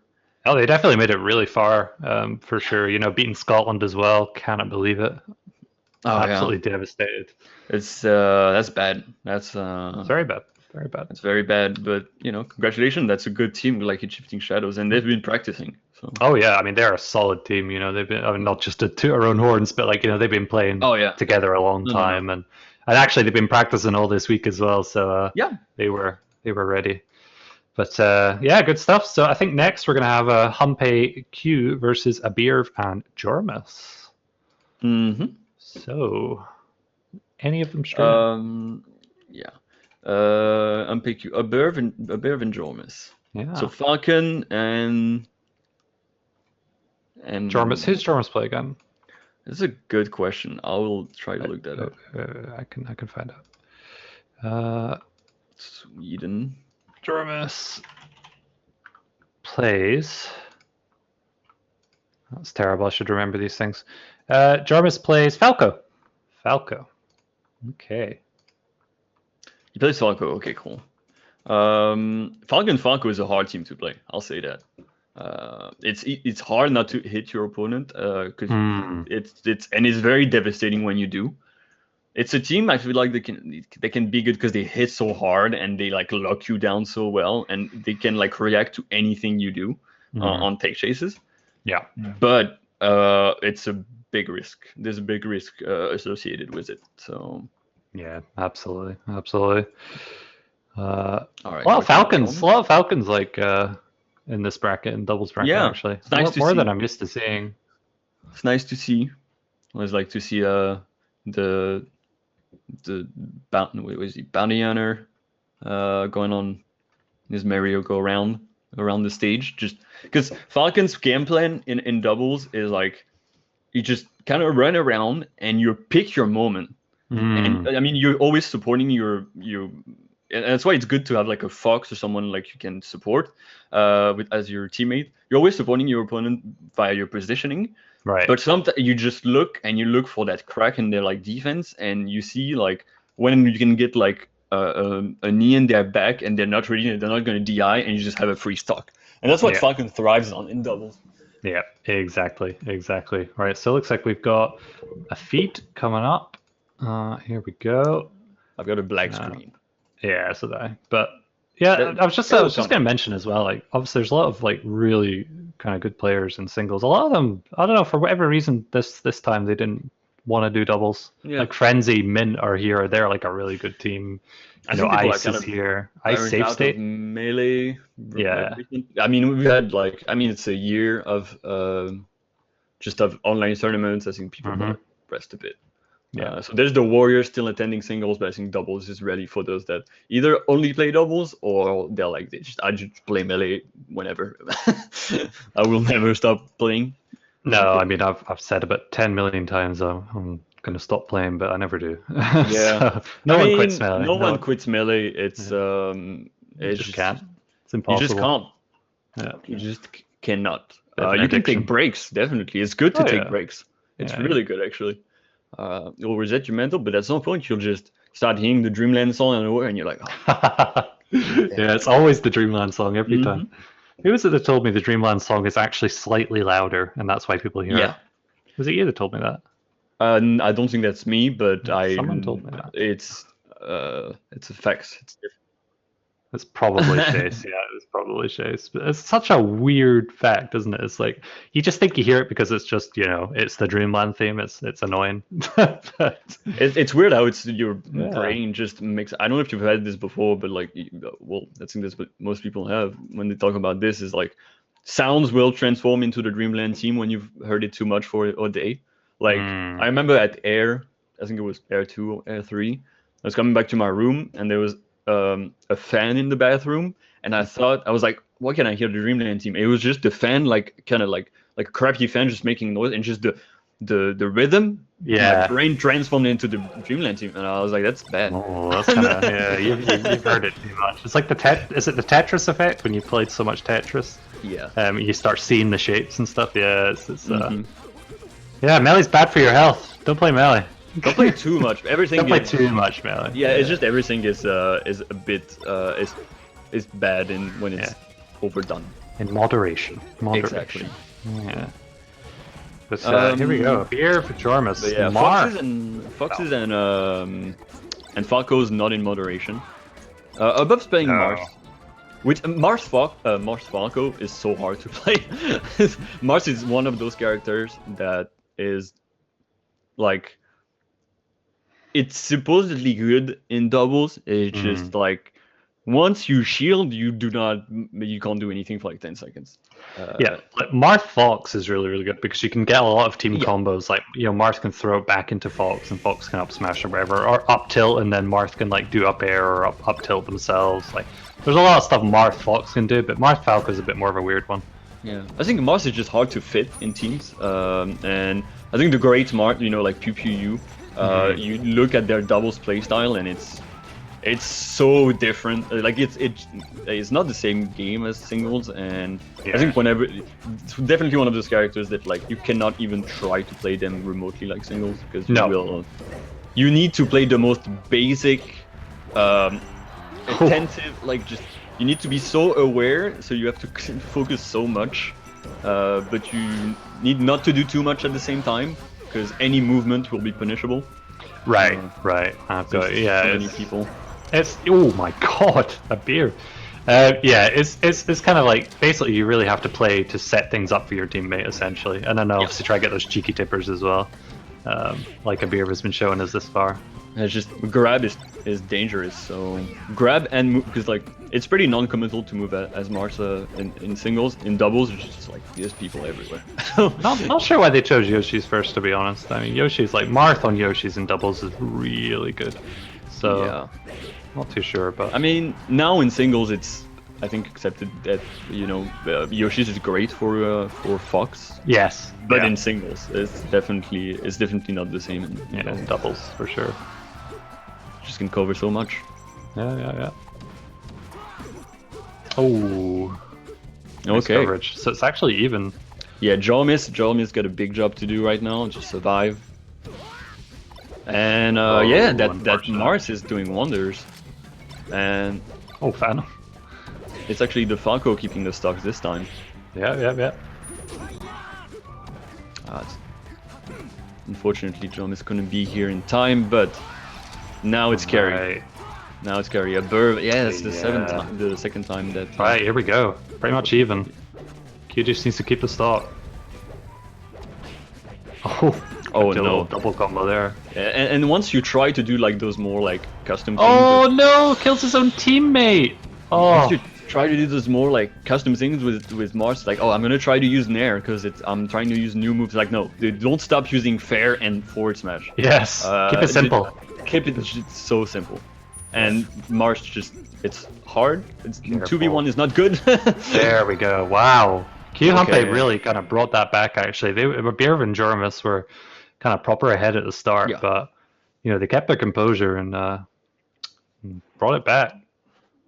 Yeah, that Yoshi's pick came in clutch in the end.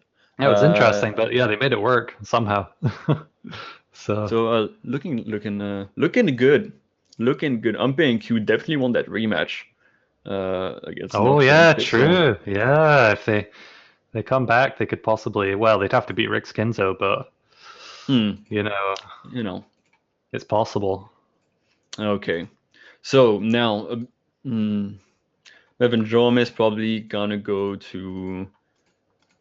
I mean, it's. I mean, you can take Double Fox. You can take them to FD. It's just like, is it your best stage? I don't know. It's doubles. Yeah, doubles counterpicking is it's definitely a lot more complicated, I think. Yeah. Than singles. It's not as like plain. And yeah, it's not black and white. Many more factors. Also, much more depends on like what your team knows how to do, because there's so much to learn in doubles. Right, and also like how well you think the other team does on that stage too. It's a bunch of factors. Yeah. But they decided to go back to Yoshi's. Bit interesting. I mean, yeah, it's good for them definitely. Yeah, just if it wasn't for that forward smash, ooh, that's a Q tried to shine spec a Beerv, and Beerv just went no reversal. Oh wow! Randall saves him too. Oh, he tried to get the forward smash like cancel. Unfortunately, a bit late. Oh, no jump. Oh wow! Just going out there, not letting him do anything else. That's unfortunate. Oh God, this has been a very quick minute. I mean, that stocks have been lost already. It's a small stage. There's Mars. There's everyone. There's the whole, right, the whole farm is here. Like yeah, you're right. Oh, that should be it. No, amazing SDI by Beer. A bit. I think I would like to see, like, a really good player of course, but once you're in this situation where, like, as Falco, you're comboing someone, but you see that your teammate is struggling, I think you stop comboing and you just go for lasers. Because it can kind of trip up the person that you were comboing, and also keeping your opponent alive. It's kind of like Ice Climbers, like always save Nana. Like yeah, it goes back to what you said earlier about the awareness. You need to be aware of what's happening to your teammate. And not tunnel vision onto your opponent like it's singles. So yeah, definitely part of it. Very difficult to do on a stage like Yoshi's though, because it's just pure chaos. Oh, what's going on? Oh Stuff is no, happening no one there. wanted to do anything. Like, Yeah, I'm not everyone was touching too scared, yeah. Okay, and Wow, it's gonna be I'll hard make you to again. this. Yeah, this That's a counterpick big really lead. not working out for a Beer Jormus right now. That should be it. Yeah. Damn, 2-0 up. I think at this point, if you want your best chances, you try like a Dreamland, like a big. I don't know, Dreamland might be too big, but big stage. I don't know. I think in doubles, as you said, you kind of get informations. It's harder to counterpick, and it takes more thought. Right. Because you got to take into account much more like what they feel comfortable like playing like, and you're like, okay, the scrambles and stuff like that on the small stages, they seem to be really good at it. We don't really have what it takes to deal with it. Yeah. So maybe a bigger stage. Yeah. Better idea. Maybe so you have less chance to hit each other. And no, they're just like, we're sticking to our guns. We don't think it's anything to do with the stage. We just didn't play as well. That's what they're thinking. I don't know. Yeah. I mean, you can make the argument that it's like we've tried again like once. If we don't try again twice, then it was for nothing to get the information, you know, which is understandable. But I don't know. Yeah, I mean, in my opinion, in singles, it's like particularly if you lose on a stage like your counterpick, I really don't think you should go back. I think you should just switch it up just to try something else. Get your opponent off guard. Do I don't know. Do something else. But, yeah. I don't know. We'll see how it works out. Looking a bit more even right now. That's scary. Oh, it's good. Perfect option. Yeah, Dolphin Slash. Doubles. Gets back. Randall's coming anyway. Okay, they're hidden. Oh, really good option. Okay, from Q. Yeah. That's like I was saying earlier. Randall. Oh yeah. The chaos with Randall is insane. Sorry. Oh my god! Uses the Randall like to grab the ledge and then shine as well. That was amazing. So I was saying earlier, Q's looking mad clean. Yeah. Mad The Foxes clean. are feeling it today. Yeah. I don't know, like I had it in my head, like, because I didn't really know who Q was. I was like, Humpei's probably gonna like totally carry this team. I think Q's carrying this team. I don't count out anyone that is from the north. yeah, for sure. Especially someone that's like, oh, I only play doubles. You're like, oh, okay. Yeah, they mean business. Good at doubles. Like. yeah, for sure. It's like I don't know. You get examples like PPMD's teammate. Oh, I remember who you're on about. What's his name? He retired, didn't he? And I think he retired. I think he had like one PP like did a comeback tournament. Yeah. Maybe like 2017 or something. Yeah, it was about that, and they beat HBox and Crunch. Yeah.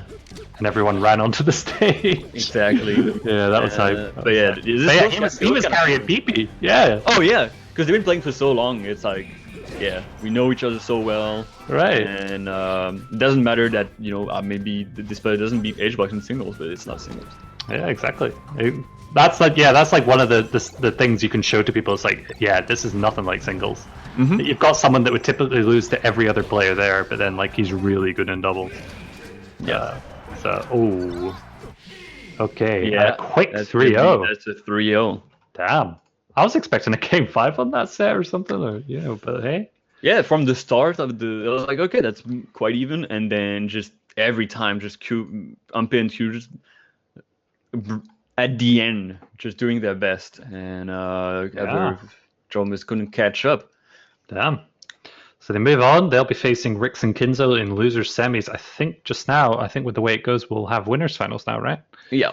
So we'll have Noxa Pixel and Timmy Kellner winners finals. Definitely not winners finals I was expecting to see, but yeah, the winners finals we've got. Noxa Pixel, Timmy Kellner. It's gonna be a big one. Noxa Pixel. I think they've got what it takes to take it to grand finals. Absolutely. Yeah. Really interested to see what they can do against Timmy and Kellner. Definitely Different matchup, but two peaches, and two spacies. Yeah, interesting. It's gonna be dead even, and at least in terms of matchup, it's gonna be dead even. But I don't know. I couldn't call it. I'm not gonna call anything because every time I do, doesn't work. I call loses, so I don't want to do that to anybody. But yeah, I think it'll be super close. I want to see game 5 on this one. Oh, for sure. Yeah, I think those teams are gonna counter adapt constantly. It's gonna be a bit of a slower set because you've got two peaches. But I mean, Nox's peach is moving. Kellner's peach is not gonna be afraid to go out of the stage. So maybe we'll have some early kills. Yeah. Oh, we've got predictions going on, right? Okay. What do we think? Chat? Who have you got? I'm gonna. No. I'm not gonna predict anyone. Still lose. It'll sense it in the Twitch chat. And True. I mean, Fizzy works behind closed doors, and it does feed it from Amazon straight to Melee. Straight to the Fizzy servers. Yeah, it's like when you try to do a ledge dash, it actually cuts your input, and you just die. Imagine he had that. Imagine he had that power. You just run into Fizzy on unranked, and he just. I mean, I'm sure there's people like conspiracy theorists who think there's a script, like an actual, and they're like, yeah, Summit's really fun. I love watching what they have in store for the bracket. Like, I wonder who they're gonna make win. You know. Yeah. It depends how salty people are when they say, "Oh, well, my inputs are getting eaten." Like, yeah, exactly. What's going on? Like, whatever. You know, Melee eats your inputs. That's what it does. It's a broken game. Doesn't work half the time. It doesn't do what you tell it to do. But no, it doesn't work. That's why we've been playing it for so long. We've just been trying to make it work. It doesn't work. Playing it 7 years and I still can't get it to work. Yeah. Don't remind me of that. But yeah, so here we go. Fox Peach, Falco Peach. Very interesting. I mean, again, we were saying earlier, like, I think Fox Peach is probably the better team, but I don't know. Timmy Kellner have been making it work, so. Yeah, I always like to see Falco in doubles because, you know, good Falco in doubles are amazing. The saves, the space control, the way you can switch up like high and low lasers so that you can give like a highway to your character, like your partner. Sorry, it's great. Oh, he's doing the box walk. The box walk? What's the box walk? Look at it's the mini walks. Oh, I think you would break your thumb doing this on GameCube controller. It's mad cheating. It's actually cheating. This is Peach's lowest velocity that you can get. It's actually can lead to insane things. Sorry, I've given in. I'm voting. I'm trying to even up the votes. Trying it already to, I don't know. Someone voted 5k. My goodness. Money. Who's rich on the points? People have points. Yeah. Every like when I'm on big streams, I like the maximum you can bet on a bet is 200. It's like 250,000. I think points. Oh my god! How would you there's get that? always like someone betting 250,000. Yeah, like when you're on Smash Summit, I was noticing that when they were doing stuff. It's like people were betting crazy amounts of points. How did you even get all those points? I was watching like Valorant, and like there's always like the maximum 250,000, and it always tells you what the maximum that someone has bet on this bet, and it's 250,000. And I think those people just hate the planet and just leave their computer on all the time.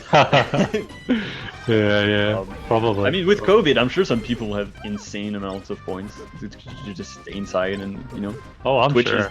Twitch has been a godsend for a lot of people. Absolutely. I think they're just doing a bit of warm up at the moment. Sweet. Okay, sweet. All right, here we go. Winners finals. Super Bowl going. Nox against Pixel. Timmy Kellner, get your predictions ready. It's probably going to close extremely soon if it's not already closed. Yeah, it's pretty close. Pretty close. More people seem to have Timmy Kellner at the moment, but they're Germans. Here we go. Yeah, Germans. Germans and Austrians, sorry, getting together to fight the enemy. Oh, is Kellner, which one's Austrian, sorry? Is it Kellner? I think Timmy's Austrian? Oh, Timmy's Austrian, oh, okay. I do believe so. Basically the same thing, right? Same thing. Let's not say that to the Germans. I don't know if I can say that, yeah. It's one of those things, like, I think it might be kind of like saying, oh yeah, Quebec is Canada, it's fine. You know? It's like, best not.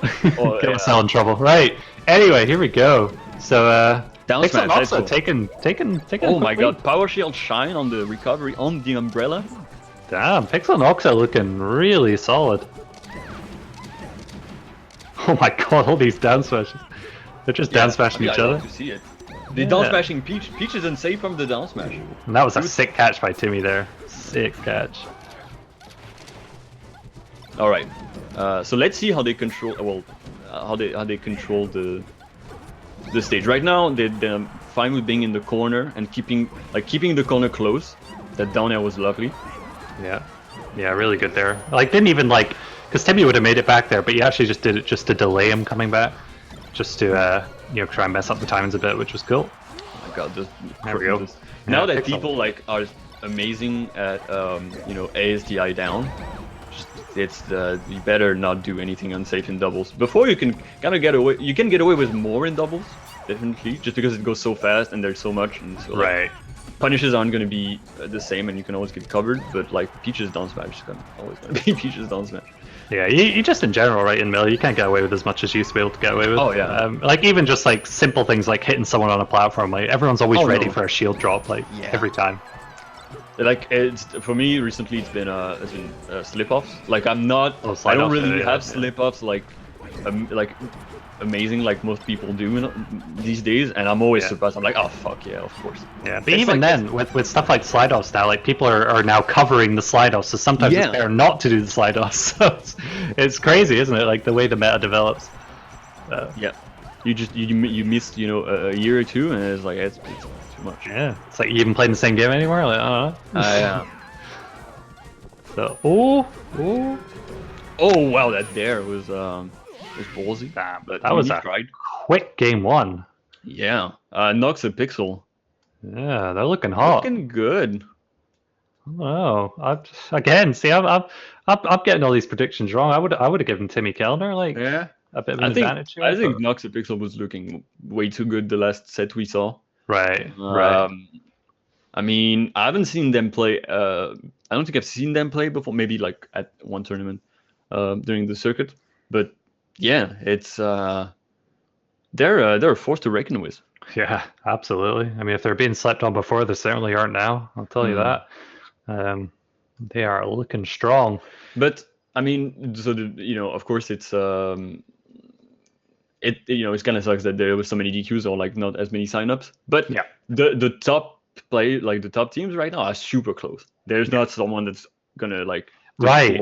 Yeah, like in my opinion, it kind of makes it a bit more interesting, because you've got all these teams that perhaps wouldn't make it as far as this before, but they're all a little bit more closer in skill. It's not like Ice 6 that would just absolutely run over everyone, or like Pipsqueak Nicky or whatever. You've got more this kind of monsters. Yeah, you've got more variety. Yeah, I think is really interesting.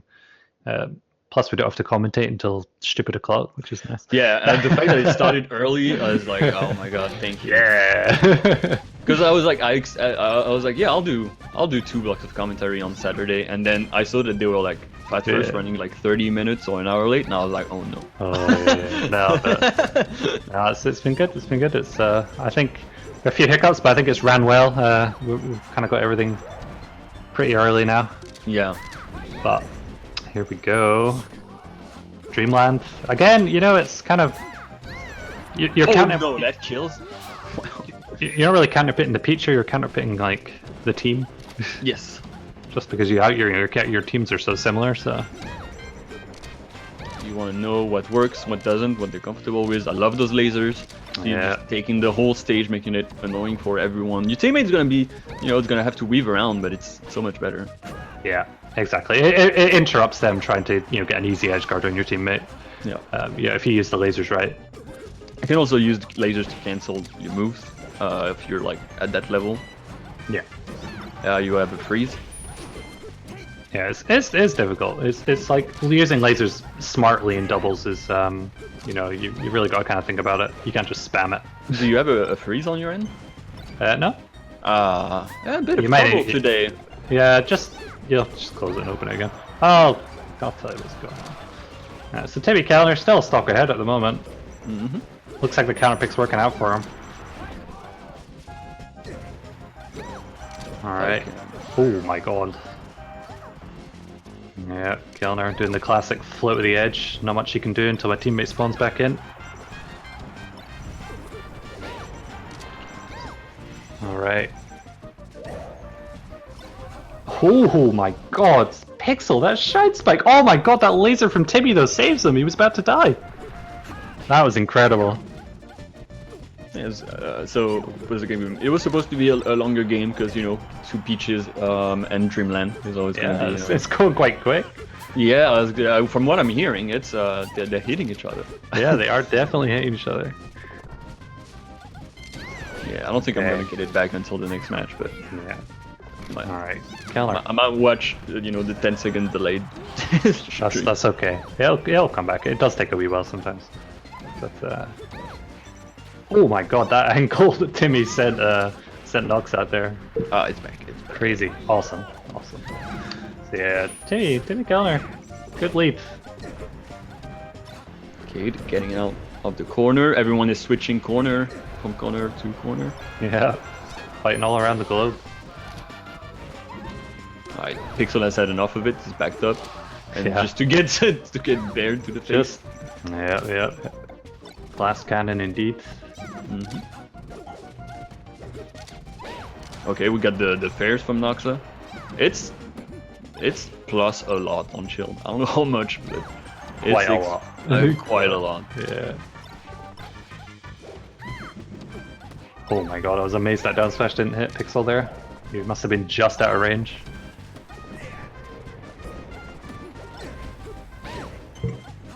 Okay. Oh, really good coverage from Noxa. Here comes Kellner though.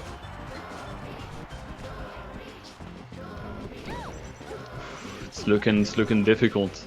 Yeah, they're really hanging on to the blue team are super hanging on to their stocks. It's interesting that it's the I don't know. I think it's interesting that it's the team with the Falco that does well on Dreamland, but those lasers are really annoying. So I can understand. That was maybe they're thinking, right? You know, because obviously the other team has Peach, so Dreamland is going to be good for them too. But yeah, using the lasers smartly, which he definitely did on that game, was probably the difference there. So okay, so here we go. 1-1, right? Is the score? Yeah, 1-1. So game 3, Noxa Pixel's counter pick. Yeah, it's whatever they want, whenever they want. Purely preference at this point. Maybe a little rainbow ride. Oh, you remember Rainbow ride? when not Congo Jungle, PC? Jungle Jeeps? Jungle Japes, yeah. I mean, I wasn't around when that was that was a long time ago, but when that was still legal. So when I joined in like 2014 in France, I don't think they had updated like the rule set, so we had it legal. Yeah. Oh no, because I joined in 2014, but we had definitely changed the rules in the UK. Definitely. I kind of wish I was around that time though. That sounds fun. It was fun. Yeah. It was fun. Yeah. Mute City as well. Mute City was legal at one point. Oh yeah. Mute City Well, is a I fun mean, map. yeah, there was some insane shit that was legal. yeah, there was. Yeah. There's definitely like, especially now with a lot of those maps, really, there's a lot of like stages like Fox can just circle camp you and stuff, which is, would not be fun. Would not be fun. We're not playing the same game anymore, definitely. So like, Oh, it wouldn't be fun. Like, Yeah, I mean, it would game's a be lot more fun. optimal now. It's just it would make people angry. We couldn't really play for money. Let's just say. Yeah, exactly. We're getting distracted. Timmy Kellner are absolutely running away with this game. That Randall combo is it's absolutely living. insane. No, never mind. Good coverage from Noxa. Yeah, Timmy and Kellner have understood something. I don't know what they've understood. Yeah, they've download complete. You know, they've just. What's going on here? I think they've read a few books. Art of Tennis. Inner Game of Tennis. Sorry, Inner Game of Tennis. Yeah, that's the one. Daigo's book, maybe. Makes you instantly better at melee, apparently. Yeah. Of course. Of course. Any book on mentality will make it so that you have if you take it in, yeah. If you properly take it in, then yes, absolutely. No, what's the book that PPMD talked about in the documentary? Oh, the one he kept mentioning. Yeah. What was it? I can't remember. It was like Bruce. Is it Bruce Lee's book? Yeah, it was something like that, wasn't it? The art of I think it was a martial art or something. Something like that. But yeah. Basically, don't mess with PPMD because he's a kung fu master. He's a kung fu master in melee and in real life. Yeah, he will flying kick you to the face. Just get a picture of that in my head. Now, PP's the last person to do that. He's such a gentle person that you would absolutely never. I don't think he's got an aggressive bone in his body. I don't think I would see him as I don't know, not even like a what you call it, a wrestling player. You know, it's just, it's too nice. But anyway, we keep getting distracted. So where are we on now? Game 4. Timmy Kellner 2-1 up. I don't know. NoxaPixel decided to go back to Yoshi's. Not sure if that's a good idea. Yeah. Also, Pixel just side beat off stage while trying to have a perfect edge guard. Classic and, Nox. But never mind. Do it? Oh no. Yeah, you could see Kellner was trying to get him to save him there with the up B, but Pixel wasn't falling for it.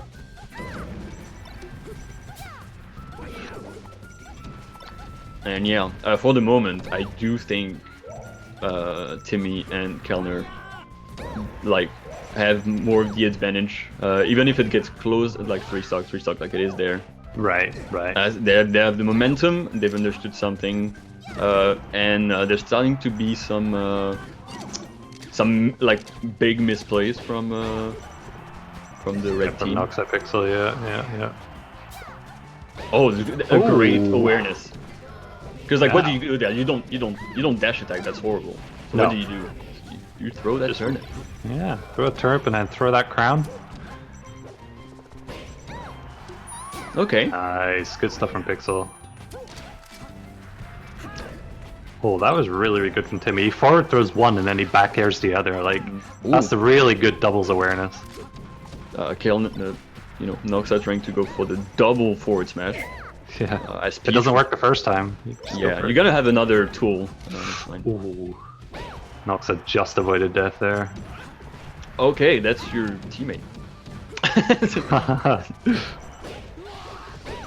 Classic doubles. Okay. Got a few slaps in. Oh, and Kellner moving so well, weaving around. Yeah. That up angled forward tilt from Timmy. It's just some great melee. Some sick ass melee. Yeah. Right. As one would say. As the one would say. As the kids say these days. Right. Again, super duper close. Good. Yeah, good save. Good save. Never mind, Timmy fucked up. But here we go. The fingers stopped working for a moment. Yeah, last chance for NoxaPixel here in winner's side. Can they make the big comeback? Oh no. It's definitely possible. Okay. Looking difficult though. Okay. Alright. Okay, but Timmy. Oh, perfect. The down smash was. Yeah, good save there by Noxa. It's gonna be hard because you need a straight kill because no one's gonna let you. Like Peach saves all the time, and Fox too. Fox has perfect like save possibilities. Yeah. Oh, that should no good DI, but. Oh, okay. Didn't read the. Yeah, we need to try and. Yeah, okay. There we go. That should be it.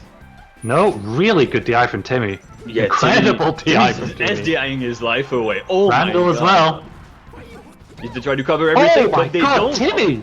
And I thought that was it. I thought he was coming down with the back here. What is with Timmy's DI? It's actually godlike. I don't know. That should be it. Yeah. Timmy's crazy. Wow. I think the starting down smash, I was already like, oh no. He's confident. That was NoxaPixel's game for sure, but Timmy's just too good. Timmy's just too good. Yeah, I've never seen someone smash DI up and in so much in my life. Yeah. He just like you could see the knockback, but then he was instantly back in. Like that's you know, rest your fingers, man. Like, Oof. Well, I mean, they just came alive, right? Timmy Kellner just totally came alive that winners finals. You know, they were looking. It was kind of looking like Noxa and Pixel's set, but and Timmy Kellner just, like you said, they figured something out and they just started just started like, a train. oh, we can do that. Yeah, so wait a minute, we're sick at this game. Hold on a Was it- second. I forgot. That's some anime Yeah. protagonist thing. Like, wait, the power of friendship actually unites us. Power of friendship is the most powerful power. I mean, what if the bad guys started like being friends? It's over. That would be a cool plot twist. Yeah, like they're like, it's just a team of bad guys, but they're all just really good friends. Yeah, and then that's it. They win. It's like, yeah, we want to, you know, control the world, but I mean, I always Yeah. talk with my friend when things go badly. You Yeah, know, it's exactly, like yeah. we take care of each other. Exactly. Yeah, proper evil bad guys, but they're just really good friends. Anyway, so Timmy Kellner will move on. You got Umpe and Rix Kinzo. Yeah, we're gonna be watching Rix. So if Humpe win this, they might get their chance. They might get their run back. It's very And possible. then maybe fight Timmy Kellner. Very possible. Very possible. Anything's possible. Who knows? Anything is possible. Yeah, everyone's some closely matched. Okay, they're playing singles. I lost all my points. Oh no. I lost them all. I'm not very good at predicting winners, am I? I just predict all the wrong ones. That's okay. That's probably a good way of predicting the winner, just like the opposite of what I say. I mean, you know that it's not a good idea to gamble for I you, know. This is why I unless you don't. just go right reverse psychology Yeah, on them. this is why I don't gamble in real life. I would be bankrupt. It'd be over. I'll be on the streets. I know I shouldn't gamble, but I spent the week in the south of France and I went to a casino and I was like, you know what, I'll take €50 and like gamble. Oh, okay. And I just won. I made like 50 on like the roulette, and then I was like, you know what, let's have more fun. I'll try blackjack, and then I lost everything. But at the end, but it was scary because I was like, yeah, I don't feel that bad. That's problematic. I should never do that again. Yeah, but like you only like you set yourself a limit, right? So it's kind of like you came in with. I just know when you see people like just pounding away at the machine. That's an addiction. It's an addiction. It's bad. Gotta be careful of that stuff. So.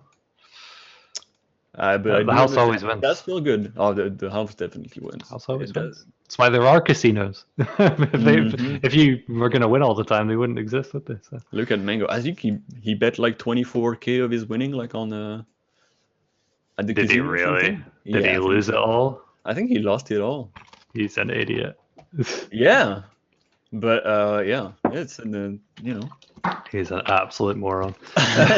But he is Mango. Yeah, he's he is probably got loads Mango. of money, He did win the most money anyone's ever made playing Melee. And then he lost 24K of it. And then he lost 20. That's the equalizer, yeah. That's just the given it down to me. smash from the casino. Could have just given it to me. You know, I wouldn't have I gambled it. don't know how much money he's given to Vegas at this point in his life.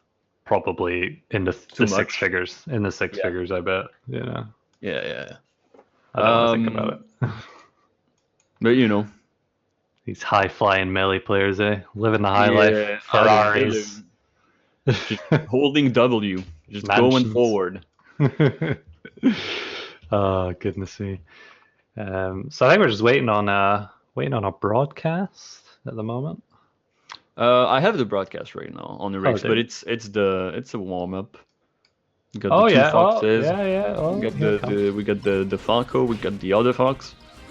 The Falco is trying not to feel too scared around all those. All the foxes just yeah, everywhere. It's scary. Yeah, it's scary. You don't know who to hit. You just hit everyone. Yeah, it must be quite scary if you're the only non-fox on the screen, for sure. NTSC Fox is just broken. It's good, too good, but it's fun. Like it makes, like I don't know. NTSC also adds a lot of things to other characters and does make the top 8, 10 like insanely fun to play. Makes Sheik good, unfortunately. It makes Which is, Sheik good. Devastating. Yeah, the would do problem that. is that good Sheik players, they were kind of nerfed before in Europe, which was cool, Which and was now great. they're not nerfed anymore. Yeah, they've got an up air that works. They can tech chase properly. It's terrible. Who thought NTSC was a good idea? Not worth it. It's not worth it. And I think we're gonna reverse to Paul. yeah, that'll be the day. Yeah. When pigs fly, when hell freezes over. Yeah. The day we have like a major in California where they play When Mango sobers up. Yeah, Mango is definitely the... Like, no matter how many people say they want PAL, if Mango says no, it doesn't happen. That's it, yeah, he's the arbiter of it all. It's just like, I don't like Europe. It's just, you don't bring Europe to... Yeah, my this is country. what I've always wondered. Like, Air is like literally the perfect tournament for Mango. Like, why has I he think never he just come to knows it? Sweden, and the problem is like he probably doesn't like the cold because he lives in California. California. Well, he lives in hell basically with the cat. You know, he wears no shirt for majority of the year. I'll get him a fleece. I'll get him a fleece. I'll get you a fleece, Mango. Just come to Air 6, all right? Yeah. No, Honestly. he would love Air. It's He just, would absolutely love it. it's- I'm sure you know, Johnny's told him about it. You know, SJ's been at fucking how many airs now? He's 2? been to Air. He's also been to Schism, which I'm sure he liked. Yeah, I was there. Yeah. Schism 3. I don't know. Maybe when we can travel again. Yeah, I hope so. The visas and stuff like that haven't been looking too great. So, Oh, he was gonna go to Fate 2020. Oh, was he, Chase? Why didn't he? That would have been sick. I'm But- sure he'll come to Air 6. He'll come to Air 6. He has to. He has to. Show him what Europe is made of. Yeah. COVID cancel. Oh, Fate 2020. Oh, right. Yeah, I'm not thinking. Chase. You said 20. I thought you meant when I saw Fate. I thought 2019. But yeah, you're right. Yeah, we've kind of time traveled. Yeah, 2020 wasn't even a year really. It doesn't It's count. not really. A year. It was, it's a big year. It's there's 2 20s in a year. It could have been fun, but no. Yeah, it could have been great. And then Co was like, no. Actually, no fun allowed. But Rix, Rix and Kinzo having the advantage, and I think that's what we would have expected. Yeah. I'm guessing that's what people bet on. I'm sure there's a. Again, the hump is a dead, so it doesn't count. Yeah, looking like Rick Skinzo's the favorite of the chat. That angle was nasty. But then again, I wouldn't count Hump AQ out. They've been really, really good this doubles bracket. They beat a Beer of Jormus 3-0, which I was not expecting at all. Oh yeah. They brought Noxa Pixel to game 3 as well, or game 5, sorry. And it can definitely turn around very quickly right now because Hump is gonna die. He's not gonna die. He's alive. Never mind. Oh my I have the light. Q again. Q's just super strong, but never mind. As I say that, the shine could have been the smartest shine I've ever seen. It's just the ledge is too strong. Yeah. And yeah. Oh, and now the combos. We see them. They're moving. Rick Skins are here like, hey, we should be the ones in Grands right now. They are here to play. Absolutely. They're not happy. Yeah, they're furious. Like, what are we doing in the losers? You know who we are. Did you know? You know what we do? Yeah. We play Fox know. and doubles, and we just go. Yeah. And if we touch you, you're dead. I wonder if they make it to Grands if Kinzo will just go back to Falco just to shake things up. Probably not. Probably not. It's probably a good idea. Like it works well. I don't know. Might be also a thing like I don't know. Some people like to differentiate doubles and singles in terms of what character they play. Yeah. I can kind of I don't know. I can kind of see why, but you kind of have to be decent enough with another character, Yeah. Which I am definitely not. I couldn't play anyone but Fox. Not decently anyway. Ooh. Okay, so yeah, it's double Fox. Yeah, what's happening here? Yeah, I was just about to say like. He's like, it's broken. You know what? We're in 20XX. Why not? Let's just go Fox. Interesting choice. We'll see how it works out. Yeah, Ump is Fox, not something I've seen. Yeah, Humpe Fox, Kinzo Fox, very interesting. If it's as good as Kinzo's Fox, there's no problem, but we'll see. Yeah, it's not looking too bad so far. Not looking Okay, too so bad. I think the light one is Humpe. Yes. Yes, I think yes. so. No, the light one's Q. Sorry, the light one's Q. Oh, okay. The normal one is Humpe. All right. Yeah, definitely. Okay, so it's looking better with the Fox, although it's still extremely even.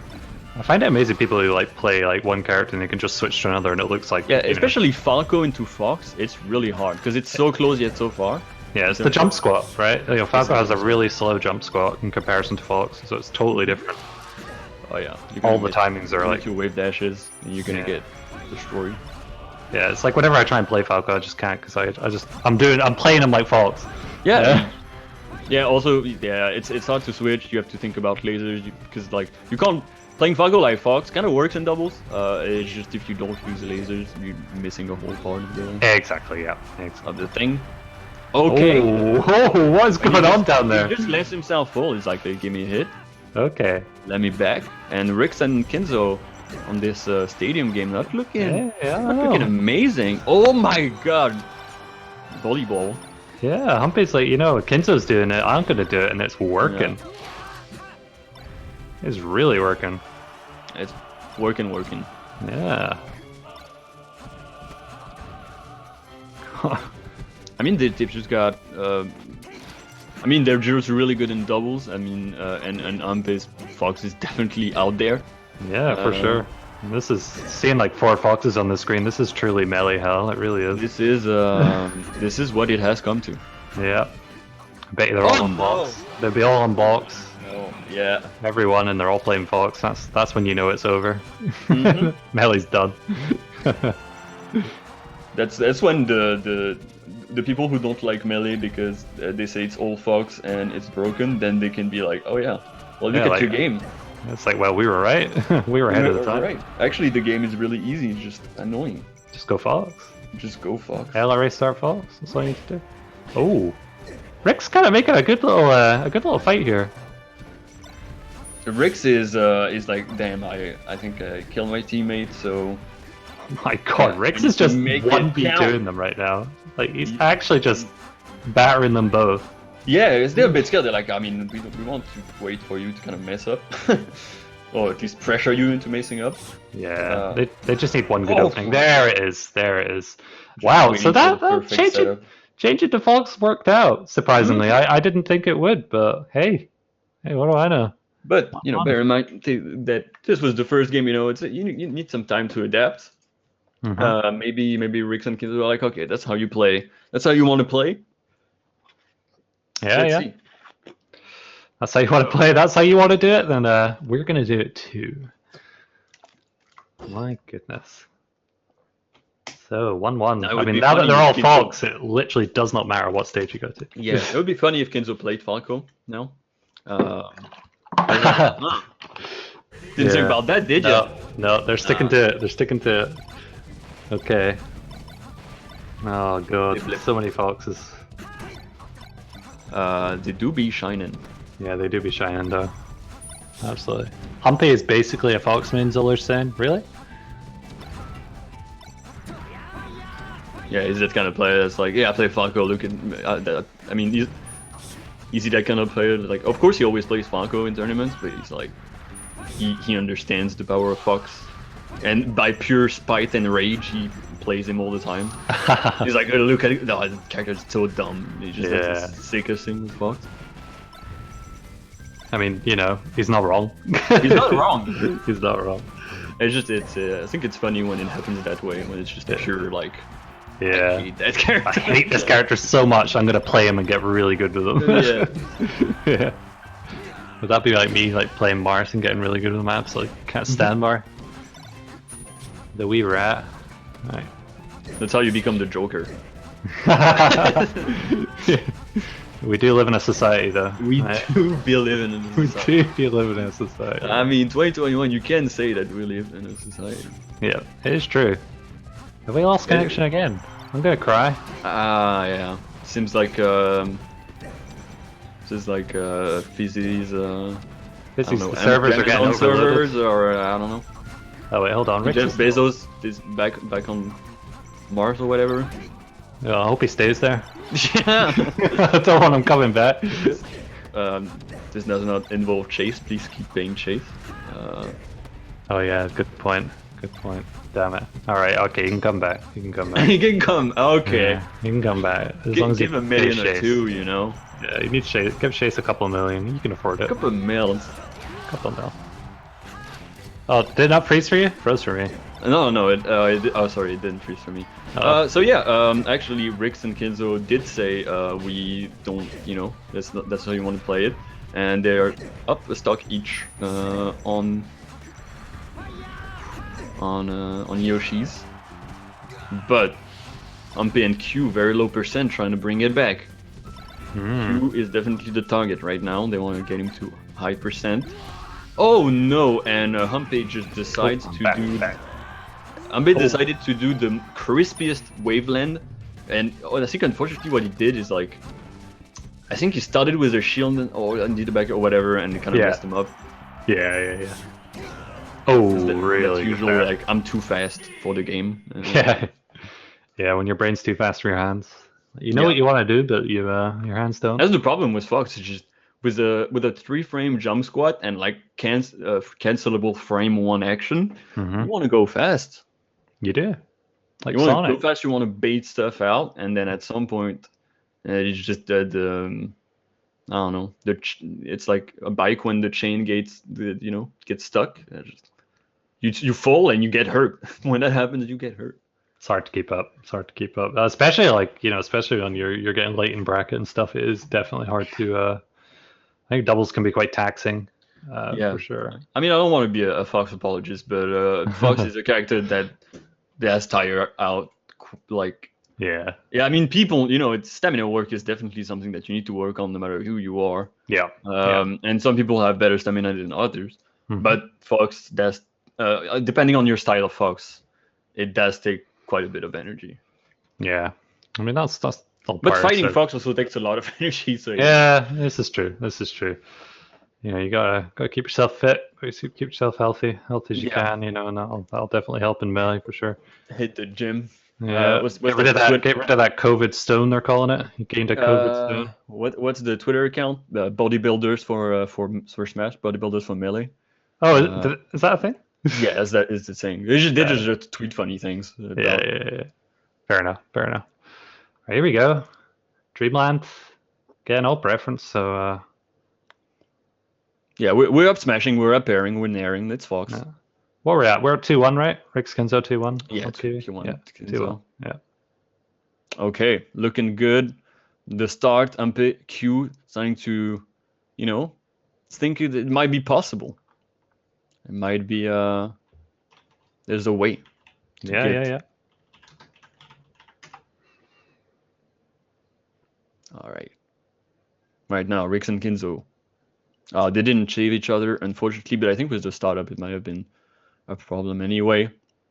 Yeah, it's insane to be able to have 2 Foxes just for like your up Bs. You can go back from anywhere basically to your up Bs at the same time. Pretty much. Yeah. It's kind of like the Luigi ladder. Like you can just up B into each other, and up B, then up B. You can go far. But yeah, there's characters that literally cannot save. Like Falcon has a really hard time because even Nair, it just puts you in such a bad situation, and it's really hard to play with. Upper is just gonna die. So I guess you can dare someone to make them if they have a long recovery. Oh, it froze for me. Yeah, same. If they have a really good recovery, you can dare so that they meteor cancel, but Right. Yeah, I think we lost. We lost them. My goodness me. It's been bad. It's been bad today. It's been bad today for sure. I think that's why it's good. Are overloaded. Yeah. That's okay. Why it's good to broadcast multiple people. Yeah. We'll just use the power of our imagination, everyone. Just imagine the game on Dreamland. Lots of foxes, They're hitting each other. They're shining each other. This Fox is going blip blip, and yeah, and it hurts. They are shining, and people are crying. That's a throwback. That is a throwback. The kids don't get that one. Kids will not. Oh, no, God. I was thinking about it. I don't know who I talked. I think it might have been Jess, but like, yeah, weird people who join now. Yeah, consider us old school when, like, to me, I old know school it's is not weird, isn't it? me. Yeah, it's weird. It's like, you know, it's 2008, 2009. Yeah, exactly. It's like people from Prof's era and stuff, like Professor Pro. Yeah. They joined like back in 2006, 2007 time. You know, that's old school to me. But Yeah. you know, now we're the old ones, and that's the way it is. That's the way it is. It's yeah. I mean, we follow what usually happens, which is kind of get washed up, and then you do commentary. Hey, well, that's a bit too personal. I'm sure there's other people in the chat that felt really hurt. It's true though. It's true. I mean, I'll just talk for myself on this one. No, you're definitely speaking for me. No, for sure. It's no, but it's really cool. You know, it's really cool. We've got a load of people in Scotland that have started, you know, during COVID. You know, a lot of kids that have never been to real life tournaments. It's great because I'm not really much on the French Discord, but I sometimes look at it to see, like, you know, what's happening. And the number of people who have joined during COVID is insane. Yeah, isn't it? So many people. Mm-hmm. It's just really good, you know, because we usually go on like a group call every Friday night and stuff, and you know that they're all so motivated. You know, they're all that's sweet. They've all got stars in their eyes, and they've not been broken down by this game just yet. Yeah. Also, because I think there's so much resources now, it's easier to just tell. Exactly. Yeah. Yeah, it's like because I mean, there's always going to be a moment where 3-1 is the end score. Oh, right. Oh. Okay. So that would be, I guess, Rick Skinzo. Yeah. 1-3-1. Yep, sorry about that stream. Couldn't get that on stream there, but we're moving on. Losers finals. Humpy not getting their rematch after all. Yeah, but I mean, Humpy's a dad, so you know, and Q only plays doubles, so you know he doesn't have enough experience with the game in general. This is what has been said in advance. But yeah, they're gonna fight Noxa and Pixel. Damn. Yeah, Noxa Pixel though. I mean, you know, I thought this earlier. I thought, you know, Rick Skinzo are looking really good, but Noxa Pixel are looking better, to be honest. I mean, my heart says Rick Skinzo. My brain right now, it might say Noxa Pixel. In any case, it's going to be extremely close. I like your option select there. You've got both ends covered. That's the commentator spatial right there. You got it covered. You can't curse if you're saying both of them might win. Exactly. If you just say every possible option, like. Exactly. But yeah, like Rick Skinzo, you know, they're on a bit of a tear in losers. I think they're looking to win this. You know, I expected them to win this, to be honest. I think out of everyone that was still here that hadn't DQ'd, I think Rick Skinzo were the favorites in my head. Yeah. But yeah, Team Calder, I mean, we know that they're amazing, but you know, it's being in Rin final just like that. It's a big one. Absolutely. So I think they're just getting set up just now, but so Fox versus Noxa Pixel. What's that? Fox and Peach. Yep. Lots of Foxes again. Jake the Peach will switch to Fox. It's all Foxes again. Probably not. Probably not. Nah. Noxa stays. Like let me show you what I can do with. With that Peach. It's nice to see Peach. Peach is an underrepresented character. Now I feel like once I mean, it's always been kind of underrepresented, but since I'm retired, I feel like Peaches I've gotten, you know, are less common. Yeah, just in general, right? Not even just in Europe, but I think in the US as well. There's not a huge amount of Peaches. I mean, obviously we've got Triff in Europe, but I mean, it's just people get inspired, and so when you're new, I'm sure like there's going to be a lot of Mars, for example. Like now it's going to be because Zane's going to be a lot of Falcos for the new players. I mean, because there's always new Falcos. That just happens. This is the coolest character in the game to play.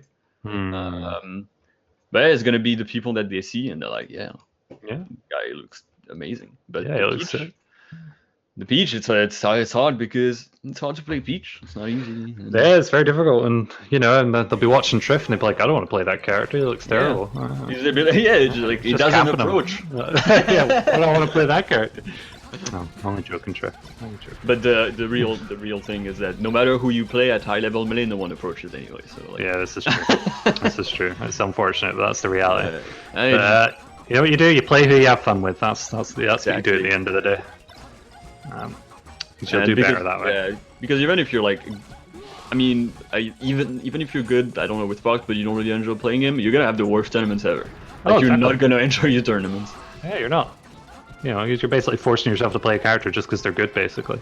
And rather than you're having fun with them. Yeah, and you're not gonna enjoy tournaments. You're not gonna stay at tournaments, which is the best part. Is when you're out and then you actually, hang out with people. Yeah, yeah. You know, I mean, yeah, I'm thinking about it now. I think it's gonna need like people who have never been to tournaments. There's gonna need to be some learning. And Well, this is what I mean, and we've been. I was mentioning this earlier about the people that have joined in Scotland during COVID, and they've never Yeah. been to IRL tournaments, and it's like they don't know what to expect because the only melee they played is in their room. they're not gonna have Smash GG to ban. Yeah. It's gonna be hard. Yeah, they're gonna have people all around them. It's gonna be loud. They're gonna be staring at Yeah. a tiny CRT. It's totally different. Totally different. Every CRT is gonna be a little different. One's not gonna have sound. One is gonna have the loudest sound in the room, Yeah. and you're only gonna hear this one. Yeah, you're actually right. One of them might be black and white. I'm sure there's gonna be a few of them. Yeah. Yeah. One of them's gonna look really weird. It's gonna be like some Barbie princess CRT. Yeah. One's gonna be really wide, so they're gonna play doubles on this one. One is gonna weigh like 3 kilos. One is gonna weigh like 80 kilos. Yeah. There's always that one. Yeah. There's always that one. Where you're like, oh yeah, we let it here. We don't take it. Yeah, the kids are gonna have to build up their muscles because they'll be expected to pack it up after as well.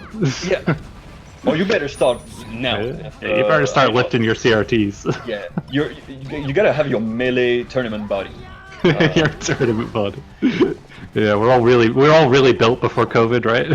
Yeah. Oh yeah. Totally. It goes really quickly. But Yeah. Anyway, here we are, losers finals. Kinzo, Rix, that's dead even so far. Yeah, I'm really interested to see what Noxa is going to bring to the table, and Pixel too, because Pixel's been looking on fire. Oh yeah, definitely. And I mean this team in general, but like we've seen some individual plays that have been amazing from both of these players. Pixel and Q, I think, have been like the two standouts I've seen during this entire doubles bracket. I think they've just both been playing. You wouldn't super expect clean. it. Yeah, because it's maybe two players. Perhaps you wouldn't expect to play so clean, but they really did. Mm-hmm. Oh, and the down smash is sending everyone everywhere. And Pixel is so good at knowing like, yeah, Noxa's gonna down smash now. I know it, so I'm just gonna wait back and see if he down smashes, but it hits no one. I'll be here to cover him. Yeah, He's just so good at. They have great communication. Yeah, exactly. It's a big part in against Peach and singles in general, right? You've got to try and bait out the down smash as well. Get that nice falling up air right on the head, and got a stitch in play. Oh, we have a stitch. Ooh, is that the first stitch? Oh, grab it! Yeah, you don't really have much time to draw turnips. True. Good point. Well, we did see a bomb earlier. We did see a bomb earlier. Yeah. He kind of threw it away because it's too scary, though. Yeah, it's more likely to kill you than the other way around. Yeah. But all right, Noxa making it back. Oh, really good catch by Noxa. Oh, that reverse fair was insane. Yeah, good catch again. Oh, good DI. Oh, yeah, not safe. Oh. Okay, I don't even know what's happening anymore. Okay, they won. Right. Nice. Okay, Rix. Wow. We know what Rix can do. We do. Rix is the 2v1 master. Okay, he's looking for it. So now like 0% on each. Well, 10. Well, oh no, Pixel. Never mind. I missed some. Oh no. Either you get that shine or you don't. And if you're holding down for the shine, then. Nice, Randall though. Randall. Oh, he didn't go for it. Yeah, I thought he should have maybe just went for it. Yeah, because he has a lot of percent. Yeah, Nox is like low percent as well, so you can risk it. The But I more do time you give understand- Rick, yeah, I do understand the apprehension for sure. Also, and they seem to care a lot about shots, so it's like, yeah, we want to stay like play together. That's when we're strong, and it worked. Yeah, it did work. Yeah, only just, but it worked. Yeah. It would have been scary if you would have gone. I'm sure there would have been like a ledge dash up smash into an up air, and then like that's scary from this point on. Yeah, for sure. Okay, so yeah, Nox and Pixel holding on. They want that Tim Kellner. They want that rematch. They want that. Did they match against them? Oh yeah. Oh, Yeah, sorry. yeah, they were winners finals. Yeah. Yeah, they want that rematch. Timmy Kellner just sitting, probably having a good time waiting for the peasants to show up. The peasants, yeah, the losers. No, I'm sure they're warming up. Yeah. But, here we go, game 2. We could have a fully German-speaking grand final. Oh my goodness. Yeah, good point. Actually, never thought of it that way. I mean, Germany is a strong country. You can't, yeah, that's true. Especially if you count Austria as like German. I mean, part of like the German community, because Austria is just everyone's good. It's just no one, but everyone's good. Yeah, Timmy, is Yogurt not from Austria as well? Yeah, it's just there was a moment where like people were learning about like the Austrians. It was Right. I don't think and they like I think people have gotten much better now, but Austria used to be one of the best countries in Europe, like behind Sweden. Yeah, they were up there, like especially like in air crews and stuff. I'm sure they did really well. I can't remember, but they did really good. Fortunately, they seem that they can't really travel and organize tournaments. That's the big problem for them. Yeah. Just dumb laws, anyway. Yeah. Pixel Nova, a bit of a rough time. Rix is being Rix, just like not dying and then killing people. Yeah, Rix being Rix, exactly. Option select, the forward air that didn't land and then instant grab. Yeah, it seems like Pixel and Nova play a lot together. Like it's just you see that like it's not verbal communication. They just know what. Yeah, they know where to be. Yeah, they know where to place They know how to themselves. react to their teammate, and they know what each is gonna do. They probably have planned things. Right. But just like Rix and Kinzo, it's just Kinzo doesn't play his main right now, so it's different. But he just gotta hold that edge, and he Because does. it just kind of got deleted this game. But Rix is being the stock tank. Yeah, you gotta have one. Yeah, you gotta have one. no. Oh, unfortunate. Yeah, it's like you lost too many stocks, man. Yeah. All right, he's making it up though. He's making it up. Kills Noxa. Ooh. Okay, All right. not really. Yeah. Oh, I'm always scared with Fox. Seriously. I know. Yeah. No, he's keeping away. That was good. Good job there. Oh wow, Peach was in a bit of a danger there. Dangerous situation. Didn't go for the shine. Ooh. There's some double shenanigans again there. Okay, but now Peach is at that percentage where it's really annoying to play Peach. Yeah, one you good don't hit. play. Yeah, one good hit. You are dead. Oh, what? Must have lost their jump there. Didn't realize. Yeah, I think they slid off with either a shield or maybe a pull. I don't know. Oh no. Okay, it's looking difficult for Pixel. Yeah, Not gonna that lie. should be it. Yeah. Okay. Okay, 1-1. It could have gone the complete other way. Like, it could have definitely gone the other way. It was just down to that unfortunate SD. Melee plays tricks on you. Melee, like sliding off things in Melee, is you better not press too many buttons. True. True. Well, the more buttons, well, you push too many buttons, nothing will happen at all. So Yeah. got to be careful that way. But yeah, this is gonna be really close. They are definitely like super even teams for sure. Yeah, that's what we expected, to be honest. Just back and forth. I'd be curious to see how Rix and Kinzo would do if Kinzo just did switch to Falco. Like, would they just totally run them over? I don't. It depends on how much their dynamic is based around Fox. But, I mean, I'm sure Kinzo's Falco is amazing in doubles. It's just if he's trained Fox for it. Yeah, he'll be used to it now. Like, and I'd probably switching it like mid losers finals. Probably not the best idea.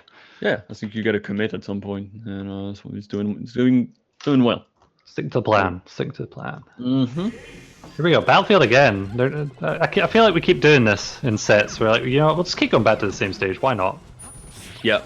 Everyone, I don't know, people want to play somewhere, and we saw Irv and his teammate just play on Yoshi for no reason.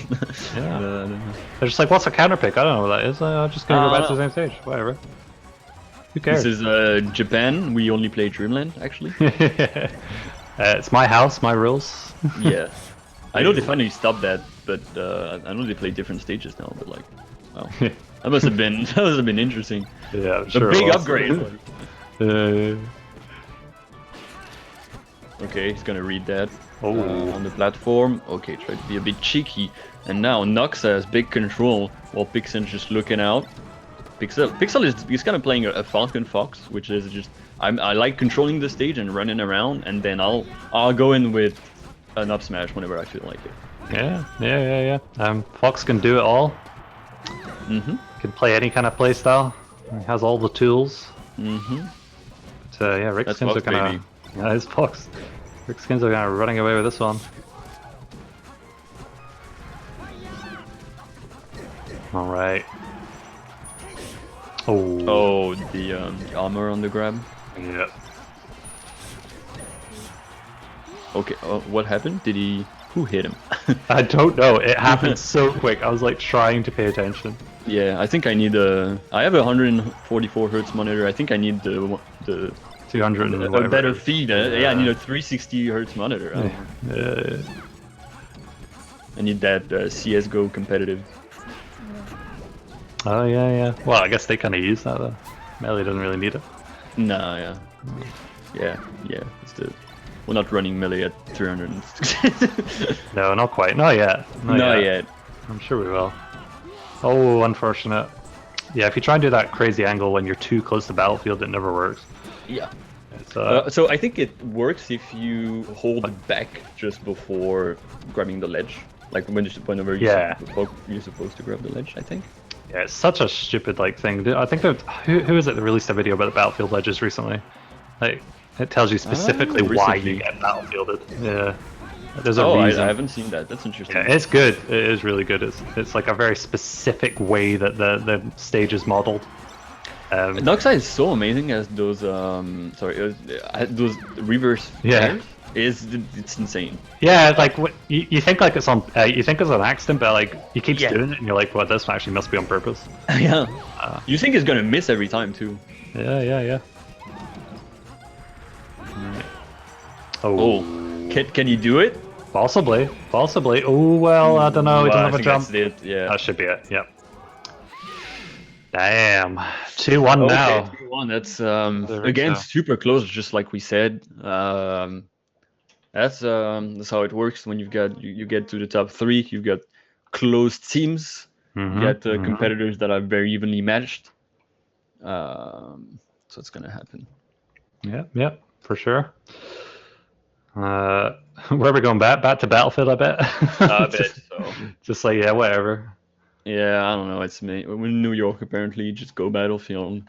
Is that what they do in New York? Yeah, they just play Battlefield. That's it's boring. It's a classic New York from. Yeah, that's extremely annoying. It's boring. But do take your local spacey player to Battlefield. They will hate it. You try like, hey, do you want to go Battlefield? And you're like, yeah, sure. I'm always down. I'm always down for Battlefield.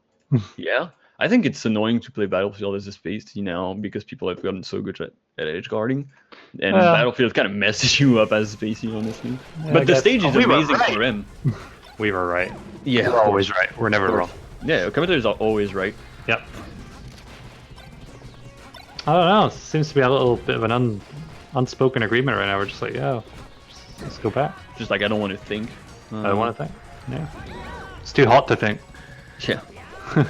It's interesting that they do it like the pitch is just probably the majority is like Battlefield, and the pitch is like, actually I don't really want to play Battlefield. Like it doesn't matter. It's the democracy.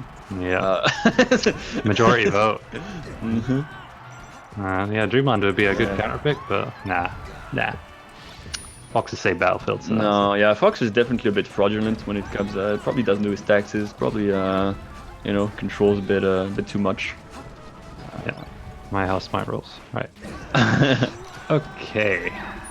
What's happening? Rick's Kinzo. Rick's again, no. holding on to his stock. When you see those two foxes approach you with drill from like opposite angles, it's like, well. Oh yeah, yeah. You said, well, okay. It's nice. Play. Yeah. See you later. Nice knowing you. But you can smash the eye a lot. Is the good thing. You got a lot of hits to smash. Well, I don't know. If you get drilled by two foxes, you'll smash the eye into the other one. You're like, well, okay. All right. Oh. Yeah. They gotta keep their lead. Having a lead with Peach as a part of the team is amazing. Yeah. But it's really hard. It's really hard right now. Kinzo and Rix are never letting the pressure go, basically. No.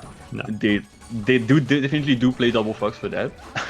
It's just like, yeah, it's broken. Let's constant. Yeah, exactly. It's just constantly in your face, like keeping the pressure up. And they have such like clean tech skill and just like they're so solid that like there's very little like dirt play, like just bad play. That it's really hard. That when someone does so many things so well, it's really hard to convert once you get an opening, basically. Right. Damn. Yeah, it was looking close, but then I know. Still doable, but real. Never over until it's over, you know. Yeah, but real difficult. Okay, you got a big opportunity here. Oh, but Oh, he tried. Yeah, he tried. Great awareness. Oh my god! That little delay with his shine to the up air on Noxa, that was incredible. Off stage, very risky, but really cool. Yeah, it's okay. Then it's over. You know, 7%. So unless they do like they play the dumbest fox ever, it's pretty much over. It's pretty much over. You can just shine. Oh, here we go. If they got the right spacing there, they could have just shine Peach to infinite, basically. Oh yeah, you can do that, can't you? You can shine. Yeah. I guess it's kind of risky against Peach because you're not perfect. Yeah, you're gonna get down smash. You can down smash, but I don't know. It's really easy on like stuff like Link. Yeah, exactly. Yeah. Although, would you count that as a wobble? Oh, it's a wobble. It's a wobble. But I think wobbles in doubles are sick because it's fun. Well, because you can't get away with it. Yeah, and also like I mean, like I don't know. It's wobbling and like actual wobbling and from Ice Climbers in doubles is interesting because you can actually like break it. So it's, I think it's way better. Well, you can do it where if someone grabs, like if it's 2v1, someone grabs someone, then the other person jabs. That's like it's like a wobble too, right? It's an infinite. Oh yeah, sure. If you time it, it's also if you time it. So I do think like infinites in doubles are like quite fun. Also if it's a 2v1 anyway, like if you have a setup for it, I think that's fair. Like the only thing that's not cool in doubles is the Luigi ladder because that's bad. That's bad. Imagine you get stuck First you play you Luigi. First second. yeah. So don't do that. It's really easy actually. Have you ever tried it? It's really easy. It's fun. There's a lot of things you should try. If you've never played on with other people in real life, you probably don't know about all the fun, crazy stupid things you can do. Like if you pause first frame when you go DKs in the T-pose. Yeah. I remember every air, someone would do that to every one of the setups. I don't know who did it, but someone would. It's probably Nebby. It's always Nebby. Probably Nebby. I've got a picture of it actually. It's quite funny. It's great. You can do the puff on the top platform. The fog or like character on the top platform and the puff on. I think it's on Yoshi's where the AI can't reach.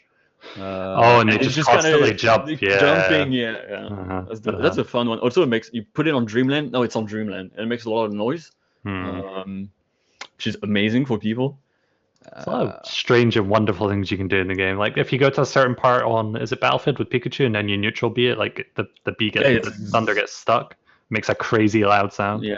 Yeah, they also don't know about transformations, all the dumb shit that happens there. Infinites, Infinites, the going through the stage. Getting absolutely destroyed by Falcon because the terms it changed and then he destroys you. Yeah, lots of cool stuff. Lots of cool stuff. Some cool stuff. Yeah. Black hole glitch. That's not cool. Black hole, yeah, just crash your explode game. Wii. Don't do it. It's quite hard to do, actually. I think my Wii finally. I'm not even sure, but I think my Wii finally gave out. Oh, really? Recently, yeah. When I went to South of France, I was with Raul and other people, and I bring my CRT in the car, and I was like, yeah, we're gonna play Melee on CRT. It's been a while, and I just didn't check my Wii, and I tried it, and I think port 1 is destroyed, but it might not be. I've been having it since like 2006 or something. Oh, right, okay. 2007, yeah. That's lasted a while then. And it might not even be dead. I think my GameCube's dead though, but I can still start it. Do you know? Oh, that's a deep one. I don't think people know about that.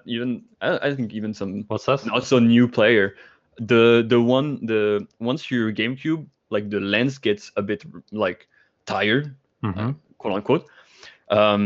It has like trouble like reading at a pace to load everything at the start. Yeah. And so what you have to do is spin the disc. So what you do is you put the disc in. I didn't know. You put the disc in. You spin. You have to have like tech skill because you need to spin it real fast and then instantly close slam the lid, and turn it on. Yeah. Yeah. So I have to do that for my GameCube. Oh my goodness. That's deep lore. If you want to tell your friends. Yeah, GameCubes are invincible, man. I've dropped my GameCube a few times. It still works. I've had that GameCube since it came out. I've never cleaned my GameCube. There's probably so much dust inside it. Probably. Any PC would be like exploded by now. I'm surprised that there's no like recollection of GameCube just catching on fire. They're built to last. There is so much lint in my GameCube. It's probably a fire hazard. But I think every GameCube is like that at this point. Anyway. Yeah. Good times. Good times. Back in my days, anyway. Exactly. Timmy Kellner, Rick Skinzo. Yeah, Delmling saying once again we have a German-speaking grand finals, just like you were saying earlier. Yeah, it's nice to see Delmling in the chat. I got it's also a very old school player. Very old school, ancient, old man. Old man playing that Dame character. I did play it. So yeah. So I've been trying to play it again on box, which is not the greatest character to play on box. But there's some really fun stuff you could. I was playing unranked and someone switched to Action Numbers and it brought me back. Yeah. Like, I gotta play, and I'm sorry to that person. I played the Ditto against them, but I think it's really fun to play casually. But it's really dumb also. Yeah. And then they quit. Classic unranked experience. Yeah, I think so. Yeah, but Action Numbers. I wish there was like a puppet character that was a bit better, but still cool. Still cool. Right, here we are. Grand finals. My goodness. Yeah. We're here. Possibly the last set of the day. Possibly. Hopefully. We're joking. No, I want a good set. Here we go. All right. Game 1, Rick Skinzo, Timmy Kellner. Timmy Kellner in winner's side, so Rick Skinzo have to win 2 sets. We'll see if they can do it. They seem to have went on a massive tear in losers, so we'll see if they can get past Timmy Kellner. Oh, that shine. Is he gonna get it? No, it's gonna be. No, he prefers helping his teammate, which I like. Yeah. His teammate just screamed like, "Hey, come here," and then he's like, "I'm dropping everything."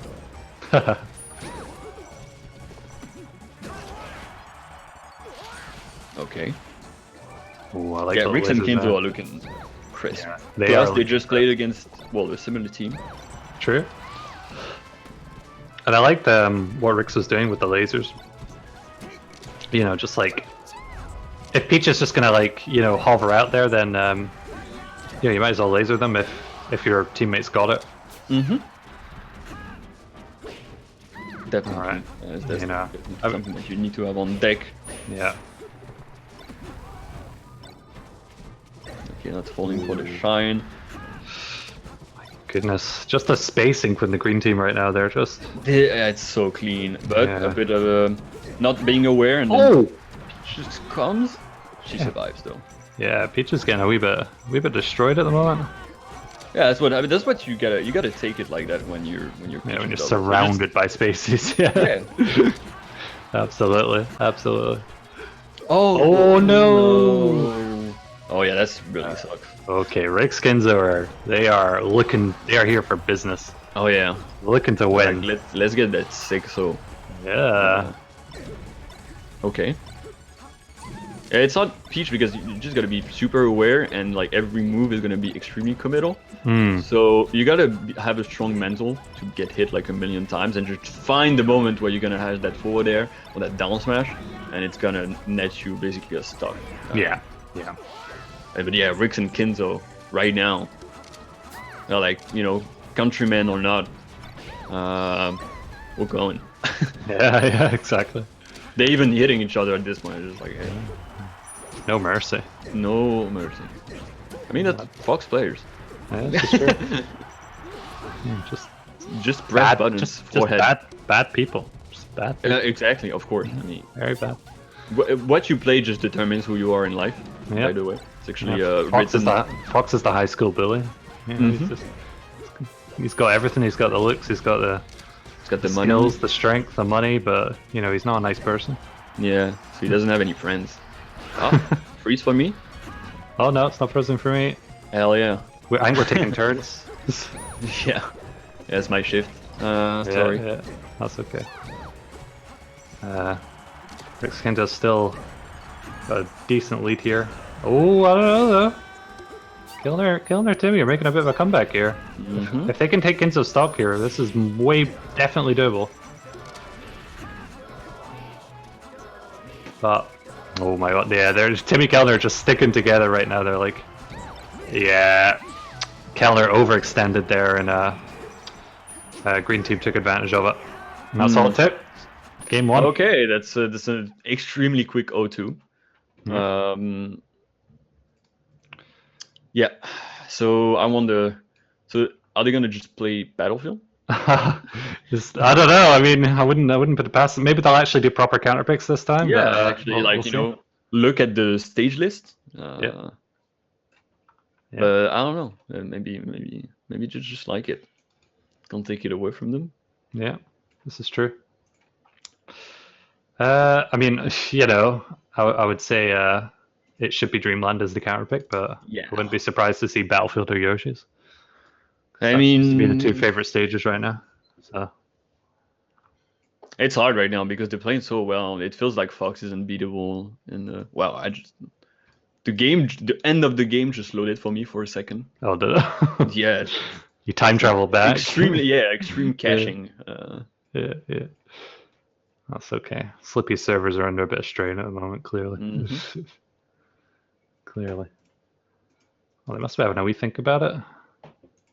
Might actually get a counter pick. Let's see. Oh my god. That'll be the day. Geniuses. Yeah. Counter picking based on their characters. I know it's incredible. Some sort of future technology. What? Why is the game 3-1 in winners final? In winners final. Why is it 3-1? What? No, that's winners final. Oh no, my bad. I clicked projected, show projected. Oh, it was the 2 okay, grand final. Okay. You're like, wait a minute, what? Did I black out? Yeah. It's not just Sleepy, it's us. It's just I was frozen. Oh no, I'm frozen. Never mind. Wait, I'm not in the game. Oh no, the game's just started. Dreamland. Here we go. Nice. Right, Dreamland. Thank you. They've actually properly counterpicked. Good job. Good job. Well done. It's probably the Cones Academy that taught them that. Yeah, absolutely. Subscribe to Cones Academy. You learned how to counterpick. Patreon.com/Cones Academy. Yeah, absolutely. Here we go. Counterpick's already working out for them. Hell yeah. Crazy how it works. Yeah, isn't it? Oh no! Oh, never mind. What a shine! Never pick that stage again. What a shine! Another shine. Yeah. He knew it was too dangerous. Okay, and now they're using Fox things. Yeah, both teams are playing doubles very. It's definitely a bit more how do you say? There's more of a game plan for both teams that there was of course in top tips. It's just at a certain point doubles can still be quite scrambly, Right. And I think at a certain point it becomes much clearer to read, just because there's always like the spacing is always like immaculate, and I think right now in this grand finals we're seeing like a really high like understanding of double. Right, yeah. Like the further you get into bracket and stuff, and the more they warm up themselves, you know, they'll get more used to sort of what they need to do and stuff. Yeah, and the first game of a set of doubles is always a bit. Yeah, it's weird. a bit scrambly. Yeah, like they're getting used to each other. They're like, right, what do we need to do, and all that sort of stuff. Like, how do they play? Do they like to be aggressive? Do they like to be defensive? But yeah, like by the time you get to like if it's a game 5 set or something, they're proper in their groove, and you know, it looks much cleaner. Everything converts better. Right. Okay, it's looking like that right now. They're looking decent. Never mind. Stop saying it. You're jinxing it. Yeah. But also, like, I like the power. Yeah, you went mad with power. Mad with power. Yeah. Oh. Okay. Oh, here comes the down smashes. Oh my god, they're just absolutely beating each other up. Yeah. That's what's gonna happen. Yeah, and right now Rick's Kinzo is just like, no. Yeah. Counter picking is done, and for cowards. Indeed. But they can have yeah, that's really nice for them that they got like a few more % on Peach. Okay, Peach getting tossed around, that's normal. Well, that should be it. Oh, they just killed her. Okay, just up smash into up smash. Why not? Just straight up murdered her. Alright. Yeah, it's impossible to win that matchup. Yeah, this is hard. Cannot do anything. Falco is very much a comboing one character type of deal. Unless you're like insane at target switching and then getting too like stubborn, there's no way to win that. That Shine Spike at the end was totally unnecessary. Yeah. Dead anyway. Why would you do that? Gotta make sure. So Rick Skins are kind of well on their way to the 6-0 right now. I mean, they're 2-0 up. I don't know. I'll be shaking a wee bit for Timmy Kellner. Yeah, they need to drink some water, breathe in 4 seconds in, breathe out 4 seconds out. The square breathing technique, whatever. Need to talk to each other, set a game plan up, and just go back straight in. Never mind. They just went right. No, like actually, Fox did bad. Let's kill Fox. If touch Fox dies. So let's touch Fox. Ooh, that tech though. Oh, Kellner went really deep again. Like you said, Kellner looks to go like really deep out, but didn't work out that time. Fox was just calm down. Okay, that was a great bear. Teams keep going for this. Both teams actually keep going for the grab and then hoping the other team gets there in time, but it's not actually worked yet. Yeah. They do keep trying though. Ooh, very nice. Good DI though. Oh yeah, I love Rick's coming to the rescue of Kinzo, even if it didn't matter in the end. Yeah. Did give them an opportunity. I do think Timmy and Kellner sometimes. I mean, it's hard because when Peach and Falco don't have great move speed, like running speed, so it's hard to get to the other side of the stage, especially man. And I think that's why we see them less. Although that 4 there was quite uncalled for. Yeah. Oh no, Kellner! You got. It's a trade. What's going on? What's going on? I don't know. Oh, okay. Oh. What is going on in this match? It's harder to cover for your teammate when they're at the other side of the stage. Falco can laser, but Peach is not gonna run to help you. It's a bit of too much of a commitment. Oh, those fares. He has his nice patience. Really good patience. Yeah. When you don't have to be scared to hold the ledge when you're in doubles. Like someone has to hold it, and you need to like just be ready to press L or L. Yeah. And your partner will do the work. Yeah, absolutely. A lot of people get quite antsy. They don't wait long enough. But it's looking closer. They're really looking closer. It's still within the realms of doable for the blue team, but oh, unfortunate, no conversion on that hit. Could have been a big one. Never mind. Oh, You need to light shield those, unfortunately. Oh, this should be okay. Yeah, all right. Okay, so now it's Rick's. It is Rix, yeah, good point. Oh, yeah, the grab invincibility, Ooh. Bit of an interesting interaction there. Oh no. Oh. Okay, Rix can do it. Dreamland is quite annoying for him right now, but... True. But if anyone can do it, Rix can do it. Yeah. Yeah, Rix seems to be definitely the anchor of the team. Like, I wonder if they have an agreement, like I'll always let you go like last Oh no! That was so unfortunate. That was dumb. And that should Never be it as seen well. that. No. Yeah, I've never seen it used like that before. That is spooky. That's it as well. My Rix God, does it again. This man can't be stopped. Well, it does make sense to have him like as an anchor because it's his main, so he's gonna be better just playing solo. He's gonna be better than Kinzo's Fox playing solo. Rix, man, oh my goodness. So 3-0 reset just like that. Well on their way to that 6-0 we were talking about. I don't know. I think it could happen. That's rough. Now I'm starting to feel a bit bad. But yeah. I hope Team Canada are still like in it mentally, even though it's I mean if they said like, hey, we accept second place at this point, I wouldn't hold it against them. Like, it's hard. It is hard. It is hard.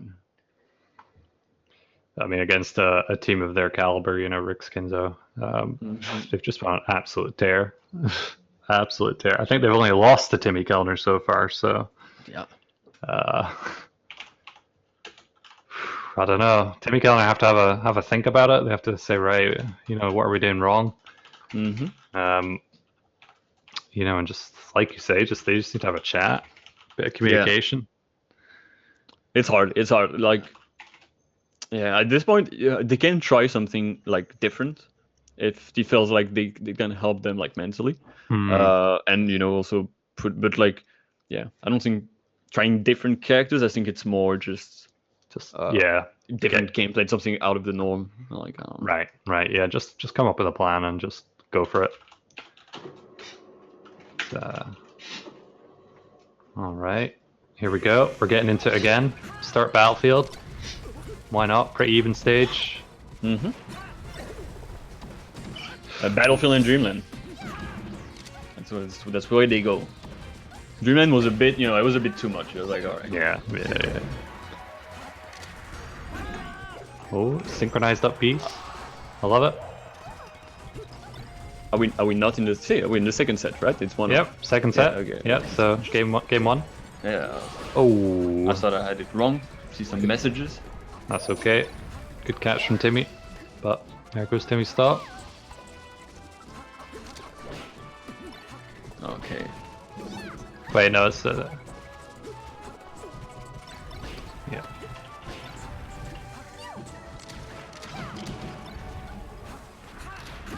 All right.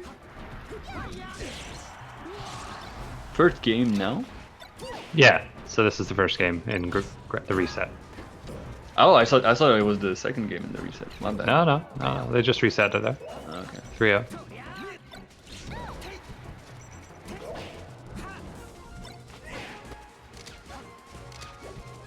All right. They have something going. The problem is every time we've seen like a semblance of an advantage for the blue team, green team is like, Actually, we're gonna try our hardest, and Rix is gonna clean up. Yeah, we're just gonna go double Fox, and that's that.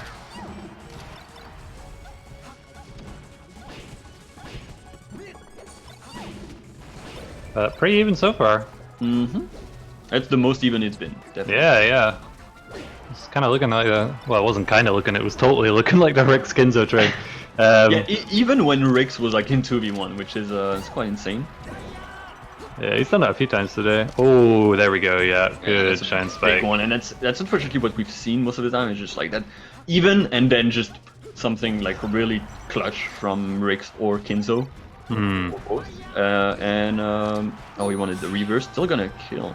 And then it usually goes the green Fox's way, although that can be extremely scary. Oh, that That forward smash could have been insane because he could have hit both, but Oh, bit of a missed timing. yeah, Cotton was DIing out there. Alright. They do be up smashing. They do. It's fast and it's strong and it's quite safe. It's a good fucking move. It's a move, all right. Ooh, nice catch there by. Oh my god, so fast. Just keeping them both, keeping the blue team trapped in the corner here. Yeah. There he is. Yeah. I would put the laser in for good measure. Oh my god. Kinzo just up smashed his own teammate at the end there. That wasn't very nice. That's when you're winning too much. It's not very friendly. That's like in singles, like whenever you get beaten and they kill themselves at the end because they've got so many stocks to spare. You're That's like, shut up, I get it, you beat me. Like, I get it. I think that's against the Geneva Convention. That's too much. I think so too. There should be rules against it, but you know. But yeah, Rick Skinzo can't be stopped. Can't be stopped. Cannot be stopped. Absolute menace. Train going forward. The end station nowhere.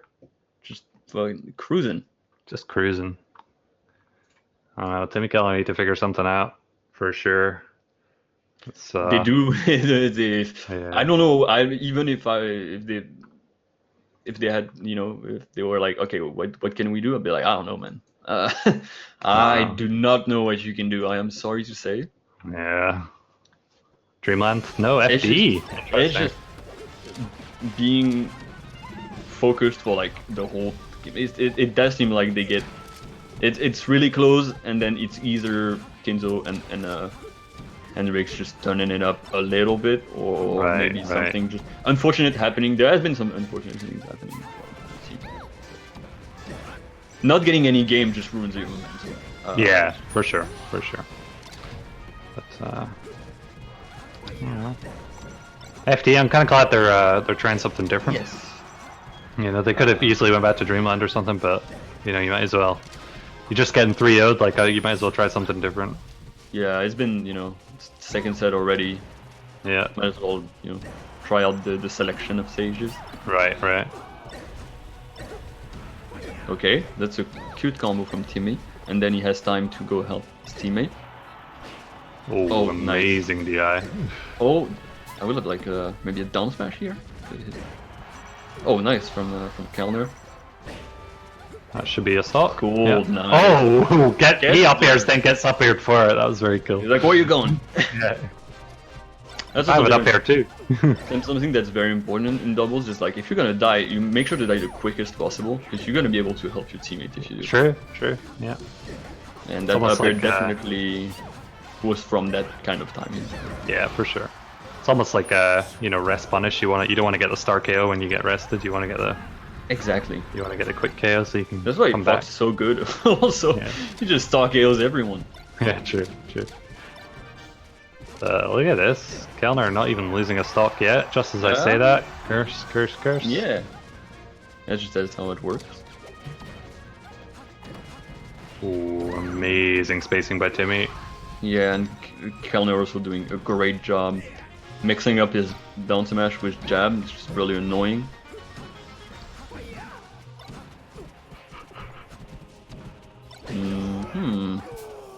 Okay, so Timmy got deleted.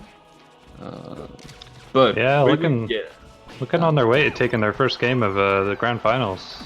No, as we don't want to spoil it though. I don't want to spoil it by saying that. Okay, that's a shine. Though, I guess. Okay. Oh my! Oh! It was like half time. Leads the up B towards them. That was cool. That was definitely like a pride contest. Like I know I have time. Yeah. All right. This is Rix, but even Rix has his limits. Yeah, I mean, if Rix does it, then he is the best player of the day. Yeah. MVP. Yeah. Oh, he's looking real strong. That shield is looking small. Yeah. Oh, here comes the chain grab. Yeah, you can do that. True. Drops it.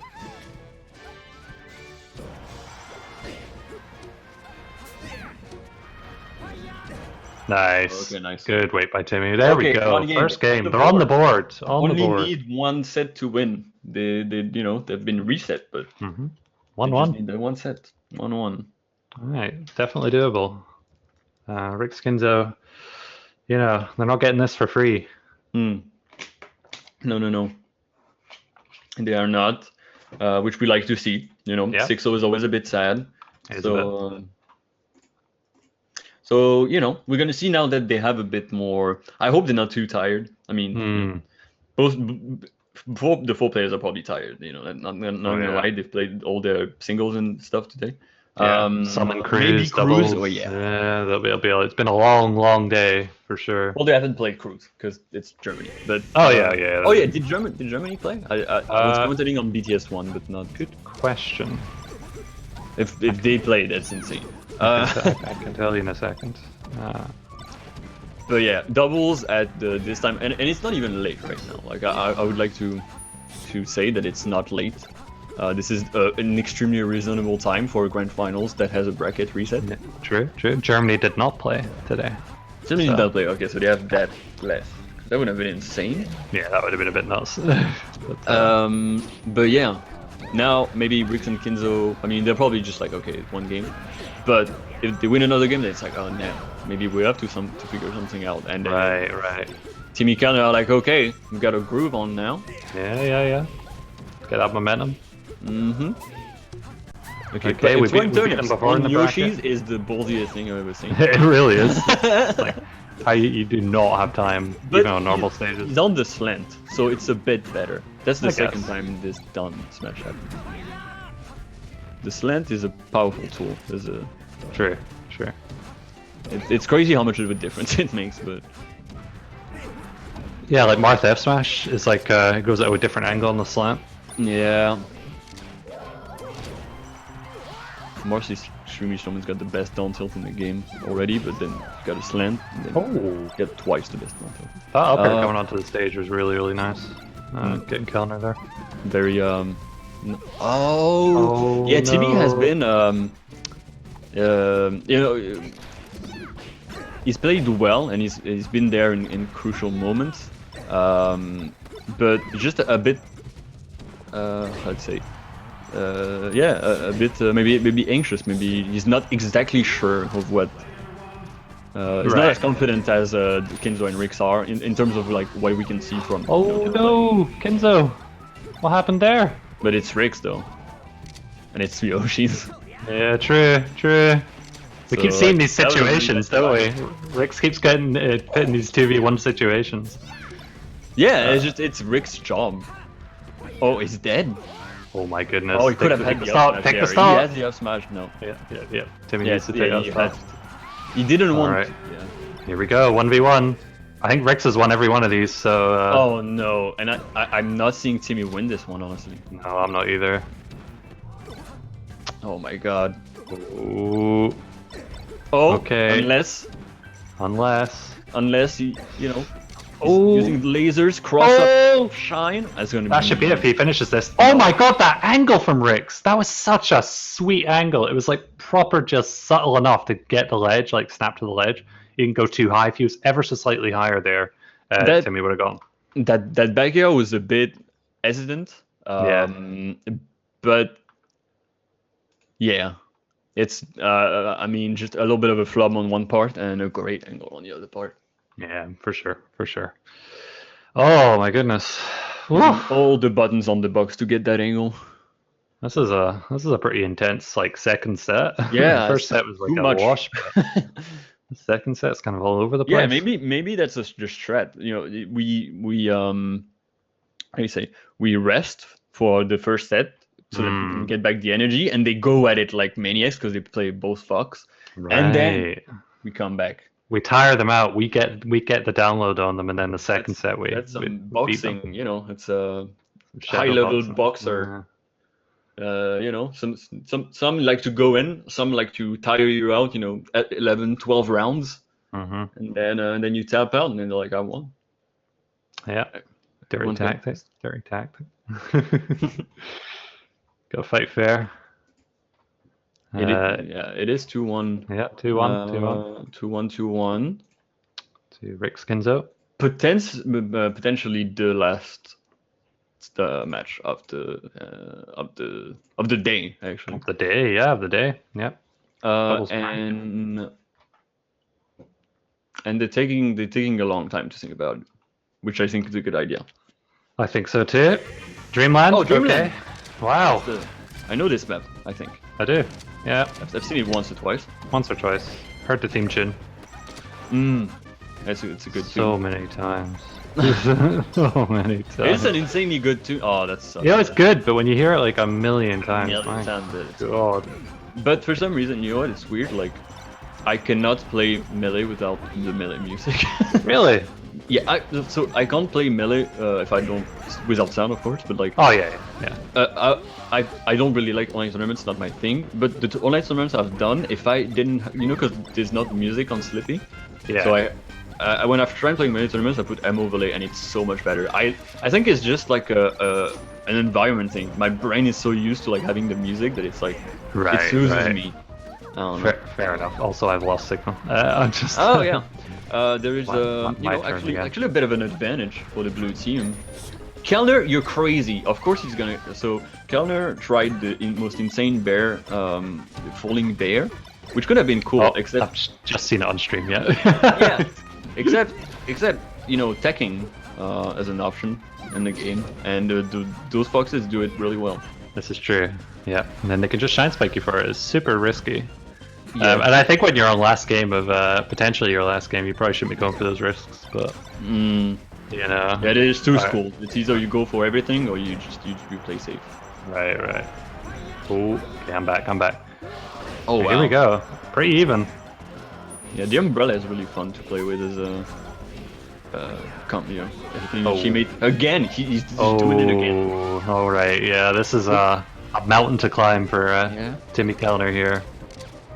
Tournament stock. Oops, he does it again.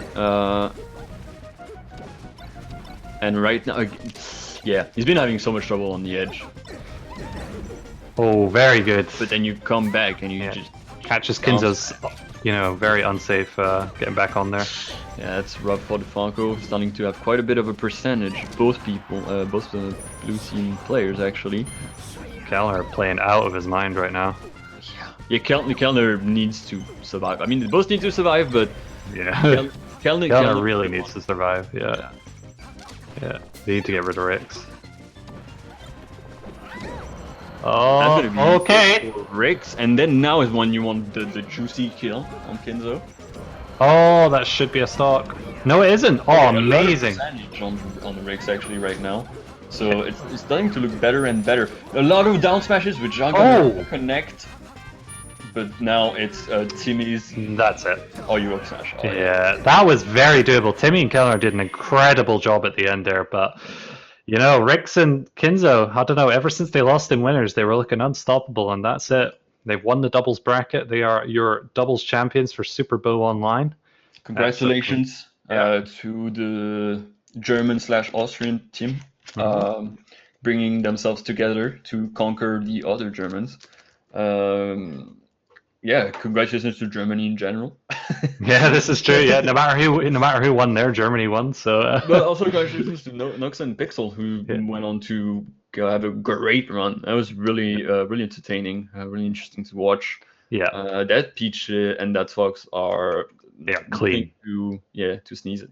Yeah. People are not going to be sleeping on them anymore. I'll tell you that they are super duper clean. Nox, I'm sure everyone was like, okay, they did really well in singles, and so probably look at them. We know he's good, but gotta look at him closer. Yeah. But yeah, great performance. I'm paying Q. So yeah, I believe that's gonna be it. Unless you should still. You should still sign up to Chilok at smash.gg. No, it's smash.gg/Chilok online, but it's written, if I can remember it, TECH. No, I can't remember. I'm sure someone will link it in the chat. But definitely get yourself signed up for that. I think that's us for today, but we'll have singles tomorrow, singles bracket, and the top 8 and stuff as well. So I think it's at. I have the schedule here. Actually, I can tell you. Tomorrow at 2:00 CEST time. So, and that singles bracket and then singles top 8 will be 6:00 CEST. So definitely tune in for that. Tune in at 4 p.m. Okay, we're running singles bracket. They don't start until 4 p.m. CEST. Oh, right. Okay. Is it Spain hour? Where is Spain hour? Is that different? No, it's not different. It's just their day is a bit shifted. Like they eat really late and they eat the. Well, they got the siesta, don't they? That's the siesta. It's a bit of that, yeah. Well, it's really hot. It's too hot. But yeah, they do. It's an interesting, eat dinner at midnight, 1 a.m. So yeah, apparently it's 4 p.m. If it's not, then I'm sure you'll know on Twitter, or in the Discord. You can see us. I guess so. It will be 6 p.m. rather than 4 p.m. But we will be commentating. I think just before top 8 tomorrow. Or I think it's us, right? Not 4 p.m. 2 p.m. It is 2 p.m. We are getting fed much information. I was right the first time. 2 p.m. CEST. Tune in tomorrow. It's 2 p.m. So if you don't wake up, it's 2 p.m. If you don't wake up, you don't blame us. Yeah, 2 p.m. 2 p.m. 2 p.m. Yes. All right. 2 p.m. So set an alarm. Set an alarm. We know what you melee players are like. You wake up at like 2, so make sure you wake up before then. Also 6 p.m. is the top 8. Yes. Also, set multiple alarms because damn well you're going to wake up at 10 a.m. and you just go right back to sleep. Yeah, exactly. But you have an empty queue. Okay. Yeah. But yeah, right. thank you so much for commentating. I know there's not a lot of commentators available, so thank you very much. Of course. Always happy to do it. Happy to commentate with you as always. We'll be doing it again tomorrow for top 16, I believe, up until top 8. So we will see you guys tomorrow. See you guys tomorrow. Have a great evening, and have a good time. See ya. Bye.